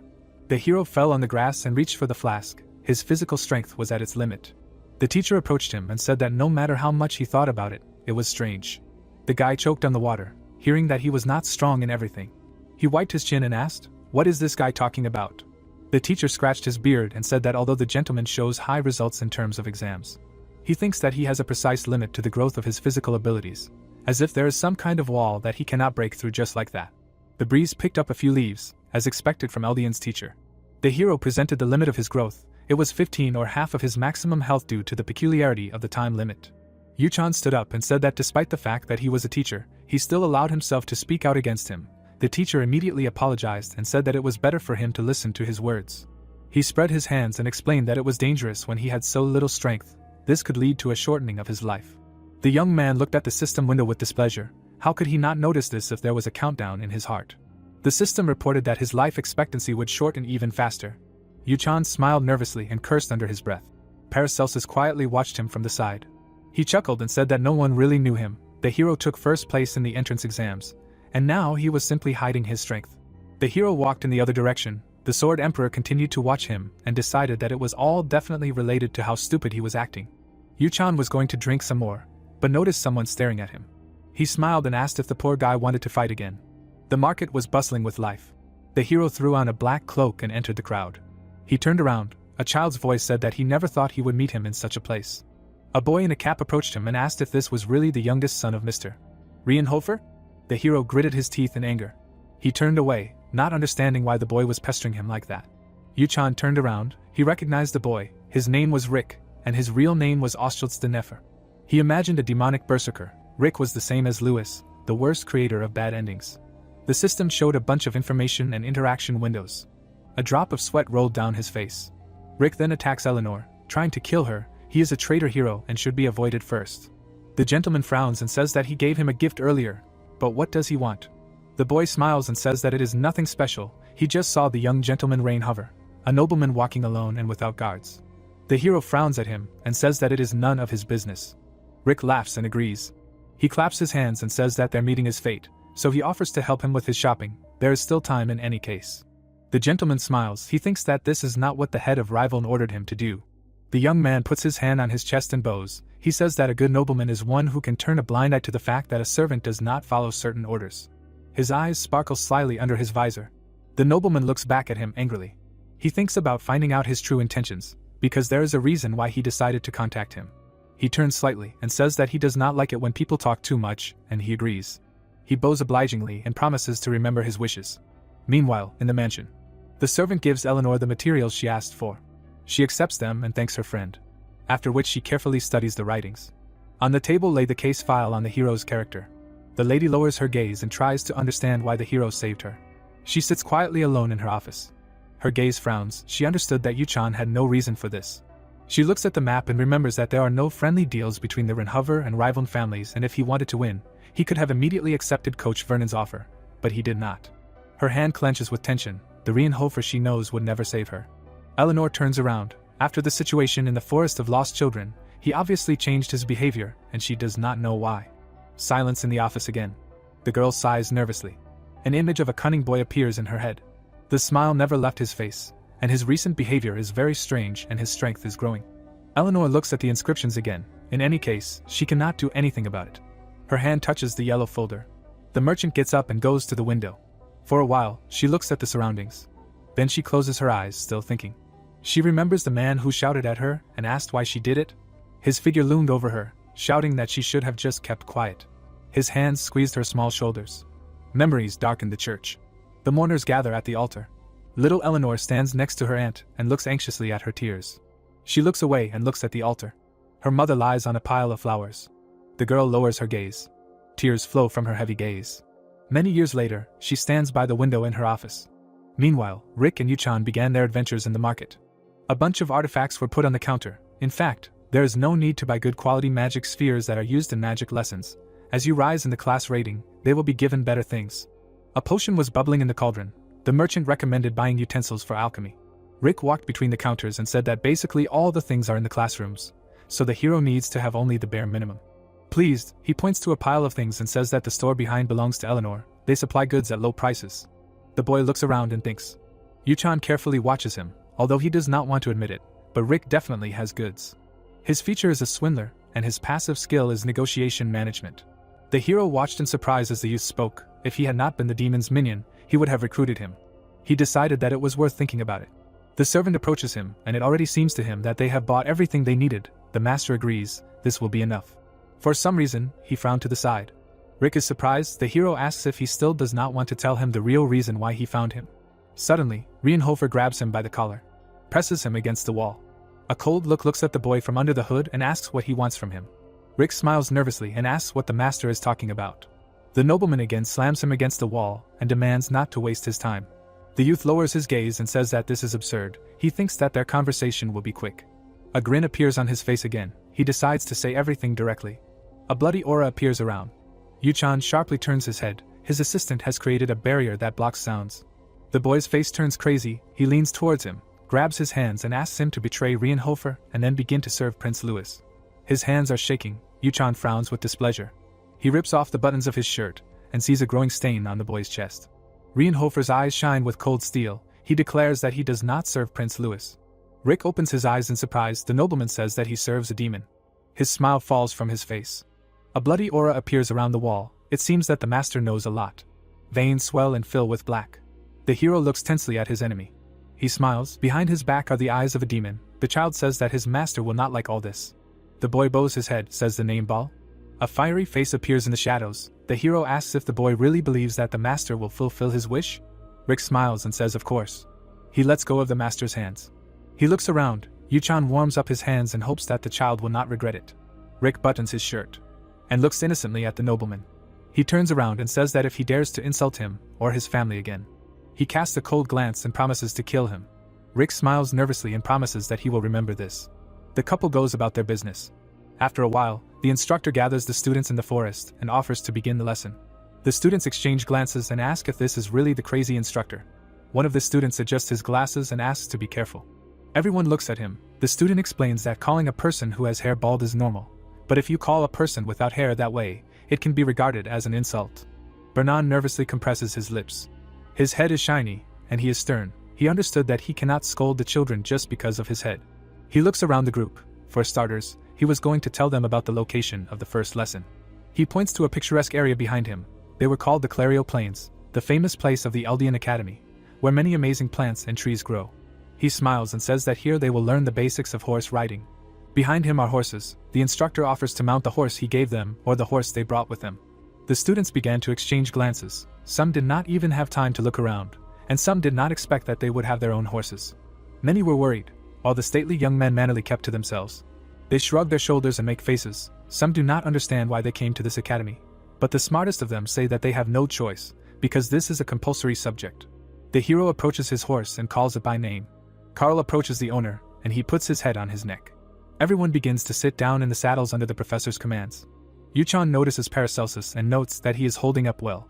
Yuchan makes a dissatisfied face. Considering that Paracelsus lived in the east, he must have ridden a horse or a camel more than once. The hero jumps on the horse. Many of the students look at his horse with envy. Carl slowly looks around. A blue aura runs along his mane. Someone notes that Rienhofer is quite rich, although not as much as Rievelin. The player smiles contentedly. He knows that Carl is indeed a great horse. The breeze brings a few leaves over his head. His horse is a privilege of the veteran player. The plains spread for many miles around. One of the students jumped on the horse and rejoiced at his victory. Bernan adjusted his saddle. He told him to praise his horse and tried to take a few steps. The man smiled, looked. Everyone managed to saddle their horses. Everyone looked at the bald man in amazement, because he announced that it was time to start the race of this lesson. Bernan proudly folded his arms on his chest. Someone reasonably noted that some of them sat on a horse for the first time. Some pointed at the horses in horror and said that they tried to kill them and that it made no sense. The student with glasses looked at the teacher and assumed that he was taking revenge for the offensive nickname. Then the gentleman appears behind him and hits him on the back of the head, knocking his glasses out. The student falls face down in the grass. The professor turns around and says that the rules are simple and everyone will ride their own horse. He points to the forest in the distance and says that they need to get to the nameless forest, which is on the edge, after which they will need to go back. The students looked at him thoughtfully. The professor says that the first one to return will receive additional points. Yuchan watched what was happening from the side. He understood that the only thing simpler than these rules was his hair. He turns around and says that it doesn't matter anyway, which Talia notices. She comes closer to ask what Yuchan was talking about, but he tells her to get down to business. Although horse riding is an ordinary activity that all students attend, a very important event is about to happen. In this episode, a demonic man appears for the first time. And according to the plot, the main character must deal with him. Ruger is a demonic man who will appear in this episode. He will imprison all the students in an unnamed forest. After which the protagonist will defeat him along with the rest of the cadets. This is a classic course of events in this episode. The hero squeezed the reins. Now the hero was not there. He imagined the talented guys of their group and he was interested in how the situation would develop without a leader. The guy's eyes flashed purple. He understood that he needed to act carefully. But he definitely couldn't sit on the sidelines. The girlfriend came closer again and asked if he wanted to go with her. She smiled shyly and said that she was not afraid, just that something might happen, because the forest was a dangerous place. Eleanor walked by and noticed that the hero was so confident in himself that he was ready to worry about others during the race. Yuchan angrily looks at her and asks her to just leave him alone. The merchant simply frowned in response. She turns around and goes to her horse. Talia smiles gratefully and says that it looks like this is really a race and it is better to return as soon as possible. She is embarrassed and asks the hero to go ahead, because she does not treat the horse very well. Yuchan looks ahead gloomily and says that the race is not important now. His girlfriend looks at his back in surprise. She thinks, trying to understand Rienhofer's words. Bernan looks at the students and shouts attention. At the command march, the horses galloped forward. The horses drove forward, scraps of grass from under the hooves rose into the air. The riders hurried the horses and they accelerated even more. One of the students turned around and shouted that he would not lose to commoners who had never even ridden a horse before. At that moment, the commoner looked ahead in fear. Carl's eyes behind him filled with mana. The hero looked at him and said that he knew everything. A red magic circle appeared under the student's feet thanks to the character's ingenious sense of mana. The drawing began to radiate energy. The students looked around in fear, not understanding what was happening here. Yuchan looked at them and said that it was teleportation magic and told them to stand still. His face remained calm. He added if they did not want to die. There was a flash. The young men screamed. The circle began to emit red smoke and hum terribly. The subject grass swayed from the energy around. A red foot stepped on clean ground. A man with horns appeared from the void. He smiled, felt the energy around and said finally. Rudger continued to look around. He had an opportunity to take revenge. The hero meanwhile let Carl run and shouted that he was counting on him. The students looked at the red flashes around the circle and did not understand what was happening. Columns of red smoke hit the air. The forest trembled from the terrible power of magic. The students found themselves in a clearing. They grabbed their heads and tried to understand where they were.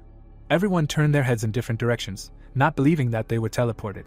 Only the hero stood steadfastly in the middle of the chaos. He felt energy flows towards him.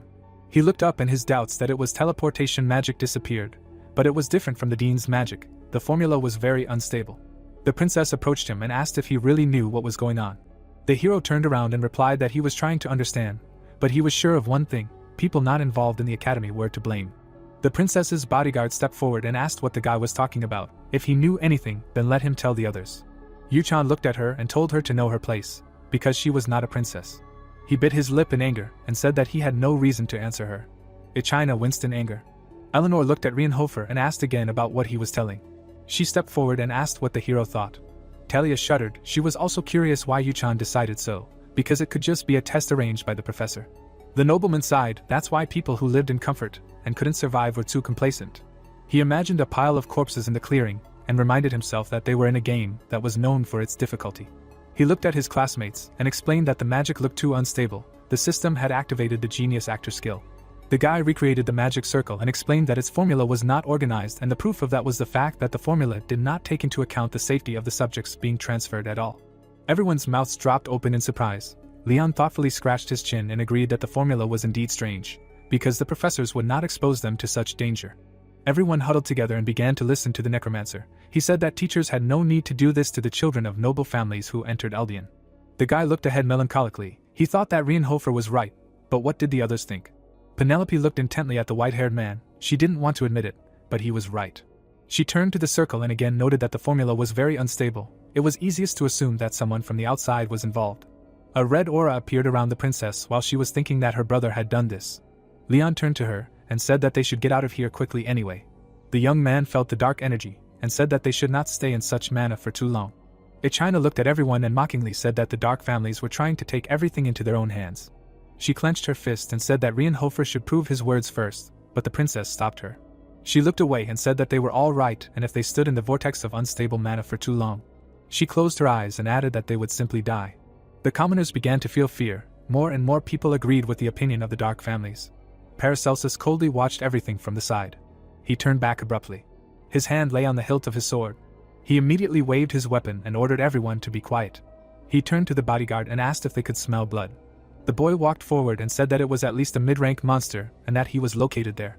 Then Yuchan with purple eyes stepped forward and said that he was above them. Then a four-winged raven flew out of the foliage and screamed. The student made a dash. He delivered a crushing blow and climbed behind the creature. He cast a cold glance at the other students and ordered them to get ready. One of the wings began to ooze blood. The monster fell to the ground. A wave appeared from the force of the blow. The hero turned around and declared that in such a dangerous situation, he would take command. Everyone stared at the hero in surprise. The students' faces expressed bewilderment, because everyone considered Rienhofer good for nothing. Penelope anxiously clenched her fist to her chest. The player defeated the monster that she did not even feel. He was the first to know about it. He, the good-for-nothing Rienhofer. Experienced students were thoughtfully silent. Everyone played the moment of the monster's battle in their heads and asked themselves, why did he change so much? Meanwhile, there was silence on the plains. Bernard stood with a watch and asked, did the students really not know how to ride horses at all? The wind drove the torn leaves. None of the first-year students had returned yet. This was the worst result in history. Then one of the academy members galloped up to him and shouted that they had problems. The professor threw up his hands and asked why Ras had come here, since he had a lesson with the second year. The man clenched his fists and anxiously asked where the students were, and he explained that they were having a horse riding lesson on the plain. Then the professor froze. He felt a strange feeling. Ras waved his cloak and said that someone had used demonic energy in the academy. 3 hours ago a huge magic circle had been activated, and the tracks had led them to the plain. Bernard frowned and shouted that everything had happened exactly when the dean was not around. Then Carl ran up to them. The professor stopped him and saw a note attached to the horse.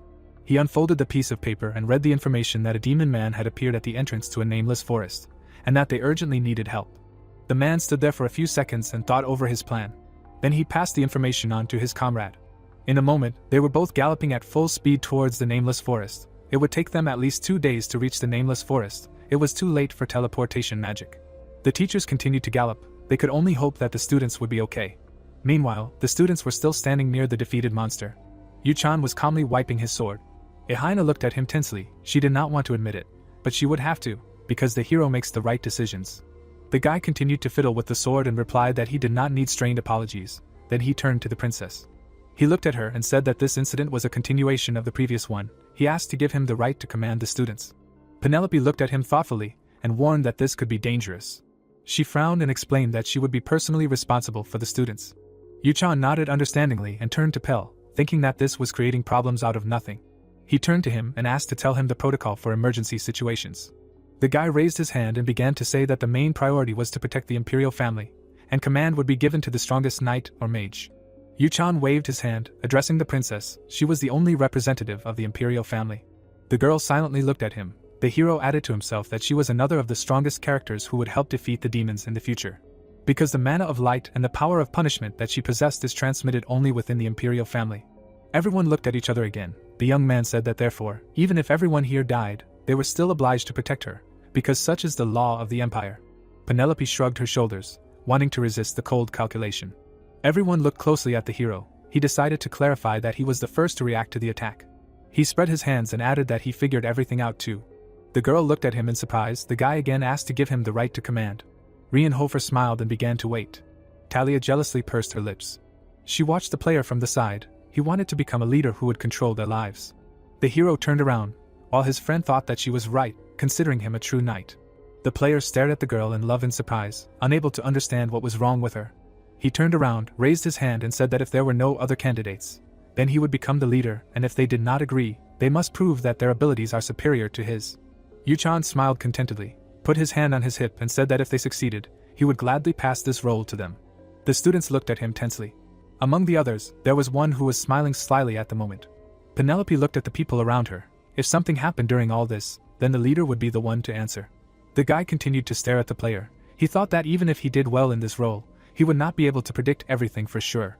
He slowly began to sneak up on him from behind and thought about how Rienhofer was currently drinking poison from the Holy Grail. He coughed into his fist and quietly whispered for him to do whatever he wanted, and also called him an idiot. Yuchan turned around and looked the guy in the eye. The villain immediately turned away and noted to himself how scary his look was. The hero made a dash and said that it was already decided. He pointed to the side. From now on everyone must follow his instructions, and if they refused, they would be punished according to the law. The princess and her bodyguard stood next to him. Ichina looked around with displeasure. Yuchan looked at the rest of the group and suggested that they start moving and follow him. Eleanor walked next to the player and asked him to tell her where they were going. The hero gave her a dark look and said that he was explaining poorly and asked her to keep up. He began to make his way through the bushes and mentally said that they would be horrified if they knew how many times he had gone through this chapter. The sun illuminated the upper branches of the forest. Yuchan imagined himself as a creator and mentally answered himself that he was a veteran of this damn game. After a while, a cave appeared ahead. Several people managed to stab an animal there. Ruger adjusted his hair, watching them. He was sitting on a stone throne. A floating stone covered in dark mana appeared next to him. A voice came from there. The demon stood up. The mana began to spread even more throughout the cave. An ominous smile appeared in the darkness. It ordered to devour the people of Elbian. Many eyes began to appear above it. The master ordered to get rid of all the unblown flowers. The servant reached out his hand to the dark mana and smiled. The darkness began to flow into his hand. The veins began to swell. Ruger was all bent in pain. The master said that he would share his power with him despite the fact that he did not deserve it. He clenched his smoking fist and answered yes to his lord. A satisfied smile appeared on his face. The demon promised not to disappoint his master. The communication stone emptied and fell to the ground. Ruger was left standing alone in the middle of the cave with new power in his hands. He turned around and promised to take revenge on him for abandoning him. The observation sphere began to fill with red. The name Ras von Celestia was spoken. In the sphere, he saw two teachers who were riding at full speed to help the students. Ras looked forward seriously. Ruger smiled, seeing a familiar face. Dark mana began to emanate from his cave. The day was drawing to an end.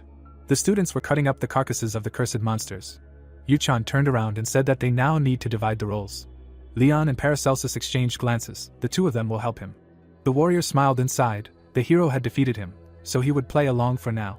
Leon bowed and said that he most likely lacked skills, but he would be happy to help and would do his best.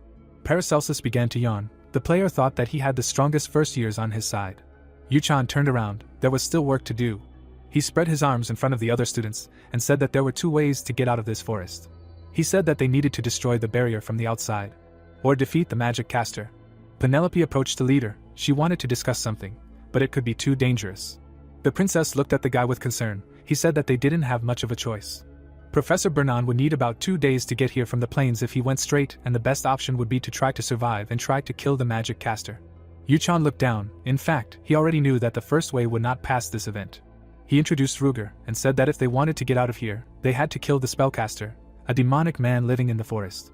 The students all stopped and looked at each other. Rienhofer nodded. First they had to get food. He looked at the corpses of the monsters and said that this would be enough for 2 days. Paracelsus approached the leader and asked if he was really offering them to eat this. The hero calmly said that it was just pork. Didn't he like it? The warrior chuckled nervously. He knew that Yuchan was no slouch. But then it began to seem to him that he was a little mistaken. He noted that they were in the hunting grounds of the nobility. He put his foot on the carcass and said that they cannot eat demonic beasts because they are poisonous. Rienhofer knew. He looked around. He also knew that they should not eat the plants here. The Sword Emperor shuddered and asked why he was telling them to eat this then, how they should eat demonic beasts. Because even in the east during the famine they did not stoop to such things. He put his hand on his stomach and asked if the youth knew how sick he would be later, but he was apparently only worried about the pain in his stomach. The hero turned away, deciding that it was better not to talk to the guy again. He told him to shut up and said that he knew what to do. He collected some plant branches. He turned to Leon and asked to summon the undead and ordered them to protect the boys from the monsters. Rienhofer stood up and put his hands on his hips. He wanted him to protect the princess. Despite his chatty mouth, he is a skilled swordsman. Paracelsus trembled with anger and promised to definitely kick the player in the future. After finishing, he turned around and went to the imperial princess. The young man looked around and decided that it was time to begin. His hand grabbed the stone. The master class on working with plants and demonic meat began. The students looked in surprise at the source of the smell that touched them. The leader stood near a made stove on which many pieces of meat were fried, but the people did not like the color. They thought that if they tried they would definitely die. Without listening to anyone, Yuchan sprinkled the meat with fragrant herbs mixed with mana. The students came closer in surprise to see the color of the meat had changed greatly. The hero turned and explained that he simply used a plant to neutralize the poison that was in the meat. He was talking about the raspberries agresinic. It can neutralize the poison contained in the meat of monsters of medium rank and below. He pointed to the meat and explained that the horned boar belongs to such species. Many people smiled with relief. Someone now remembered that they read about this in one book. The dagger cut up the juicy meat. People began to discuss how Rienhofer knows this. Yuchan turned to the princess with a smile. His eyes became languid. He asked what kind of roast the princess preferred. He sat on his knee in front of the fire pit, excluding the option of well-roasted. Everyone, drooling, began to approach the delicious meat, while the player remembered that in this game with such options, meat is thrown away. The sparkling juicy roasted meat was just waiting to be eaten. Penelope pressed her lips and came closer. A nervous droplet ran down her face. The teachers continued their way to the students, trying to contact the dean on the way. Bernan looked ahead angrily. He shouted that they had a half-demon of at least mid-rank. That was an emergency for the academy. The sphere flew up to his head. The man reported that he was now heading to save the children together with Professor Rass. The riders did not spare the horses. The rest of the professors had gone away on business in the morning. Then the instructor got overwhelmed when he realized that he could hear the sound of chomping. Rass looked at the device in surprise. While Bernan chuckled, he knew that she was crazy. But in such a situation it was clearly too much for him. The ball spun. The voice asked if they had really heard everything. The professors looked at the communication sphere with annoyance. The dean laughed and asked them not to panic. Nan-1 took another cookie and said that the children would return without problems. She bit off the corner of the star and began to listen with a smile as Bernan said that the children were not even second years. He shouted that they were first years, plus they had only just started training and were still very green. Rass looked at the sphere with concern and said that they didn't even know defensive magic. The sphere simply beeped in response. The men looked at each other and cursed, realizing that the dean had disconnected. They pulled on the reins and said that there was nothing to be done. The instructor bent his hand and shouted that they had to do everything possible. Accelerating, he broke away from his partner. Rass shuddered, realizing that among the children, his favorite was Rienhofer. Sunset came. The man thought that he would not let him die there. At this time, the students were resting by the fire. Everyone noticed that Yuchan was drawing a barrier. Leon looked at the leader and asked why he was spilling the blood of a horned boar around the camp. Paracelsus explained that if you use the blood of a strong monster, the little ones won't even stick their noses in. He looked around and added that they often use this in the east. The rest of the students grouped together. The swordsman said that travelers are most vulnerable when they set up camp for the night. At that moment, the princess approached the hero. She nodded and said thank you, because thanks to him they were all safe. The player looked at her and decided to clarify that it was not the end yet. There were hordes of monsters all around and that magician they had to catch. Everyone was sitting by the fire and nodding off. A long night lay ahead. Penelope looked at the camp and said that it was just a fact that no one had died yet, for that it was worth thanking him. After these words, she looked away embarrassedly. The wind began to play with her hair. The girl apologized for the behavior of her bodyguard. She was a little biased about the dark families, because many people were against them. The hero looked at the girl in confusion and did not like where everything was going. Leaves flew over their heads. The leader asked not to worry about the feelings of someone like him. And there is no need to thank someone who is considered a black sheep in his own family. Their family will be shocked if they find out. Penelope looked at him even more closely and said that she thinks otherwise. The wind blew over both interlocutors. If the princess can save more people, even if she gets entangled with the devil himself. Her eyes turned cold. She said that she will do this without hesitation. Yuchan looked down and said that these are quite dangerous words. Penelope turned away and grinned. She was just joking. Rienhofer folded his arms across his chest, not understanding what was happening to her. He thought about this character. She will be known as a good-natured princess, but she has a flaw in the form of excessive pragmatism. The NPC remained standing in thought. She was an unpredictable character who would easily sacrifice her life for the sake of her beliefs. So this kind-hearted princess can easily become a heartless tyrant. The player took the bag in his hands and sent mana through it. Everyone looked at him. He gave the order to split into groups of 4 people to build huts. He had a couple of extra sets of clothes. They could come and take one each. How good it was that he had a spatial bag. But people began to discuss his family, and the hero made a patient smile. According to rumors, the Rienhofers pushed children off cliffs at the age of 5. He did not understand where such strange rumors came from. After a while, tents were set up. Yuchan peered tensely into the darkness. They needed to be on guard. He folded his arms across his chest. When Talium asked what was going on, he said nothing. He gathered everyone around a common fire, and since everyone agreed to take turns on duty, they would guard this place in turns. He looked at the students' faces. There was one hitch in the second part of the episode with the attack. If they do not kill the mage who created the mage as soon as possible, this stage will not be passed. Everyone divided the tasks among themselves. Many were already yawning from fatigue. Someone curled up by the fire. Yuchan grabbed the sword and slowly began to go deeper into the forest. He understood that if no one killed that mage, his character peered into the darkness. The player knew that otherwise this story would not continue. The dome emitted a large amount of energy into the external environment. The villain woke up from an unknown sound. He stood up abruptly and grabbed the hilt of the sword. He began to wave his arms and wake up the entire camp. Penelope came out to him and asked what happened. The guy reported that a huge number of creatures with mana were heading straight here. Dark mana was actually drawn to the camp. China immediately drew her sword and ordered to stay behind her. Paracelsus grabbed his sword. He noticed that the strong monsters still didn't care about the blood of horned boars. He turned and asked what he intended to do with. Talia began to look around and ask where Rienhofer was now. A magic book flashed in the darkness. Leon stepped forward and said that the hero was away on important business, and he entrusted this fight to him. China shuddered and angrily noted that the guy was begging for authority from the princess, but he himself had disappeared somewhere. Leon continued to leaf through his book and said that the hero had left, but had not run away. Monsters began to appear. It was starting to become too dangerous. Motley creatures came out to the border of the camp. The student approached the necromancer and said that the bodyguard was right. They could no longer cope with so many monsters. But the guy assured her that everything was fine. A green magic circle appeared behind him and a green column of light flashed. Penelope opened her mouth in surprise, not expecting to see such a huge magical power. Leon calmly looked forward. He was curious to think about Rienhofer. He remembered how he gave him the magical artifacts. The young man looked at one of them in surprise. In his hand lay a dark stone. He asked what kind of person the player was and why he entrusted this matter to him. A green whirlwind swirled around the student. As the current head of the Marvas family, he said. His eyebrows slightly frowned. The guy said that the outcome of this fight. At that moment, a huge wolf rushed at the man. Then he was hacked to death with a green sword. An unknown person in plate armor hacked the first monster. He knocked the carcass to the ground. Dead people covered in green mana began to crawl out of it. The guy pointed his hand at them and asked to leave this matter to him. A bright night stood above the forest. Near the half-demon's cave, protective symbols hovered in the air.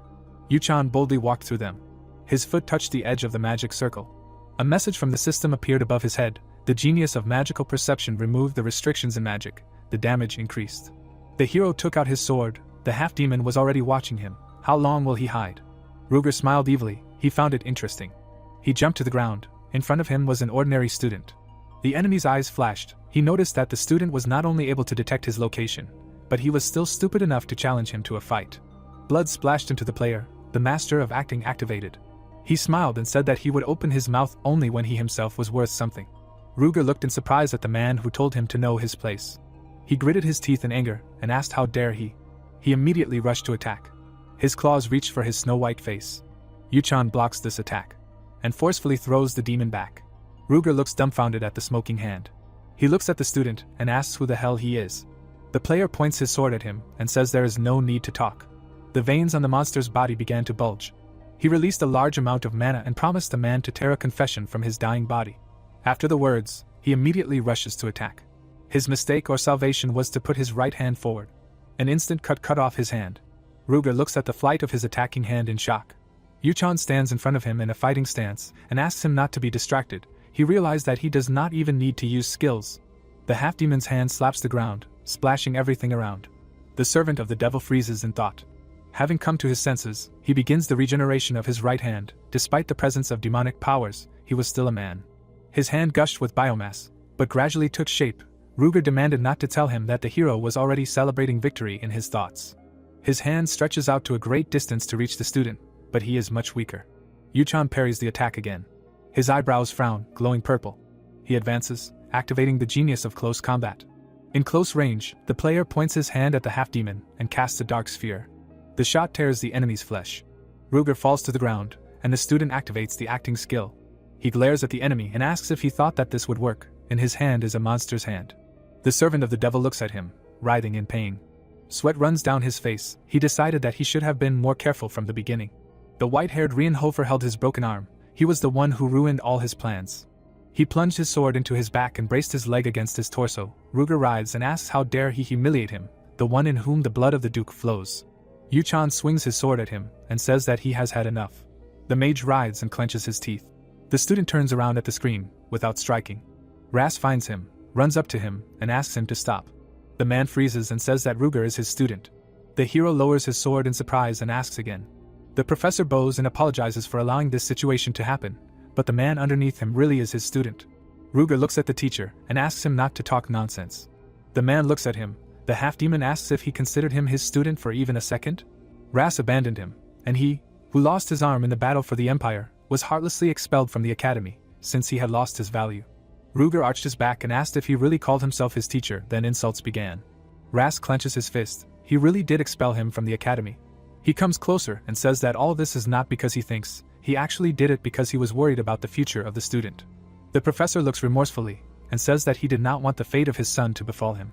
The prisoner now silently looks at the old man. He says that he decided to expel him from the academy, because he was too persistently eager to fight. The former student squints his eyes and shouts that they have the right to choose their own fate. And Ras made him a rejected laughingstock, stroking his vanity by helping. The professor closes his eyes and shakes his head. He did not know that everything would be like this. But the hero sees the mark of ball on his back. The teacher asks the student, was the magical power that he so desired really like this? Was it worth his dreams? Ruger remembers himself during his studies. His face becomes calm, after which he smiles evilly. He looks forward and says that he already knows that it is over for him. Suddenly he turns around and tries to attack Rienhofer. But in fact, he tears off his own hand and runs at his teacher. There is rage and resentment on his face, a dagger in his surviving hand. He screams that he must take his teacher with him to the grave. Ras fearfully puts his hand in front of him. Blood and a dark aura mix. The man stands frightened with his hands raised. A moment later, he opens his eyes. Yuchan stands with his back to him and says that the deeds that he has done, and which can no longer be corrected. He stands in front of the professor, covering him with his back. He says that he also has such deeds. The next moment, the hero finds himself near the half-demon. He turns around in fear, not understanding where this speed comes from. The system activates the acting skill and increases the synchronization of the character and the player. Yuchan smiles, swinging his sword, and says that this is an extremely unpleasant feeling. After his smile becomes slightly crazy, Ruger shudders. His sixth sense sounds the alarm. Everything is shaking in his eyes. The system informs that the player may lose his mind. At this moment, the half-demon is cut through. The player makes a dash forward. The possessed one manages to follow him with his gaze. But at this moment, his body falls into two parts. The student looks at him with a terrifyingly cold face. The corpse begins to decompose into dark smoke. Particles break off from it and evaporate. Ras falls to his knees and looks at the remains of his former student. He is shaking all over. His head drops in a sorrowful look. Rienhofer looks forward seriously. He turns to the fallen professor. The old man looks forward and asks the student what he should do. The guy comes closer and asks him in confusion what he is talking about. Ras sits in front of him with a gloomy figure and says that the hero should already know about his research and thesis, which exist only for the weak. He pressed his palm to the ground and said that he is no longer sure. His fingers scraped the ground. The professor began to lose the meaning of his research. He bowed even lower to the ground. He couldn't even protect his disciple, and now he doesn't know if he should continue his work. The man looked at his hands devastatedly and said that he had lost his way. The hero stared at him coldly. He wiped the dust off his face, getting ready to give his answer. He came closer and said that he didn't know how he was connected to that demonic man. The old man shuddered for some reason. The player thought that all this was the lesser evil. He needed to make Ras publish his thesis so that the game would open up the possibility of creating artifacts and the ability to enhance the system. The disciple continued to look coldly at the sad old man. He wanted to make him continue his research. His hand hung loosely. He clenched his fist and asked himself, is this really all? Yuchan looked around with displeasure. Suddenly his eyes flashed. The system reported that his emotions had leaked into the character, and the genius actor staggered. It began to rain slowly. It poured from the rare clouds in the sky. The hero finally said that for him such a thing was not important, however. There was a pause again, but now the rain covered the silence. The player thought that he really believed that using Professor Ras was the best solution. The character's hair got wet. He said that he did not think that his research was useless. For some reason he doubted it. Ras looked away and said that the student now saw for himself how powerless he was. Yuchan smiled and agreed with this. He said that the professor looked like a real weakling. He looked away. Now he understood. The NPC had pierced his skin. A puddle began to form under his foot. Yuchan doubted, because his words had an effect on him. The student looked at the pathetic old man again. Drops were running down his face. He himself is very lazy, he said. Ras looked up at him in surprise after the young man asked not to be too hard on him. The guy sighed and said that he did not like tea and preferred coffee. He looked away and said that he did not need money or fame. The cheerful man looked up and asked what he was talking about. The hero smiled at him and said that his research was completely different. Rienhofer smiled and said that there was meaning in it, and he was sure of it.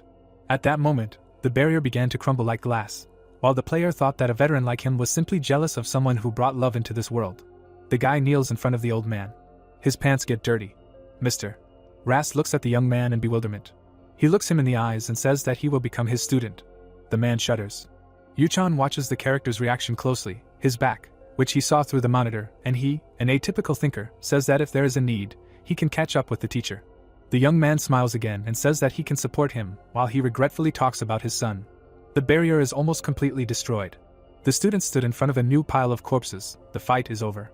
Paracelsus was removed. Leon stood in front and looked closely at the bodies. The swordsman rolled his eyes and said that Rienhofer was not the only psycho here. He remembers the avatars that the necromancer summoned and notes that this magic was on a different level compared to the usual. He looked at Leon's back and thought that he and the hero are completely different.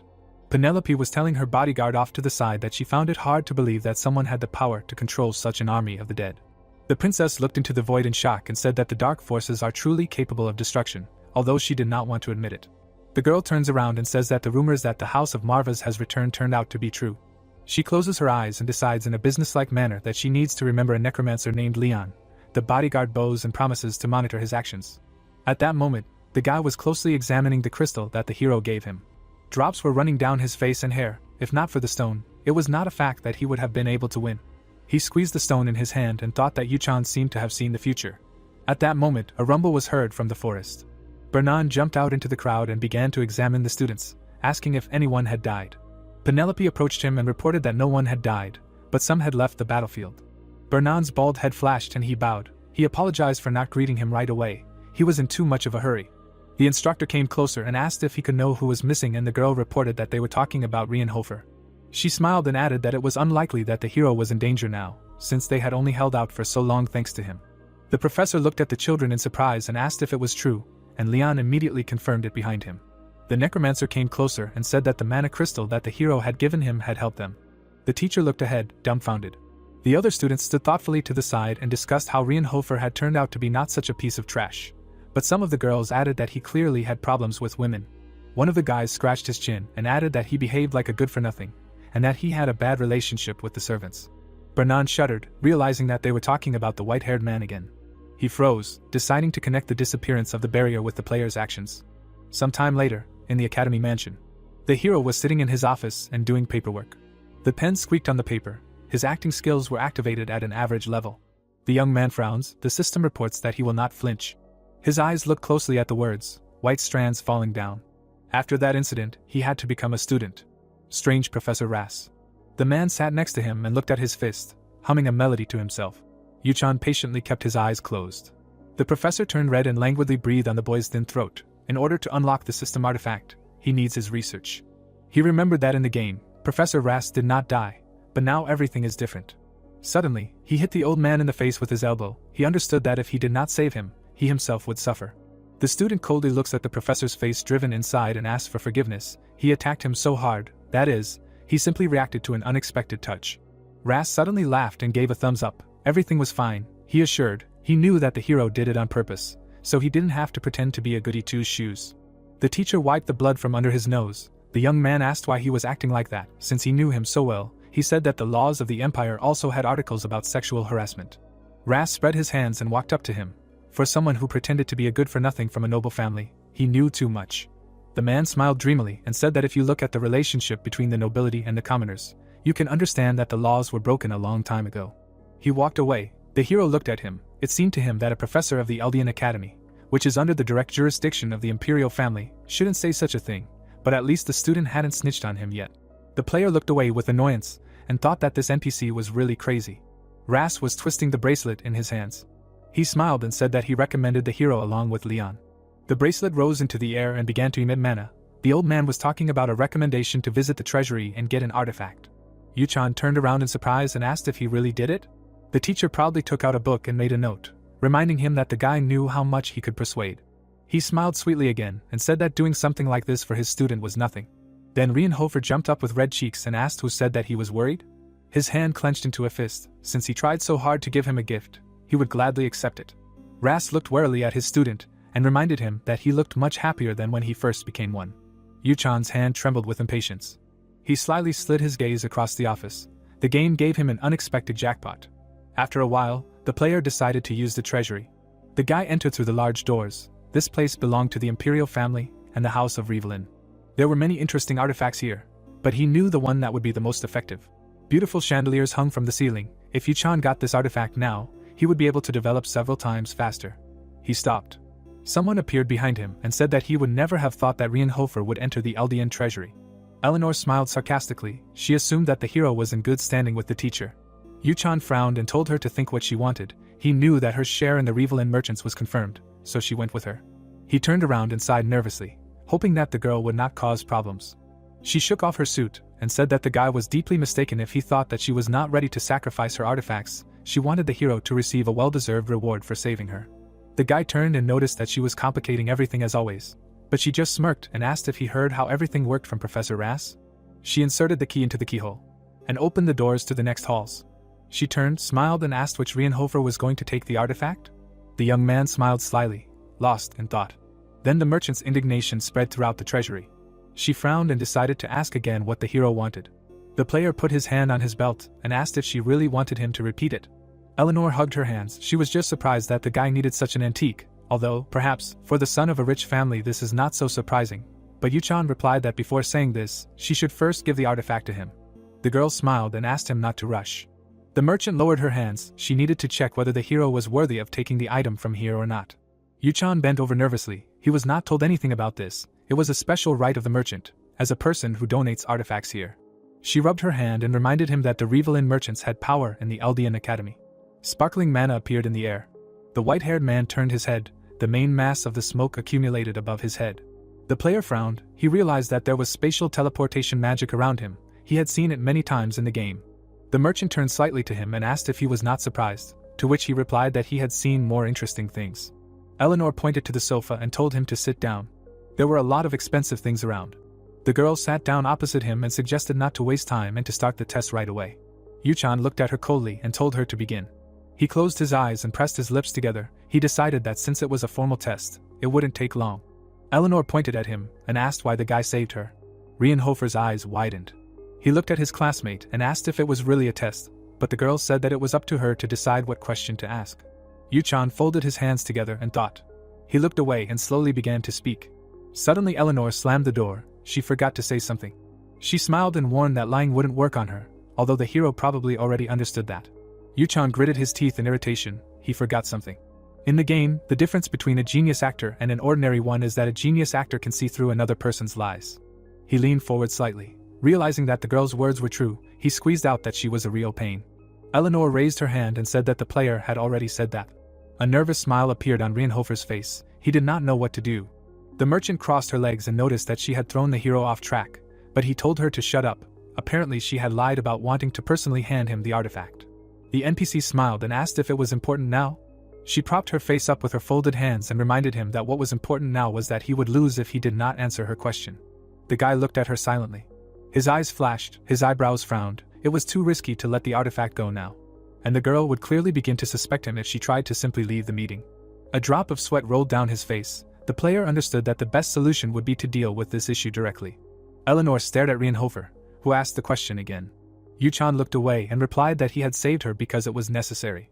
Eleanor concentrated and began asking leading questions. The guy pursed his lips. Then the girl's eyes widened when the player said that she was needed to implement his plan.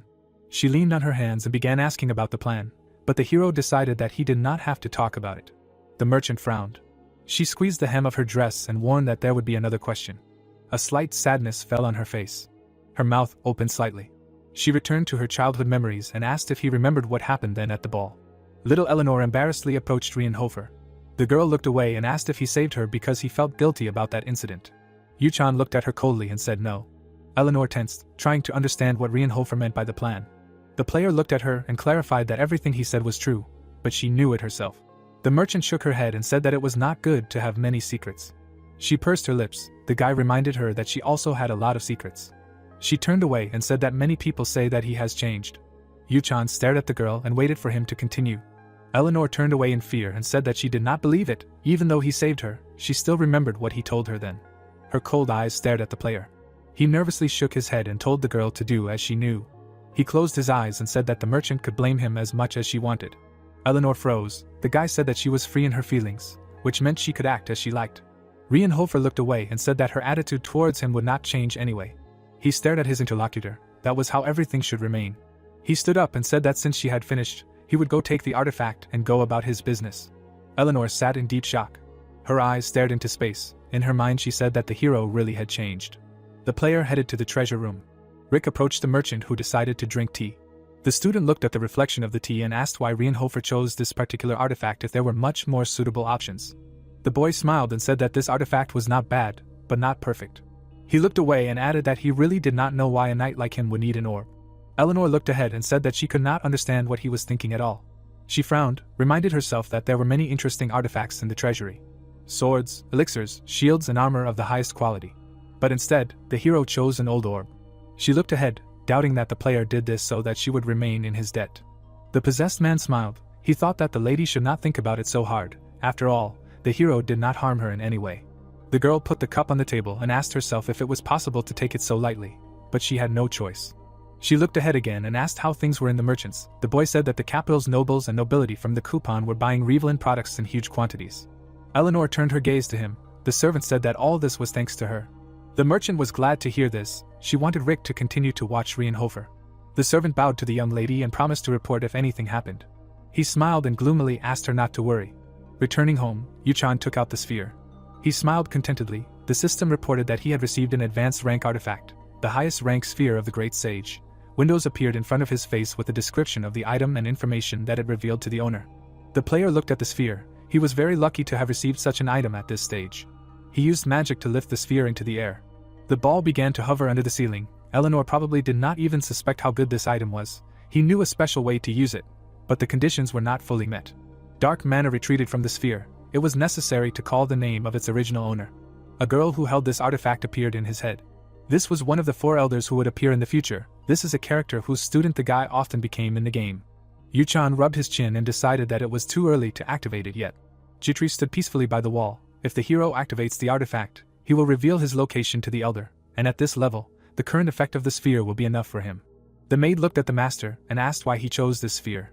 She looked away and assumed that there were just a lot of artifacts in the Eldian treasury, and she also heard that many of them are suitable for knights. The boy smiled and asked if he had never told her that. The girl shuddered at the words that the master would use magic too, so he needed both types of items. He looked at the maid and decided that he simply forgot to tell her. Yuchan nodded contentedly, greatly frightening the lady. Jitri smiled nervously and asked herself what she should do with him. She looked at the boy and asked if it would not be difficult to learn both swordsmanship and magic at the same time. She did not doubt his abilities, but Rienhofer smiled and said that if he failed, he could just take money from his family and live his life.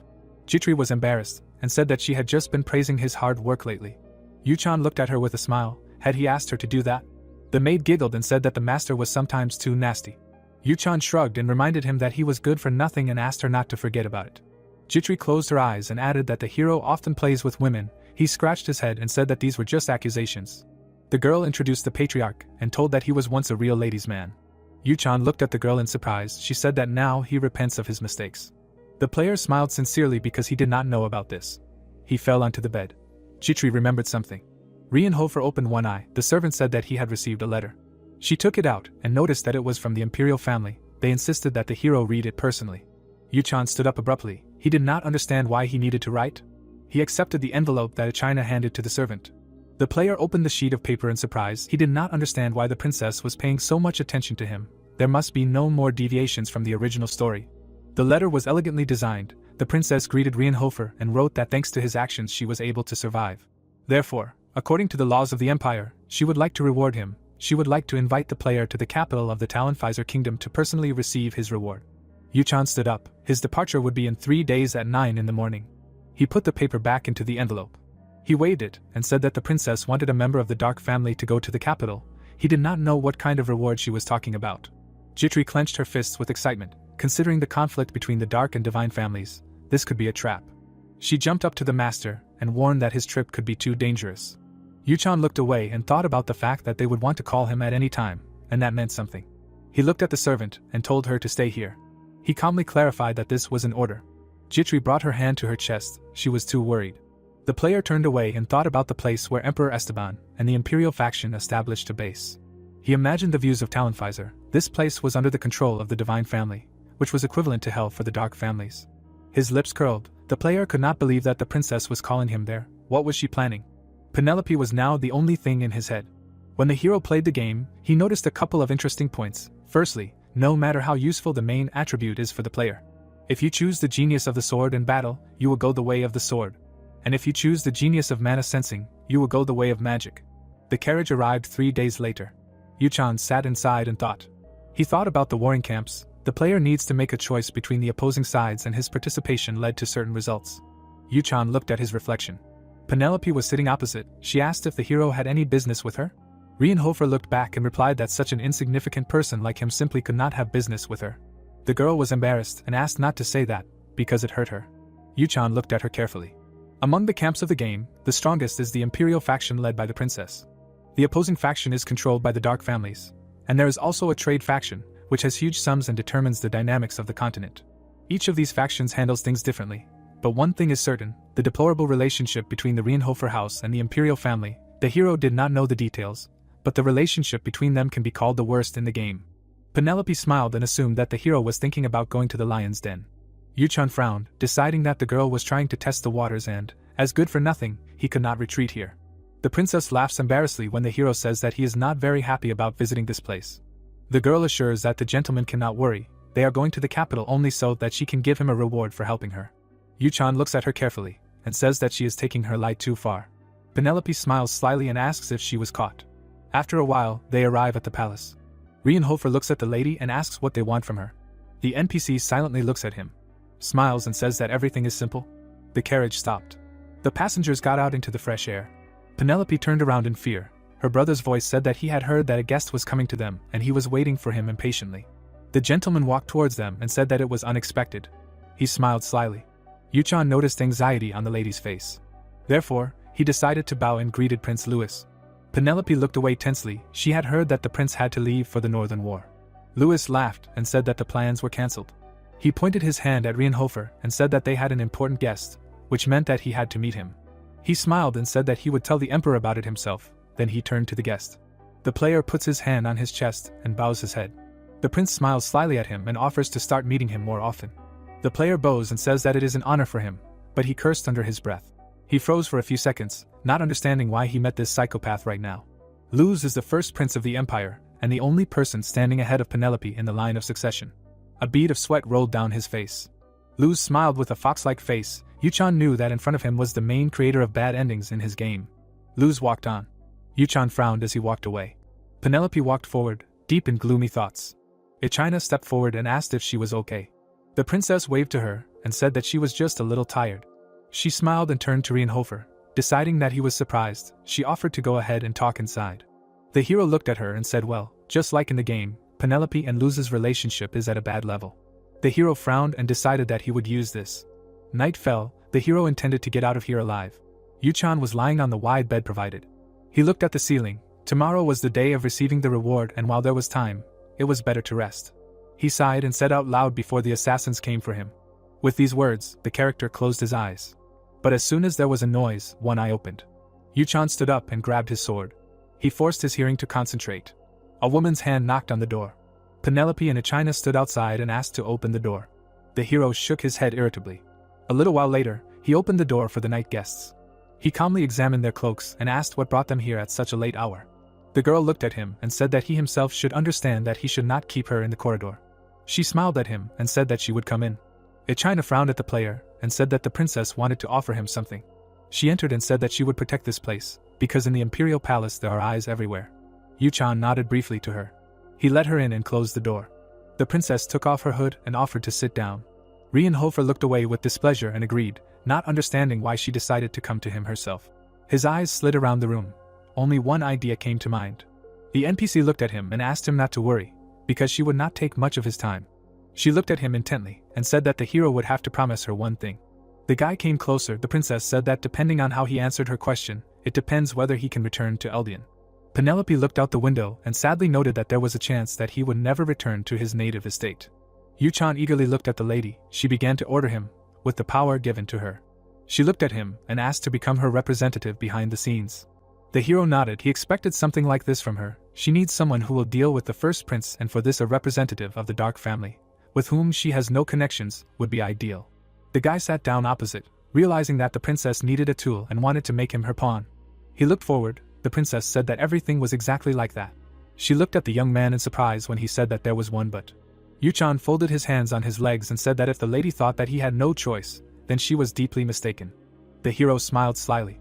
After a while, he was kneeling in front of the throne. Esteban stupidly looked into the void. He leaned forward and gasped. The hero looked at the floor and greeted the son of their empire. The emperor barely raised his hand to greet the guest. The player glanced at him briefly. He remembered that Esteban was a knight of light and lightning, who earned a brilliant reputation in the past. He was a legend of the Archeum Empire. The gentleman slowly grabbed his head. From that moment he lost his mind, and now they call him the stupidest Esteban. Penelope stepped forward and bowed, greeting the son of this empire. The prince was watching Rienhofer closely at this moment. He heard that the hero had a request for his father. He smiled and said that it was necessary to reward the man who saved a member of the imperial family with dignity. Yuchan nodded and said that he was only doing what he had to. He himself thought that Prince Luz became the new head of the house after Esteban left his position. The sword of the empire smiled. The player understood that he needed to be careful. The prince spread his hands and promised that the imperial family would reward the knight of the Rienhofer family for saving his sister. He extended his hand to the savior and said that if he wanted something, then let him speak. The guy nodded, agreeing with his highness. He looked ahead and said that if there was such a possibility. From what he heard, the gentleman staggered. The hero asked if he could visit the Ark River. Sweat appeared on the servants' faces. The whole crowd dispersed away from the dark nobleman. Their reaction was expected.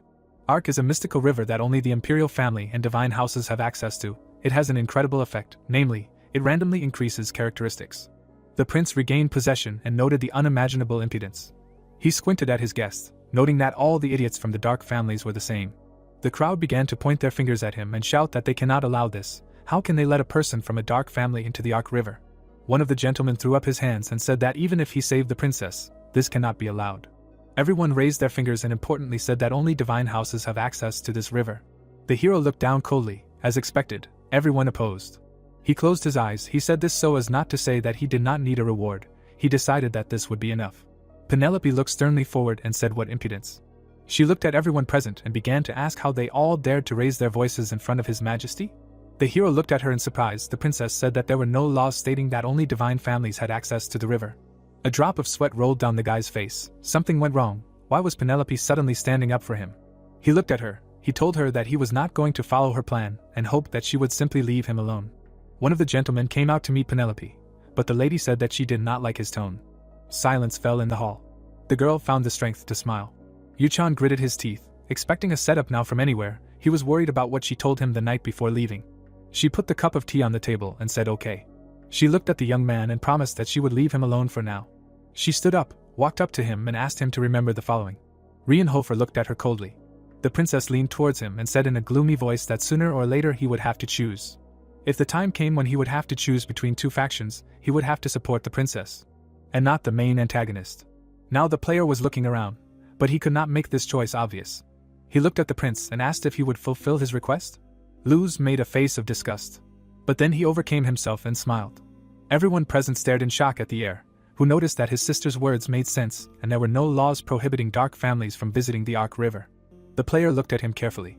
Luz put his hands behind his back and said that one cannot so easily break the rules that the imperial family and ministers had followed for so long. The gentleman pointed at the guest and suggested a test. The princess shuddered. Luz wanted to see if Rienhofer was worthy of visiting the Ark River. Yuchan looked at the throne in shock. He did not expect such a turn of events. He introduced Eleanor and noted that they all loved tests. He raised his head and asked if he could find out what the test would be. His Highness clenched his fist and ordered him to have a training duel. The player looked at the NPC in bewilderment and asked again. The man smiled at him. From what he had heard, he had incredible sword skills, so it would be logical to fight him. Everyone looked at the heir. He said that the Ark River was sacred and only the worthy could access it. Yuchan looked at him coldly and decided that the NPC thought he had a great idea. He smiled and accepted his challenge. Luz responded in kind. He walked closer to the stairs and announced that they would meet at the training ground in an hour. He could use any weapon he wanted. Yuchan watched him with excitement and replied, "Well, Your Highness." Penelope looked at him with concern. The player promised to give it his all. Yuchan stood up and walked away after these words. The princess rushed to catch up with him. The player turned around. The character asked with concern, did he really want to die? She looked at him angrily and asked, does he not understand what his brother wants? Whether he wins or loses, the result will not matter. Her brother just wants to show off. Yuchan looked at her silently, while she screamed that her brother was going to trample him to humiliate the Rienhofer family. The guy looked away. He knew everything. Even if he wins, the prince will blame him for the fact that the youngest son of the Dark family decided to harm His Highness. And if he loses, the villain's reputation will be strengthened and he will say that he has defeated a new talent. The hero smiled and said that her brother will probably tell the others, but why did he agree then? Yuncha put his hand on his belt and asked what if he tells her that there is another option. Penelope shuddered and asked what option he is talking about. Yuchan raised his hand and confidently said that he is talking about the option in which he wins and does not die. He lowered his hand and asked if the princess will support his choice then? At this time, the maids were equipping Luz for battle. They adjusted the armor to fit him, carefully and painstakingly. The blonde called one of the maids to him. She looked at him with fear and he asked who he was. The girl bowed and called him the second son of their empire. The man smiled contentedly and added that he had a prominent position in the talent visor, so no one dared to ignore him. He frowned and said that there was something wrong with his opponent. He straightened up and said the name of the dark family, but the maid doubted that the hero deserved his attention. She bowed and asked the master not to worry. She immediately received a slap in the face from the prince. He turned to her and asked if she really thought he was worried. His eyes filled with rage and he asked if the girl really thought he was capable of such a thing just because the player was from a dark family. The maid grabbed her face in horror and began to ask His Highness for forgiveness. The prince scratched his head and asked her to behave more reasonably. The corners of his lips drooped. The man said that his father Esteban, called the son of this empire. How long did she think he had left to live? The maid froze in fear. Luz turned around and proudly declared that soon the empire and all its honor would pass to him and in the future it would simply be necessary to sometimes hold such performances. Did she understand him? The maid looked at him and promised that she would never make such a mistake again. Luz replied that it was natural and called the head butler. He pointed his gaze at the girl and ordered him to get rid of her. The men grabbed the girl. She began to kick and beg for another chance. The blonde gave her an angry look and asked again. He went forward and said that chances were only given to people of his level and even if she was born a noblewoman, this blood was different from the blood of the emperor. Did she not agree? The maid straightened up and tried to talk. The prince turned away from her and said that no matter how amazing the hero's talent was, he could not turn around a match whose outcome was already predetermined. An evil mana was released from His Highness. He wondered what kind of face the player would have when he cried. An hour later, they gathered on the training ground. The princess and the emperor sat down in their places. Luz confidently looked at his enemy. Yuchan gave him his calm. The prince spread his arms and suggested giving it his all. He looked askance and thought that he would have to play his role in his show. Yuchan closed his eyes and said that he understood, His Highness. The judge waved his hand and announced the start of the fight. His Highness raised his sword. And then he rushed to attack, releasing yellow lightning, deciding that the player would not be able to go against the imperial family anyway. The villain swung and thought that no matter how special this degenerate from a dark family was, he would not be able to raise his sword against the prince in the palace, where there were many divine families, including the imperial family itself. A swing flashed. But suddenly Yuchan blocked the prince's blow with his sword. Luz smiled nervously and shouted that the idiot dared to raise a sword against a member of the imperial family. In response, Yuchan threw His Highness back with a powerful swing. The villain looked at him dumbfounded. The hero stood in a fighting stance with a smile and reminded him that he himself asked to give it his all. He made another strike and threw the prince back. He stopped and looked at the player, indignant that he was about to point his sword at the main heir of the empire. His eyes narrowed in anger. He asked how a runt from a dark family dared to challenge his authority? Yuchan looked at him in surprise and said that he was simply following his orders. His Highness gritted his teeth and offered to play his game. He swung. Lightning flashed that absorbed the light. Luz promised that the player would not get off easy now. Yuchan got into a fighting stance. Even if he had a good reputation in Eldian, he was still a brat. The prince smiled. He decided that a nobleman would definitely not defeat him. After all, he had an education at the level of the imperial family. The referee looked at his master with excitement. He raised his hand and explained that the match would end when one of them fell or gave up. Luz spread his legs covered in lightning. And he rushed to attack, putting the sword aside and reaching his left hand towards the white-haired man. Then he suddenly attacked, but the guy managed to block. Yuchan calmly looked at the trembling swords. Although Luz was the main culprit of bad endings, his level of combat skills was not that high. He took a step to the side and swung to attack. Maybe the prince did have talent. The gentleman managed to track these movements, but he was far from the player's character. Rienhofer looked at him and attacked. The blonde shuddered, realizing his situation. He closed his eyes. A moment later, he carefully opened his eyes. The dark nobleman was putting his sword back in its sheath. The prince didn't understand why he stopped. He glared at him and asked what he was doing. The hero smiled and said that he had no complaints about the rules of the match. Luz looked closely at his enemy, who suddenly said that he found it rather boring to fight when there was nothing at stake. The prince asked what he wanted. The gambler raised his hand and offered to bet on the winner. His Highness glared at him. He smiled and decided that he would easily get what he wanted. He lowered his sword and agreed that it would definitely not be boring this way. Rienhofer smiled and offered to announce the conditions after the match. Luz smiled, apologized and said that he was rather impatient and would tell you right away. The hero frowned and said, "As you wish." The heir smiled and said that if he won the match, he extended his hand and said that then the young man would serve him and not his sister. Yuchan frowned and asked what he meant by that. The lord lowered his hand and asked him not to make a fool of himself. He smiled and said that his sister had bewitched him, and that was why he had saved her in the forest. The player smiled nervously and thought about how the prince was an idiot, because he had completely misunderstood everything. He scratched his head and replied that he was simply following the laws of the empire. Saving the princess was his duty, and he had no other intentions. His Highness smiled and said that in that case everything was much simpler.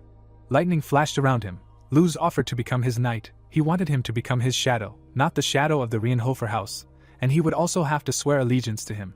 Yuchan adjusted his sleeves and replied that this is exactly what he would do if the lord won. Luz looked around contentedly and thought that if he was wounded, he would shift the blame to Eldian and Penelope. His sister watched everything tensely from the side. The prince rushed to attack. He prepared his sword. The outcome of this match was already decided before it started, so he could only blame himself for this stupidity. He put his sword out to stab. It was immediately obvious that his sword could not penetrate these artifacts. Yuchan dashed back. He could not hurt him now. There was a smile on the young man's face. The sphere artifact began to glow and emit light. New windows from the system appeared. He smiled, knowing that everyone would be surprised, since he learned the name of the owner. But nothing could be done. The most important thing for him now was survival. The hero dodged another attack of the night. He put the sword at face level for protection and closed his eyes. There was only one way to destroy this ridiculous armor. He looked forward with a smile and said that the owner of the sphere is Astrid von Callowwood. The sphere absorbed the light. The username was registered. The character's mana temporarily increased. The sphere rose into the air and smoked purple. From the flow of mana, His Highness was forced to put up a block. He glared at his enemy and asked what he was doing. The guy smiled and reminded him that they said it was a match. But they didn't set any restrictions on the use of magic. Luz shuddered, not understanding what was happening. He gritted his teeth and squinted, amazed that Rienhofer was using magic. The sphere was releasing powerful streams of mana. Yuchan held his hand up. He said that everyone understood that it was a magic projectile. Luz lowered his hands and just watched. A dark portal opened under the ceiling. Projectiles began to come out of it. They all rushed at the prince. The hero hoped that he would be able to dodge them. Yuchan calmly smiled, turning to His Highness. The prince closely watched the projectiles flying at him. They began to hit the ground and destroy the floor. The prince began to dodge. Magic flared near his face. Something was wrong. He created a shield and one of the projectiles ricocheted. The first one managed to hit the prince's back. The enemy did not understand how the hero did it. Wasn't the Rienhofer family famous for their swordsmanship? The prince was able to stand on the ground. The heated surface was evaporating. Luz wiped his mouth. He noticed the opponent's talent for magic. But talent cannot explain something like this, which means he was born with it. Yuchan pointed his hand at him. Magic stones hung above his head. They began to swirl, creating new vortices of mana. The hero clenched his fist and said that it was not easy. The stones rushed to attack. The guy said that this is not at all like wearing his armor. Luz looked at the enemy indignantly and asked how a good-for-nothing runt from a dark family dared to laugh at him. The shells flew at the prince, who started it all himself. The player smiled and said that His Highness wanted to ridicule the dark families and prove that his results are worthless. That's why they challenged him to a duel, isn't it?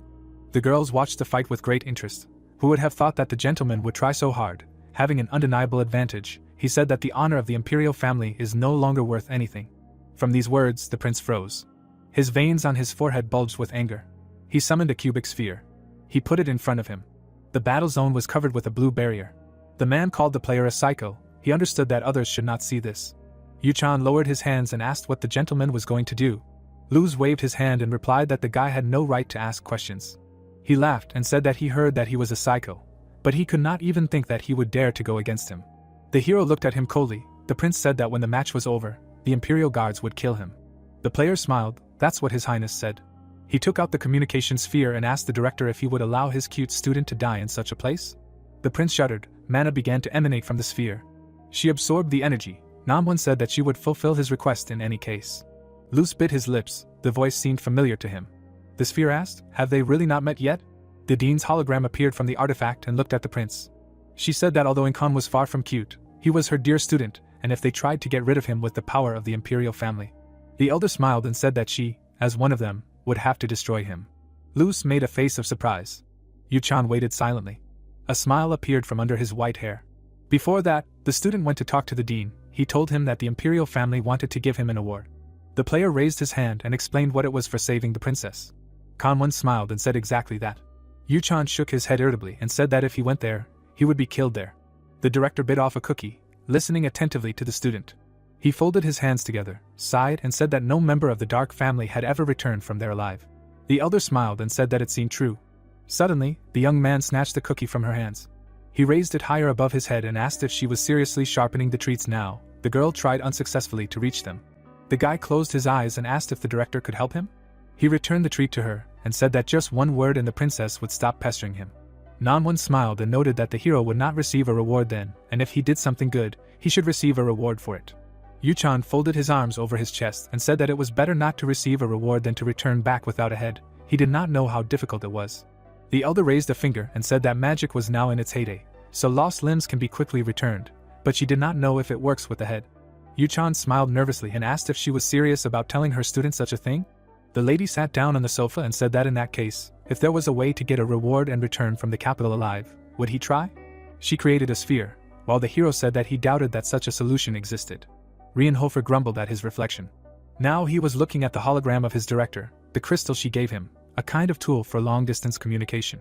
Unlike ordinary artifacts, it can transmit mana to the other side. The guy looked at his enemy. His armor was starting to crack, even he could not go against Director Eldian and one of the four elders.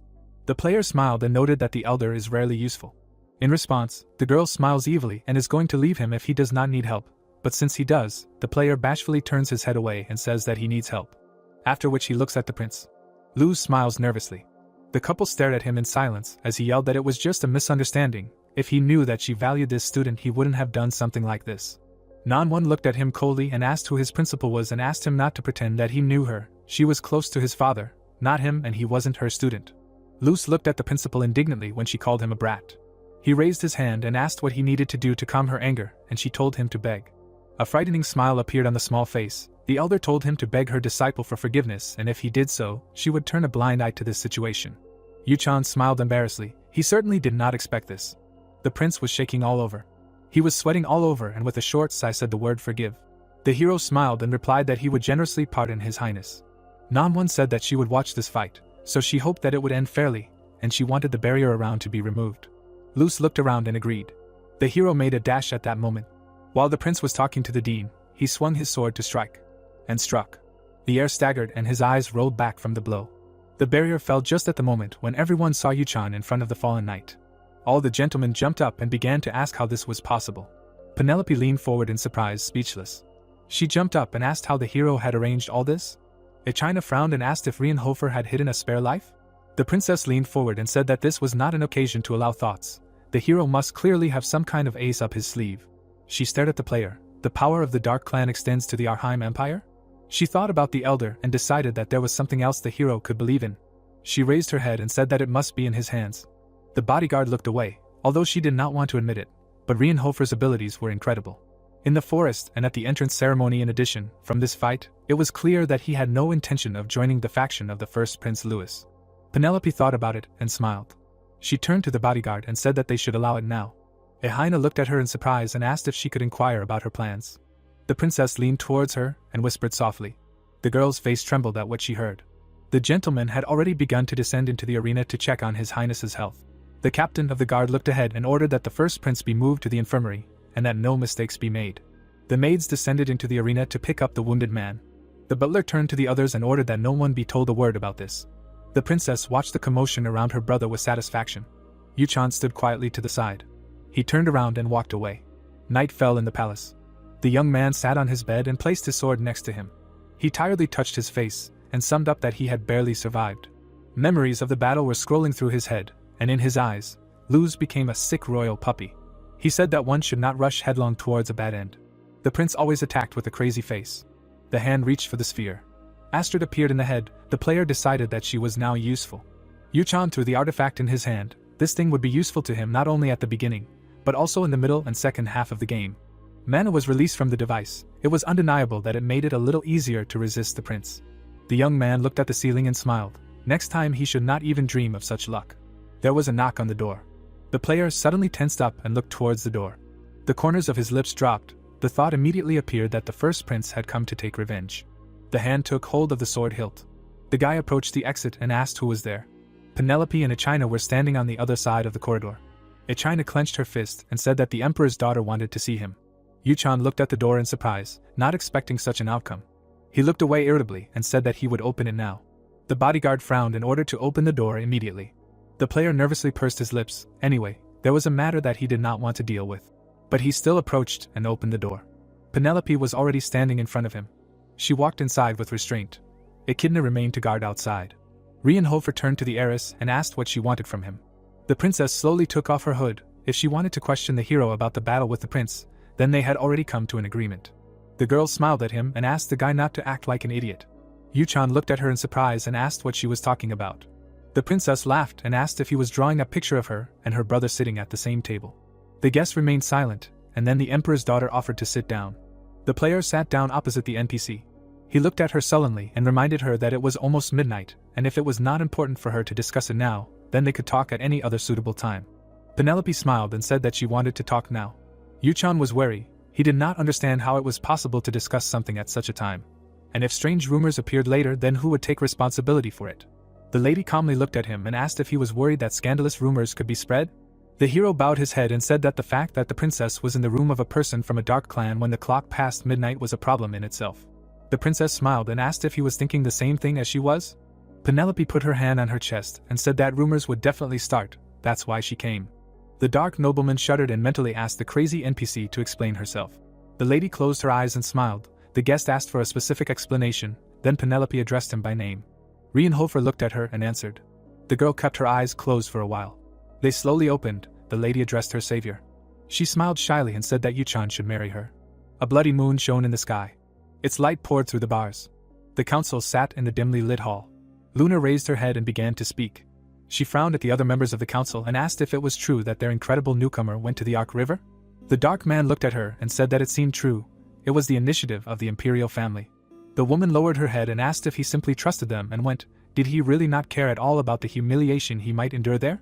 The blue-haired girl smiled and said that she knew it. Marin spread her hands and said that children were always a bad choice. She smiled and said that she understood that the leader had his own reasons for taking him in. But she personally wasn't sure. The dark-haired man asked her to watch her language. Kyle glared at her and asked if she really thought the leader needed her approval to accept someone. The girl jumped up and said that she didn't mean that. The guy looked at her and said that disrespect was unforgivable, especially for people like the Konis, who were persecuted by the imperial family. Luna looked up grimly and told them to stop discussing the new guy. Suddenly, a man appeared and scratched the walls with a hook. He smiled and turned to the leader. Gregor grinned and said that he partially agreed with Marin's words. He approached the table and said that the sleepers hadn't recruited new people for a long time. Why did they suddenly decide to accept someone? The girl looked at him sternly and said that she was interested in him, that's all. Gregor put the hook to his chin and said that he didn't think she was attracted to such a child. Maybe it was his family? The blonde frowned and said that the Rienhofers had nothing to do with it. She remembered her last meeting with the guy and said that it was true that Theo had collaborated with the sleepers somehow, but this new guy seemed to hate his kind. Kyle looked down and said that it was rather strange. Marin looked at the leader and asked if they should investigate this case. She frowned and said that they needed to find out the reason why Rienhofer decided to join a criminal organization. Luna thought about it. She looked up and said that what the girl said made sense. The fire flickered on the chandelier. The blonde crossed her arms over her chest and offered to give him a mission and see if he could handle it. Marin looked at her in shock. She pursed her lips in resentment, and thought that even she had not been given missions in her first year of being a member. The girl closed her eyes, thought that this was a forced measure, and agreed. The man frowned and also agreed. Kyle looked at the leader and joined the others. Gregor smiled and said that he was intrigued by this. Luna looked at the girl and said that she would have to involve her in this. She extended her hand and said that she would be his mentor. She blossomed and thought how cool it sounded. The girl smiled predatory and thought that she did not know what kind of person he was, but she would show him their power. Red light illuminated the hall when she asked what kind of mission it would be. The palace was illuminated by the sun. Luna said that it would be a secret floor under the academy. Dark magic spread when the leader noted that they received a report that the academy managers were hiding something in that place. The crystal was absorbing the power of dark magic. Luna guessed that it was the demonic essence of Paimon, one of the 72 demons. Each of the council members was in their seats when the blonde said that they would ask the new guy to buy them time, and they would steal the stone. She looked at Marin and asked if she could handle the new guy. She jumped up and confirmed. Suddenly, a voice appeared behind her. Ezel smiled and congratulated her on finally not being at the bottom of the ranking system. The woman smiled and asked her to try. The blue-haired girl put her hand to her temple and said that she would do her best. The princess looked at the hero calmly. She put her hand to her chest and said that she wanted him to marry her. Nox looked at her in shock. He was sitting on the couch when he asked what prompted her to make such a decision. The girl looked down and said that he was probably aware of her current position in the imperial family. The hero pursed his lips and thought that he was already afraid that she had fallen in love. The blonde looked at him and said that their family was divided into 2 castes. She remembered her father and said that there were a lot of rumors going around the palace. They said that her father was already in poor health and would soon pass the throne to the heir. Penelope raised her cup and reminded him that many were leaning towards her brother's candidacy. She introduced her brother and said that this was the strongest faction. She smiled and said that there was also her faction. The hero frowned and asked why she was telling him this. She put her cup on the saucer and said that she did not have the necessary support. The prince smiled at the masquerade ball when she said that he had more compelling and legitimate reasons to take the throne than she did. Not only was he the eldest son, he also had more connections in aristocratic circles. The nobles smiled when the princess said that the high society was already dividing up the rewards for putting Louis on the throne. Nox looked at her seriously and asked if she really wanted to become empress that much. The woman smiled and said that she did, but in reality she just couldn't watch her brother destroy their empire. She looked down and said that the hero had seen for himself how unprincipled he was and how he treated the people. Nox frowned and agreed, thinking that it was not for nothing that he was the main character of the bad ending. Penelope stood up and said that she needed strength. She walked forward and said that her brother would start to reckon with her, and no one would be able to take power away from her. The hero gritted his teeth and asked if she was talking about him. She confirmed. He frowned and thought that he couldn't contact the princess like that and that he should refuse. Penelope smiled and said that if he wanted to say that he was not strong enough for this or that he was already engaged, she would not accept such an excuse. The system windows appeared and reported that his acting was temporarily not working, as he was shocked. The guy exhaled and thought that she seemed determined. Was there no way he could refuse? Without looking up, he asked if she was against his candidacy. Penelope turned around. She came out to meet the hero and said that now she would tell him her plan, so he should listen carefully. The princess came up and asked, wasn't it he who saved her back in the nameless forest? She put her hand on his and said that despite the fact that he was a representative of the Dark family, he tried his best to help her. Nox recoiled and thought that he didn't like where she was going with this. The girl smiled and said that they would declare it a love marriage and all that was left was to choose which of them fell in love first, he or she. The hero was shocked and asked if she was serious. The princess took his hand and said that in this world, anything is possible. According to imperial law, a member of the imperial family has the right to personally choose a spouse. Nox looked at her in shock. The blonde looked at him slyly and asked who knows, maybe she really fell in love with him? The residential building of the academy appeared. The young man was lying on the bed. The assistant, standing next to him, called out to him. Holding a newspaper in her hands, she explained that apparently people needed his explanation. The news had a photo of the guy and a headline about the princess falling in love at first sight with a knight of the enemy faction. The hero, grinning, noted that he was already being described as a knight and the princess's courage was simply frightening him. The maid, opening her mouth, explained that she had heard that a lot had happened, but she did not understand how it all led to this. The player, standing up, said that it was obvious, because the princess was simply being manipulated in the fight for the throne. She, opening her mouth wider, asked again about the fight for the throne. Introducing the girl with the crown, the young man explained that she had a reason to remove the first prince and become the new emperor herself, and that was why she was using him and that was the reason why Her Highness suddenly chose him as her husband. The maid, crossing her arms over her chest, explained that he had heard rumors that Prince Louis, the first prince, had recently created a large number of alliances. His eyes were covered by his hair when the assistant said that she never expected the princess to decide to unite with a person from a dark family. As a servant of the Reinhafners, she did not even suspect this. The young man, looking at her, began to say something about the reason for all this. The guy, looking away, explained that it was all because he was a scoundrel. The girl began to smile. The hero, rubbing his head, said something about the princess. Squinting, the protagonist explained that she knew that he was an outcast in his family, and therefore used him. Suddenly his gaze was directed somewhere to the side. The blade was already in his hand when the assistant tried to call out to him. The protagonist, approaching the window, asked her to remain silent. Looking out the window, the young man could not understand what it was and who could come at such a time. A red and full moon appeared. Someone was standing on the roof. The hero immediately looked up. Grinning, the guy said that it had begun.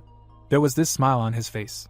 Immediately in front of the window, a message appeared that he had a new task in which he needed to meet an ally in the academy library. The girl's mouth fell open in surprise. She looked out the window, not understanding what was happening. The young man looked somewhere down. Someone was sitting on the roof. The man was looking through binoculars. Marin, with her mouth open, noted that he really was as handsome as the rumors said. Looking out the window, she also added that he was still just a boy who looked too sickly to be accepted by Luna. Smiling, the leader realized that she had no choice and should test him properly. The girl, looking ahead, said that they should see if he could become the new star of their chapter. The academy library appeared. One of the students was carrying books. The young man, holding a book in his hands, said that the professor had better go back. The guy, slamming it shut, noted that if he did not do so, he would not be forgiven. The man, opening his mouth, sharply replied that the rector was looking for him and he needed to go urgently. Handing over the books, the teacher apologized and explained that he would leave the cleaning to the student. The teacher waved his hand as a farewell. The young man, frowning, called the man names, and the girl asked him to stop, because how could he address his elders like that? The guy, turning around, asked if she really did not understand the difficulties the graduate student was going through. The hero, turning away, noted that being a senior student turned out to be much more troublesome than expected. The protagonist, closing his eyes, asked her to shut up because it was driving him crazy. The library room appeared. The student was walking along it. The girl, turning around, called out to him. The young man, standing by the shelf, explained that he was not interested if she was going to chat about something meaningless. She, opening her mouth, said that this was not the case, because it seemed to her that they did not like each other. The knight, looking at her, noted that she should think about her actions. The interlocutor, putting one hand on her waist, apologized for the princess, and he just needed to understand her. The protagonist, turning around, asked what she meant, because he did not understand why she was acting like that. The interlocutor, opening her mouth, explained that she already knew that she had proposed to him. The student, still standing in front of him, said that the princess did not want to make him unhappy with such an act. The young man, frowning, noted that he was a little surprised by this proposal and asked why she was apologizing for this. The girl, raising her hand, said that there was no other reason and this was not a request from someone from the dark family to support this side. Looking away, she explained that she simply did not want him to know that Her Highness was not the kind of person to do such a thing. His eyes opened wider. Lowering himself, the hero asked if she really cared about the princess so much. Imagining these people, the guy realized that these characters and stories turned out to be much more complex than those he had encountered in the game. Looking at his hand, the knight realized that this was nothing more than a feeling of constriction. Looking down, the young man thought that it was some kind of excitement like a gamer or something like that. The player clenched his fist and said that he didn't care and that everything happened for a reason. The girl's mouth dropped open. The fighter, looking at her, said that the only thing he could do was figure out this damn book organization and asked her to stop worrying about it. Her eyes immediately widened. The student, closing her eyes, sincerely thanked him. The guy, smiling, told her to just continue doing what she was doing and that he didn't need these awkward compliments. One of the books suddenly started glowing red. The young man immediately picked it up. Words appeared on it that the contact had been completed and he had a task. The protagonist, squinting, realized that he hadn't expected the contact to happen like this. The hero, without turning around, asked her to wait a bit, because he still needed to check something. The student left the library. Putting his hand on one of the pages, the knight learned that the demon sealed during the night of the massacre in the past was inside the magic stone under the academy. Also, an image of the chapter appeared and the words that in order to steal it, it was necessary to pass on the internal information of the academy and eliminate as many students and teachers as possible. Smiling, the guy realized that it had finally begun. Imagining the academy, the young man knew that this was the first chapter of this hellish game. The hero clenched his fist tightly, thinking about it.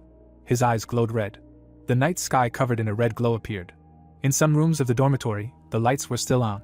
The maid opened her mouth. She, holding her hands in front of her, asked if the miss was okay. Looking in that direction, the assistant explained that she had been sitting like that for 2 days and asked if she was sick. The girl did not turn around. She took hold of the blanket. The maid, holding out her hand, could not understand how the young master of the dark family could be connected with the princess. Closing her eyes, the woman understood that even though he was handsome, how could she choose someone from a dark family as a husband? The maid also remembered the girl's father and realized that if the head of the family, who was crazy about his daughter, found out about this, he would try to get rid of the young master. Frowning, the assistant knew that this could lead to a conflict between the families. Extending her hand, she asked the mistress to stop. Suddenly, the girl stood up. The maid, opening her mouth, asked what had happened to her. She immediately took a step. The woman's mouth was open. The mistress, opening her mouth, addressed her. Emma, trembling with fear, did not understand what was happening. Talia, smiling, explained that today she finally became an adult. The maid, looking ahead, asked what she meant. The interlocutor, hiding her eyes, said that she realized that someone could take what belonged to her. The student explained with a grin that this time she realized that her father was right when he said that. Looking somewhere down, she said that only by becoming strong, she would be able to prevent anything from being taken away from her. The maid, standing in front of her, tried to say something. Opening her eyes wider, Talia asked about her assistant's opinion. The woman, with her mouth open, could not say anything. The girl was still smiling. She began to walk towards Emma. The maid, with her mouth open, realized that the protagonist had better run. The demon's face appeared and someone said that Duke Paimon was the main villain of the night of the massacre, during which the hero's mother died. Her lifeless body also appeared. The image of the dean of the academy immediately appeared, and words appeared that the one who turned back time, turning her into a child, and the murder of this monster is the basis of the first main scenario. The young man stared somewhere intently. There was a fountain not far from him. The guy, slightly bowing his head, knew that with his current strength, he simply had no way to kill that demon. He immediately remembered some water. The hero was in it, and remembered that his stats had accidentally increased while he was immersed in a criver. His hand had also touched the water. The protagonist smiled, as he received notifications that his stats had accidentally increased by 2 points. Looking at the fountain, the knight also noted that it was not over. Opening his mouth, the student began to cast a spell. Immediately, a glow began to emanate from his hand after a notification appeared that the player was learning a forgotten ancient magical language of rhetoric. The guy, looking down, understood that if it were not for the marriage proposal with the princess, it would have been a great achievement. Someone appeared behind him and said words about the fighter arriving just in time. That girl from the roof was standing behind him. Turning around, the hero asked if she was Marin. The leader, smiling, answered affirmatively. Raising a finger, the girl also noted that he was speaking informally and asked him to listen more carefully. Marin, pointing her finger, explained that she was his senior mentor and added that she was also 2 years older than him. The young man, looking up, asked about the meaning of such formalities and immediately realized that in fact this person was one of those with whom he had the most difficulty dealing among the members of this group. A system window with basic information appeared above her, and messages with her characteristics and traits also began to appear, the positive of which was her frequent cheerfulness, admiration, steadfastness, genius and sensitivity to mana and also attractiveness.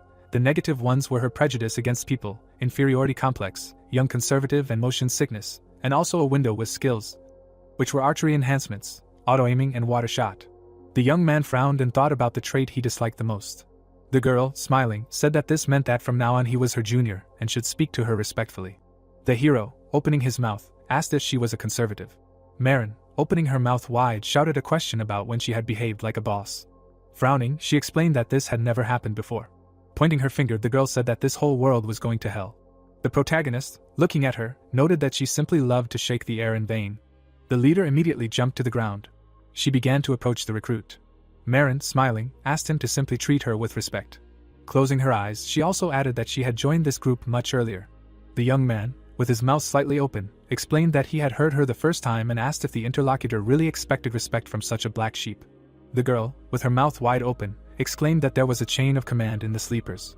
The guy, raising his finger, asked her to keep quiet, since they needed to move away because of the approaching people. Her eyes turned white with anger. Snapping her fingers, the leader explained that since this was his first mission, his oversight would be forgiven. A scroll immediately appeared above his head. The archer, raising her hand, suggested that he move to cover and asked him to tear the scroll. The hero, smiling, realized that it was a low-ranking teleportation scroll. The young man, tearing it, thought that this world was not so different from the game one. Immediately, some light energy began to emanate from this sheet of paper. 2 silhouettes disappeared from this place. A purple flash appeared in another place. Everything was swimming in the eyes of one of them. The girl, closing her eyes, said that no matter how much she used this teleportation, she still could not get used to it. Putting her hand on the table, she asked him to sit down, and immediately explained that the purpose of his first mission was revealed only in general terms, and therefore now everything will be explained in more detail. Marin brought her fist to her face. Smiling, the leader asked if he heard about the night of the massacre. Immediately after, an image of a certain red crystal appeared. The guy, opening his mouth, answered affirmatively. Introducing the demon, the hero said that the Dean, the Sword Emperor, and Celsus and his father worked together, but even they barely managed to seal Archduke Paimon, and since then that event is called the Night of the Massacre. The girl, looking down, answered affirmatively and added that Paimon is an extremely dangerous entity. Introducing him, she explained that it was a monster that even the strongest warriors on the continent could not easily defeat. Introducing the crystal behind him, she explained that the problem was that the crystal containing the demon's essence was hidden from everyone. The protagonist, with his mouth slightly open, asked if they had really been looking for it, and had found it under the academy. Standing in front of the table, the knight also said that he had asked if the group now really wanted them to distract attention, while the others destroyed the crystal with the essence, and the interlocutor noted that he was smart. Smiling, Marin added that despite his informal speech, he could actually be useful. The hero, looking away, asked her to drop this empty chatter. With his mouth slightly open, the young man asked if the date of the sortie was already known. The girl, looking ahead, answered affirmatively and explained that they were going to do it on Eldian's self-study evening. Imagining that day, she said that her protege would have to gather the students and teachers in one place. The young man, looking at her, replied that it was not difficult and asked if he could do it. The warrior, with his mouth open, said that it would be a disaster if Paimon broke out when his crystal was destroyed. Marin, smiling, said that he seemed to underestimate their mistress Luna. Introducing her, she explained that this woman was the youngest pillar of the Savior's sword. The leader, looking ahead, noted that her fears were simply groundless. The young man, turning around, realized that he would be happy if everything were exactly like that, but it certainly would not go so smoothly. Imagining the demon, the hero remembered that in this episode Paimon would inevitably break out. He also remembered the destroyed academy and realized that although the monster would be weakened, the slightest mistake would smash the academy and its immediate surroundings into pieces, and this is the first chapter of the main plot, in which some of the newbies die, called the Night of the Massacre in the Labyrinth. The knight, closing his eyes, thought that he would again have to take the rap for the main character and the villain in order to save the key characters. The guy, looking to the side, decided to concentrate. The hero, opening his mouth, said that he heard everything that was required of him for the mission. Some overgrown room appeared. Someone was walking there. An image of a man appeared in the red crystal. Rick stood over the red ball. The guy, smiling, said that all the preparations were already completed. Looking at this ball, the servant explained that the Archduke only had to raise everything to the ground, as he had done in the past. The ball emitted a red light and words were heard from it that it sounded great, because it was not easy for him to be reborn because of those damned rats. But this should be enough for him, and asked if his henchman's name was Rick. The young man, closing his eyes, answered affirmatively. An eye appeared inside the ball when the demon said that if everything worked out, then he too would soon become a real demon, and asked not to let him down. A smile appeared on the man's face. His mouth opened in an even wider smile. The students gathered in the auditorium. The guy was looking somewhere. The girl crossed her arms over her chest. There was a barely visible smile on the princess's face. Talia bowed her head. Penelope, opening her mouth, apologized and added that she hoped for understanding between them. Raising her hand, she explained that people are not subject to emotions at all. The young man, turning around, asked her again. Immediately looked the other way. The eyes of her former comrade were hidden under her hair. A smile suddenly appeared on her face. The hero suddenly clenched his teeth from the realization of what was happening. Looking at her, the guy realized that he had completely forgotten about this girl. She was smiling. The young man immediately looked away.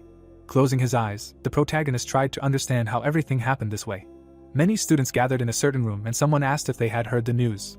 The student, raising his fist, explained that the 7 best students had already been chosen. The second, raising his hand, asked if these were the students who were chosen for night independent studies, because if they were chosen there, then they could get bonus points later. Another student said that if he had simply done better on the test, he would have definitely gotten there. The guy, looking at the others, noted that this was not true at all, because he had not even reached the middle. Another student added that from the very beginning all the places were occupied by aristocrats. The student with glasses, opening his mouth, explained that people like them, commoners, even with good grades, would not get there. The second one looked at him and agreed with him, and then his comrade said that these aristocratic bastards only cared about themselves anyway, although they used to talk about equality and justice, and now they do this. They looked at the children of aristocrats when someone asked how this was different from the real world. The student, with his mouth open, asked how they could understand what those higher-ups were thinking. The girl, covering her mouth with her hand, asked who was in the top 7 and what the criteria were.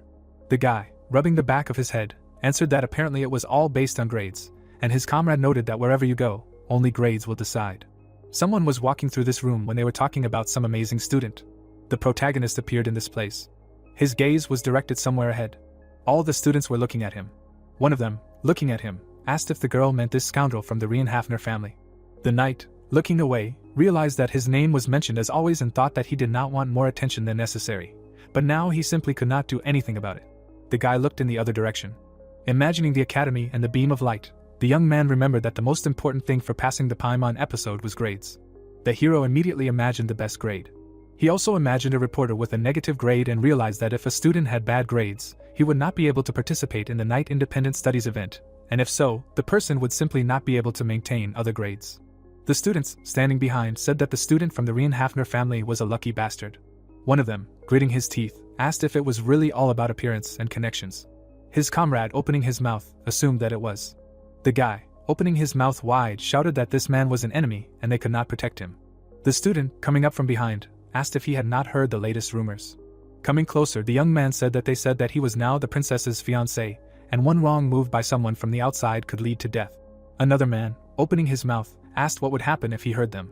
The hero, looking away, understood that he could hear everything perfectly well. Immediately after, the protagonist closed his eyes. Having imagined the leader of the group, the knight knew that he could not break relations with them. Looking up, the warrior understood that for him, who was planning to escape from the Rienhafner family, such an opportunity was a lifeline. His gaze was riveted to the tablet with his name. Immediately after, the young man turned around. As he left, the guy thought that on the last day of the 7-day night classes, Paimon would be revived and he would need to stop him. They were standing in this large auditorium. The hero, looking ahead, remembered that he forgot to check who was on that table below him. An image of that table appeared in his mind.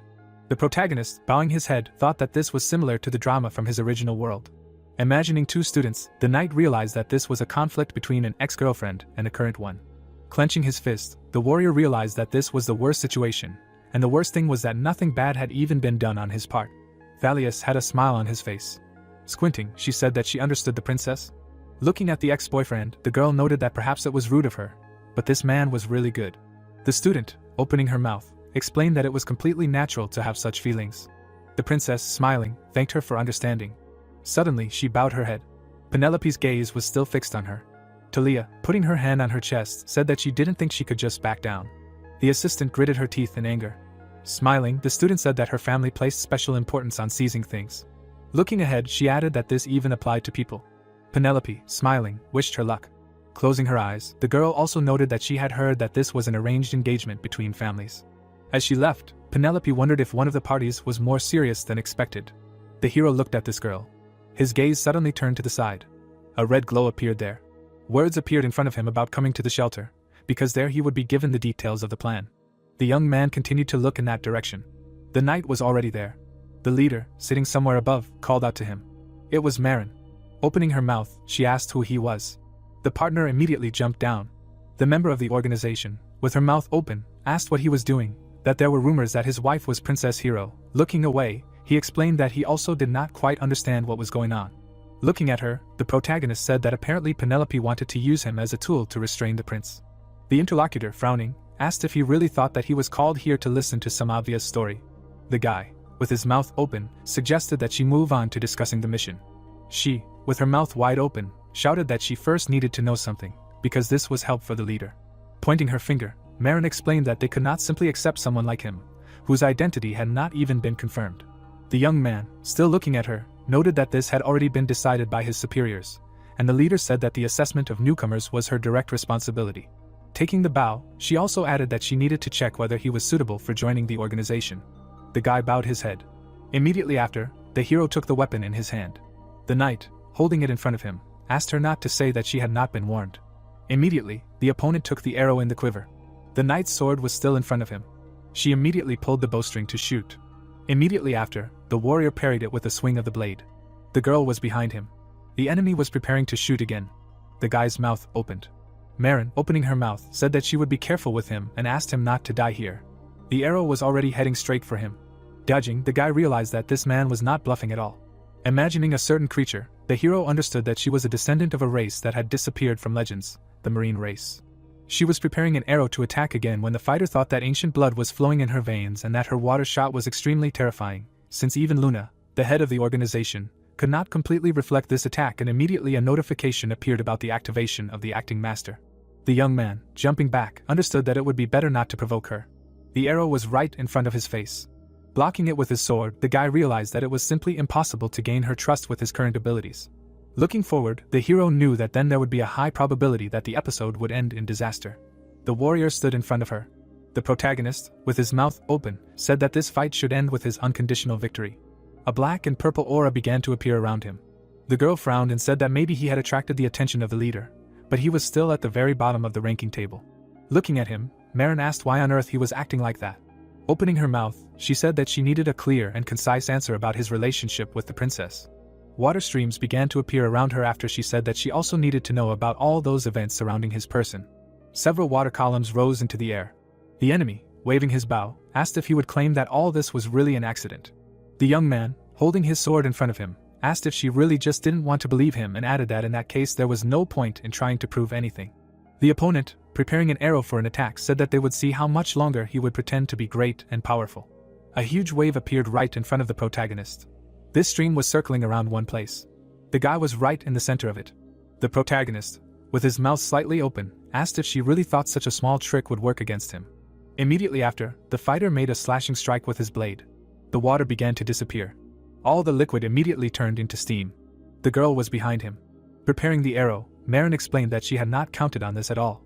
Releasing it, the enemy said that she simply needed a small gap. She flew forward. The young man turned to look at her. A huge clock appeared behind him after using the Hour of Genius skill, which slowed down his perception of time. The projectile in front of his face began to slow down. Dodging it, the guy understood that he did not want to open all the abilities, but in such a situation there was nothing to be done. The arrow flew past the target. The girl, gritting her teeth, could not understand how he managed to dodge, because there were less than 10 meters between them. The hero had already raised the blade above his head.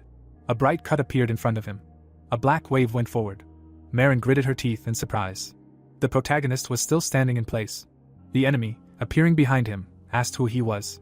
As she approached, she explained that a 15-year-old teenager simply could not have such strength. Looking forward, she asked the enemy why he wanted to join their organization, and what he wanted from them. The guy held the blade in front of him, not answering. The girl, smiling, noted that it was no longer important. Opening her eyes wider, she explained that she would deal with everything herself. 4 projectiles immediately soared into the air. Those same water columns appeared around the young man again. A black and purple sphere immediately appeared in his hand. 5 such projectiles soared into the air. 5 purple arrows cut through the water in their path. The girl's mouth opened wide in surprise. Fighting him in the air, Marin realized that this man was dangerous. Clouds of steam came from her mouth. As she watched another attack of hers being blocked, she thought that even if he had no ulterior motives, he was strong enough to pose a threat to the leader if he decided to betray them. Looking in that direction, she also realized that her enemy wasn't even trying. Her eyes began to glow blue as she tried to figure out why he was doing all this. Because was the man intentionally trying to win her over because she was also a member of the group? The boy raised his sword and asked if her head was burning from the rush of thoughts, since he was already tired from holding back his strength. Marin, standing in front of him, asked how he dared to fool his seniors. Looking away, the leader realized that she couldn't win and assumed that there really was such a big difference between their skills.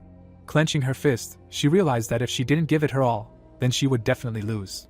After introducing the rest of the organization, the girl also thought that any of the group members could face defeat. With her mouth open, she called out to her opponent. The young man looked away, listening to her words about how she could not recognize him as one of them. Pulling back the bowstring, the archer explained that he was indeed exceptional in skill, but his motives were too unclear for her. Frowning, Marin said that according to the internal protocol of the organization, she recognized him as a dangerous person. The boy, spreading his legs, prepared for her next attack. The arrowhead glowed brightly and the hero realized that this was the water shot, the secret technique of her race, and if this arrow hit him, then death would definitely await him. Looking ahead, the protagonist realized that he could hardly dodge. This powerful arrow had already been released. It was flying straight at him. Suddenly, a certain dagger struck her. The girl's mouth opened in surprise. The projectile bounced off the wall, and a question was heard about what Marin was doing here. Someone, holding out a hand, reminded her that she had simply assigned her a routine joint mission with a newbie. The leader, lowering her hand, asked at what point her ward decided to take the law into her own hands. The hero also turned around. The girl, with her mouth open, called out to the leader. The young man, turning around, greeted the leader. She, standing above, also greeted him. They both looked in her direction. Luna, frowning, explained that if they both did not explain themselves right away, they would be severely punished. Immediately after, the leader jumped down. Having landed, the woman noted that she had given her the task of distracting the students and teachers together with the new member of the organization. The leader, with her mouth open, explained that she did not remember asking her to start a fight here. Marin, looking down, said that it was her fault and added that she simply wanted to make sure of his loyalty to the organization. The leader, standing in front of her, explained that only she had the right to decide such things and that her ward was taking on too much. She had a dagger in her hand. Picking it up, she asked her to look at it, and explained that the blade was damaged, despite the fact that it simply changed the trajectory of her attack. Holding it in her hand, the leader said that given the strength of her blow, it could be argued that she intended to kill the newcomer, and asked if this was true. Marin looked away. Luna, looking at the young man, noted that she could understand her, because he was clearly hiding a lot. The leader, with her mouth open, explained that such actions on the part of her ward were too much, since the murder of an organization member by another member is permissible only in one case, and the girl should definitely know about it. The ward, looking down, said that this could only happen if a case of betrayal was recorded. The woman, still frowning, explained that she would not allow such a thing to happen again and that this was her first and last warning. Turning around, she also noted that this also applied to the newcomer. Marin was still looking away. The leader, looking at the hero, called out to him. Opening her mouth, she offered him a walk. The young man, looking ahead, accepted her offer. A full moon was visible in the sky. Luna, walking forward, said that she hoped for understanding, since she had to limit herself to a warning in the name of discipline in the order. The guy, bowing his head, replied that there was nothing wrong with that, since he had already heard enough speeches about discipline in his life. The girl looked away, thinking about it. Walking next to her, The protagonist explained that there was nothing wrong with that, since Marin had simply decided that he was not worthy of trust. The interlocutor, slightly opening her mouth, noted that her ward did not usually behave like this, and it would be difficult for her to explain the reasons to him in detail. A smile appeared on her face. The young man looked away when she said that after today he owed her his life. Remembering that shot, the leader said that if the ward shot had hit, they would not be talking now. The guy, also smiling, noted that it sounded extremely creepy. The leader, looking at him, asked if this surprised him, and the protagonist replied that his life had hung by a thread so many times that it had become habitual. Luna, smiling, said that it was too boring and now she understood why the ward did not like him so much. Suddenly she frowned and said something about that shot. The knight, turning his head, asked again. Stopping, the leader said that the reason why Marin was taken into the group was her shot. Imagining this attack, she said that its destructive power was incredible, despite the rather long preparation period. The woman, opening her mouth, explained that the shot was so powerful that even she would not be able to block it completely. The hero, looking at her, realized that his sword would have shattered into many pieces. Imagining this girl, the young man could not understand why Marin did not leave traces during the course of the main story if she had such power. An image of a representative of her race appeared in his head after the interlocutor's words that this girl was her last representative, who had perfectly mastered both archery and the power of water. Looking away, she said that this is why her shots are so powerful. Suddenly, the leader closed her mouth. Squinting, the guy looked at her. Remembering the book, the young man realized that this race was a special species among those who disappeared on the continent, and they were sometimes mentioned during the story, but never had a direct impact on the plot. The knight, raising his hand to his face, explained that if he had to face her again, she simply would not have time to use the arrow. The interlocutor, smiling, called him disobedient. Putting her finger on his forehead, the leader explained that he did not need to think about fighting her at all now. Luna, standing in front of him, asked if he knew how dangerous Marin was when she lost her temper and reminded him of what she had already said and also repeated her words about him really being able to die. The young man put his hand on his head. The protagonist, looking to the side, noted that this place was more spacious than expected. Grinning, the guy realized that one powerful attack could become a pretty strong card that could be used. The woman took a couple of steps forward. The hero turned to her. The knight turned to her, listening to the words about him being really strong. Standing in front of him, the leader explained that he was quite capable of defeating Marin before she could do anything. Looking away, the leader added that the newcomer was also cold-blooded and calculating enough to kill an enemy without hesitation. The guy, smiling, asked why she was complimenting him so much. Frowning, the interlocutor explained that she would have one request for him. Standing in front of him, she began to say something. The woman, with her mouth open, said that if he realized that Marin was about to get out of control during the mission, then he should kill her. Looking at him, the girl explained that only he could do that. The students were sitting in the audience. The man, pointing to the board, said that one can become a great mage or knight only by revealing the potential of one's upper, lower, and central energy cores. The professor, looking away, also added that talent is important, but only perseverance and training can help them reveal it. The students had their textbooks in front of them. Talia was looking at the boy. Looking back, the boy couldn't understand what they had done wrong, because she could have at least given him a chance to explain. The princess smiled and asked if that man's gaze was burning him. The hero, with his mouth open, asked her not to even start this conversation and thought about how he didn't even want to sit down with her. The girl was standing next to him. With her mouth open, Penelope was saying that since they were engaged and would be sitting separately, the others might suspect something. The protagonist, looking away, realized that this man needed to be able to separate work and his personal life. Covering her mouth with her hand, the princess noted that everything wasn't so bad, because at least Prince Louis wouldn't touch him after the hero had been chosen as her betrothed. The boy, with his mouth open, understood that he had nothing to say. Penelope turned around.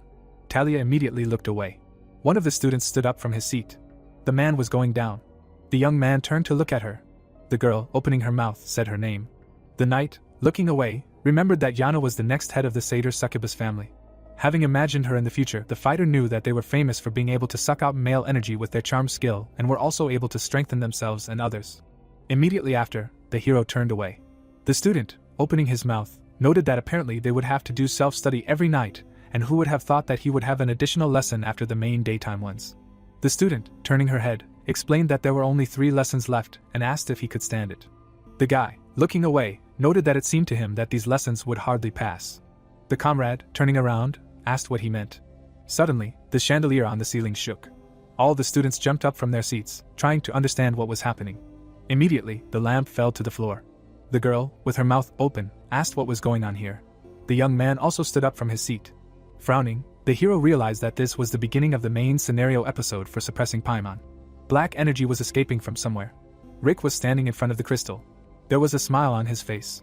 Looking at the demon, the guy shouted that it had finally begun. The warrior, sitting at the table, asked if their mission was to distract the teachers of the academy while the organization destroyed the demonic crystal, and the leader noted that he was a quick learner. Smiling, the girl explained that as soon as the barrier separating the two dimensions was destroyed, this place would become a labyrinth in which all the students would be trapped. Extending her hand, Marin said that he needed to buy as much time as possible. Exposed wires hung in the air. There were many fragments of the chandelier lying on the floor. The whole room shook again. The girls covered their faces with their hands. The others silently looked in different directions. The hero, turning his head, realized that the leader had tried her best. Looking forward, the protagonist remembered that now it was his turn to stall for time here. Leon, opening his mouth, explained that it was dangerous for them to stay here. Looking to the side, the student also added that he could feel the activation of 2 spells. The student, opening his mouth, said that the first was a spatial barrier spell that locked them inside and cut them off from the outside world. Raising his hand, the guy also added that the second was a layer-by-layer transformation spell that randomly modified the floors in the building so that they could not get out. The young man, opening his mouth, said that they should first figure out the layer-by-layer transformation spell and realized that he understood everything too quickly. The princess, looking forward, agreed with him, because in the current conditions, it would be impossible to destroy the spatial barrier. The student, looking to the side, agreed with them. She, standing behind, said that it looked like a type of transformation that was often used on buildings. The hero, slightly tilting his head, remembered that this person should not interfere with the events of the main episode at all and could not understand why she suddenly became so active. The protagonist, closing his eyes, assumed that the plot line of her character also began to deviate. The guy, standing in front of them, asked them to listen to him and explained that they first needed to destroy the spell. Then someone asked again. The young man, looking to the side, said that everything was exactly like that, because the purpose of this magic was obvious. Looking at the girl, the knight realized that he was not surprised that she did not understand anything, because thinking like that was not at all about her. Presenting the door with a lock, the fighter said that they could obediently follow their goal or destroy the spell structure and get out anyway. Leon, with his mouth open, noted that there was a high risk that, regardless of their choice, nothing would happen. The hero, putting his hand on his side, said that they first needed to check the condition of the entire building. A group of 3 girls appeared. The second company also appeared after the protagonist said that they should split into 2 teams and check everything. The young man, with his mouth open, suggested that everyone meet in an hour to gather and discuss everything. The girl ran up the stairs. Looking ahead, she thought that their newcomer was making smart moves and it was no wonder that he managed to defeat her. Looking at the students, Marin remembered that large-scale magic did not catch him off guard at all, and he also easily gained the trust of those around him. She immediately jumped somewhere. Her feet immediately found themselves on this surface. The organization member, standing on the head of the statue, noted that it was already time to face the second zone of the labyrinth. Grinning, the girl remembered that this place was called the Labyrinth of Dreams and Deception. Remembering how she poured a certain liquid, the archer knew that the illusionary charm, which required the blood of demons, deprived the traveler of common sense, showing them sweet dreams. The girl drew some symbols with her hand. Looking down, Marin understood that even the most sensible students of Eldian would not be able to do this easily. Looking at the vapors in the air, she realized that with so much blood spilled, her efforts should last for an hour. Her eyes suddenly opened wider. The hero was trembling, lying on the floor. Tears were streaming from his eyes. The girl, with her mouth open, said that everything should not be like this, because he should be able to resist such magic. Taking the bow, Marin realized that this was a big problem and she would probably need to intervene. A full moon was visible. 2 people were hanging in the air above the academy. The leader, with her mouth open, called out to her ward. He, standing next to her, listened to her words that they needed to start already. Red beams went straight to the doors of the academy. They found themselves inside. The man, looking to the side, asked if everything would be okay, because the dean of this place was strong. The leader, looking forward, said that she knew it. They appeared in a certain hall. Immediately after, they flew past a room with stairs. Daff, standing behind, said that they had arrived. Looking at the barrier, the warrior explained that this was the place where the warriors were laid to rest. The girl came closer to it. She immediately passed through it. A crystal appeared ahead. They looked in one direction when someone said that he knew about their arrival. The man, biting off a piece of cookie, noted that this thing simply could not help but interest them. The dean, standing in front of them, said that in front of her was the captain of the sleepers and one of the 3 new pillars of the Empire's sword. Looking at Luna, the girl said that she was the last heir to the lunar fencing technique. The leader, standing in front of her interlocutor, asked her to step aside. Taking out a blade, the woman explained that this crystal was a threat to the whole world. Nanwon, opening her mouth, asked if the guest knew her answer. The leader's blade began to glow red. She immediately swung it. Her blow hit the floor in front of her. Her enemy was no longer there. The fighter's eyes suddenly opened wider. They looked in one direction when they heard their opponents speak. Several ice arrows were already aimed at them. The girl immediately blocked them with her sword. The dean, appearing behind them, explained that she really loved fighting strong opponents. Smiling, she added that Paimon was the strongest of them. The leader, holding the sword in front of her, asked if that was why the enemy left it, giving her a chance to wake up, to fight again one day and restore her honor. Naonwon, squinting, called the leader a child. Luna's eyes began to glow red after the words that her opponent would die. The dean, smirking, asked why she was going to do this. The girl, frowning, answered that it would be for the sake of the future. She immediately rushed forward. Their weapons collided. The crystal near them began to emit some kind of energy. A man appeared in the reflection. The guy reached out to the stone. Cracks immediately appeared on it. Clear water appeared. Yuchan stood on the shore of the reservoir. The next movement the young man turned around, wondering if he was here. In an instant the guy was very surprised. A man appeared in the middle of the water. The fighter was taken aback by what he saw. Stretching his hand forward, the protagonist realized that he needed to go. A moment later the warrior rushed to the water. Moving further and further, the magician thought about how he could bring that woman back. The wave rose quite high. The blonde froze with his hand outstretched forward. The man stood alone in the middle of the water. Tears flowed from his eyes. The student looked at his hand. The student turned to the bright sun in the distance. The warrior looked into the distance, thinking that he needed to calm down as quickly as possible. Yuchan suddenly woke up. The girl was sitting next to her friend on the ground. Wiping his cheek, the young man asked if he had been crying. Frowning, Talia answered positively, adding that she was really worried about what had happened to him. Putting his hand forward, the boy wondered why he was crying and what he saw in that dream. Remembering the woman on the water, the blonde thought that the memory was blurry. But he remembered the woman. It seemed she was trying to say something. The student looked away. The guys were watching him. Closing his eyes, the interlocutor said that he seemed like a fool and asked to forget about it, because now he needed to move, after which he thought that now was not the time to indulge in such thoughts. Looking at the monsters, the student thought about the second labyrinth. The players stared at the monsters. Talia used her fire power. Leon then used his book. 3 skeletons appeared. The skeletons rushed to attack one of the monsters. This spawn threw one skeleton to the ground. 2 skeletons were nearby. One of the assistants rushed at the enemy. Many skeletons were approaching the enemy from different sides. The necromancer silently watched from the side. The opponent was directed by the power of one of the heroes. The protagonist grinned, thinking that the big guy was not dangerous. The young man turned to his friend. The man stepped on the girl's foot. Standing nearby, the student apologized, saying that it was his mistake, thinking that they also should not forget to keep track of time. The guys were standing next to the monsters. The academy student wiped his mouth with his hand. Looking at his hand, the young patriarch said that they somehow managed to get through this. Turning to Yana, Penelope said that she looked a little tired, to which she received the answer that she was still inexperienced. Embarrassed, the mage asked if everything was okay with Yuchan. Closing his eyes, the protagonist replied that everything was fine with him, adding that he should not be compared to such weaklings. Smiling slightly, Eleanor said that less than an hour had passed since he cried and asked if it was too much to pretend to be strong. The princess closed her eyes and said that it was a bit inappropriate to say that to her future husband. The merchant smiled and apologized for her rudeness. Ehaina frowned and wondered what was in store in the third labyrinth. The bodyguard opened her mouth and said that it was a bit worrying since the second one was already difficult. The protagonist grinned and thought that it was finally his turn to get involved. Taking a step, Yuchan thought that the third one was the flower of the labyrinth, namely the boss monster. The blonde man bowed his head slightly. The student smiled and thought that this boss monster was himself. Crystals appeared, with words in the background saying that someone was finally awakening. The stranger extended his hand and called out the name Paimon. A hologram of the protagonist appeared and addressed Rick. Holding a jar in his hands, the servant replied that everything was under control, so there was no need to worry. Smiling, the fighter ordered to make sure that everything was as it should be, because this was his only chance to become a hero. Looking at the hologram, the assistant replied that he understood. The boy, smirking, said that it was stupid. Looking at the open can, the dark-haired one wondered about defeating the revived Paimon alone to restore the fallen honor. The red mixture poured out of the can, while the young man thought that although Paimon was weak immediately after resurrection, it was difficult to fight the demon alone. Throwing the can away, the guy said that it was only to his advantage. The can broke into small pieces. The large crystal began to crack. Pieces of the crystal began to fly in different directions. The Lord's hand appeared. Looking at his hand, the demon introduced himself, saying that he was pleased to meet him. The monster smiled widely. Without moving, the monster said that he was reborn in a very pitiful body. Staring straight ahead, the big guy said that it was probably a miracle that he had come back to life. The boy knelt down in front of the Lord. Looking at his hand, Paimon said that he felt something.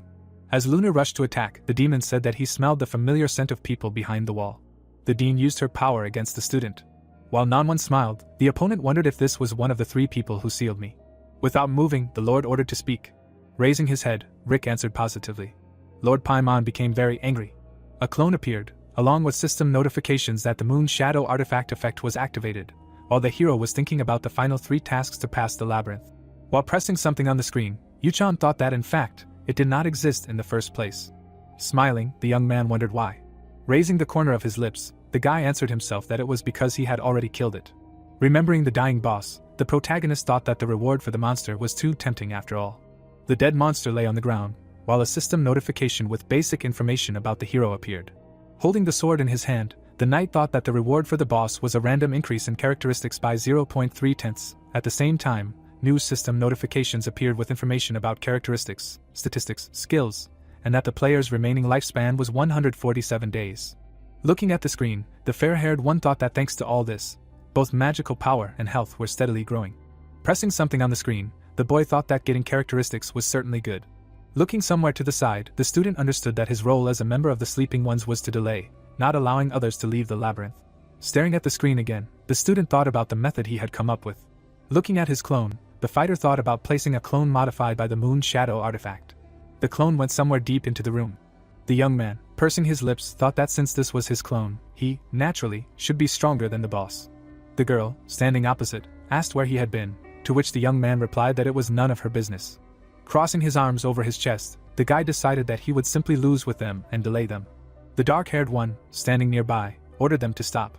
Without expressing any emotions, the hero said that they would not pass from here. Talia, surprised, asked who he was. Frowning, the protagonist thought that he could think and make decisions, but only his clone, based on his own consciousness. Frightened, Yuchan realized that if this conversation dragged on, they might suspect something. Without moving, the boy said that a creature with such sinister magic could not be a human. Frowning, Ichina said that she knew that something was wrong with his face. Clenching her hand into a fist, the heroine asked who he was. Shane, opening his mouth, introduced himself, adding that he happened to be here next to the Eldian when the magic was activated. Presenting her fist to his face, the woman said that he seemed strangely familiar, as if they knew each other. The warrior silently watched the guys. Putting his weapon forward, the student thought that he was talking too much nonsense, saying out loud that, in the end, he was just a monster. Swinging his sword, the fighter said that they should not listen to what he was saying, they should just kill him, thinking that if he continued to talk, they would understand. The interlocutor dodged the blow. Jelly swung his sword again. Both assumed combat readiness. Clutching the sword in his hand, the knight said that it seemed to be quite strong. The girl used magic. A magic ball appeared in front of her. The opponent dodged the other's magic. Smiling, the red-haired girl said that it seemed that her friend's sword had just slowed down. Several skeletons appeared. The friend rushed into battle. The magician dodged the blow again. The dark-haired one decided to attack. Several skeletons were getting closer. The young man rushed forward. The clone swung for a blow. The magic power passed through the skeleton's skull. Talia again headed towards her enemy. The guy once again dodged the blow. The opponent ran for the next blow. The blow hit Shane. Both people felt the fight from the blow. The friend turned to Yuchan. The girls turned around and asked what happened to the protagonist. Grimacing, the warrior replied that everything was fine, realizing that he had overlooked 2 things. Grabbing his side with his hand, the student realized that the clone had taken 50% of his strength. Clutching the sword in his hand, he also realized that this meant that his stats were now reduced by 50%. The man watched the ongoing fight. The clone was wounded in the shoulder. Simultaneously feeling pain in his shoulder, the student realized that he felt pain at the same time as his clone. Frowning, the young man realized that everything was more difficult than he thought. Standing to the side, the warrior wondered if he could hold out until the right time. The woman rushed to attack again. 2 people stood next to each other. Luna was very surprised. The monster was standing nearby. Paimon smiled widely. Lunatic silently grimaced in response. Turning to her friend, the captain said that she had ruined everything. Angry, the heroine asked if saving humanity was important to her at all. The girl raised her sword up. A large flow of power appeared. The blonde lowered her sword. Crossing her arms over her chest, Nanwon realized that she had not fought her seriously. The dean silently looked somewhere. Remembering her battle, she thought about the countless times she had tried to destroy the monster. Remembering the shining crystal, the leader thought about the only way to destroy the great demon Duke's magic stone. The girl frowned, realizing that the only way was to defeat the demon when it was reborn. Turning to the monster, the woman thought that she did not expect it to be reborn so quickly, but now, she saw Luna's abilities. Putting her hand out to the side, the heroine realized that now she too must show herself. The swordswoman struck the ground first. The dean called upon her magic power. A huge number of icicles appeared in front of the demon. Mooney slammed the ground again. A huge amount of magic power was directed towards the enemy. Lord Paimon smiled widely. The magic power lightly grazed the spawn's shoulder. An explosion occurred instantly. The blonde was very surprised. Nanwon frowned at what she saw. Taking a step forward, the resurrected one asked if all she had was a helpless witch and a puppy. The monster clenched its hands. The monster used its power, shouting that they would die here. An even more powerful explosion occurred. The clone tried to use its power. Talia thrust her weapon forward. The dark-haired one was wounded in the shoulder. The skeletons were getting closer to their target. Shane began to defend himself from the attacks. Holding a book in his hand, the mage said that they should not let go of the one who possessed sinister magic and offered to take care of it properly. Holding his shoulder, the protagonist thought that his double looked strangely excited. Putting his hand forward, the warrior thought that it did not matter, because it should be enough to buy time. Cracks appeared on the floor. Yuchan was very scared. The guys stared at the cracks that appeared. A deep hole appeared. The girl's leg jumped into the hole. Eleanor fell into the pit. The friends ran to the cliff, calling out to the fallen one. Someone ran across the stones. The red-haired girl closed her eyes. In an instant, she opened her eyes again. The young man next to her asked if she was okay. The heroine was embarrassed while in his arms. Without moving, the woman asked why he was doing this for her. The guy ran across the stones to a safe place. Having lowered her to the floor, the fighter asked if she was hurt. Her hand lay on the man's palm. Watching from the side, the protagonist thought that his clone was crazy. Taking a step to the side, the student thought that the one who saved Eleanor was Yuchan to the point of obsession. Even if it was part of his consciousness, it really does all sorts of strange things. People were standing near the hole. The student stared into the dark corridor, realizing that something was wrong, because he felt some kind of energy. The protagonist opened his eyes wider, realizing that this was the energy of the archdemon Paimon. The man moved from his place. The young man ran further and further into the dark corridor. Stunned, Talia wondered where he was going. The blonde man was moving further and further away from the others. Grinning, the fighter wondered where the problems began, thinking about what would happen if the monster was not stopped. Holding the weapon in his hand, the warrior realized that this could lead to the end of the game. Some kind of glow appeared. Luna was dragging something behind her. The girl suddenly stopped. The heroine was surprised by what she saw. A man was lying under a large rock. Closing his eyes, the stranger said that he was fine and that they needed to take care of the Duke first. The blonde bared her teeth. Turning around, the woman called out to her friend, adding that she would hear the explanation later. Putting her hand out to the side, Nanwon said that these were very carefree words, adding that now was not the time to be distracted. A demon was standing nearby. The Dean was using her magic power. Turning her gaze to the one standing next to her, the sleepwalker thought that she was only saying this. In fact, she had little magic left. Taking a step forward, the captain thought that it seemed that the same spell as before could be used a maximum of 2 times. Clutching the sword in her hand, the woman thought that she had also just used the moon sword twice, so she was not sure if she could hold out any longer. Paimon smiled widely. The girl was surprised to hear the phrase that they were weak. The Lord used his power, saying that he was having fun playing with them. Without moving, the demon added that he had an even more fun idea. Waving his hand, the spawn said that there were many students, asking if they were her students. The two were very scared. Grinning, Nanwon replied that her mouth had become quite rough while she was not looking, adding that it was very dirty. Using his fire power, the monster ordered them to look closely. Swinging his sword, the monster asked if he saw how weak ordinary people were. Directing his power far ahead, Paimon added that this was why humans could not stand up to demons. Frowning, Luna shouted no. The heroine jumped high to attack. The blonde swung her sword. The Lord extended his hand forward. Luna struck. The tip hit the enemy's horns. The Dean also rushed to attack. Nanwon directed her power to the entire area. Moving towards her, the opponent shouted that it was useless. A second later, the enemy was already close. The girl began to cough up blood. The blonde was thrown aside, while she thought about how she couldn't protect people. A memory of many people running through the fire, asking for help. A young girl running in her arms with a child. The girl, sitting on the floor, called for her mom and dad. The mage pressed her hands to her chest. The child cried loudly. Putting her palm out in front of her, the fighter realized that she didn't want to lose anything anymore. Grinning, the heroine thought about the power she was so eager for. The Dean landed on the ground. Nanwon slightly bowed her head, realizing that that power couldn't reach the demon. The student rushed back into battle. Crying, the leader realized that it was too late. A purple stream of power appeared. Luna headed to the epicenter of events. Alien forces met together. Another fiery explosion appeared in the distance. Mooney covered her mouth with her hand. The captain turned around, thinking about the attack. Sitting on the ground, the Dean asked what was going on. The protagonist, approaching, asked if she had given up again. The mage frowned, hearing the phrase that if she, who had lost her family, lost her students this time. Taking a few more steps, Yuchan added that in that case, she would be left with nothing. Surprised, the blonde asked how he knew. Putting his sword forward, the young man swore an ancient tradition of the black sword. The student clenched the sword with both hands. Freezing, the warrior said that they must kill Paimon. They quickly rushed through the forest. The mask in the protagonist's hands glowed. Yuchan looked at it, and thought that he had managed to get it back. But the young man clenched his teeth, wondering if this was a problem. The player continued to run, cursing through his teeth, and Marin thought that she could not believe in Paimon's awakening. The girl also clenched her teeth, trying to decide what to do. The archer looked down. She knew that the demon was on par with the Luna commander. Realistically, they had no chance. The warrior looked at the younger one's back, thinking about her options. Yuchan turned around when the mentor said that she would do everything to save him, and demanded that he stop thinking about nonsense. The girl looked at the hero in surprise when he added that he would not run away, because a member of the Rienhofer family would never shirk responsibility. The archer's face showed panic, and she reminded him that this was not something they could decide on their own. The protagonist's gaze turned dark when he asked if the mentor would be okay with the Luna commander dying. The warrior's entire body shuddered. The young man continued to run, reminding himself that Marin had the admiration and unwavering faith traits. It must be the feelings she developed for Luna, who saved her and rose to her position on her own. The player stopped when he decided to use every trait of the elder to the fullest. The boy pulled out his sword, and said that he heard that Luna was the one who saved the girl from suffering in the lab. The protagonist turned to the archer, and mentally reminding himself that he was a villain and a scoundrel from the prophetic dream, he asked out loud if she was going to let such a person die.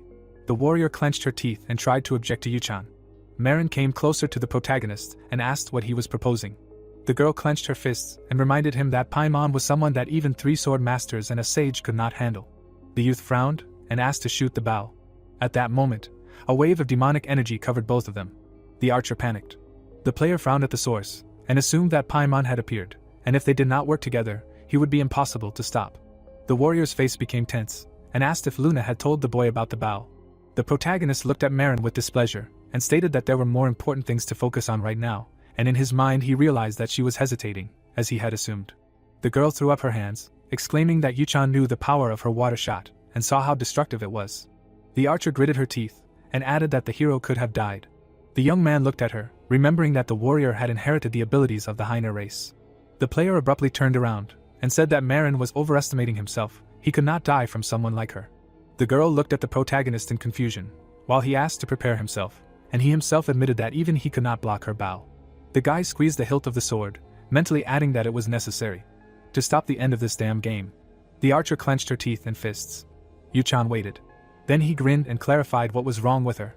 The hero's gaze became mocking when he assumed that she had already become attached to him. The warrior's eyes widened. Marin pulled the bowstring and advised the newcomer not to regret it.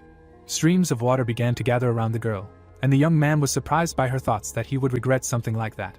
The archer took aim and noticed that the player did not give up until the very end. Now she understood why the Luna commander called him an impudent newcomer. The guy grinned and admitted that he personally did not like it very much. At this time, a wave of flame was approaching them through the thicket of the forest. The protagonist directed mana into the blade, while the storm petrel sucked it to the limit. Marin was preparing to attack, counting the seconds. On the count of 3, the arrow was released, and a stream of Yuchan's mana rushed after it straight into the fire. A loud explosion was heard. The girl's water arrow clashed with the demonic flame, but it began to intensify. The protagonist breathed heavily while the sword continued to absorb his mana. The archer's eyes glowed, water continued to collect on the tip of the arrow. The young man clenched his teeth. The projectile was released. The player jumped to the side. With a nervous smile, the guy declared that the mentor was disqualified as an archer. The protagonist glanced back and added that shooting such deadly arrows at his junior was low. And then he jumped away from the stream, cursing out loud. Yuchan landed on his feet. Then he looked into the hole left right in the bushes. The hero sternly looked ahead and asked Yen how long she was going to hide. And clenching his teeth, he asked if the respected daughter of one of the 3 great dark families turned out to be a voyeur. But he heard footsteps, and the girl objected that this was not so. The succubus almost cried, realizing that her surveillance had been noticed. The young man dodged another arrow, and said that he had a request. The player looked back and thought that if he remembered correctly, Yana was on the same level as Paracelsus and Leon. The protagonist looked at the archer, came to the conclusion that the student would be able to control her current one, and asked to use her charm magic to stop this woman. The succubus brought her index fingers together, and said that she understood, because she also did not want to die. The girl's gaze reflected confusion. Yana put her palm on her chest, and said that later the guy should help her restore dark magic. Yuchan winced. The way the succubi restored magic, to be honest, did not delight him. The hero raised his sword, said that he agreed, and asked to start, and he would go stop her. The succubus barely managed to dodge the water arrow. After which, with a smile, she extended her hand, activating her ability. At this time, the young man reached the ruins of the building. He noticed the dean from afar. Nanwon was sitting with her head down. Rushing to the woman, the player remembered the death of her family and friends, mentioned in the character's lore. The guy abruptly slowed down, thinking that the sorceress might seem crazy, but she was a character with the deepest pain. The protagonist squeezed the sword, asked if the dean was going to give up again, and silently decided to support her now. Nanwon turned to the student, who expressed confidence that having lost her family, she would hardly want to lose her students. He turned around and swore to kill Paimon here, hoping in his heart that she hadn't broken down and given up on everything. The woman's eyes widened in surprise when Yuchan asked her to give it her all.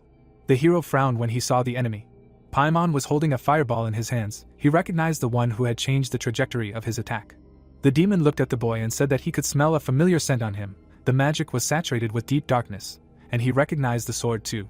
The villain looked at the player with a frown, finally realizing what was happening. Waves of demonic energy covered the guy when the enemy used the negative trait fear on the player. Nanwon and Luna looked at Paimon with a mixture of fear and hatred. The demon narrowed his eyes. He realized that in front of him was the son of Tail. The guy narrowed his eyes in response, his strong mind neutralizing fear. Then he put his weapon forward and made a wide swing. A wave of mana from the mana destroyed the cloud of energy in the hands of the enemy.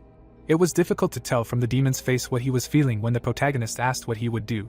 The protagonist turned to Duke Paimon with a cheeky smile. Yuchan leaned forward and said that he heard that the enemy standing before him was one of the weak demons sealed by his father. The Duke of Hell trembled in anger as the boy added that the head of the family said that even the title was too much for him. Paimon frowned and noticed that the boy was saying interesting things for a mere newbie. The player watched the enemy closely, noticing that he was extremely emotional, as described in the game. The boy's eyes flashed as he decided to use this to his advantage. The demon was shaking until the protagonist was able to read all of his stats. The hero continued to smirk, even realizing that this guy was superior to anyone he had ever met. The hellfire he had just blocked was a straightforward attack that drained life force using fire. And the flame of calamity was a kind of damage over time skill, probabilistic but extremely dangerous. Judgment was a skill in which the demon attacked enemies with a sword made of fire. Yuchan let out a tired sigh, realizing that every skill his opponent had was simply monstrous. The newcomer flinched when he was addressed. The young man looked back at Luna in surprise, who was asking if he knew where he was. He turned his full attention to her, and thought that if Luna and Nanwon were here, defeating Paimon would not be difficult. But only if he had the right items. The player glanced tensely at the demon, and reminded himself that he should have defeated it now with what he had, so he said out loud that there was a way to defeat it, but he needed help. The boy's eyes widened when he heard Marin's name. The commander, gritting her teeth, asked if the archer was alive. The protagonist frowned, and replied that yes, he had promised. At this time, Paimon summoned his fire sword, and asked how the newcomer dared. And making a wide swing, the demon demanded not to be distracted in his presence. The hero immediately raised his sword to defend himself.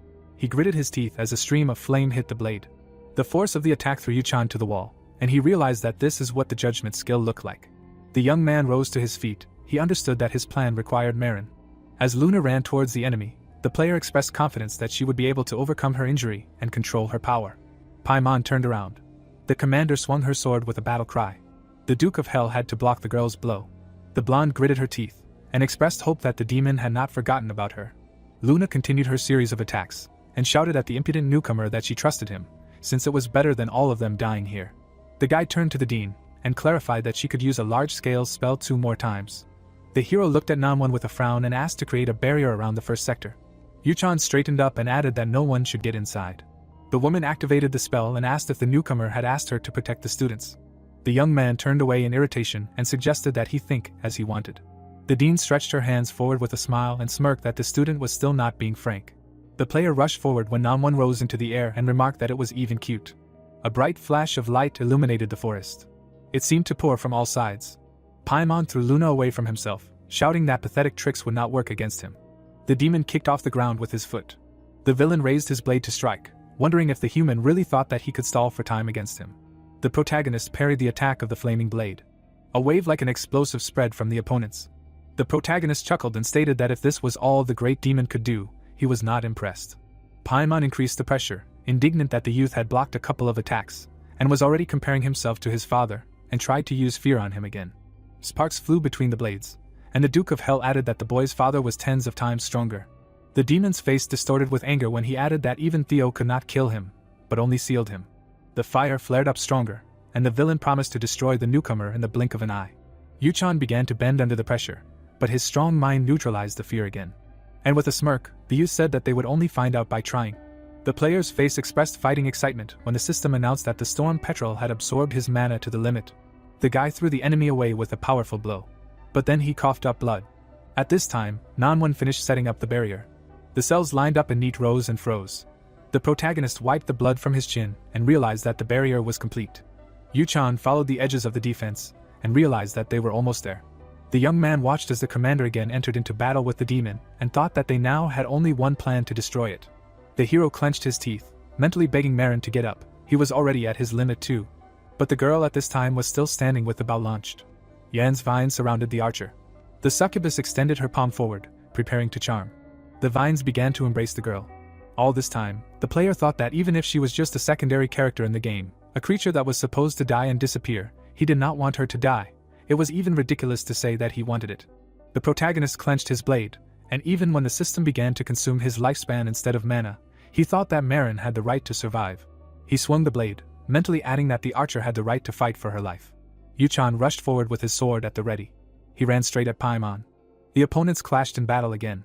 The young man clenched his teeth, mentally begging Marin to get up. At this time, the archer was caught by Yan's ability. A tear rolled down the girl's cheek, while the protagonist mentally called out her name. The scientists surrounded the capsule containing the experimental sample. Marin was unconscious. Suddenly, she opened her eyes. The girl realized that her first breath after birth was not a breath of clean fresh air, but something strange, smelling of medicine. The researchers looked at her through the glass. The child looked away. Next to her, capsules with other test subjects lined up in a row. There were bloody instruments on the table, which inspired horror. The scientists who conducted the experiments put the sample on the table. They were the scariest of all.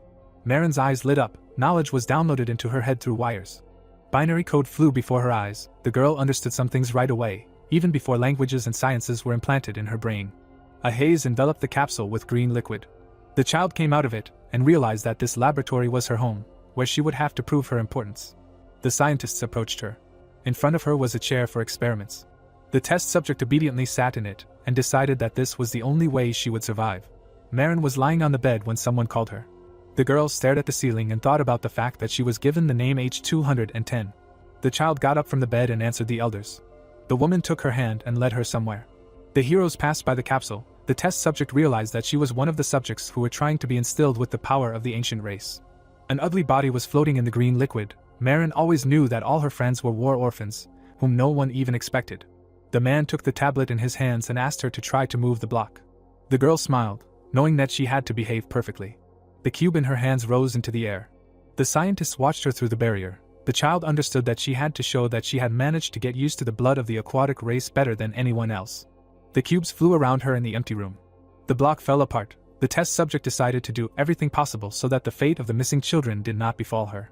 But one day, someone came to her. The stranger smiled. The woman put her hands in her pockets and said that from that day on, the test subject would live with her. Jay adjusted her glasses and introduced herself. Marin looked away, and after that they moved in together because she had no other choice. The girl narrowed her eyes and realized that she could only do what she was told, like a cow being dragged to slaughter. Picking up a pen, the research assistant asked if the lab was fun, and suggested that the subject had been through a lot. The scientist began running around her, trying to find out what she liked. There were pipes running along the ceiling. Sitting behind her, the researcher stated that H210 was some sort of string of letters and numbers, not a name. While combing the orphan's hair, the woman noticed that it looked like aquamarine and suggested a new name. The child looked away and realized that she did not expect anything, because up until now people had treated her like a monkey in a zoo. The subject looked in the mirror in shock at her new hairstyle. Sunflowers grew in the meadow. Running through the grass, Marin decided that Jay was the only one who treated her like a human being. The research assistant sprayed her with water from a hose. The girl smiled happily, finally feeling like more than just an object. At night, the stars shone above the house. The child asked why she was so nice to her. Lying in bed, the subject explained that everyone thought she was a monster. The scientist's mouth dropped open when her charge called herself a weapon that was only useful on the battlefield. A smile appeared on her face. The researcher stroked the orphan and decided to share something with her too. The woman closed her eyes and told her that she was working there because a member of her family had been taken hostage. Marin frowned and asked if her friend missed him, and she answered in the affirmative. Jay looked down and wondered if the subject would miss her if something happened to her. The girl grabbed her shirt and asked if she really wanted to leave. The research assistant pressed her head to her forehead and explained that this was what family meant. The heroes were lying on a bed next to the windows. The child looked up and asked if her caregiver was kind to her because they were family. The scientist smiled and confirmed this and said that she had another reason to protect her. The researcher covered the subject with a blanket and called her an ordinary child. The woman hugged her and explained that adults should always protect children and that in the future she would also protect her younger ones. The subject snuggled up to her chest, feeling the stability throughout the time spent together. Marin summoned water energy around herself. It became much clearer to her how to use this power. The heroine sat on the blanket. The girl realized that there was no time in her life happier than the carefree days of childhood. They happily read a book. One day, their house was destroyed. A chair fell to the floor. Happy times always end very quickly. The cultists surrounded Jay, wanting to know how much longer they had to wait. The villain pointed at the child and explained that they needed the power of water creatures to increase the power of the imperial family. The research assistant hugged the orphan and asked her colleagues not to call her a creature, because she had a name. The subject shed tears when someone said that this was not a person. The man gritted his teeth angrily and said that this was a weapon that should be used in wartime, like now. The villain grabbed Marin by the arm and ordered her to stand up. The scientist extended her hand and asked him to stop. The cultist slapped her across the face and ordered her to shut up. The researcher fell on her back. The villain ordered his subordinates to get rid of her. The woman narrowed her eyes tensely. The soldier explained that she had gone against the will of the emperor, so she could be executed without trial. The man looked back and asked his comrades to take her away from here. The girl broke free from his hands. The child got into a fighting stance and asked her offenders to stop. The villain pulled his sword from its sheath and asked if another tool really thought itself a man. He grinned maliciously and asked if she would like something like this. The subject saw how the cultist chopped off Jay's hand. The villain lowered his bloody sword and declared that the thing should behave appropriately. The soldier left a cut on the researcher's cheek and threatened to cut off her other hand. The subject opened her mouth wide and asked how they could do something like that. Surrounded by their ill-wishers, Marin said that the scientist was a human being like them, and asked how they could make her suffer. The man frowned menacingly and declared that a weapon should not ask questions. The girl frowned sternly. She looked up and refused to go with them. The child summoned a wave of water energy and called the villains monsters. A whirlwind swirled around her. The researcher raised her hand and asked her charge not to do it. The subject picked up the water bow and pulled the string. A powerful arrow shot forward. The house burned to the ground. Marin lay on the ground, looking up at the sky. Then the girl rose to her feet. Someone approached her with a document in their hands. Luna stepped forward and said that she saw her name on the report. The girl raised her eyebrows and introduced herself. The child's mouth dropped open in fear and wondered who she was. The subject spread her legs wide and asked if the research assistant who was looking after her was okay. The woman frowned sternly and reported that Jay had died. Marine's eyes widened in shock and asked how that was possible. Standing in front of her, the captain said that she had one more unfinished business. The commander looked sternly at the subject and called her a murderer. The girl stared at her in shock. The child raised her eyebrows and said that this couldn't be true. The leader of the lunatics turned away and told her that they were assigned a case involving an attack on an imperial research facility that was kidnapping children and experimenting on them. Standing in the ruins, Luna explained that the case had ended before they had even arrived. A girl had been walking along a path some time ago. Someone had raised a trembling hand and asked her to stop. The scientist began to shake and asked for help. A test subject was lying next to her. Marin closed her eyes, and the researcher asked the stranger to take care of her. The woman frowned and asked if this was the test subject that had fallen into the researcher's hands. Lying by the rubble, Jay declared that her charge was innocent. The girl's hair was bubbling. The research assistant called her a victim who had been forcibly tested, and asked the warrior to take her with her and give her a normal life. The scientist narrowed her eyes and added that she had not killed anyone. The captain looked down tensely. The commander frowned sternly and accused the test subject of causing the deaths of all these people. The child covered her mouth with her hand in horror. The subject clutched her head and remembered the moment when the researcher died from her attack. Waves of water energy crashed down on the villains. Marin released all her power to save Jay, but it didn't work. Enveloped in streams of water, the girl realized that she had turned into the weapon that the research center so stubbornly wanted. The child frowned when the head of the lunatics invited her to her place. Luna looked away and promised to help her take revenge on the emperor who brought all this torment on her. The subject frowned sadly. A black silhouette was reflected in her eyes. Marin remembered that in fairy tales, the devil always offers a sweet fruit when he notices a person's sick soul. A blood moon was shining in the sky. At that moment it was impossible not to agree to it. Lowering the corners of her lips, the girl decided to follow the lunatics and thought that revenge would not bring anything good for her.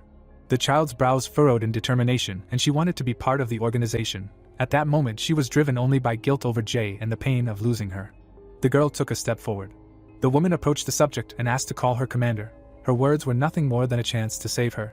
The captain gave the orphan a stern look and stated that the first rule of being a sleepwalker was to have strong skills and talent. The subject realized that this power did not belong to her at all. The leader put her hand on her shoulder and promised to promote her in rank if she could learn to use her abilities. Marin frowned and realized that she should follow them like a moth follows a light. The girl clenched her fist. The child pursed her lips and decided to do it for Jay. Gusts of wind lifted fallen leaves into the air. The girl lay on the ground. Yana smiled and greeted her. The woman narrowed her eyes and remembered her name. The leader of the sleepers rose to her feet and realized that the magic shot should have hit her. The student raised an eyebrow, and the captain wondered how the child had survived. The student raised her hand, suggesting that her ally didn't understand what was going on, and explained that she had blocked the attack with her power. The succubus looked at the quiver and asked her not to worry about anyone getting hurt. The commander imagined the girl summoning thorny vines, and decided that she had managed to stop the attack with a memory-erasing charm. Looking around, Marin assumed that her comrade had entrusted her to this sorceress, and asked where the knight was. The girl looked at Yen in amazement when she said that the battle was still going on. The woman immediately began to run, and the student warned her that it was very dangerous out there. The leader of the sleepers gritted her teeth. The protagonist stood shoulder to shoulder with Luna. Namwon was floating in the air above the ruined palace. The captain smiled resolutely and dashed forward. Moving through the forest, the commander concluded that the newcomer was fine. Waves of fire enveloped Paimon. Yuchan assumed that the charm effect would still be in effect. Marin continued to run forward. The boy dealt several powerful blows and asked her to shoot her. The girl stopped and asked what it meant. The demon dodged all the attacks. The boy explained that it was impossible to hit him even if you aimed very well. The knight blocked the enemy's attack and said that he would hold him back and that his ally should shoot him. The woman narrowed her eyes and asked why he decided to expose himself like that. Holding the weapon in front of him like a shield, the swordsman said that he was not going to sacrifice himself. The leader of the sleeping ones asked who in their right mind would tell her to shoot him. The captain frowned sternly when the protagonist asked her to trust him. Yuchan grinned and promised to stay alive. The commander squatted down.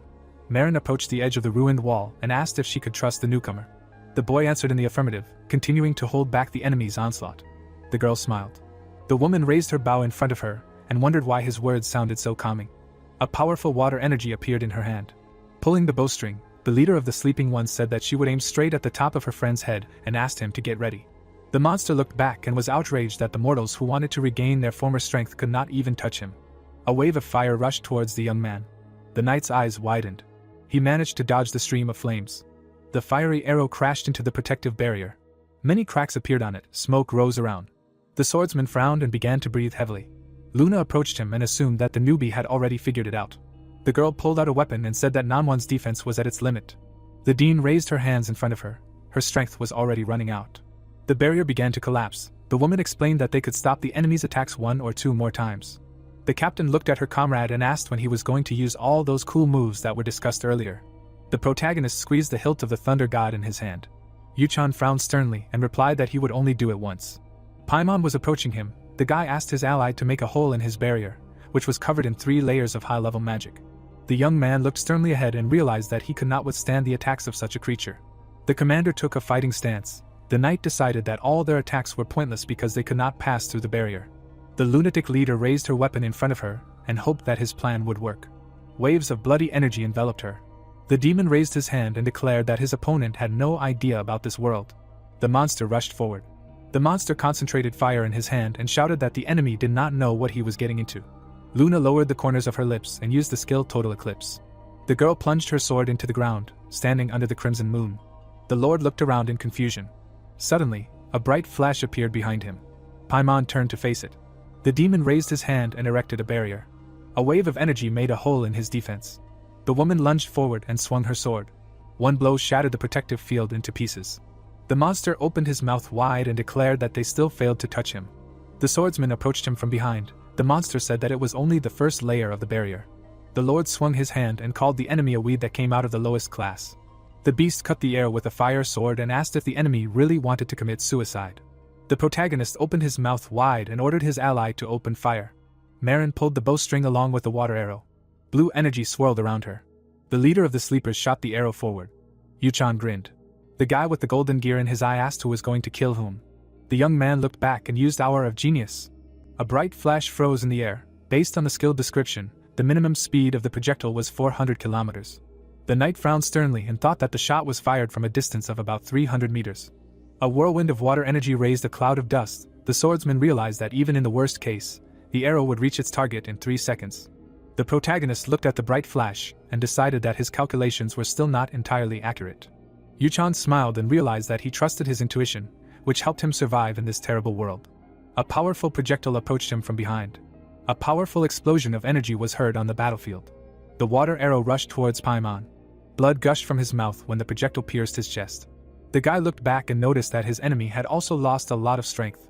Standing in front of a cloud of smoke and dust, the young man decided that it could not be any other way, because when using such a technique, a very large amount of mana is consumed.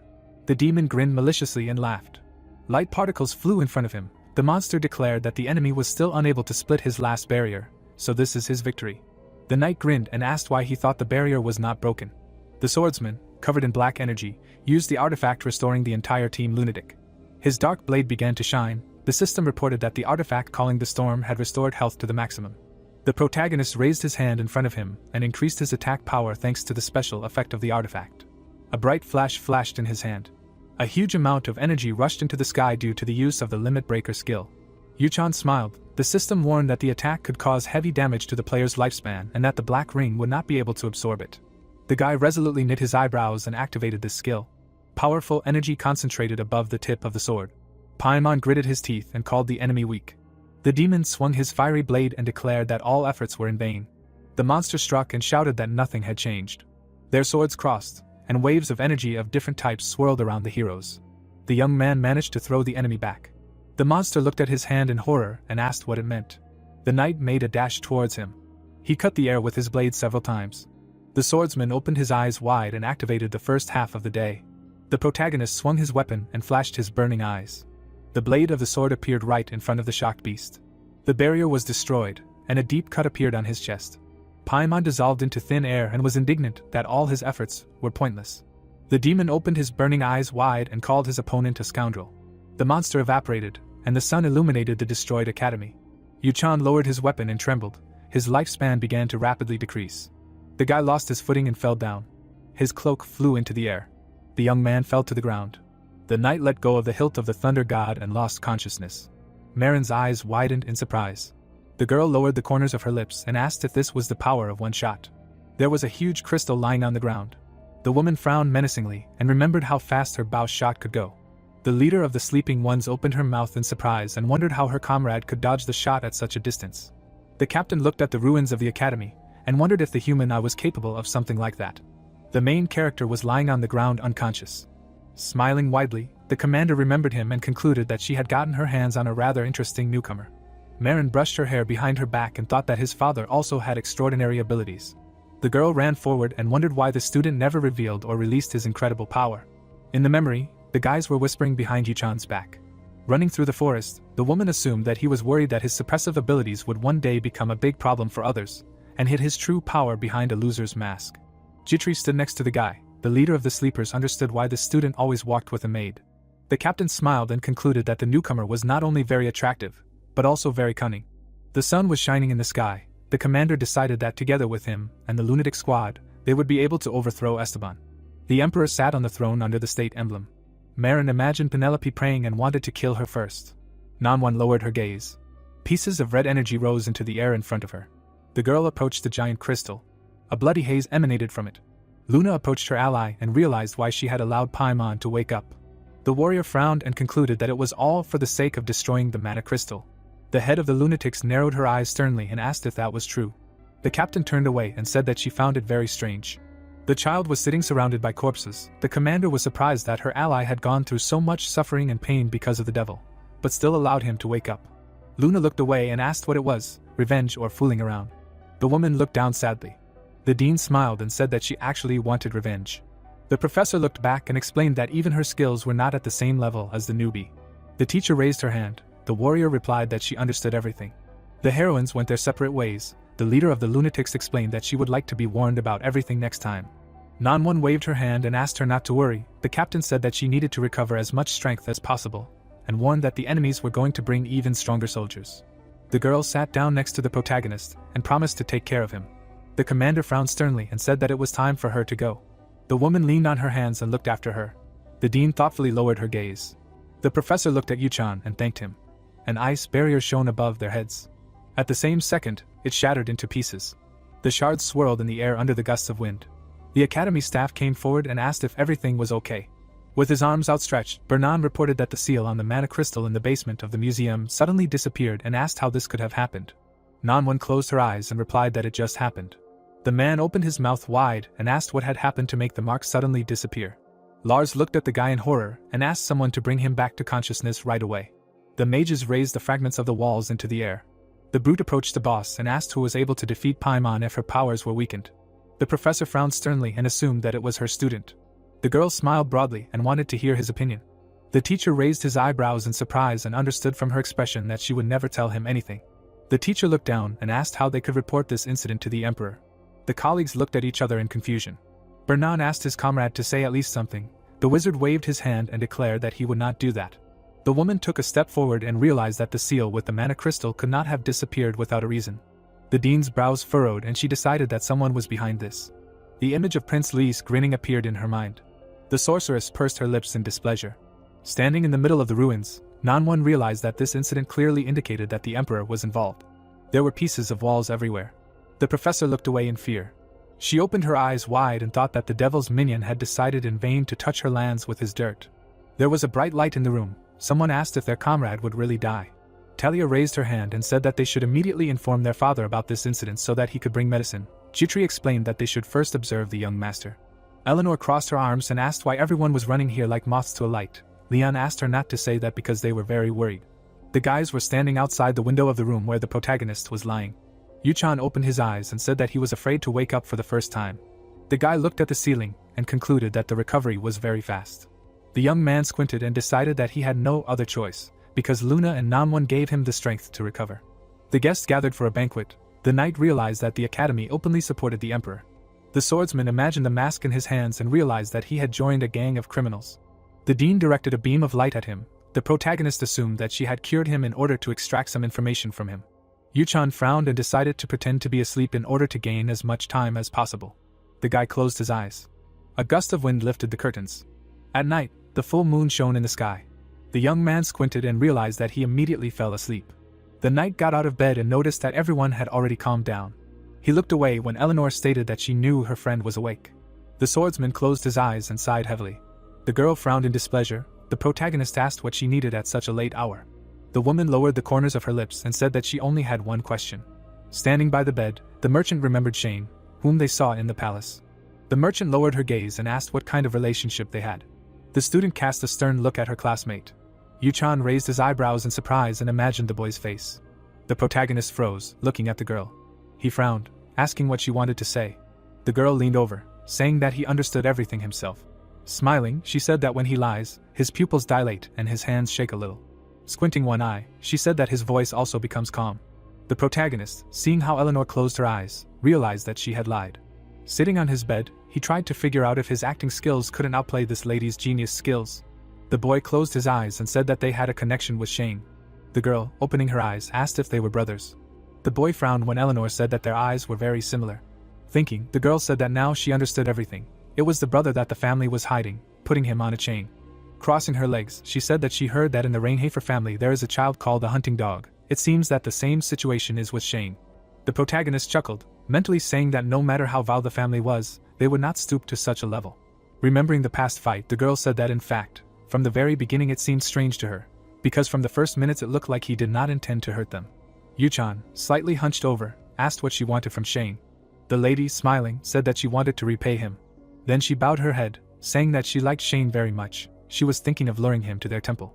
The young man, narrowing his eyes, asked if it meant that she was going to forget old grievances and unite.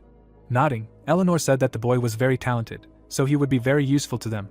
Curling his lips, the protagonist asked if she thought it would be easy for her to steal such a talented warrior from his family. Standing up, Eleanor said to tell her brother to come to them in the main cathedral of Revelin in a week. Winking, she said that it was time for her to go. Jitri, following the master, said that he was very reckless. She had warned him several times already, but this time he did not get it either.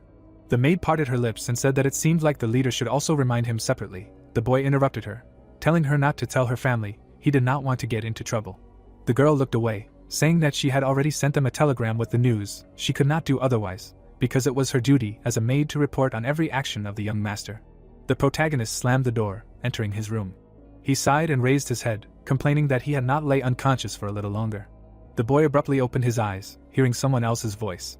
Yana, approaching the young man, said that he probably already heard, since she was half a demon succubus, then in order to use dark magic, she needed help. Embarrassed, the girl said that there was only one way. Could he help her with this? Yu-chan immediately imagined the girl as a succubus. These creatures were known as demons that come to men in their dreams to steal their souls. Looking at Yana, he mentally said that there was no such thing as the sexual intercourse that people had invented, because Inner Lunatic, a creation of the academy that belonged to a good spirit, could not possibly have inserted such a scene with a succubus here. Frowning, he asked how he could help her. Yana, clasping her fingers, said that it was enough for her to hold her hand for 10 minutes. The young man, surprised, asked if that would be enough. The girl excitedly waved her hands, saying that it would be enough. Remembering how she had run after him, the guy asked why she had chased him then. The succubus tilted her head. Flicking her fingers, she said that they were from similar families of black magic, so she had a few questions. Blushing slightly, she said that the gentleman had changed a lot recently. He used to be different. Taking off his cloak, Yu-chan asked what he was like before. The girl shuddered and asked for forgiveness. The protagonist sat down on the bed, telling Yana that she needed to regain her strength first. The succubus sat down carefully next to him. The young man closed his eyes, mentally saying that this girl was too innocent and young, not at all like a succubus. Yana nervously grabbed the young man's hand. Yu-chan involuntarily imagined Yana as a succubus. Thanks to one incident, he knew a completely different side of the girl. When the student pressed his hand to her chest, the guy said that she would pump out energy for exactly 10 minutes, no more. Dark mana enveloped the girl's body. The guy squinted, watching her. A weak smile appeared on Yana's face. Standing up, the young man said that the time had come. Now it was time for him to go. Suddenly, the girl grabbed him. Holding his hand, she said that she still needed very, very much. The protagonist immediately called up the system panels, checked her status. At the moment the girl fell into a state of duplicity. Her character changed dramatically. Yu-chan fell onto the bed, mentally saying that all this was happening at the very moment when he could not regain his strength. Yana sat on him, then the protagonist told her to calm down, because later she would regret it.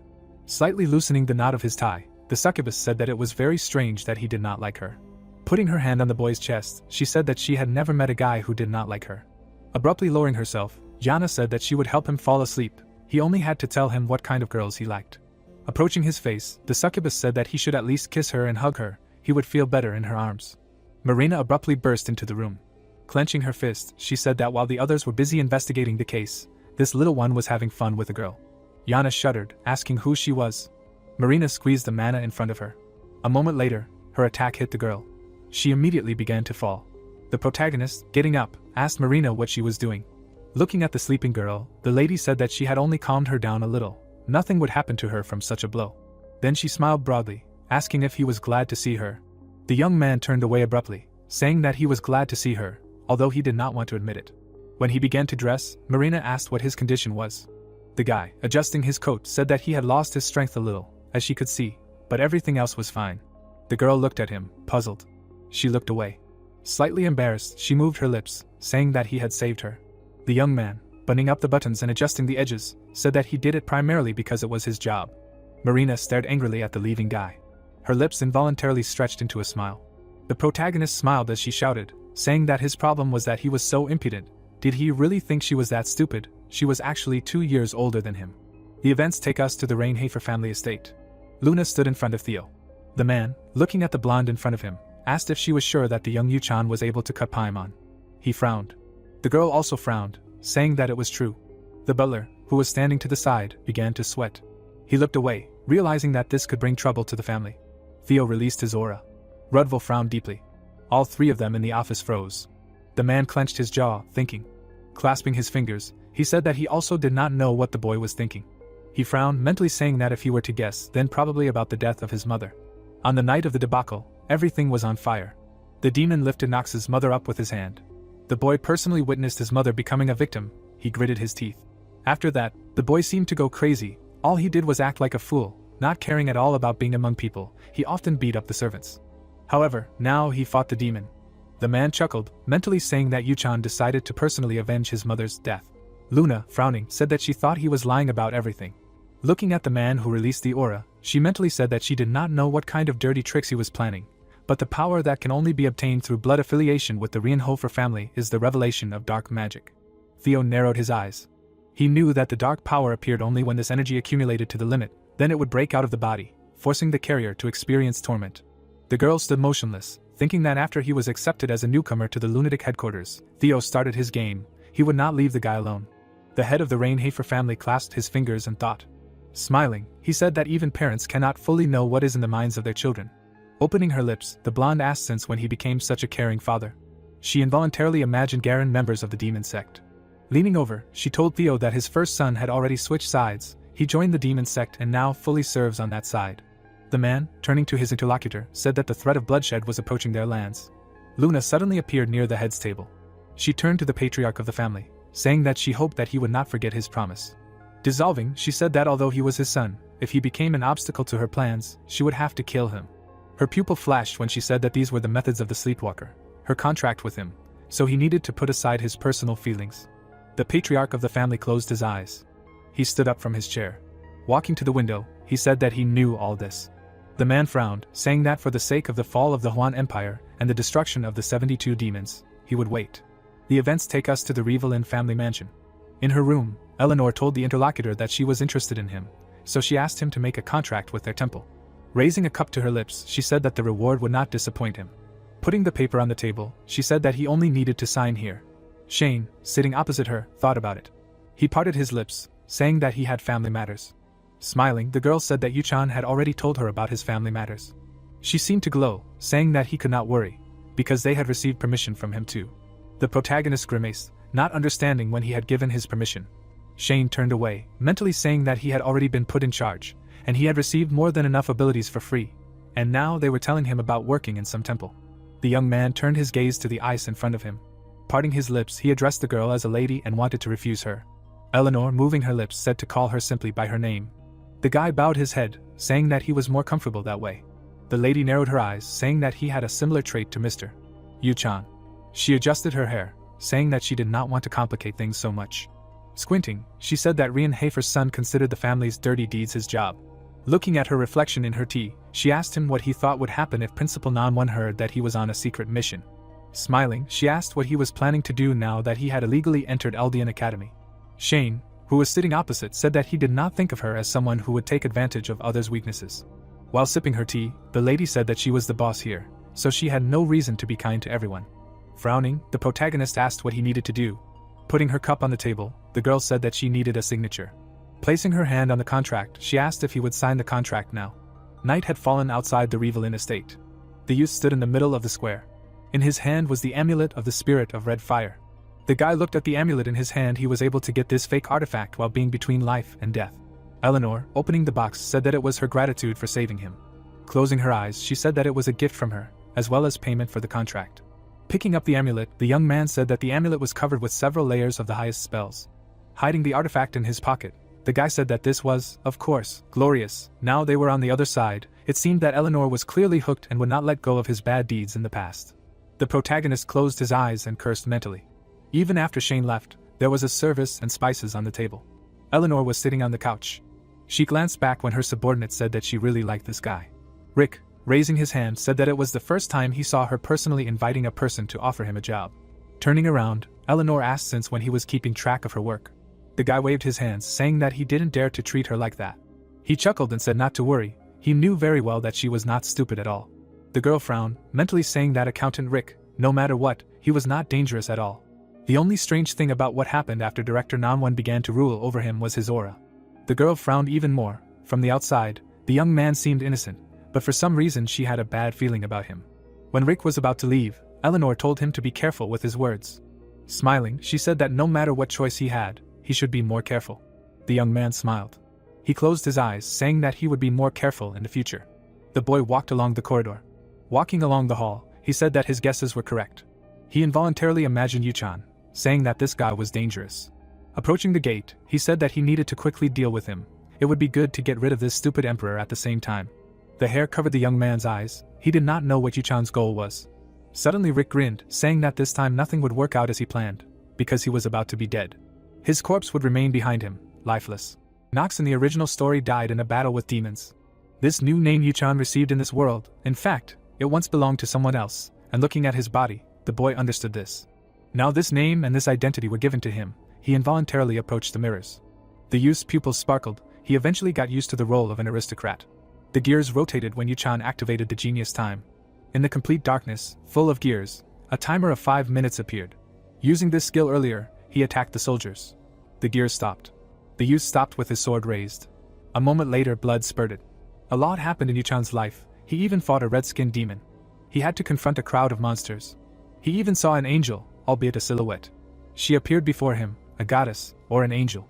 She gave light to believers, as if carefully holding them in her hands. Tears rolled from the boy's eyes. He began to remember the many people who promised to stay by his side. However, the more reliable acquaintances appeared, the more the boy suffered from loneliness. The boy barely opened his eye through the veil of darkness. He found himself in his chair. The boy turned around. Now he was in his room before reincarnation. Looking at the computer, he froze. Standing up, Yuchan tried to understand what this feeling was. He grabbed his head. His eyes twitched. If you think about it for a while, it was all very strange. Something like this happened to a loser who only played video games, sitting alone in a room filled with trash. The boy froze with wide eyes, not knowing who he was. Yuchan grabbed his head. Looking at the computer on the table, he did not understand what connection there was between him and Nox, why he was reincarnated in his body. The boy suddenly fell to the floor. Only he knew that nothing really belonged to him. This made Yuchan grit his teeth. Beads of sweat began to roll down his face. Imagining Nox in himself, he said that because he could not get out of his shadow, he was still torn apart by this pain. His soul seemed to freeze, being in horror. He grabbed the sheet. The bottle of pills fell. His hand dropped, the uncertainty breaking him. Now, in Nox's body, he would accept it. Looking in the mirror, he realized that he, Yuchan, was still an outcast in this world. Thanks to the connections he had made, he already had friends around him, and he had become a person who was completely different from the Nox he knew. Opening his lips, Theo said that he wanted to ask him something. Frowning, he asked why he had risked his life and killed Paimon himself. Was it all because of his mother? The boy frowned. On the night of the debacle, he had been forced to watch her die. The father, looking at his son, said that after that moment, he began to lose his way. The boy did not move, trying to figure out what Nox would say if he were in his place. Frowning even more, the man said that he was only pretending not to remember, but it was all a lie. The boy jerked his legs sharply. He attacked, asking his father if he had told him that he was hiding his power. The man, turning his gaze to him, said that it was exactly like that. The protagonist stood up, gritting his teeth. He swung his sword, using Ebony Sunset. The name Nox was originally his, and although he was treated as a villain, ridiculed, and destined to die in the end, the boy couldn't help but remember how the maids whispered, mocking him. The butler smirked, assuming that he bribed the professors and blackmailed everyone. Then he passed by without saying anything. Theo reflected the sickle of energy. He smiled, saying that he would show how to use this technique. He swung his sword, using Ebony Sunset. A wave of darkness struck Yuchan. The youth knelt down. He knew that even though he only had a short time, he must continue this story. The protagonist smirked, activating the genius skill.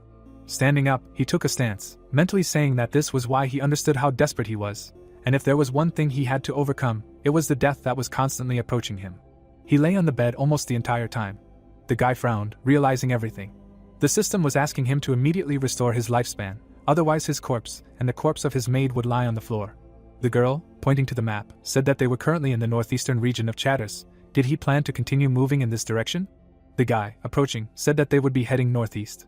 Christopher, rubbing his chin, said that it was quite dangerous, because the kingdom of Tagilin, which was Rayhafer's enemy, was an even greater threat than the monsters. This kingdom, like its capital, was located in the middle of the desert. Turning around, the protagonist said that this was exactly why they were heading there. The girls' mouths dropped open, clearly amazed. Alina and May turned around when Yuchan said that he was planning to visit their neighbors, so they should send them a message. Jitri froze, looking at the master's back.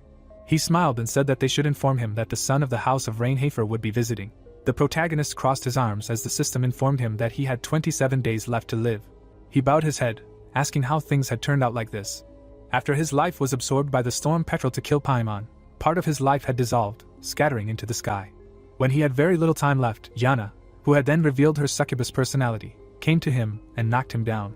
Afterwards he dealt with Eleanor, who had decided to recruit his clone into her guild.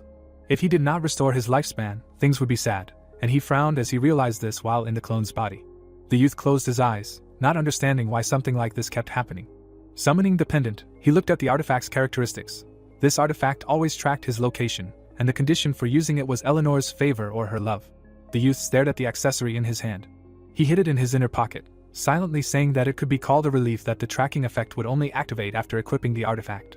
When his mana reached 15 or more, he would be able to summon a high-class spirit to help him. When his mana was over 20 and his stamina was over 15, he would be able to make a contract with the king of spirits, Salamander, the fire lizard. Walking over to the suitcases, the boy said that the problem was only in the binding to the owner. His clone would not be able to wear it. Putting on his suit, he said that once he equipped it, it would be revealed that Yuchan and Shane were the same person. Eleanor had a genius for acting that surpassed his acting skills. Adjusting his suit, the boy said that she could not be fooled by any implausible lies. Taking the suitcase in his hand, he said that the academy would need at least 2 weeks to sort out the situation that had happened. As he approached the door, he said that he should go back and start making plans first. As he walked down the stairs, Yuchan thought about how long it had been since he had been home. As he got into the carriage, he said that he hadn't seen Ron, May, and Ellen for a long time. The boy frowned, worried about the many questions Theo would ask about this incident, but what worried him most was his lifespan. The young man smiled nervously, realizing that something had to be done about it. Yana was lying on her bed. She closed her eyes, feeling the cold. When she was a child, her mother had told her that she couldn't believe that she still couldn't pull magic out of a person's body. How could he still think he had the blood of the Seder house? Opening her mouth, the woman said that it would be better if she had a sister who had inherited the blood of a demon. The girl bowed her head, feeling sad and sorrowful. Yana suddenly jumped up from her seat. She grabbed her head. Sweating, she couldn't help but wonder what she had done to Yuchan. She remembered how she had pressed herself against him, telling him to kiss her and hug her. The girl began to roll around on the bed, remembering nothing but the kiss. Looking at the window, she screamed. Yana's whole body was shaking, falling off the bed. She began to slowly get up. Walking to the mirror, she saw her second personality. The succubus was smiling. The girl's eyes widened in shock. The succubus, releasing her aura, asked if she had finally realized everything. The carriage entered the Rehafer family estate. The butler, meeting the young master, asked if he had been living well. The guy, adjusting his suit, replied by saying that he had lived well, and now he would like to meet the head.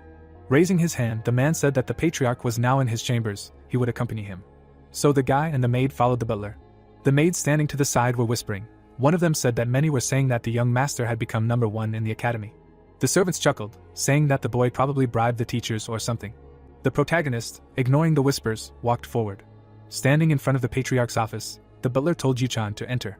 The door opened. The protagonist immediately felt Theo's aura floating in the office. The youth frowned, mentally saying that Theo was truly a monster, so strong that he couldn't even believe that he dared to contradict him in the past. Opening his lips, the man said his son's name. Sitting at the table, he told his son that he had grown quite a lot. Frowning, Theo said that he was able to maintain his composure even after sensing his presence. Apparently the reports about him were not lying. The boy opened his mouth and said that even if he panicked, he would have confirmed the truth of the reports. Besides, he had already told him that he did not plan to do anything that would harm the family. Theo slightly bowed his head, saying that he heard that he had become the princess's fiancé and was able to defeat Paimon. Yuchan shuddered. His acting skill began to waver. The man sitting at the table told his son that he was hiding a lot from him. The boy looked down and said that he had only made the final attack, he was just lucky. Theo suddenly released his aura and pressure, asking Yuchan if he was trying to deceive him. Standing up, he said that even the vassals of their family said that he deserved to be punished. The boy looked away and said that if he wanted him to answer for his actions, then he would humbly submit. The man moved his lips and asked if he knew. The young man opened his mouth and asked what exactly. Leaning his hands on the table, the patriarch said that he knew how to stop and justify all these deceptions and betrayals. Leaving the table, he said that for everything you need to become strong, so strong that no one would even dare to look you in the eye. Approaching his son, he asked if he hadn't said that he wasn't interested in becoming the head of the family. The guy immediately confirmed it. The man smiled. The protagonist's eyes widened, he didn't believe that this man could smile. Taking his cloak from the butler, Theo said that he would show him something. Smiling and adjusting his clothes, he said that he would show him what was behind the position he was refusing. Then he followed, telling him to follow him. Soon, father and son found themselves in the arena opposite each other. Frowning, Theo told him to pull out his sword. The guy looked away. He reached his hand for the sword. When he drew his sword from its sheath, Theo told him to block his attack. The boy, opening his mouth, said that he did not have the skills to do so. Theo did not wait and attacked. Frowning, he said that he would hold back. The boy barely held back the onslaught of his father's sword. Suddenly, his father threw it away with one swing. Dark mana rushed towards Yuchan. His knees buckled. Theo, straightening up, said that this was the second technique of the family sword, the crescendo of the dark blade. Smiling, he asked his son if he was interested. The boy wiped his sweat. He smiled. Releasing his aura from his body, he said that now it was his turn. The two heroes fought each other. The young man became angry. The protagonist swung his weapon at his opponent. The father frowned in response. The fighter prepared to strike. The boy used his magic power. The old man's eyes widened. The swordsman extended his weapon forward. While the warrior leaned on the hilt of his sword, the opponent asked if this was his limit. The father looked away when he heard his name being called. Putting his hand to his chest, the butler said that he thought he had gone too far.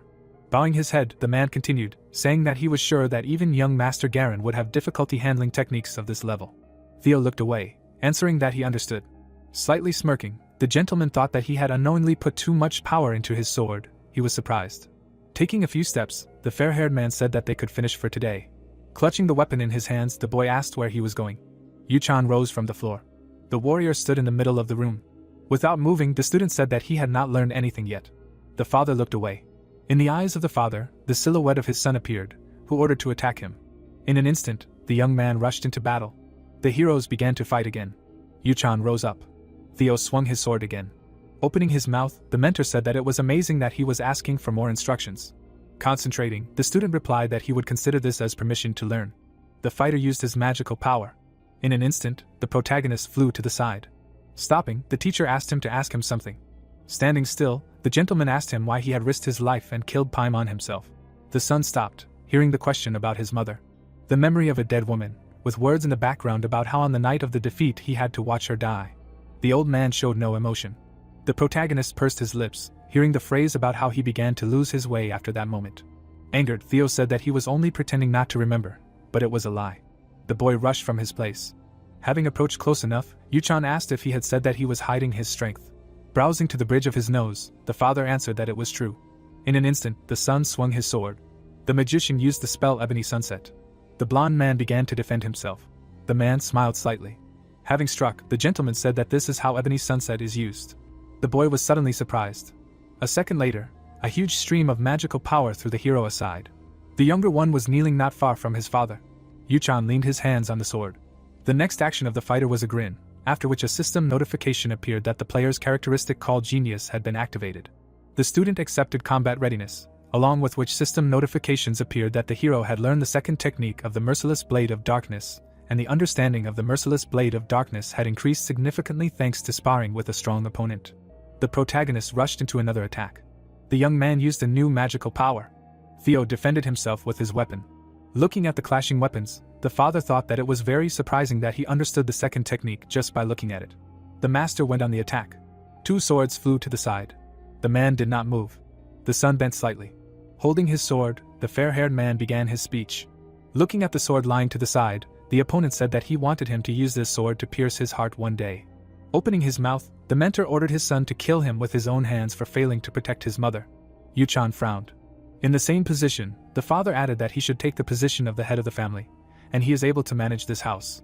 The ceiling of a certain room appeared, along with a system notification that it was possible to start a new game. The protagonist woke up, wondering about the place where he was. Looking around, the young man wondered if this was really his room before reincarnation. The guy decided to get up from the chair.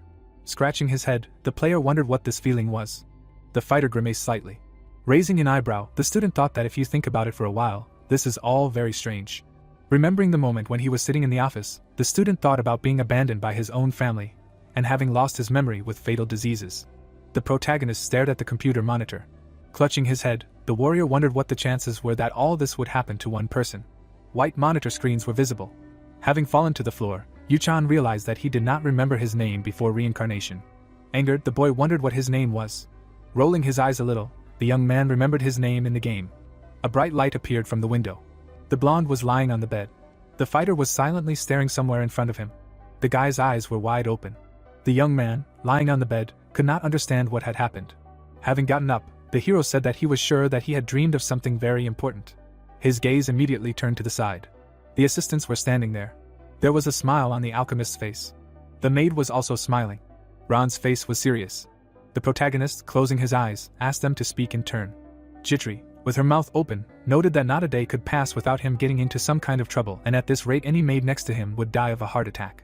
Turning away, the knight said that it happened that way. One of them, standing next to him, explained that he should not constantly get involved in all sorts of dangers. She took his hand. The girl, smiling, asked if he really didn't understand how much they were worried about him, while her friend asked if she had gotten drunk again.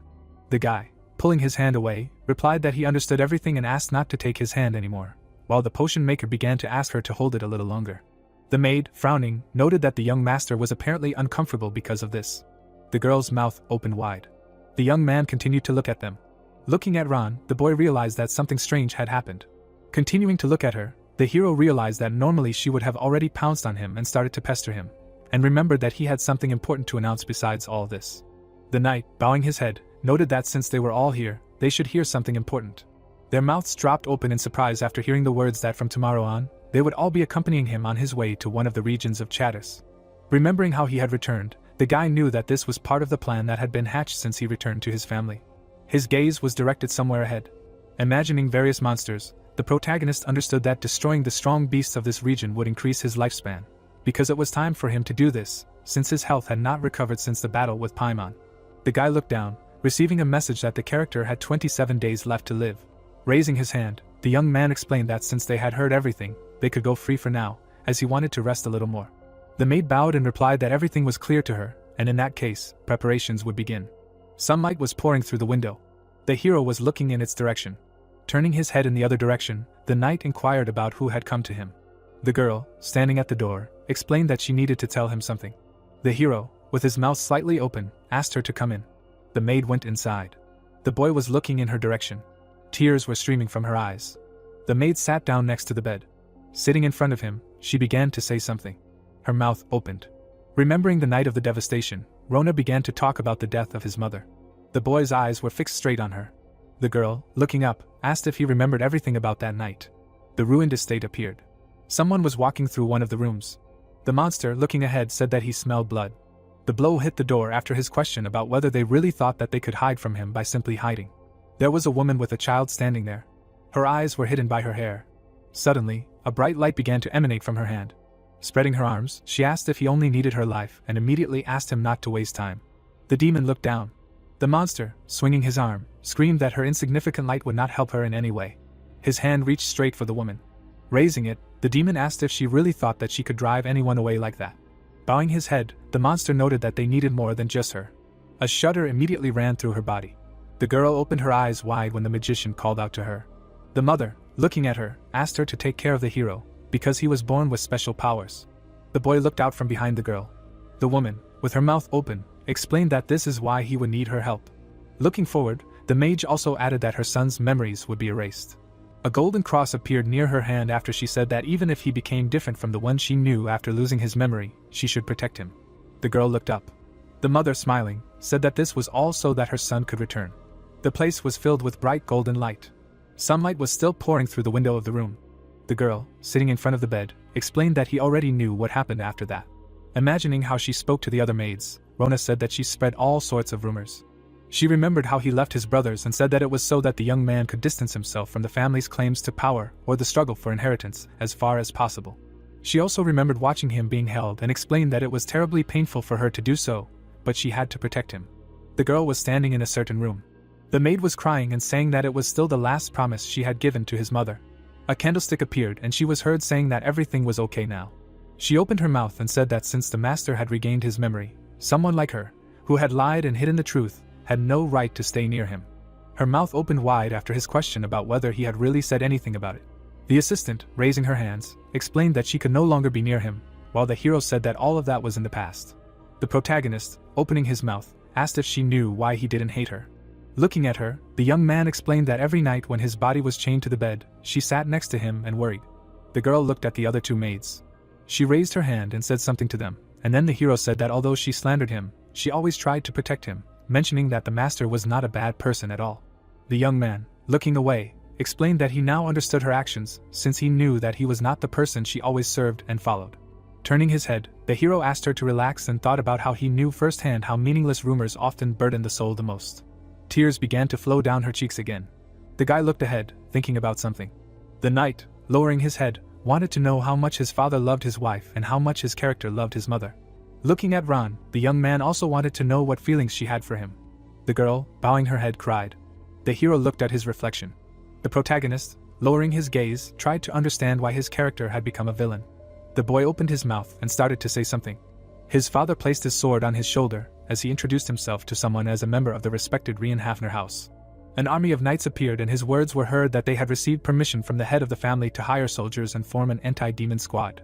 The fighter, with his hands on the hilt of his blade, explained that those who wanted to follow him should come to the octagonal training hall in a week at noon to pass the test. The young man, with his mouth slightly open, said that if the participant defeated him or was recognized as a guest, they would be rewarded with silver in the amount of a month's salary. The people looked at the document on the wall. The mouths of several of them were open in surprise. The ceiling of this room appeared. One of them, with his mouth open, asked what all this meant, and his comrade noted that apparently their troublesome young lord was bored again. The man, smiling, noted that it was unlikely that anyone would sign up for this, because it was just nonsense, while the second said that if they paid well, then it was worth a try. The man, spreading his arms, asked if anyone in this place could really beat the young gentleman. Smiling, the man said that even his 4-year-old daughter could handle it. Someone, opening his mouth, noted that everyone in this place was somehow having too much fun. They all turned to look at this man.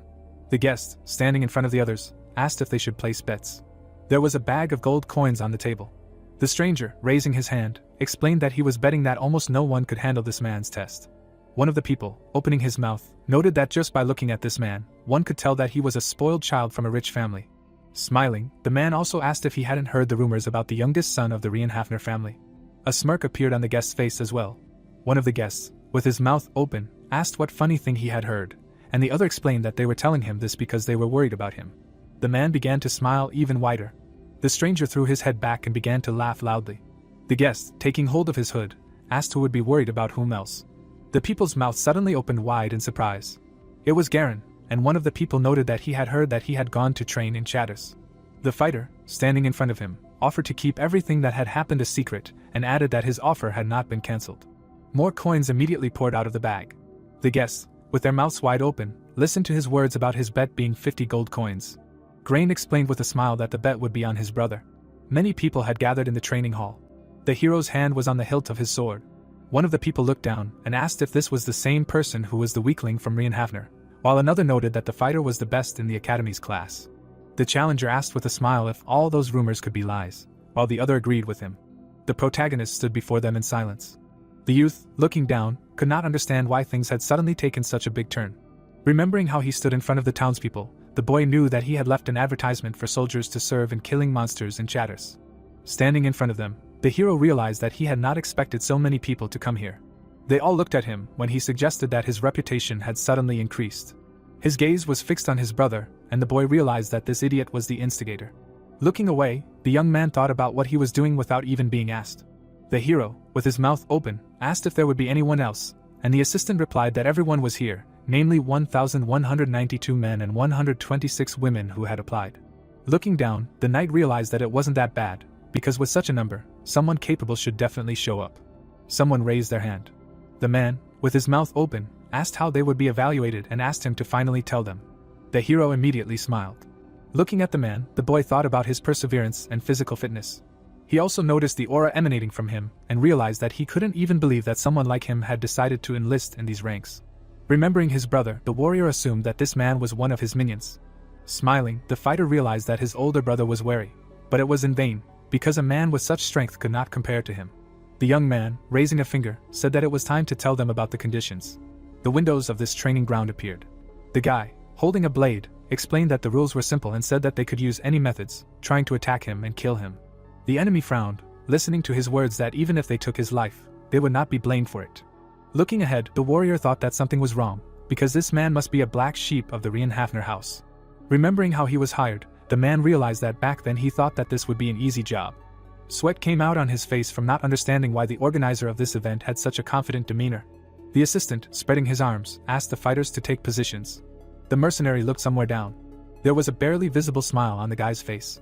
The referee, opening his mouth wide, shouted that they could begin. The man immediately swung his blade to strike. His eyes showed the reflection of the enemy. Gritting his teeth, the fighter understood that he would not even have time to react and could not believe that such a worthless person wanted to form a squad. Approaching, the mercenary decided to show him what real strength looks like. The guy's gaze was directed forward. Immediately after, the hero raised one leg. Thanks to this, he was able to turn. The blow landed right in front of his face. The man looked at his opponent. His mouth suddenly opened wide in surprise. The protagonist, grinning, noted that his movements were too sweeping.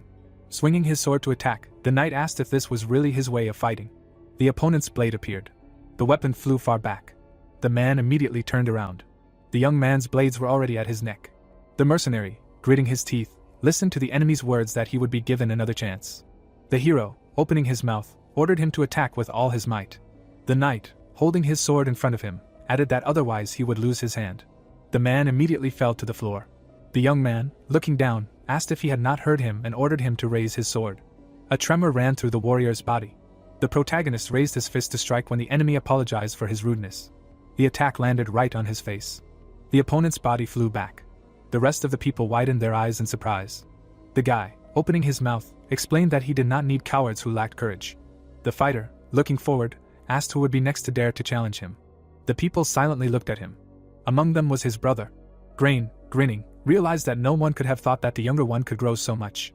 Looking at him, the brother understood that even he had nothing more to teach this man. Remembering his bets, the boy also thought that that bet would most likely bring him a considerable profit. A smile appeared on his face. Looking to the side, Grain knew that his brother was his salvation in the family. The young man walked forward. The elder, looking at him, understood that now that he had begun to reveal his true strength, the further path would go very smoothly. The hero looked somewhere ahead. The brother, smiling even wider, realized that his reputation would grow proportionally to the reputation of the protagonist. The young man stood in front of the candidates, when one of them apologized for his arrogance, and said that he would go continue to do farming. The boy, with his mouth slightly open, ordered them to remain in their places. The knight, bowing his head, asked who allowed them to leave, because the application for the position of his soldiers had already been submitted. Grinning, the fighter explained that if they surrendered, their lives would turn into a living hell. Their mouths dropped open in fear. The fighters' bodies flew to the walls. The guy ran after another warrior. This man also began to fall to the ground. Looking at another one, the hero said that he had passed, and the man asked if it was really not a disgrace on his part. The young man, standing in the middle of the arena, explained that it was all up to him to decide. Grinning, the protagonist asked him not to rejoice in advance. The guy, turning around, added that from now on he would balance on the edge of life and death. The man, looking ahead, noted that it seemed to him that he had made a terrible mistake by coming here. A certain pine forest appeared. They were all going somewhere. The alchemist, smiling, said that she wanted to ask the young gentleman something. The knight, opening his mouth, asked May to help her sober up before asking questions. Her friend, holding the potion to her mouth, asked her to open her mouth, and she said that she did not want to drink it. Her body was covered in a green glow. Looking away, the potion maker asked why the young gentleman needed to return to Chatters, since he had supposedly bought her. The young man, closing his eyes, explained that it was because he had a plan for developing that territory. The sorceress, opening her mouth wide, reminded her that the soil in that place was barren and unsuitable for farming, and added that there were also monsters wandering around there. The guy, without turning around, asked her not to worry, since he already had a plan. The girl, closing her eyes, said that she really liked stubborn people, and the young gentleman was so majestic and attractive to her. The friend, shutting her mouth, said that she had already talked enough for today. The hero rode forward on a horse, thinking about his companions. Remembering Rona, the young man understood that even she, the family maid, went with them. Looking back, the protagonist assumed that perhaps the maid felt guilty because of what happened to her mother. She, suddenly opening her mouth, called out to the horse. Introducing her, the assistant asked about when she would finally get to ride on his wonderful back, and the leader thought that his worries were groundless. Looking back, the guy remembered that hiring soldiers for the murder went quite well, when suddenly the man next to him said that he did not quite understand his intentions regarding Chatters, and added that after the publication of the professor's latest work, much became clear to him. The knight, smiling, noted that the young gentleman definitely deserved the place of the head, since he already had an extremely sharp gaze. The hero turned his head and asked him to put this discussion off until later. The carriages were parked in front of the estate. The father was standing in front of them. The young man, standing next to this man, thought that perhaps Theo was worried about him, and that was why he assigned a bodyguard.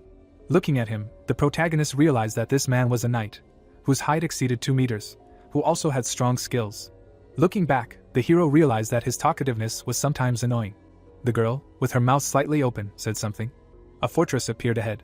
May, smiling, noted that a lot had changed since then and that it looked completely different from before. Her friend, with her mouth wide open, exclaimed that all those people here had tried hard.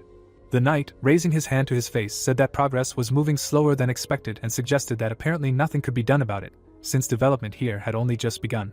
Looking at the leader, Christopher noted that these lands were notorious for their crime and it would be difficult to attract people here. The leader agreed with him and explained that this was why only soldiers came here. Smiling widely, the knight exclaimed that there was a special reason for hiring them back then. The boy, with his mouth slightly open, answered affirmatively and added that they had to do something before reviving this place. Looking forward, the young man began to talk about monsters. After introducing them, the hero explained that they first needed to reduce their number. Looking to the side, the leader thought that the reason was indeed beautiful, but in fact, this was not what he needed. Frowning, the protagonist realized that he first needed to take care of himself, as he received a notification that the character had 27 days left to live, and he should immediately restore his lifespan. Someone was already meeting them in front of the gate. Grain, putting his hand in his pocket, said that, of course, he planned to give everything to Yuchan.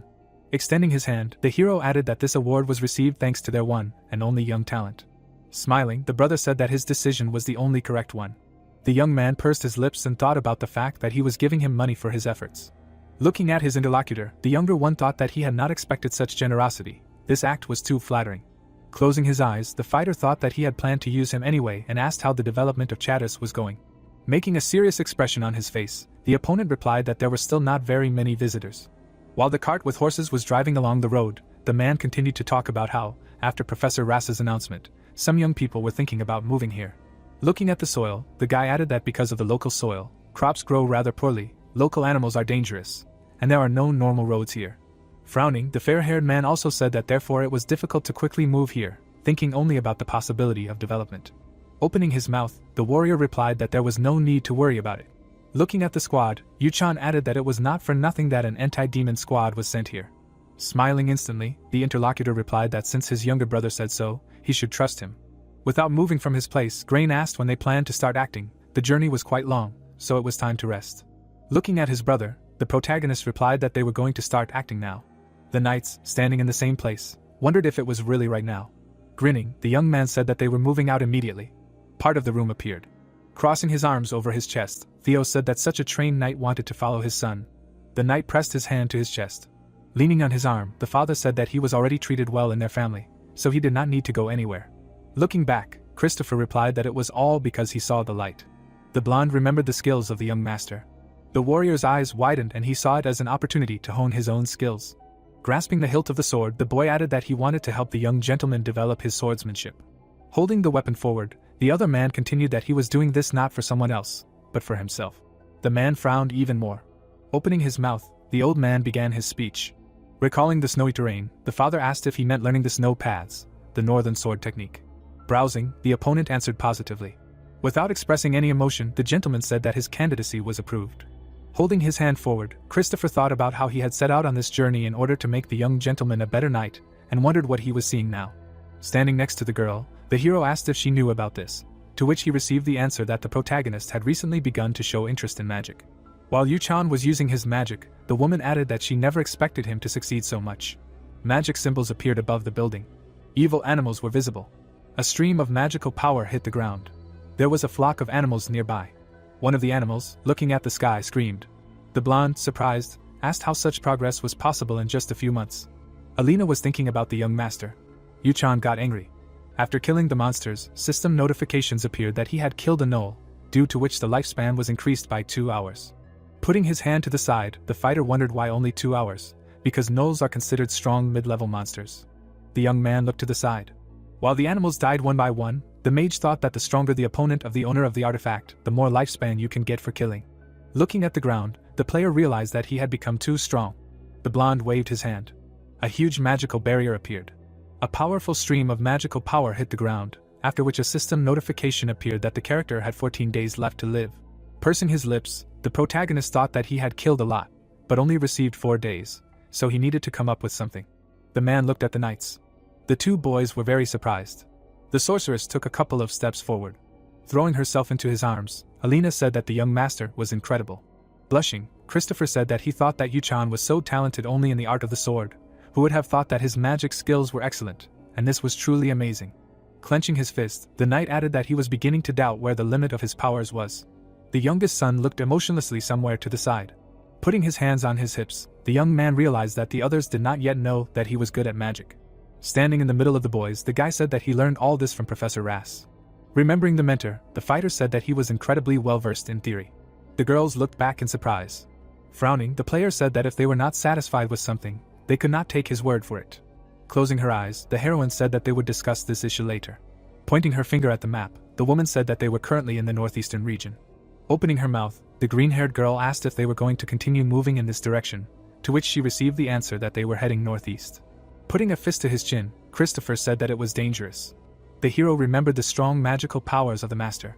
Scratching his head, the knight added that he did not think they would be a problem. A majestic kingdom appeared, with words in the background that Tajilin, who is an enemy of the Rienhofer house, poses an even greater threat than monsters. The magician, without expressing any emotions, replied that this is why they are moving there. The girls were very surprised. 2 more mages watched in silence, when suddenly they heard a phrase about Yuchan planning to visit the neighbors. Turning away, the protagonist asked to send a message to the neighbors.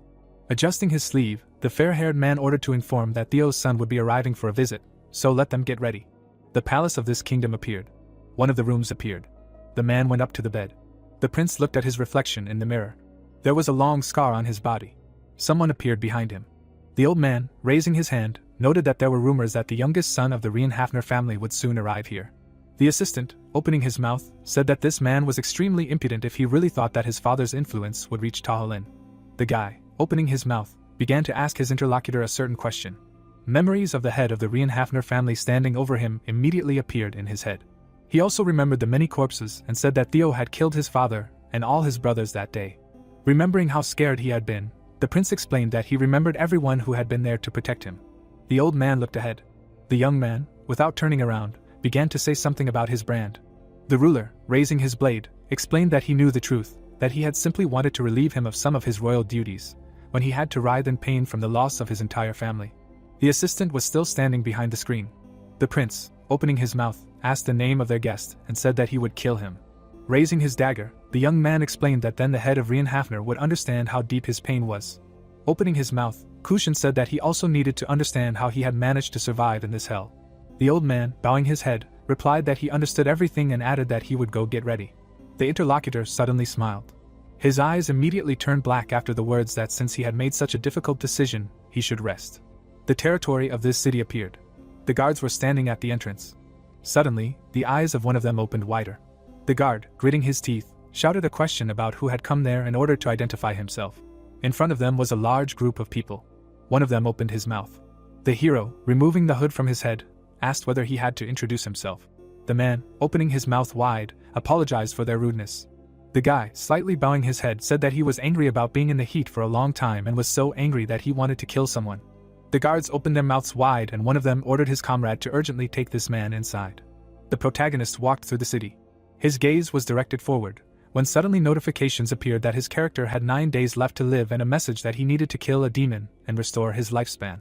The young man, looking down, realized that while he was walking through the desert, his time had completely deflated and he realized that this was why he had come to this city. Imagining some ruined buildings, the hero remembered that he needed to get an artifact from the ancient ruins in the north of Taholin. He also imagined the image of a demon and realized that he would also need to kill him. Smiling a little, the guy knew that then he would not only be able to extend his life, but also become stronger in a much shorter period of time. Suddenly, the knight covered his mouth with his hand after receiving notifications that he had received a negative countdown property due to his lifespan being less than 10 days, and because of this, his physical characteristics were reduced by 20%, and the chance of chronic diseases activating increased significantly. The player frowned. The assistant, with her mouth wide open, called out to him. Tears appeared in her eyes. The young man, wiping his mouth, whispered a request for her to keep the secret, since he had to come here to restore his body and realized that he would now have to deal with these damn weakenings. The girl, standing next to him, answered affirmatively. They were standing in front of a large arch. The knight, covering his mouth with his hand, noted that he should be careful in this place. Smiling, the fighter also added that he would guard him well and he had nothing to worry about. They began to walk forward. The prince was sitting on the sofa. His sister was sitting next to him. The ruler raised his hand and said that he had received their letter. The blade was already in the boy's hand. Suddenly, the hero struck the table in front of him. There were shards on the floor. The Kushin's eyes widened when the guest asked if some prince, not even a king, from a vassal state could say hello while sitting. The boy, looking down, asked if he really wanted his state to be wiped off the map. The protagonist, looking at this man, ordered him to kneel right there. The hero, with his mouth open, explained that otherwise he would wipe him off the face of the earth personally. His family's estate appeared. His father was sitting at the table. The butler, with his mouth slightly open, asked why he had not stopped the young master when he decided to go to Taklin. The leader, holding a piece of paper in his hand, asked again. The old man turned around and explained that if he went to that place, he could be in mortal danger. Theo, with his mouth slightly open, explained that he thought his son could handle it. The man, propping his head up with his hand, noted that the assistant's insight was truly unrivaled. The butler looked in his direction, listening to the words about how he could easily read minds. Imagining his son in his place, the leader said that he had decided that he would become the heir and take that place. Theo, looking away, noted that this was precisely why excessive attention to him was truly dangerous, because until he reached the proper level, he would not be able to simply protect himself. Rudval, with his mouth slightly open, asked if this was the reason for assigning a guard from the Black Knightly Order to his son. The man rose from his chair while the assistant was talking about how he always liked to play it safe. Walking away from the table, the leader explained that a knight of the Black Order with outstanding skills would join the fight if something happened to his son. The father looked out the window. Memories of their battle appeared in his head. He also remembered the blade on the floor. He remembered his face and the words that the son would one day have to pierce his father's heart with this sword for failing to save his mother. He remembered the look of the young man. The leader, opening his mouth, said that then he would take the place of the head of the family, and he would succeed. The leader, looking down, called out to his assistant. Sunlight was pouring through the window. The man, opening his mouth, asked if he understood that the end of the chapters was near. The old man silently looked at him. Immediately after, the butler looked away. Rudval, bowing his head, said that he would always be with him. A certain blacksmith appeared and the hero remembered that in games there are various annoying situations, an example of which is the breakage of an item when trying to improve it. Imagining a player crying because of a notification that the upgrade had failed, the young man realized that this was indeed familiar to many. His gaze was directed downwards.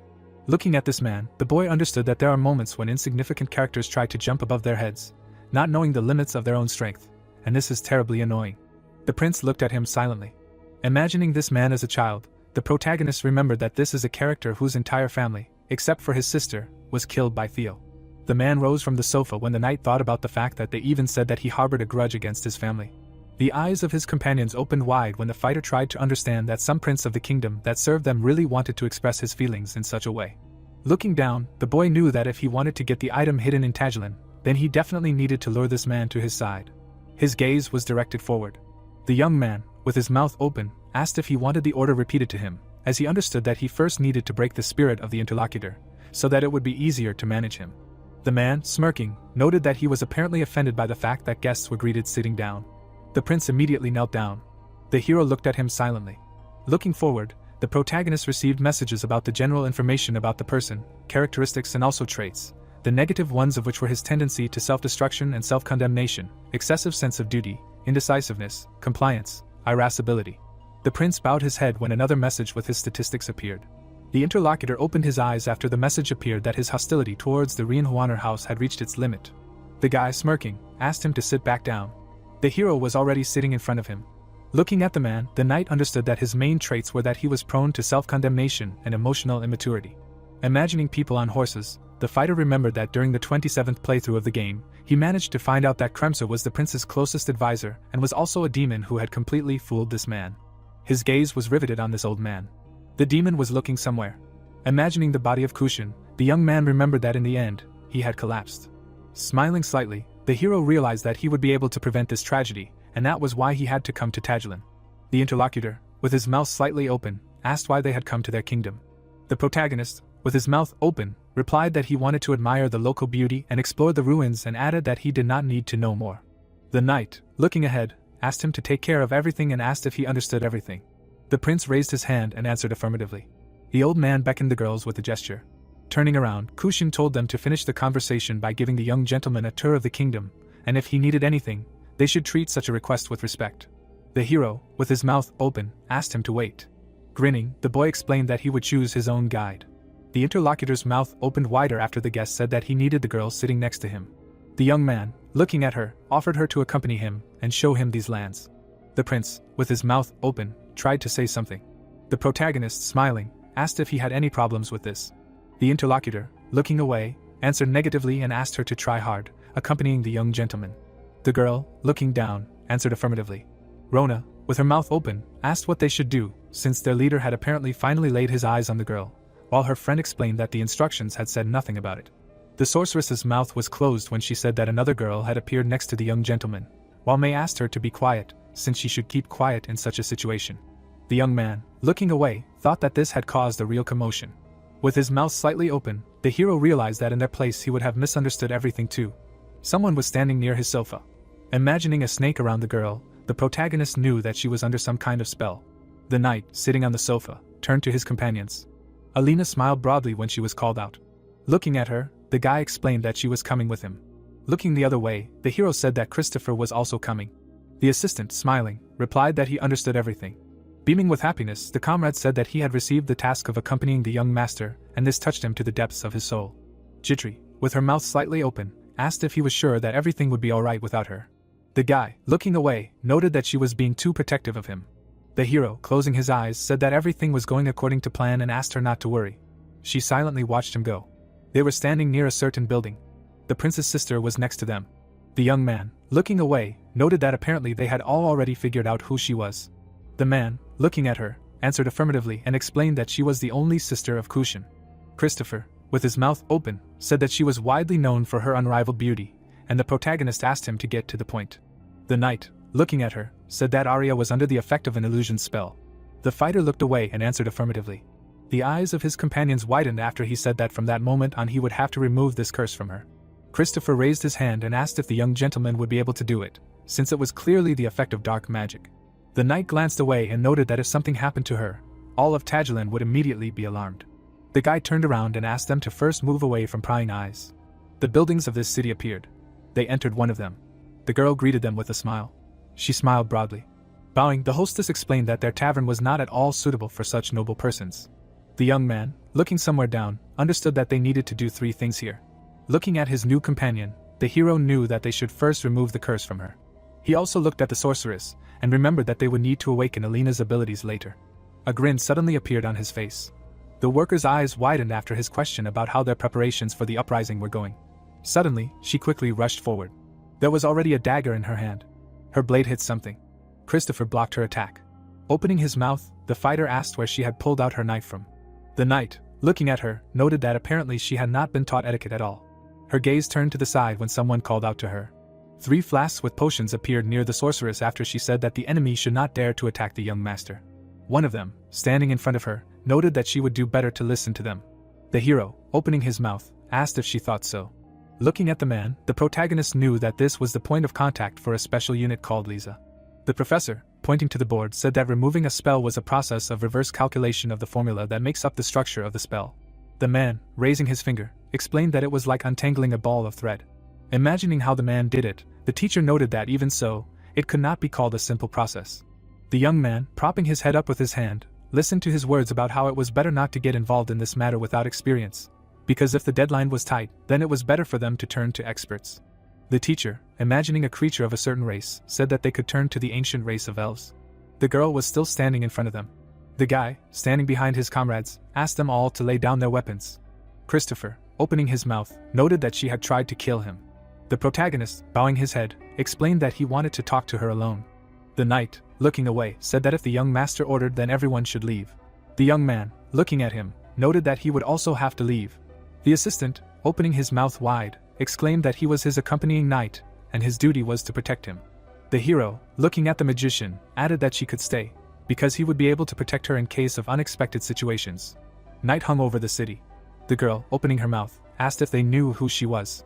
The guy, opening his mouth, answered affirmatively. Her eyes opened wider after his words about the mistress being a representative of a now extinct race. Her hair suddenly began to change color. Her eyes also took on a yellow tint when the guest said that she was a member of the Estel clan and a great spirit caster. The elf, smiling, noted that apparently they really did know everything. Standing in front of them, she said that in that case she simply had no reason to hide. She stared at the guest. The guy opened his mouth, listening to her words about how he was probably a descendant of the Rienhafner family, judging by the color of his eyes and hair. The young man, standing next to the mages, explained that he knew that the owner of the establishment was organizing resistance, and their base was right under the tavern. The elf, looking ahead, asked why they came. The protagonist, looking at his companion, explained that he came to ask to lift the curse from her. Liz, opening her mouth, asked about whether they were really asking her to save the princess when she was planning a coup of the current government. The girl looked somewhere down. The fighter, opening his mouth, noted that her actions could completely destroy Tagilin, because even if successful, the kingdom would fall before the empire. The interlocutor silently looked ahead. The young man raised his hand and noted that such an outcome was not beneficial to either of them, and then the elf asked what they really needed. The rebel, with her mouth slightly open, asked why the Rienhofner house, which had defeated Tagilin's army, needed to lift the curse from the princess. A grin appeared on the hero's face. Immediately after, the hero bowed his head, activating the master of acting. The protagonist, holding out his hand, explained that he knew perfectly well what this kingdom meant to her. The elf, standing in front of him, asked what he was talking about. The young man's gaze was directed somewhere ahead. Liz frowned. A drop of sweat appeared on her face. A certain magical forest appeared. The girl held her hands in front of her.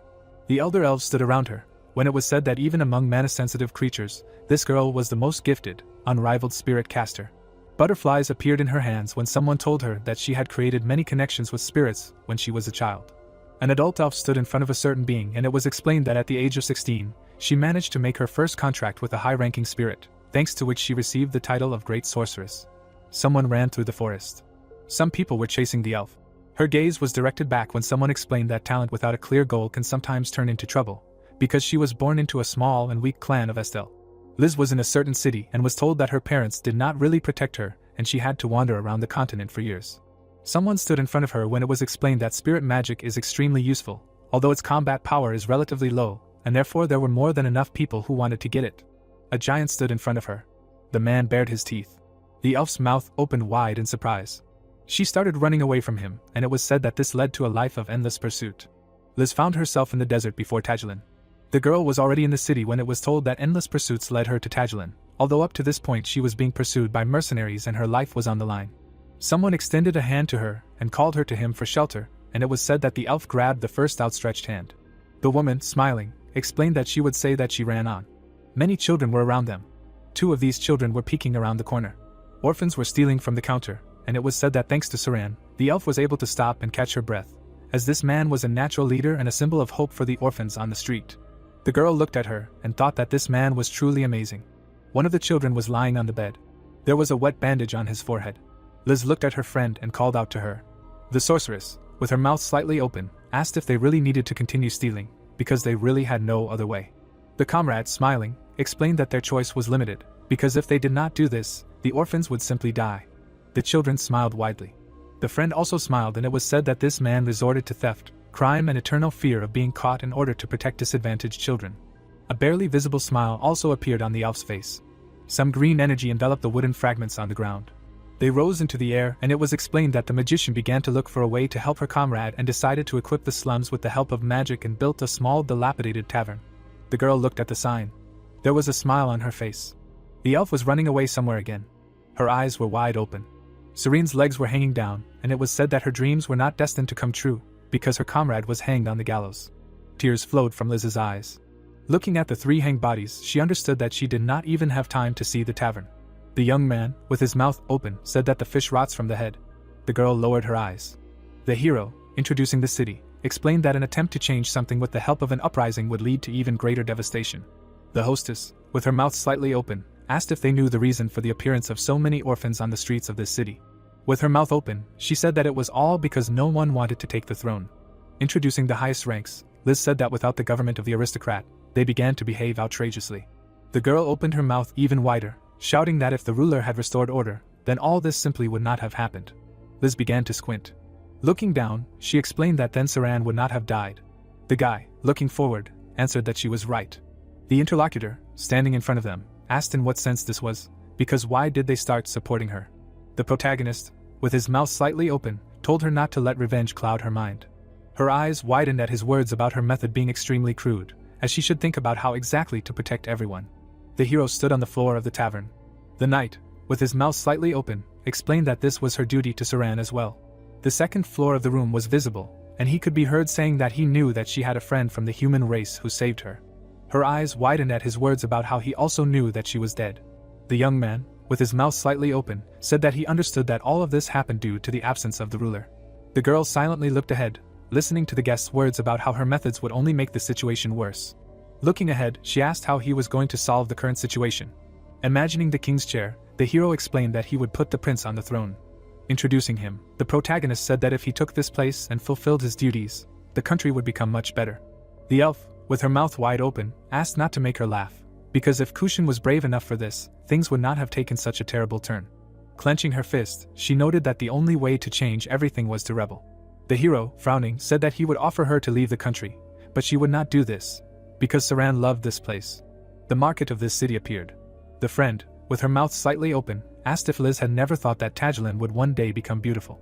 The orphans were eating something when she noted that it would be difficult to implement now. The city appeared when the comrade said that she only needed to imagine a place with such a beautiful sunset and the blessing of the king, where they could have a peaceful rest. Serene, smiling, explained that until that day came, she did not want to leave here. The elf, crying, asked how he knew what her friend felt. The hero, with his mouth slightly open, asked if his friend really wanted this country to fall. Looking at his companion, the young man asked permission to ask one last question. The princess looked down when the knight asked if Liz thought that the blame for all this lay with this girl. The wall of the palace was visible. The prince was sitting on the bed. Sash, covering his face with his hands, asked what he should do, because what would happen if Arya was lost too? The old man, with his mouth slightly open, asked him not to worry, because they were doing everything possible to ensure the safety of the princess. The demon, squinting, understood that their guest was extremely dangerous, and they needed to finish him off as soon as possible. Immediately after, the assistant introduced the Archduke and realized that it was so that Gemori could be reborn in peace. A smile appeared on his face. The prince, gritting his teeth, said that he was a coward, because he gave him his own sister, and he should have protected her, even if it cost him his life. The servant, looking at him, suggested that perhaps there was a reason why he chose Arya. Kushin's eyes widened after the old man said that when the guest arrived today, poison would be added to his dinner. Kremser, taking the dagger in his hands, asked the youth to use the blade of the last king and execute the youngest son of the Rienfeiner house. The old man, standing behind, explained that only he had the ability to carry out this revenge. The demon, grinning, said that then he would be able to return Arya to her former appearance. The hero walked along the corridor of the castle. His gaze turned back when he was called out. The servant appeared behind him and asked him to follow him to dinner, and the boy asked who he was. The old man, closing his eyes, introduced himself as a court magician and explained that he had been sent to him by order of the prince to help him with everything. His eyes opened. The magician, opening his mouth, asked where Lady Arya, who was with him, had gone. The protagonist, slightly bowing his head, explained that he had found an excellent tavern for her and that she had decided to stay there. The schemer, opening his mouth, laughed and replied that he understood everything. There were already many different dishes on the table.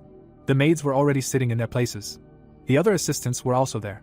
Chitri, smiling, noted that parrots really are wonderful creatures, and then the bird said the same thing. The maid, looking back, said that it was amazing, because the creature was able to repeat every word she said. The maid, with her eyes closed, said that if she had the opportunity, she would like to take one with her, and her friend noted that there were many useful materials and plants that only grow in the desert. Rona, with her mouth slightly open, whispered a question about whether the leader was feeling well, and he answered in the affirmative. The old man, with his mouth open, said that he was glad to hear that they had enjoyed their time in Tajlin.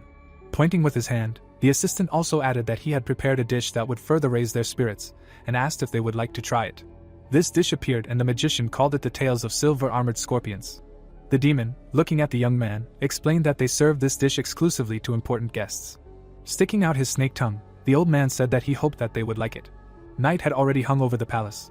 Someone's shadow appeared. The hand of this person was visible. The door opened slightly. Taking the dagger, the boy knew that when he managed to pierce the guest with this blade, then everything would be over.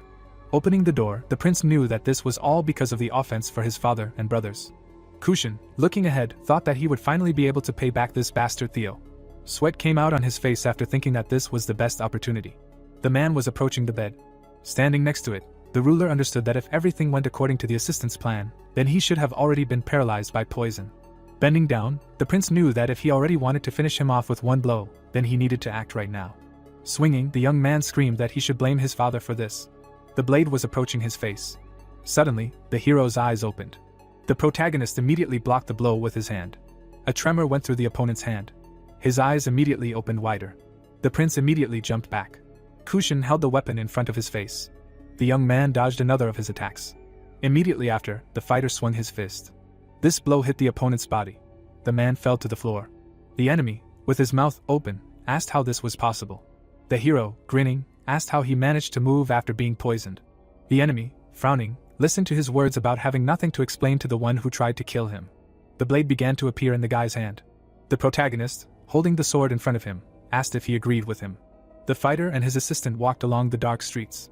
The young man stopped and called out to her. A flask with a potion appeared in his hand, and the guy explained that it was the poison of a silver scorpion, and usually it is not fatal, but in combination with certain foods it can kill. The knight, looking at her, said that they wanted to try to poison him with this, and she needed to prepare an antidote in advance. Elena, with her mouth wide open, asked how he knew this. The protagonist, with his mouth slightly open, asked since when she started asking questions and told her to just do what she was told, and realized that he had simply seen this scene in the game hundreds of times.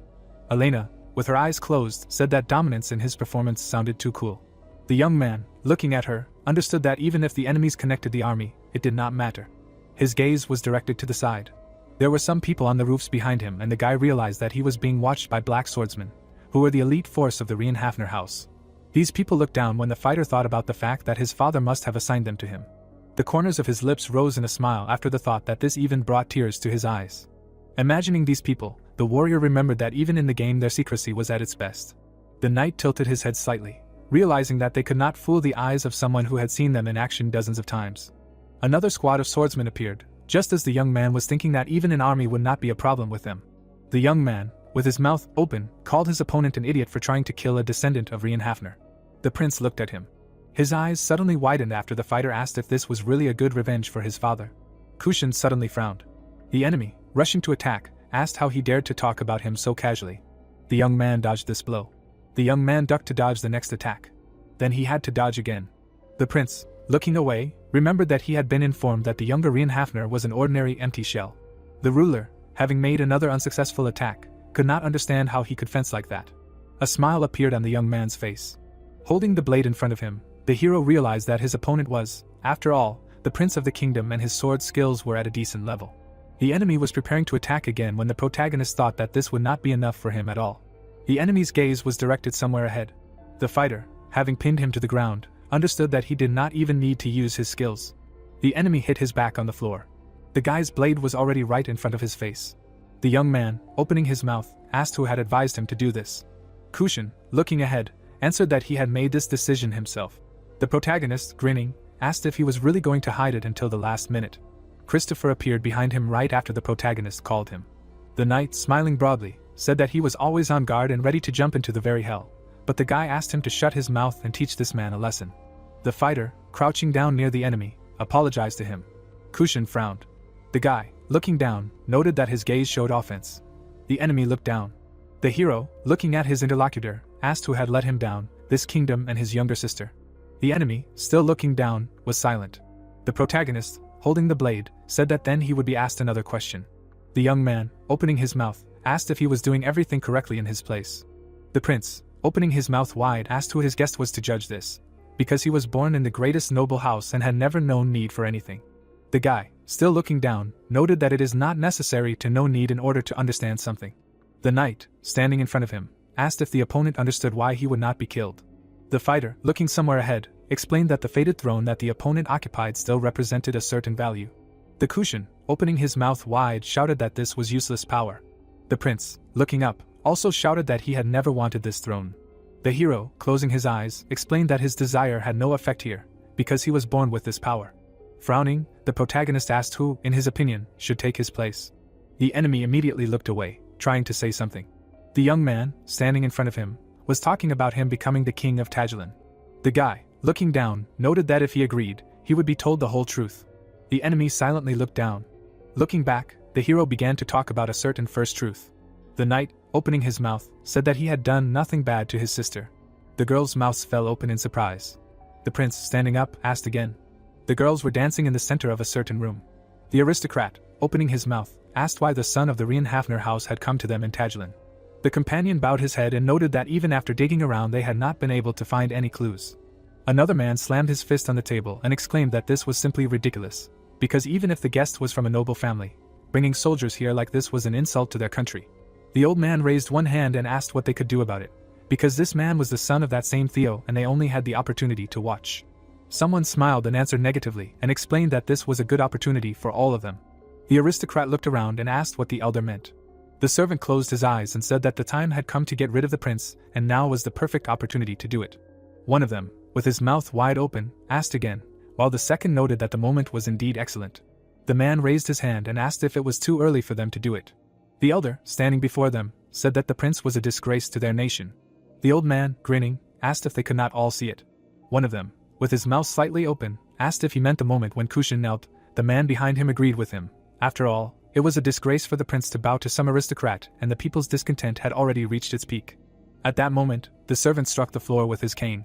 Kremser, holding out his hand, asked why they did not simply get rid of the prince along with this impudent guest. One of those present, standing at a distance, asked if they would be able to kill the younger Reinhofner. The old man, grinning, explained that he had already poisoned him, since a paralyzing poison had been put into his food, and the prince had undertaken to end his life with his own hands. The nobleman opened his mouth and said that they would then simply pin the death of Theo's son on Kushin and use it as a pretext for war. The elder smiled widely as the others praised him. The silhouettes of these people were visible in the distance. The boy, peeking out from behind the curtain, asked him what he thought about this. Turning around, the hero explained that this was his ugly truth. The prince did not open his mouth. Frowning, the fighter said that this was simply disgusting. Arya was diving under the water, while the traitor's voice asked how she thought His Majesty and the Queen had passed away, or whether she really did not understand why Tagilin had suddenly fallen. The girl's gaze was filled with despair when she was told that it was all because of her worthless older brother. Kremser stretched his hands to Arya, continuing to say that a weakling and a coward did not want to take the throne. The princess began to resist, trying to scream that it was all a lie. But the traitor smirked and began to convince the girl that she just needed to let go of the situation, that it would get easier for her, and that he would figure it out. Images of her family appeared before Arya's eyes, when Kremser promised to leave her in a long and sweet sleep. The princess's face seemed tired. She understood that it was just a deception. But she could not move, she could not even speak. The girl lowered her gaze, deciding that this was the end. Arya shuddered when she suddenly heard someone calling her name. The princess turned around sharply and asked who it was. The girl pressed her fists to her chest, begging the owner of the voice to get her out of here. Light poured through the water, and Arya heard that if she wanted this, he would do so, and that he came here for this very reason. The princess looked at her hands in surprise, feeling how the strength was returning to her body. She looked up, trying to understand what was happening here. At this time, Kushin was kneeling and lamenting that he trusted his servant so much. About politics, morality, the life of the people. Yuchan looked at the prince with contempt and said that it was his own fault that he weakly believed other people's words. The young man looked down and admitted that this was why it was difficult for him, wondering what he could do to fix it. The protagonist looked away and said that this was not a question for him. But then Liz came up to the guys, bringing the princess. Arya smiled and turned to her older brother. Kushin looked up at his sister and said her name in surprise. The prince grabbed the girl by the hands and began to ask if she was okay and how this happened. The young man turned around when he heard from the player that the princess was under Kremser's mental control. Kushin's eyebrows crept up. He did not immediately believe it, but the interlocutor claimed that everything was exactly as he thought. The protagonist, with a face full of hatred, said that the traitor was a demon. The prince grabbed his head and groaned in pain. Yuchan extended his hand to his interlocutor and said that he was also partially under the influence of the villain. The guy could not stand on his feet, but the hero said that after some time he would feel better, and he would even come to an understanding of what he should do. At this point, Kushin's eyes widened. Liz punched him in the face with all her might. The prince froze in shock, and the girl told him that if he did not do it right now, she would personally impale his head on the palace spire. The elf screamed angrily that this was all because of the cowardice of the young man and the tyranny of Kremser. The player looked at the sorceress clenching her teeth, mentally noting that her reaction was quite expected. The protagonist frowned and added to himself that such was the traitor's side story. The court mage Kremser, who was slowly destroying the country by brainwashing the royal family. His true identity was a fearsome demon, and he sought the revival of one of the 72 demons named Gremry. The king and queen of Tagilin fell victim to his spell, rebelling against the royal family. Outraged by this fact, the authorities of Arkheim played into the villain's hands. They ordered Rienhofer to suppress Tagilin's rebellion. In the end, thanks to the ruthlessness of Theo, Rudveld, Christopher and the other Black Knights, King Tagilin and many other inhabitants lost their lives. Yuchan looked down, remembering that when he first discovered this story, he found it quite shocking. While Liz glared at the prince, the young man thought that even their rage and weakness were just consequences of those events. The hero looked up, and said that they both suffered from the same thing. The boys looked at the player in surprise when he added that there were no winners or losers in this war. Arya and Kristoff's looks also became surprised when they heard that nothing could be changed, and there was no point in blaming each other either. The young man looked calmly at the assembled group when he said that it was important to at least now understand who was the cause of all their troubles. Liz frowned and exclaimed that there was nothing to understand. Let them look at this indecisive scum of the Kushin. The sorceress's gaze was filled with despair as she shouted that if the prince had even a drop of courage to take the throne, Saran and those children would not have died. The player looked gloomily at the girl and reminded her that nothing could be changed now, they had to move on. The elf looked at the protagonist in surprise when he added that even if the world around was unsightly and miserable, they had to continue living.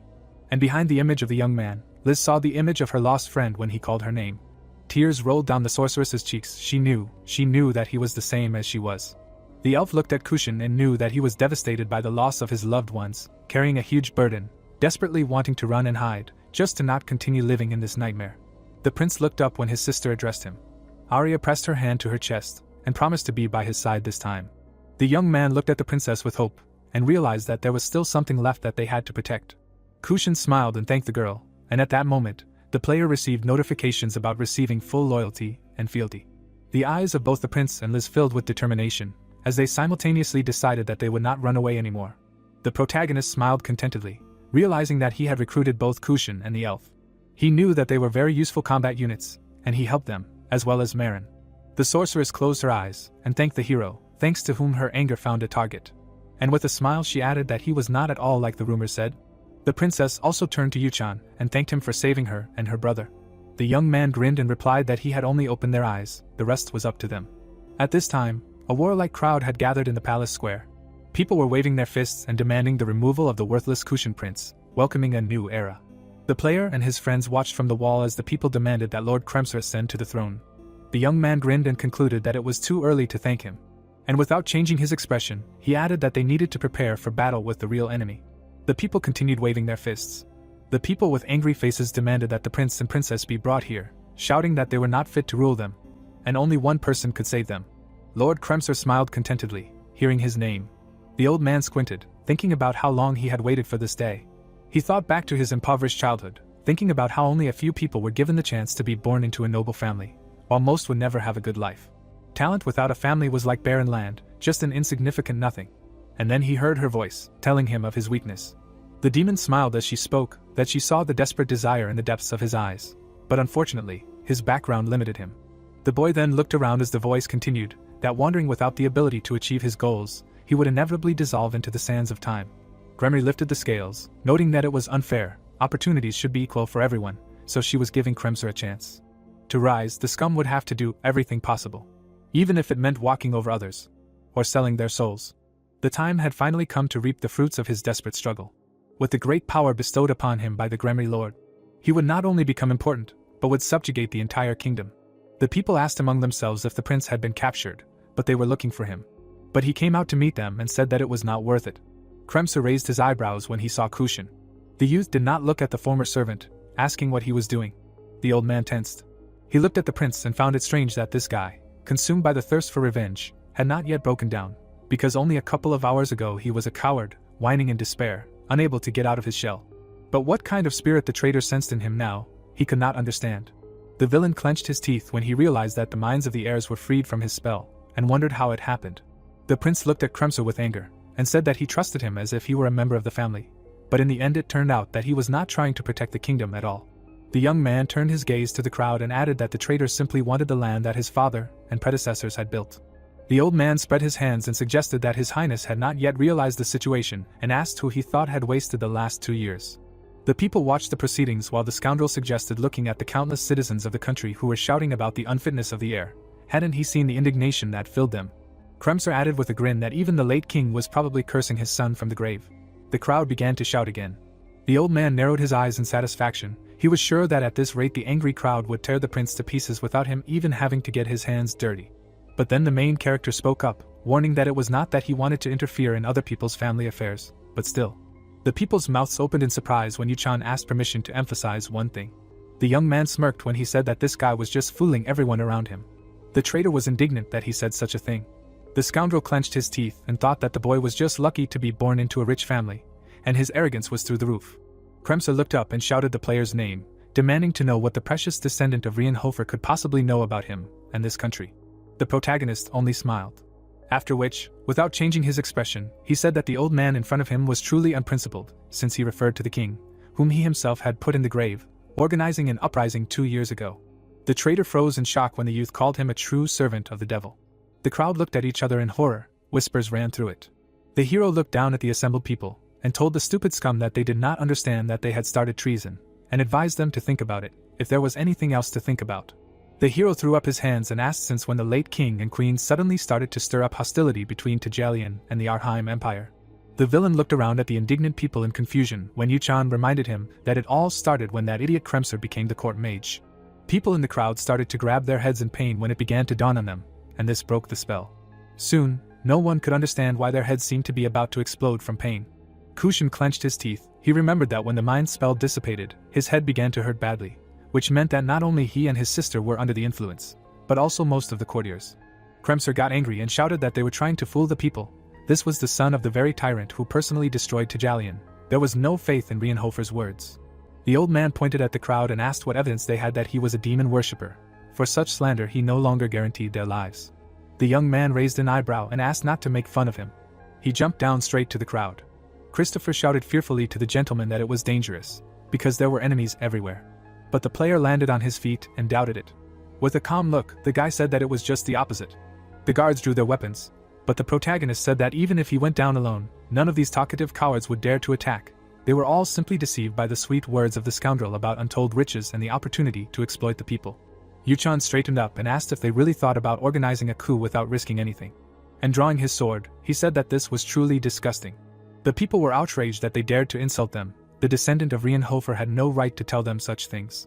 One of the traitors rushed forward, shouting that if the hero was alone, he could be killed. But the player only frowned. With one blow of the blade, the guy cut the attacker in half, and said with a dark look that anyone who drew a sword against him should be prepared to die.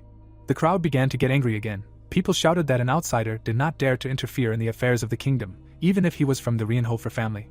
The protagonist placed his palm on the hilt of the weapon, and said that they should understand who was pointing their swords at him. Kremser clenched his teeth when Yuchan added that he was trying to throw dust in the eyes of the people. The hero turned to the prince who jumped down, and addressed him. The youth lowered his eyebrows, and declared that this night Tajilan should find its king. Kushin took out his daggers, and when the player suggested that he show it to them with his own hands, he agreed. He then rushed forward through the crowd of those who had betrayed him. His gaze was full of rage. The crowd looked back at the palace, not understanding what was happening. Liz extended her hand to the side, and announced that it was time to attack. The resistance rushed into battle. With their swords they pressed the crowd towards the palace. The old man clutched his staff, shouting that these worthless people did not dare. But soon Alina and May burst into the vanguard. Even the princess did not stay away from the battle, covering Christopher. The villain clenched his teeth, and tried to think of how to seize the initiative. But then his gaze fell on Jitri in the heat of battle. The old man gathered demonic energy on his staff, intending to kill the girl. She looked back in fear. But the next moment the protagonist's sword stopped this attack. Yuchan's gaze filled with anger. Jitri fearfully called out to the master. The protagonist turned around and ordered the maid to step back. The villain clenched his fists. He did not understand how this was possible, because the young man destroyed his magic with one blow. Kremser panicked. How boldly this laughingstock of the Rienhofer house did this to him. The traitor's followers ran to him, begging for help. But he scattered them to the sides to create a magic circle, calling them pathetic fools. The prince was outraged that the old man was attacking even his followers, and Liz noticed that the circle was opening a portal, and shouted that they could not let him escape. Kremser poured magic into the circle with all his might, deciding that if he retreated and regrouped, he could resist them. At that moment, an arrow of mana flew through the air. It crashed right into the seal with a roar, destroying it. The traitor opened his mouth, not understanding why his portal was broken so easily. Yuchan grinned and asked if this was the signature spell of the court magicians. And dispersing the cloud of mana, he added that it was so pathetic and clumsy. The villain looked at the young man in shock, not believing that he could actually remake his magic circle just by looking at it once, and in such a short period of time. The hero moved forward, explaining that thanks to one professor who had been driving him crazy in magic, all this was a mere trifle. The player's face became confused for a moment. He could not even imagine that he would be grateful to this maniac obsessed with magic. The guy grabbed Kremser by the collar. All the people turned around when the protagonist addressed them. Yuchan lifted the old man higher, and announced that he had irrefutable evidence that he served the devil. When someone else's mana began to cover the villain's body, he demanded that it stop in panic. The veins on his face began to swell. The demon worshipper vomited a dark liquid. Several people guessed that Kremser was spitting out mana, but this form frightened everyone. The traitor's true nature was now clearly visible, and the protagonist declared that the court mage Kremser was a demon and a worthless piece of trash. The villain's supporters gaped, and the youth added that of course those who followed him were even more trash. The old man grabbed the player's hand. The boy glared at the old man as he began to curse his head, once again calling Rienhofer a disgrace. Kremser gritted his teeth, and shouted that these worthless insects had no idea who exactly he worshipped. It was none other than Gremry, one of the 72 archdemons. The villain smiled, continuing to say that as a loyal servant of Lord Gremry, when will she realize that such worthless people dared to touch him? The protagonist interrupted this speech, plunging his sword straight into the old man's chest. The traitor panicked, begging him for mercy, promising to give him everything he wanted. Yuchan gripped the hilt of his sword tighter while Kremser listed the wealth, fame, and powers of the archdemon. Then he cut the villain in half, and declared that he did not need it. The traitor's body crumbled to dust right before his eyes. Kushin came closer, surprised by such an end. The hero looked at his friend and explained that Gremry was a devil, and for the overwhelming power of demons, the body and soul forever passed to them to serve after the death of a person. The looks of the traitor's supporters were filled with horror when the young man added that the same fate awaited them, and until they eradicated this infection, dawn for Tagilin was impossible. Kushin and Liz responded with serious looks at the message that they had to suppress the rebellion for now. The prince rushed through the crowd of enemies, cutting down everyone in his path. The player was also not far behind, swinging his trusty blade, while the system showered him with notifications about life extension. The guy thought darkly that these people did evil on the orders of Kremser, but it was still killing their own kind in order to live at least a little longer. The protagonist frowned, mentally adding that his disease was vile. And then dawn came. When the knights entered the city, they could not believe their eyes. Rudville looked around tensely, because he hurried with all his might to protect the young master, but the rebellion in Tagilin was suppressed in just one night. The butler looked around. Noticing Kushin, he addressed him. The prince lowered his dagger, recognizing the man, but he said that there was no time for a greeting, and asked where Nox was. The knights drew their blades when Rudville suggested that the young master could have been harmed. The butler towered over the young man as he threatened that in such a case, no one would escape death. Then the protagonist appeared and ordered the man to lower his sword. He immediately recognized the young gentleman who was covered in blood. Rudville looked at the young man with concern and said that the family was worried about him, and he noted that he could already see, judging by how many knights he had brought with him. The butler closed his eyes and said that in order to protect the blood of the Rienhofer house, they were obliged to take the best of the best to the operation. The player looked at the man and asked if he had thought about the consequences. His father would not like it. It was probably his personal decision. The guy thought about it and added that if there was a punishment for this, let Rudville tell his father that it was he who had called them, and they had no option but to come. The butler looked at the young gentleman in surprise. Then he bowed and said that his father was aware of it. Yuchan's eyes widened in surprise. He even asked again, but heard the same thing in response. The protagonist closed his eyes and thought that such an order from Teo was something new, and the man asked why he was suddenly on the same side with the Kushin prince. Rudville turned around when the prince replied that he had joined the young master. The young man hit his chest with his fist and said that Lord Nox saved the kingdom of Tagilin. He opened his eyes to the true virtue of the king when he lost his way. The player looked at his friend in surprise when he continued that he was shown mercy. Having been raised from the very bottom, he considered it a true blessing, and that he would never be able to repay this debt. Then he knelt before the protagonist, and asked to accept his endless devotion. Yuchan, holding back his laughter, reminded that the king of Tagilin swore allegiance to the shame of the house of Rienhofer, and clarified that it did not matter that people would then forever condemn him. The prince looked at the young man and replied that he had sworn allegiance not to Rienhofer, but directly to him. Liz said with a smile that she agreed. While Arya hugged the sorceress by the hand, she clarified with her whether that was really correct. The player smiled, realizing that he had recruited new supporters. Rudville looked at the young lord in shock. The butler narrowed his eyes, thinking that he had harbored a tiny shadow of doubt in the boy for quite a long time, but today it had finally dissipated. Looking at how Nox was ready to take responsibility for the actions of his subordinates, and at how steadily he increased his authority, the man's face smoothed out when he thought that he and the lord did not even have time to look back. And while the protagonist was leaving surrounded by friends, Rudville mentally added that he had transformed into a true leader. At that moment, Yuchan staggered, and the system reported a short-term restriction. The protagonist pressed his hand to his mouth, not understanding why the restriction, which had been activated for 10 days, now required as many as 30 to remove it. A frightened Jutri ran up to the gentleman to find out if everything was okay with him, and he irritably thought that he could not write a complaint to the developers who could not fix the error. The young man sighed, replied that everything was fine with him, and he thought to himself that soon his life expectancy would increase so fatly. When the system reported that the player had 9 days left to live, they got out into the desert. The guy coughed from the sand. He sat on a horse and thought that of all the possible restrictions, he had a fatal disease.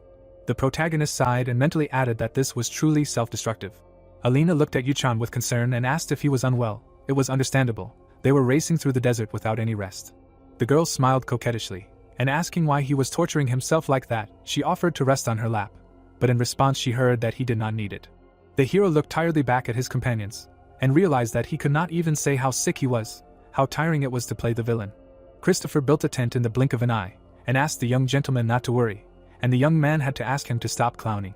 The player pursed his lips, irritatedly thinking that the characters here were just brainless. How could they be so frivolous? However, he admitted that things were going well so far. The guy looked ahead, and thought about the demon of Sorrow Gremory, one of the 72 demons who did not appear in the main storyline. She hid in the depths of the desert, having built a barrier around herself. Most gamers passed the game without even suspecting its existence. But with the right approach, she could do a great favor to the protagonist. He was hunting not so much for life expectancy, but for a powerful trump card.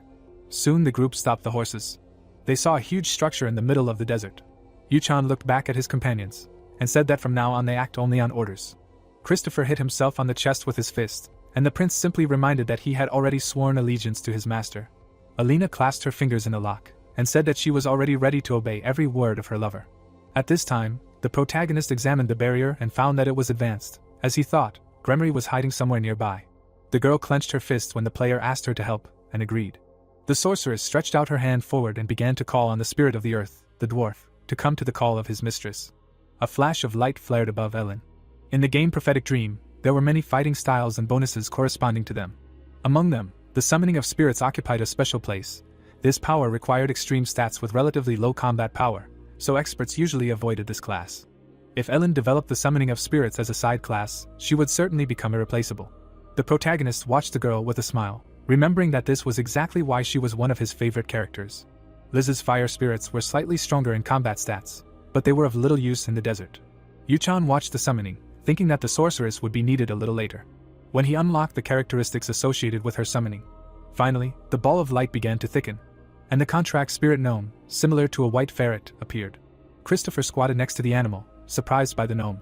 The hero rubbed his chin, remembering that usually the spirits of the earth, gnomes, were imagined as bearded short men in hats. But in the prophetic dream, they were cute. While the young man was tying the rope to the gnome, Alina asked if she had done a good job. The player turned around and said that when she was sober, she did her job better, to which the girl was indignant that she actually hoped for praise for her knowledge of summoning. The guy sighed tiredly. He stroked the sorceress's head. Alina froze when she heard that she was doing well.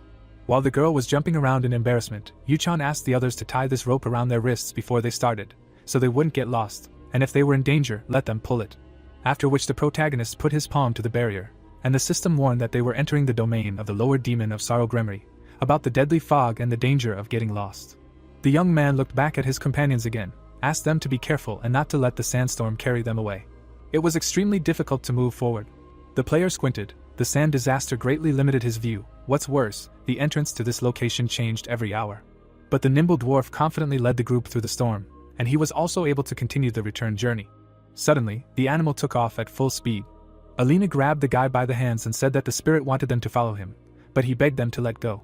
The squad continued to follow the dwarf. Suddenly, the animal stopped near the abyss. Christopher opened his mouth in surprise. The knight looked inside and assumed that it was some kind of dune, but the height differences were not very life-affirming. The sorceress asked the spirit something with gestures and sounds, and it began to answer. The blonde extended his palm forward and clarified what the animal had told the girl. Instead of answering, the sorceress jumped straight down and advised her to simply follow it without asking questions. The hero felt the rope tighten and thought that he had not counted on such a guide. Soon the entire squad was sliding down, as if from a hill. Christopher even liked it. He laughingly shouted that it reminded him of an exercise that he and the squad had done in nightly lessons. Yuchan winced as the knight told him that he remembered the moment when he was pushed off the cliff. The same goosebumps, he realized that this fool was just being bullied. Suddenly the slide ended, and the adventurers flew down in a free fall. The blonde asked anxiously if they wouldn't crash like that. The protagonist extended his hand and summoned the mana shield that Professor Ras had taught him. A glowing ball surrounded the team. When they managed to land, Yuchan remembered that it was still difficult for him to use this spell in battle, but for moments like this, it was good enough. When the shield disappeared, the guys looked around the cave. Christopher smiled and noticed that these ruins were so vast, and as expected, the master's insight was beyond praise. He was even trembling. Kushin took out his daggers and ordered them to be quiet, because something was approaching. The ground began to shake under the friends' feet, as if many paws were pounding on it, and a giant praying mantis towered over the guys. Everyone drew their weapons, and the player admitted that there were more insect-like monsters than he had expected. The enemies clicked their mandibles. The knight clutched his sword and asked how these worms dared to approach the young heir of the Rienhofer family, asked not to be afraid, and promised, as a loyal servant, to deal with them in an instant, and he would not have to get his hands dirty. But the protagonist took out his blade and said that he would also fight. Yuchan took a fighting stance. There were few opponents, but now every minute of life was worth its weight in gold. At this time, Gremory watched what was happening in her lair. The demoness extended her palm and muttered that she had great plans for Kremser, but because of some stranger who came from nowhere. The woman clenched her fist and admitted that everything had gone to hell. Gremory examined her palm and added that now he dared to invade her own domain.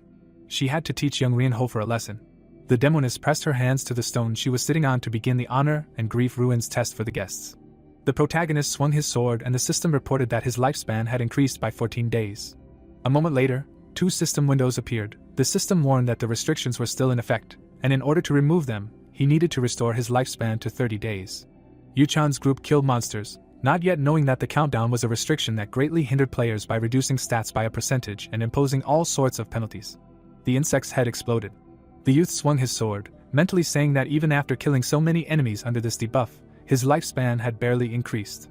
The corpses of the monsters fell to the ground. Kushin, standing in front of the group, said that they seemed to have killed everyone. Yuchan, looking at the boys, realized that not only Kushin was a master of the sword, but so was Christopher, although this was expected of a knight. The youth smiled and raised his sword.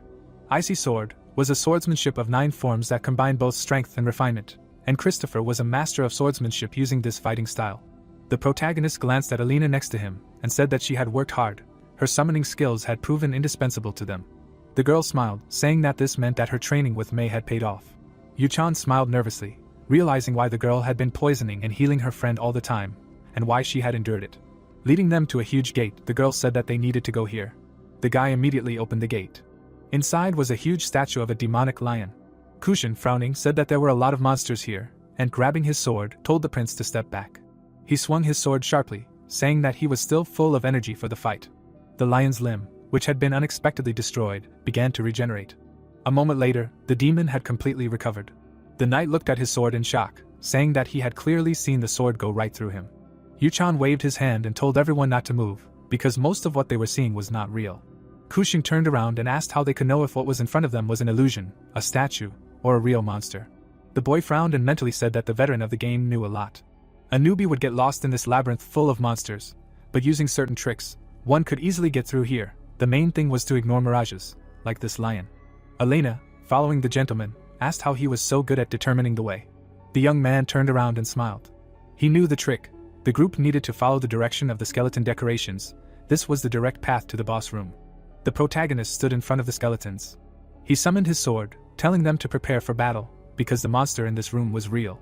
Yuchan attacked the monster first. It was quite easy to tell if the monster in front of them was real. You had to look at the index fingers sticking out of the skeleton's walls. There were rings there that blazed with mana when the monsters were summoned. The test was designed to blur the boundaries between illusion and reality, gradually cutting off communication with the outside world. The young man flashed past the monsters. The guy smiled. Tricks and deceptions did not work against him. He stretched out his hand to the door, mentally saying that the honor and sorrow test only becomes difficult if you turn the wrong way, but for him it is not relevant, because he is on the right path. The door of the hall opened. The skeleton sitting on the throne said that he no longer needs to hide, because the stupid creatures have safely reached the center. He sharply opened his jaw, ordering the group to fall into eternal sleep. A sandstorm rushed towards the group. The lower parts of the team members' bodies became invisible due to the abundance of sand. The protagonist turned around. All these special effects were just decoration. The system notified him that he saw through the landscape illusions, and he also ignored the poisoning. The youth's eyes widened. He swung his sword, telling the skeleton to stop with its useless tricks and show itself. The creature sitting on the throne froze. The skeleton stood up, saying that it was probably not by chance that he emerged victorious with his Cropsy. Christopher, frowning, asked if this was a demon. The boy confirmed it, saying that this was the archdemon Gremory. The demoness revealed her true form. She was one of the 72 demons, and the cause of the beginning and end of the tragedy that befell Tagilin. Grinning, Gremory said that he was the first person in these ruins who was completely unaffected by illusions, and she was very curious about how that was. The prince grabbed his sword, saying that he would put an end to the lies with which she poisoned the world. The girl, sitting on the throne, said not to make her laugh, for a society in which hierarchy decides so much is doomed to fall from the very beginning. Raising her hand, she said that reality is more cruel than any illusion. On the contrary, she was trying to restore justice. Kushin, angry, shouted, asking why she did it. The protagonist, approaching the throne, said that there is nothing more pointless than asking a demon why he does what he does. Grinning, he said that all demons strive for rebirth in this world. Gremory laughed and, closing her eyes, said that the young master knew more than the prince. The youth's lips stretched into a smile. Raising his hand, he said that he knew many things. Keeping his hand raised, he said that he even knew that she was sealed by an archangel in the past. The demoness's body trembled slightly. Sitting on her throne, she asked how he knew about this, since he was just an ordinary person. Taking a sword in his hand, the guy said that he was indeed just a person, but also someone who knew all of her weaknesses. Concentrating mana, the girl said that she was an archdemon. She could break a person like him without straining herself. Yuchan closed his eyes, saying that it was time for them to end the games. Cutting his finger, he said that he knew it from the moment her idiotic test began, that this final room was the room she was sealed in. The demoness's eyes widened in shock. Suddenly, morning stars burst out of the floor. As the chains wrapped around her, Yuchan said that she could no longer harm a human because of that angel's pact. Falling off the throne, Gremory said that this stupid pact attacking on its own was not fair at all. Alina gaped, seeing a demon in front of her that could not attack humans. Looking at the shackled demoness, Christopher said that he had always found it strange that a demon of that level relied on illusions and a trial instead of appearing in person. Pointing his sword at Gremory, the protagonist said that if she answered all of his questions, then maybe he would spare her. Parting his lips, he asked what the name of the angel that sealed her was. Looking at the blade in front of her, Gremory said that she did not remember the names of the angels that sealed her. The boy's eyes lit up as he said that he remembered cutting down a narrow-minded demon like her. I think his name was Paimon. Seeing the sword flash, the girl said that she could only describe the archangel. The guy, having stopped sending mana into his eyes, said that she was thinking quickly, now she should tell him everything in detail. Gremory frowned, not understanding how this man dared to humiliate her like that. Looking at his eyes, she felt that she had heard this tone and voice somewhere before. Waving her hand, she said that the angel had huge white wings, 2 meters in length when spread out. Yuchan, slightly raising his sword, said that this was too obvious information, like the fact that demons have horns. If she decided to fool around to stall for time, he would kill her right now. Gremory gritted her teeth. She frowned. Raising her hand, the demoness said that this angel looked like him. Reaching out to the boy, she said that he had beautiful, lavender-colored, gem-like eyes. The boy looked down. Angels were godlike beings that often appeared in legends as a symbol of justice. They were opposed to demons, the creatures of evil, in terms of morality, and they also fought against them. There were angels in this world, too. They lived in their heavenly palace. However, it was unclear why demons regularly appeared throughout the story, but angels did not appear at all. Their factions seemed to have disappeared. Yuchan squinted, saying that if angels were mentioned at all, it was only as Easter eggs or in item descriptions. He had spent a long time digging through in-game dialogues and game files while sitting at the computer, and found out something. The angels that people admired were the key to one big secret in the game. He knows that Gremory was sealed by an archangel and locked in the ruins for a long time, which means that she clearly has an idea of what kind of entities these are. Yuchan himself only saw an angel once. She was beautiful. And so, holding out her hand, she told him that the angel had exactly the same eyes as his. The guy parted his lips. He sharply pointed the sword at Gremory, saying that her knowledge was useless. As far as he understood, the girl screamed, asking him to remove this ominous thing from her face. Closing her eyes, she said that if she had any valuable information, she would have gotten to him herself by now. All the demoness remembered was the shining light that pierced her dark world and the scent of the sun. A woman with lavender eyes and large wings descended from the sky. Then she abruptly struck. Since then, her demonic powers have been chained. Then, trembling all over, she asked to just kill her. Gremory gritted her teeth and asked the angel why she had spared her life. The angel did not move. She parted her lips and said only one thing before disappearing. Frowning, Gremory said that the angel had said that she would have another chance to repay that debt. The protagonist lowered his sword. The lavender eyes in the game were the characteristic shade of the eyes of the Reinhafers. He couldn't help but imagine his father and the archangel together. He narrowed his eyes, trying to figure out what connection there was between the two. Turning around, he said that they still had to continue the interrogation. Moving his lips, he said that he wished to undergo the trial of honor and sorrow. 3 system panels appeared, showing Gremory's stats, description, and even bonuses with limitations. The protagonist smiled, mentally saying that her most valuable feature was the mouth of truth. Ironically, this red-haired demoness never lied, but for Yuchan, this was good. Putting away his sword, the young man asked her to explain in detail what kind of test this was. Snapping her fingers, the girl said that the test was quite simple. He only had to answer one question honestly. As soon as he entered that gate, she would ask it. Standing in front of the entrance, she said that it was up to him to decide what he would offer in exchange for the test, but the more valuable his investment, the greater the reward. Christopher, approaching the master, said that it sounded too good. There was clearly a catch. Smiling, the demoness said that she would ask a question about a loved one. The most important thing was that he would learn what he would say about him. Waving her hand, she said that, for example, she could ask if he wanted to abandon a chatterbox in the middle of the desert. While he was getting there, his sincere answer would be transmitted directly to his ears in the form of a demonic whisper. The boys' faces twisted. Coming up, Yuchan asked in what case the test would be failed. Gremory responded by saying that if he lied, he would fail the test. Smiling, she said that the more valuable the contribution, the harder the question would be, but the reward would be greater. The protagonist looked away. It all sounded simple, but the most difficult part was not even the question. It could have been a question like whether he wanted to kill the emperor and take his power. Then upon learning the answer, the emperor would rise from his throne and take action. The demoness could also have asked if he would be able to poison his girlfriend for a better one. Would he kill his brother to gain power in the house? If he answered yes, the person in the question would definitely know about it, and he might die before the end of the story. But Yuchan still stepped forward. He opened the door, mentally saying that true feelings are pretty dirty content. Secrets and weaknesses are revealed here. This is the real test. The light dispelled some of the darkness. A true gambler was always ready to take risks. The young man smiled, telling himself that even if this test cost him everything, he was ready to take the risk. 3 system panels immediately appeared, informing him that he had taken part in the test and now he needed to place a bet. Opening his lips, the guy said that he was betting his life, betting everything he had left. Alina rushed forward after hearing his answer. Tentacles of darkness burst out of the passage. The system panels appeared again, informing him that his bet had increased the difficulty of the test to the maximum level. Only Yuchan and Gremory remained in the empty space. The demoness smiled and said that his bet was higher than she expected. Didn't it frighten him that he could die because of a simple question? The protagonist frowned at her. Turning to her, he said that it was time for her to ask. The girl, holding out her hand, said that they would begin the test. She narrowed her eyes, asking if he could kill his father, Theo Rainhafer, if necessary. Yuchan's eyes widened in shock. His pupils sparkled. Suddenly, his consciousness became clouded. And yet the young man wondered what kind of question it would be, imagining his acquaintances, thinking that it would be something like whether he could overthrow the imperial family, or whether he really trusted his people. Even if they hated him for his question and turned away, it would mean nothing. After all, he tried to go through history according to the canon for their sake. He was also not the real Nox. He was Yuchan playing the role of this type, which meant he was initially prepared for universal rejection, and that he needed to turn around and leave. The guy frowned. The question was specifically about his father. Remembering his father, he tried to understand what Theo even meant to Nox. This stern man fought with him. He frowned and scolded him for every misdeed. However, he looked at him with care. Even when they crossed blades, he did not look at him with contempt or anger. The protagonist found himself in his subconscious, trying to understand what his father meant to him.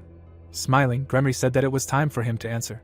The guy looked down. This question reminded him of his true goal. He closed his eyes. Yuchan was leaving everyone. He was an outsider in this world and must find his memories and find out why he was dragged here, and also leave this world in the end. The young man stared at his reflection. Opening his lips, he said that he could kill Theo. Even if he was his father, he would kill anyone who stood in his way. Gremory, who was standing in front of him, froze. The darkness around them began to dissipate. Soon, the group members were able to see them. The protagonist turned around. Theo's hand trembled. Rudval, who was standing in front of him, asked if something had happened to him. The patriarch of the family froze, sitting at the table. He frowned deeply. The man did not move in his place. He looked at his hand as the demonic voice spoke to him. Theo released his aura when the demon told him that his son, Nox, would kill him if necessary. Ink flowed out of the pen. The butler, worried, extended his hand, asking if everything was okay, his gaze murderous. Theo closed his eyes, saying that everything was fine. Opening his eyes, he tried to understand why he shuddered, because he knew that this day would come sooner or later. He knew that the secret and the curse that every head of the house goes through would inevitably catch up with him, like his father and grandfather. They would all live in the cemetery. To break the vicious circle and prevent a future tragedy, Nox must kill Theo one day. The father imagined his son's furious gaze. His hand was shaking. Theo knew his fate, so he inadvertently glanced at his son. He turned around, and when he saw his son's growth and ambition, he never ceased to be amazed. The patriarch's pupils reflected his son's silhouette. He did not understand why it was impossible, like other houses, to transfer the title voluntarily without slaughter, why he could not just go out into the hall and transfer the title. Theo closed his eyes again, mentally saying that he lived, ignoring unnecessary emotions for Rainhafer, but it seemed that he had softened, and out loud he suggested to the butler to take a walk. Rudwell followed the master. With his hands behind his back, the patriarch asked him how long he thought he had left to live. He responded by saying that he didn't quite understand. Continuing to walk, Theo said that he had been there himself, so he understood better than anyone. He must have seen how much Nox hated him, the one who didn't protect his mother. Lowering his eyelids, the man asked how long he had left until he could pierce his heart and lead the family. The butler frowned, saying that he wasn't sure about that. Theo turned around. Then Rudval, looking down, said that it might happen sooner than they thought. The man looked at the rain outside the window, expressing understanding. Raising his head and walking to the window, he said that his end was near. Smiling, Gremory said that even she, a demon, couldn't understand such a thing. With her hands behind her back, she asked how a child could be so cold to her parent. The protagonist frowned and said to close his mouth and give the reward. The girl snapped her fingers, saying that he was boring. At that very second, a ceiling mirror appeared. When Yuchan took it in his hands, the demonist told him that it was an incredibly dangerous thing. He should be careful with it. The young man grinned. He called up the system panel. Looking at the effect of the mirror, it turned out that this mirror sealed the defeated enemy, weakening his strength. The girl shuddered with her whole body, asking if he was really going to use this on her. Pointing the mirror at Gremory, the young man said the activator command. The system immediately notified about the use of the artifact. Dark fetters enveloped Gremory's limbs. 3 system windows appeared, notifying Yuchan about receiving 131 days of life thanks to the artifact. Soon the demoness disappeared. Turning to Kushin, the protagonist told him to take the mirror, as she had almost destroyed his kingdom, but would help him hunt demons from now on. The mirror glowed slightly as Gremory began to rant. The boy simply held the mirror up to the sunlight, causing the demoness to curse in pain and anger. Smiling, he told her to shut up, but if she continued, he would fry her. Christopher, frowning, said that the demon was still a dangerous creature. Raising his hand, he said that keeping it could cause big problems, it would be better to get rid of it. Lowering his eyelids, Yuchan said that as long as no one knew, there was nothing to discuss. Alina, smiling, said that everything was fine with her, as long as he was safe. She trusted his every decision unconditionally. The knight suddenly stepped forward, saying that they trusted him as well. The guy looked at the mirror in his hands, mentally saying that although Gremory had almost no strength left, and was useless in battle, she would serve as an excellent compass in the future demon hunt. The ring of black flame squeezes the most life force from demons, not just monsters. Thanks to the demoness, he had already restored enough. Having decided that it was time for them to return, the group began to walk towards the exit of this castle. The coup in Tagilin was successfully resolved, as was Yuchan's problem with extending his life. Having arrived in the city, the protagonist ordered Kushin, Ari and Liz to focus on stabilizing the situation in the country. After finishing all the affairs, they would all be enrolled in the academy. The trio looked at each other, the girls smiled, rejoicing at the outcome. Alina took the invitation letter in her hand. Wanting to pull Alina and May there, Yuchan gave them invitation letters. Only 3 recommendations were allocated for each house, however, as long as there was money, any issue could be resolved, so he could arrange a whole rain of these letters. Kushin, approaching the gentleman, said that he would stay here and wait for further instructions. The young man replied, saying that he would contact him at the first opportunity. The guy smiled nervously. Looking at the endless sands around, he wanted to howl. Sitting in the carriage, the young man wanted to scrape himself off completely upon returning and bury himself in a soft bed. Events transfer us to the Rainhafer estate. The protagonist, entering inside, froze and was taken aback. Talia, standing opposite him, said that they had not seen each other for a long time. The young man, looking at the girl, asked what she was doing here. His eyes widened when he heard a strange voice asking him if he was that same Nox. Going down to the hall, the man said that he made his daughter run. Smiling widely, he said that he had to admit, he was quite handsome, reminded him of the old days. Leifer was the head of the Stylane family, one of the most powerful ducal houses. He was also known as the Knight of the White Flame, the Phoenix Summoner, and he was also the father of Talia, the girl who was engaged to him. The protagonist bowed, asking what brought the head of a noble house to them. The man frowned. Releasing his aura, he said that he wanted to speed up the marriage negotiations. The young man stood up, stunned. The boy's mouth dropped open, realizing that it had been so long that he had forgotten to break off the engagement. When Leifer stood before him, Yuchan said that such a big matter should be discussed with his father, not him. The man responded by saying that he had already talked to his friend, now it was his turn. Opening his mouth, Yuchan said that he thought the engagement was invalid, as the princess had her eye on him. The man smiled widely, telling him to stop prevaricating. His eyes lit up as he asked if he had purposely gotten along with the princess to break off the engagement with his daughter. The boy frowned, feeling the pressure. He had crossed the wrong person. The man in front of him was the strongest knight in society. Looking at Leifer in front of him, he knew that if he said something wrong, he would be dead. He would have to squander all the days of his life he had saved with such difficulty. Besides, he was slightly obsessed with his youngest daughter. Leifer turned around when his daughter called out to him. Talia, walking around him, asked why he was pressuring Yuchan. The father froze, also falling into a stupor. He closed his eyes and laughed, saying that since his daughter said so, he would not do it.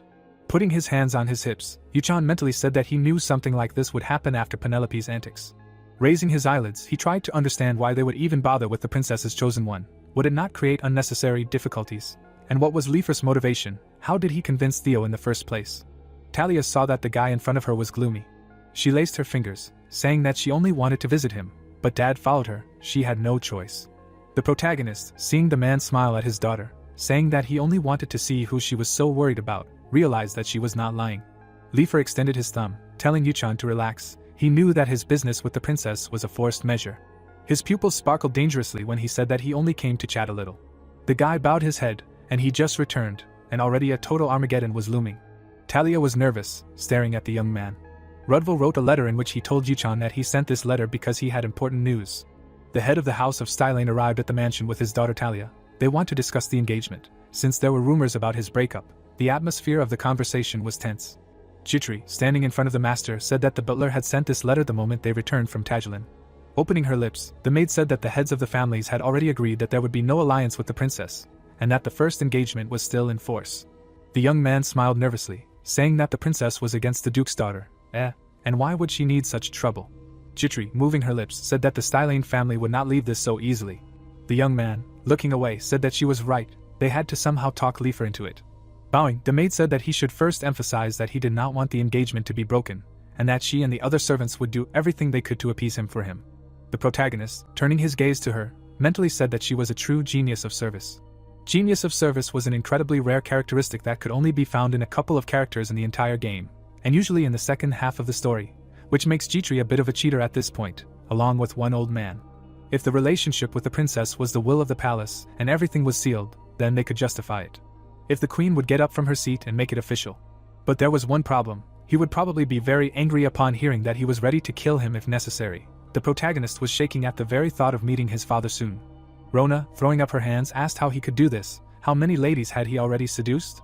The protagonist, taking the sword in his hand, told the maid that she seemed eager to see hell from the inside. He would take her there, maybe pave the way further. Suddenly, Talia knocked on the door, asking for permission to enter. The guy froze after knocking out Rona. Jitri asked him what he would do. He turned around and said that he would go out, because there was no choice. Stepping towards the door, the young man mentally said that Talia was the only key to getting out of this situation, although he had also prepared a trump card. The young man smiled. This was his trump card. His pretty face should have helped to win the girl over. He went out, slightly frightening the lady. The guy, trying to radiate an aura of beauty, asked what brought her so suddenly. The girl, parting her lips, suggested that they walk and talk. At this time her thoughts were seething. She was struck by Yuchan's beauty. Leifer clenched his fist. The protagonist, noticing the old man, asked Talia if she was sure that they should walk at such a late hour. The father's eyes lit up. The girl, leading the young man, said that she thought it was more romantic this way. Yuchan meanwhile was trying to understand whether one psycho would burn down this entire mansion. The old man gritted his teeth in anger. Soon the couple went out into the courtyard of the mansion. Talia, folding her hands in front of her, said that the moon was very bright today, and the stars were twinkling beautifully. The young man, smiling, agreed with her. Seeing the lady smile, Yuchan mentally said that things were very bad. Although he diligently played the villain, people's perception of Nox began to change lately.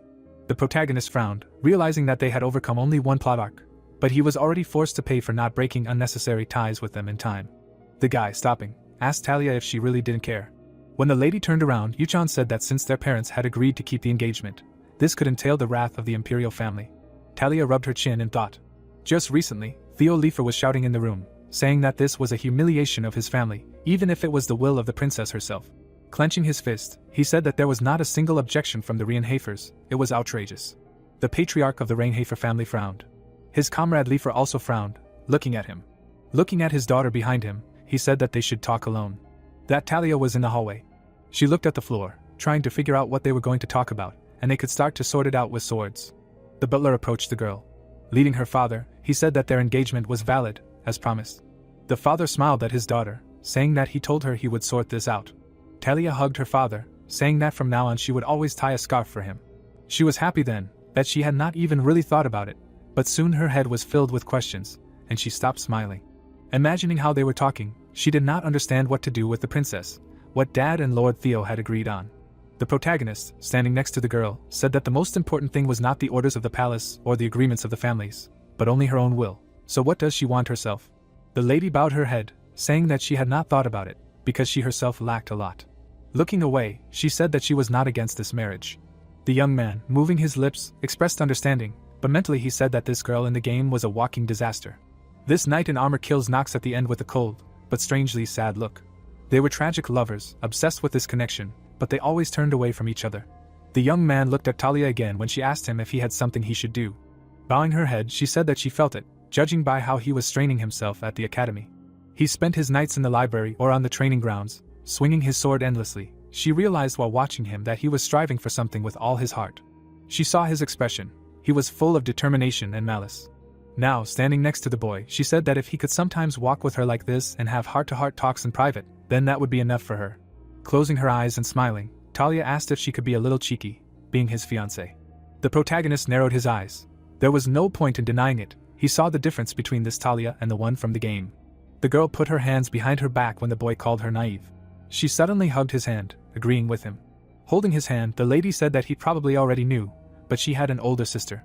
Introducing her sister, Talia said that she was very strong, although probably not his equal, but for some reason she hated her. Clenching her fist, the lady said that he might think she was stupid, but she still wanted to get along with her, to learn from her the reasons for her hatred, and to do that, she had to be as strong as her. Turning around, Talia said that she was not like her father or sister, less talented and more stupid, but she believed that one day she could become stronger. Her hair was tousled by the wind as she said that she would not give up on her or him.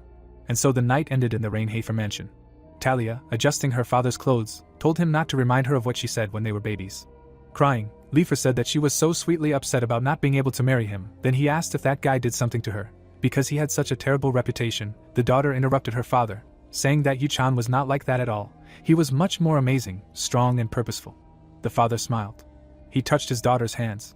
Frowning, Leifer told him not to let his sister's feelings hurt her. No matter what happened, they were both his precious daughters. She just got very tired over time. Talia smiled, saying that she would become strong enough for them to have a heart-to-heart talk. Yesterday, the protagonist, standing in front of her, said that if she wanted to catch up with her, she needed to forget about the pain, throwing away unnecessary thoughts. She could definitely do it. The girl's eyes widened in shock. Turning around, the boy said that the Talia he knew was very strong. Smiling widely, the daughter told her father that even her betrothed believed in her. The man frowned sharply. Opening his mouth, he said that he wanted to strangle that bastard with his own hands. Screams were heard from the mansion. The servants and Talia tried to calm the man down. Leifer walked down the hallway. The protagonist stood in his way. Yu-chan bowed and apologized for the trouble with the engagement. With a gloomy expression, the old man said that Talia had become very attached to him, so he would not interfere, and besides, his father was the leader of the dark families. Opening his mouth, he said that he knew that he was planning a rebellion against the royal family. Narrowing his eyes, Leifer said that he sincerely hoped for their success. Then he went on to say that if the royal family fell, his daughter would no longer have any rivals. The young man bowed his head and thanked the head of Stylane. Now he realized that when they met, the two heads of the families discussed the uprising. Apparently, the house of Stylane had figured out Theo's plans for the uprising, and the head of the family stood before him. When you come to the church, you can hear many say that the first god was Arden, who created people. Therefore, her sanctuary can be found on the territory of any family estate. At the moment, the wedding of Yu-chan and Talia was taking place. The couple held hands. They had a secret wedding. Standing next to her husband, Talia said that she herself did not know that her father would insist on holding the ceremony. The priest, raising his hand, asked them to exchange sacred symbols in honor of their wedding. The symbol of the vow was a ring filled with mana. It is capable of storing about 10% of the owner's mana. Talia smiled, looking at the ring. Christopher was sincerely happy, seeing how the gentleman put on the ring. He suddenly beamed, saying that seeing his beautiful wedding ceremony filled his heart with emotion. Jitri approached the blonde. She closed her eyes and startled him by whispering something in his ear. The boy turned around and hunched over sadly. The protagonist turned around, trying to understand what had just happened. Rona, crying, said that she knew that the young master would settle down one day, but it was so sad. Her friend, standing next to her, asked if everything would be okay, since this wedding was taking place in secret from everyone, even from the imperial family. Rona, smiling, said that she did not understand the master at all. He was definitely not capable of loving one woman for the rest of his days. She was sure that he would have a couple more concubines. Yu-chan rubbed his fist. This girl was just asking for a spanking. Elna cried, holding wine in her hands. Mei sighed and asked him not to get completely drunk. Suddenly the door flew open. Carl, holding a rose in his mouth, rushed inside. Theo started to get up, seeing the whole mess. Yu-chan looked after his father. Looking at his back, he realized that he really did harbor a grudge, but even so, he was proud of him, which was somehow strange. The guy involuntarily narrowed his eyes. Leffen, approaching him, thanked him for accepting his offer. Taking his sword out of its sheath, he told him to take good care of his daughter. The young man closed his eyes, saying that he would do it. He opened his eyes when the man said that he would love her. Opening his mouth, he said that even if he couldn't love her yet, he would definitely love her in the future. That's how Talia was. The protagonist looked away, realizing that her wife's father understood everything.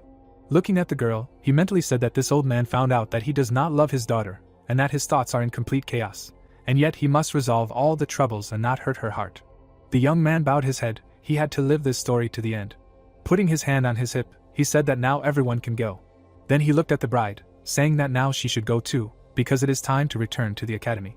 The events take us to the Eldian Academy. Lars smiled widely, greeting Yu-chan. He raised his hand, saying that he wanted to discuss a lot with him. At the last conference, he presented a document, and reviews came. Yu-chan, looking at the papers, smiled, saying that he has not changed at all. The protagonist must gain as many lessons as possible to prepare for the second arc of the plot, because, in essence, this game is about an educational institution. In order to raise his stats, he had to stand up to the granite of science, so the young man studied diligently. Lars, clenching his fist, said that he shouldn't be surprised by something. Raising his hand, he said that the dwarves had contacted him. The protagonist's mouth dropped. The dwarves were a race. Among them there were dwarves known for their blacksmithing. In the 4th sector, the trade stronghold of the academy, several dwarven shops had already opened. Thanks to Lars's research, they were now able to extract monster attributes and use them to enchant artifacts. Yuchan smiled. Walking down the street, he mentally said that his 10 luck points had not been used for a long time, but now his unlucky days were over. Looking around the streets, he said that now it was possible to properly strengthen yourself with equipment. Jitri, who was following him, said that thanks to his and the professor's research, the 4th sector had flourished. She put her hand on her chest and said that he seemed to have grown up, and as his loyal servant, she was truly glad about that. The young man turned around and asked if he was still worried about him. The boy mentally noted that he was glad about it. If he hadn't saved her, fate would have mercilessly trampled the poor servant. Now, walking down the street, he was glad that he had been able to intervene. Walking down the street, he mentally said that even in the conditions of the changed future, he still had to cope with the role of a villain. Soon they came to the dwarf's shop.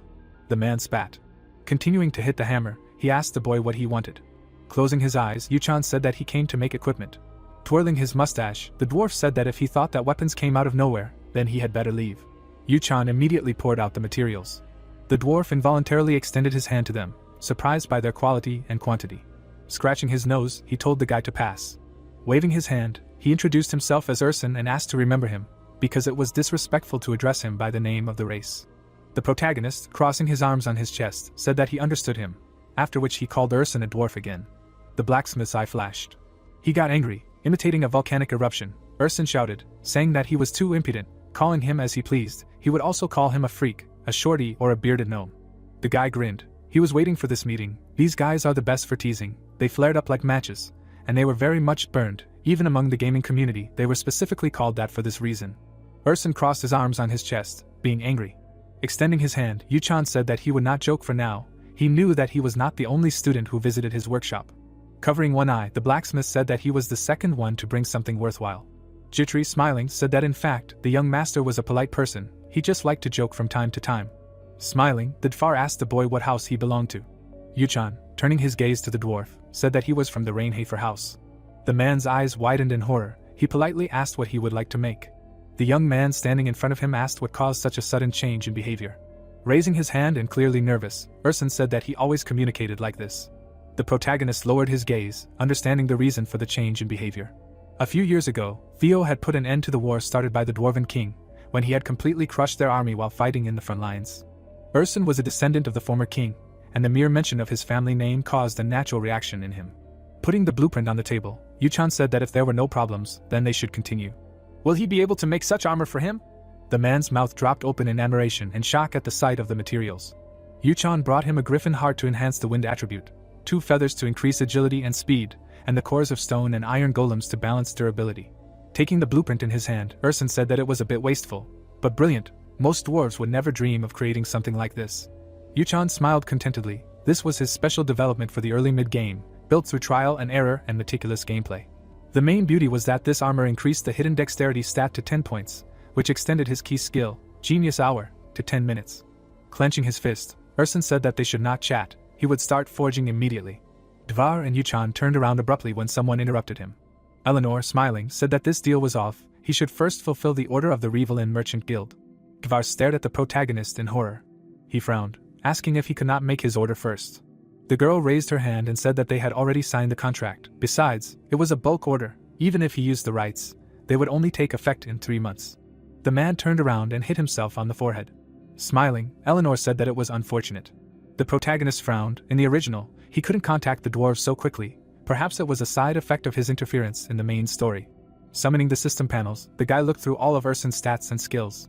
The dwarf, hitting his forehead, said, "Don't get him wrong. Usually their brother has everything under control, but not now." Yuchan turned around abruptly, mentally saying that this was bad. Only Urson, who had both a genius for creating artifacts and unrivaled manual dexterity, was able to make this equipment. Closing her eyes, the girl told the guy that he also seemed to have some business with this dwarf. The young man, looking at her face, mentally said that this lady is an excellent judge of talents. She is obsessed with finding talents. Opening her lips, he asked what would happen if so. Raising her hand, Eleanor offered to discuss everything. Lowering her hand, she said that if the Nox Trading Guild sells them the attributes of monsters from their bins, then she would give him the right to order equipment first. Yuchan was taken aback and frowned, not understanding anything, but a moment later he imagined his second older brother, realizing that this guild was created by him. The guy nodded, mentally saying that judging by her kindness, she only managed to sign the contract, but there was a problem with providing materials. Looking at her, he said that all this looked strange. Most of the materials at the early to mid-game are supplied by Chatters. Considering that he controls this region, Eleanor cannot have enough materials for wholesale production. Most likely, this is all a bluff from the beginning. Turning sharply to the dwarf, Yuchan told Eleanor and the dwarf that they should sit down, as the conversation would be long. The girl's mouth dropped open in shock at the boy calling the dwarf by name. Soon, the three participants sat down at the table. The red-haired girl parted her lips and said that she never thought that he would name the guild after himself, and also successfully passed the intricate process of approving trading activities. The young man bowed his head, saying that it happened that way. The girl, turning her gaze, said that founding a trading guild based on the monsters caught by Chatters was a brilliant idea. The protagonist frowned, not understanding why she was deviating from the topic. Putting a hand to her chest, Eleanor said that they were ready to purchase the entire list of attributes of the monsters that they sell, and they will pay accordingly. The guy stared at the lady in front of him. He stared at her, mentally telling her that she was especially meticulous when it came to anything that brought profit. As a child, she was desperate to get her father's attention, and in the end, it turned into a thirst for more. To impress others, she didn't want to go back to being the girl who went to her room alone. In many ways, she was a tragic character. Unfortunately, Nox was part of her trauma, plunging the girl into darkness. Yuchan did not blink, mentally telling her that this was not a reason to sell all his goods to one guild. If one family monopolized the attributes, the others would no longer have enough materials to develop. If his goal was short-term profit, then there was nothing better than signing all the documents and selling everything to Eleanor. But at the moment, money was not so important. The progress of his party was more important. Therefore, Yuchan instructed Garen in advance before returning, so that he would not sell everything in one go. Then, standing in front of his brother, he explained everything to him. One cannot allow one to have more than 15% of the goods. Wide trade in artifacts on the market will help save many lives, and in the third chapter, where the captain becomes critical, it will pay off especially. The protagonist, standing on the balcony, understood everything perfectly. Opening his lips, he told Eleanor that he would not give her more than 15%, she cannot simply buy up the entire market. The girl frowned, saying that in fact she was aware of the remaining reserves and Chatters. Selling the said share should not be a problem. The young man sitting opposite her said that he did not care, because he did everything not for money. Eleanor, thoughtfully, asked if he wanted to say that the development of Chatters so far has nothing to do with the thirst for profit. Leaning forward slightly, the guy said that not everything can be bought with money. She still would not understand, at least not now. The red-haired girl pursed her lips. She closed her eyes, saying that she would be frank. Tapping her finger on his fist, she said that he was too different from the man she knew, for she could not even imagine what great goal he was pursuing now. Narrowing her eyes, she asked what he was really after. The boy looked away, saying that she did not need to know. Frowning, Eleanor asked why she did not need to know. The boy glanced at her, saying that if she was not interested in the deal, they should part ways. Even if it took 3 months or 3 years, he would look for other options. In his mind, Yuchan said that this round was his. Eleanor simply could not know that only Urson was capable of making the armor he needed, and in the trade, knowledge is the greatest advantage. If a person entered the market, then knowing what and where to buy, you can save a lot of money. The redhead crossed her arms and said that she would take 15% and give priority to making equipment, since without these materials nothing could be produced anyway. Urson's eyes sparkled with joy when he asked if it meant that he could work on the equipment for the young master first. Eleanor nodded, saying that it was true, he should complete the order of this client first. The blacksmith was happy, even his spirit was inflamed. He pointed to the anvil and said that they should not wait any longer. The protagonist, taking the crystal in his hand, said that they would deal with the product a little later. First there would be an upgrade. The dwarf froze, looking at the crystal in the boy's hand. This crystal was an upgrade stone that could be randomly obtained while hunting monsters.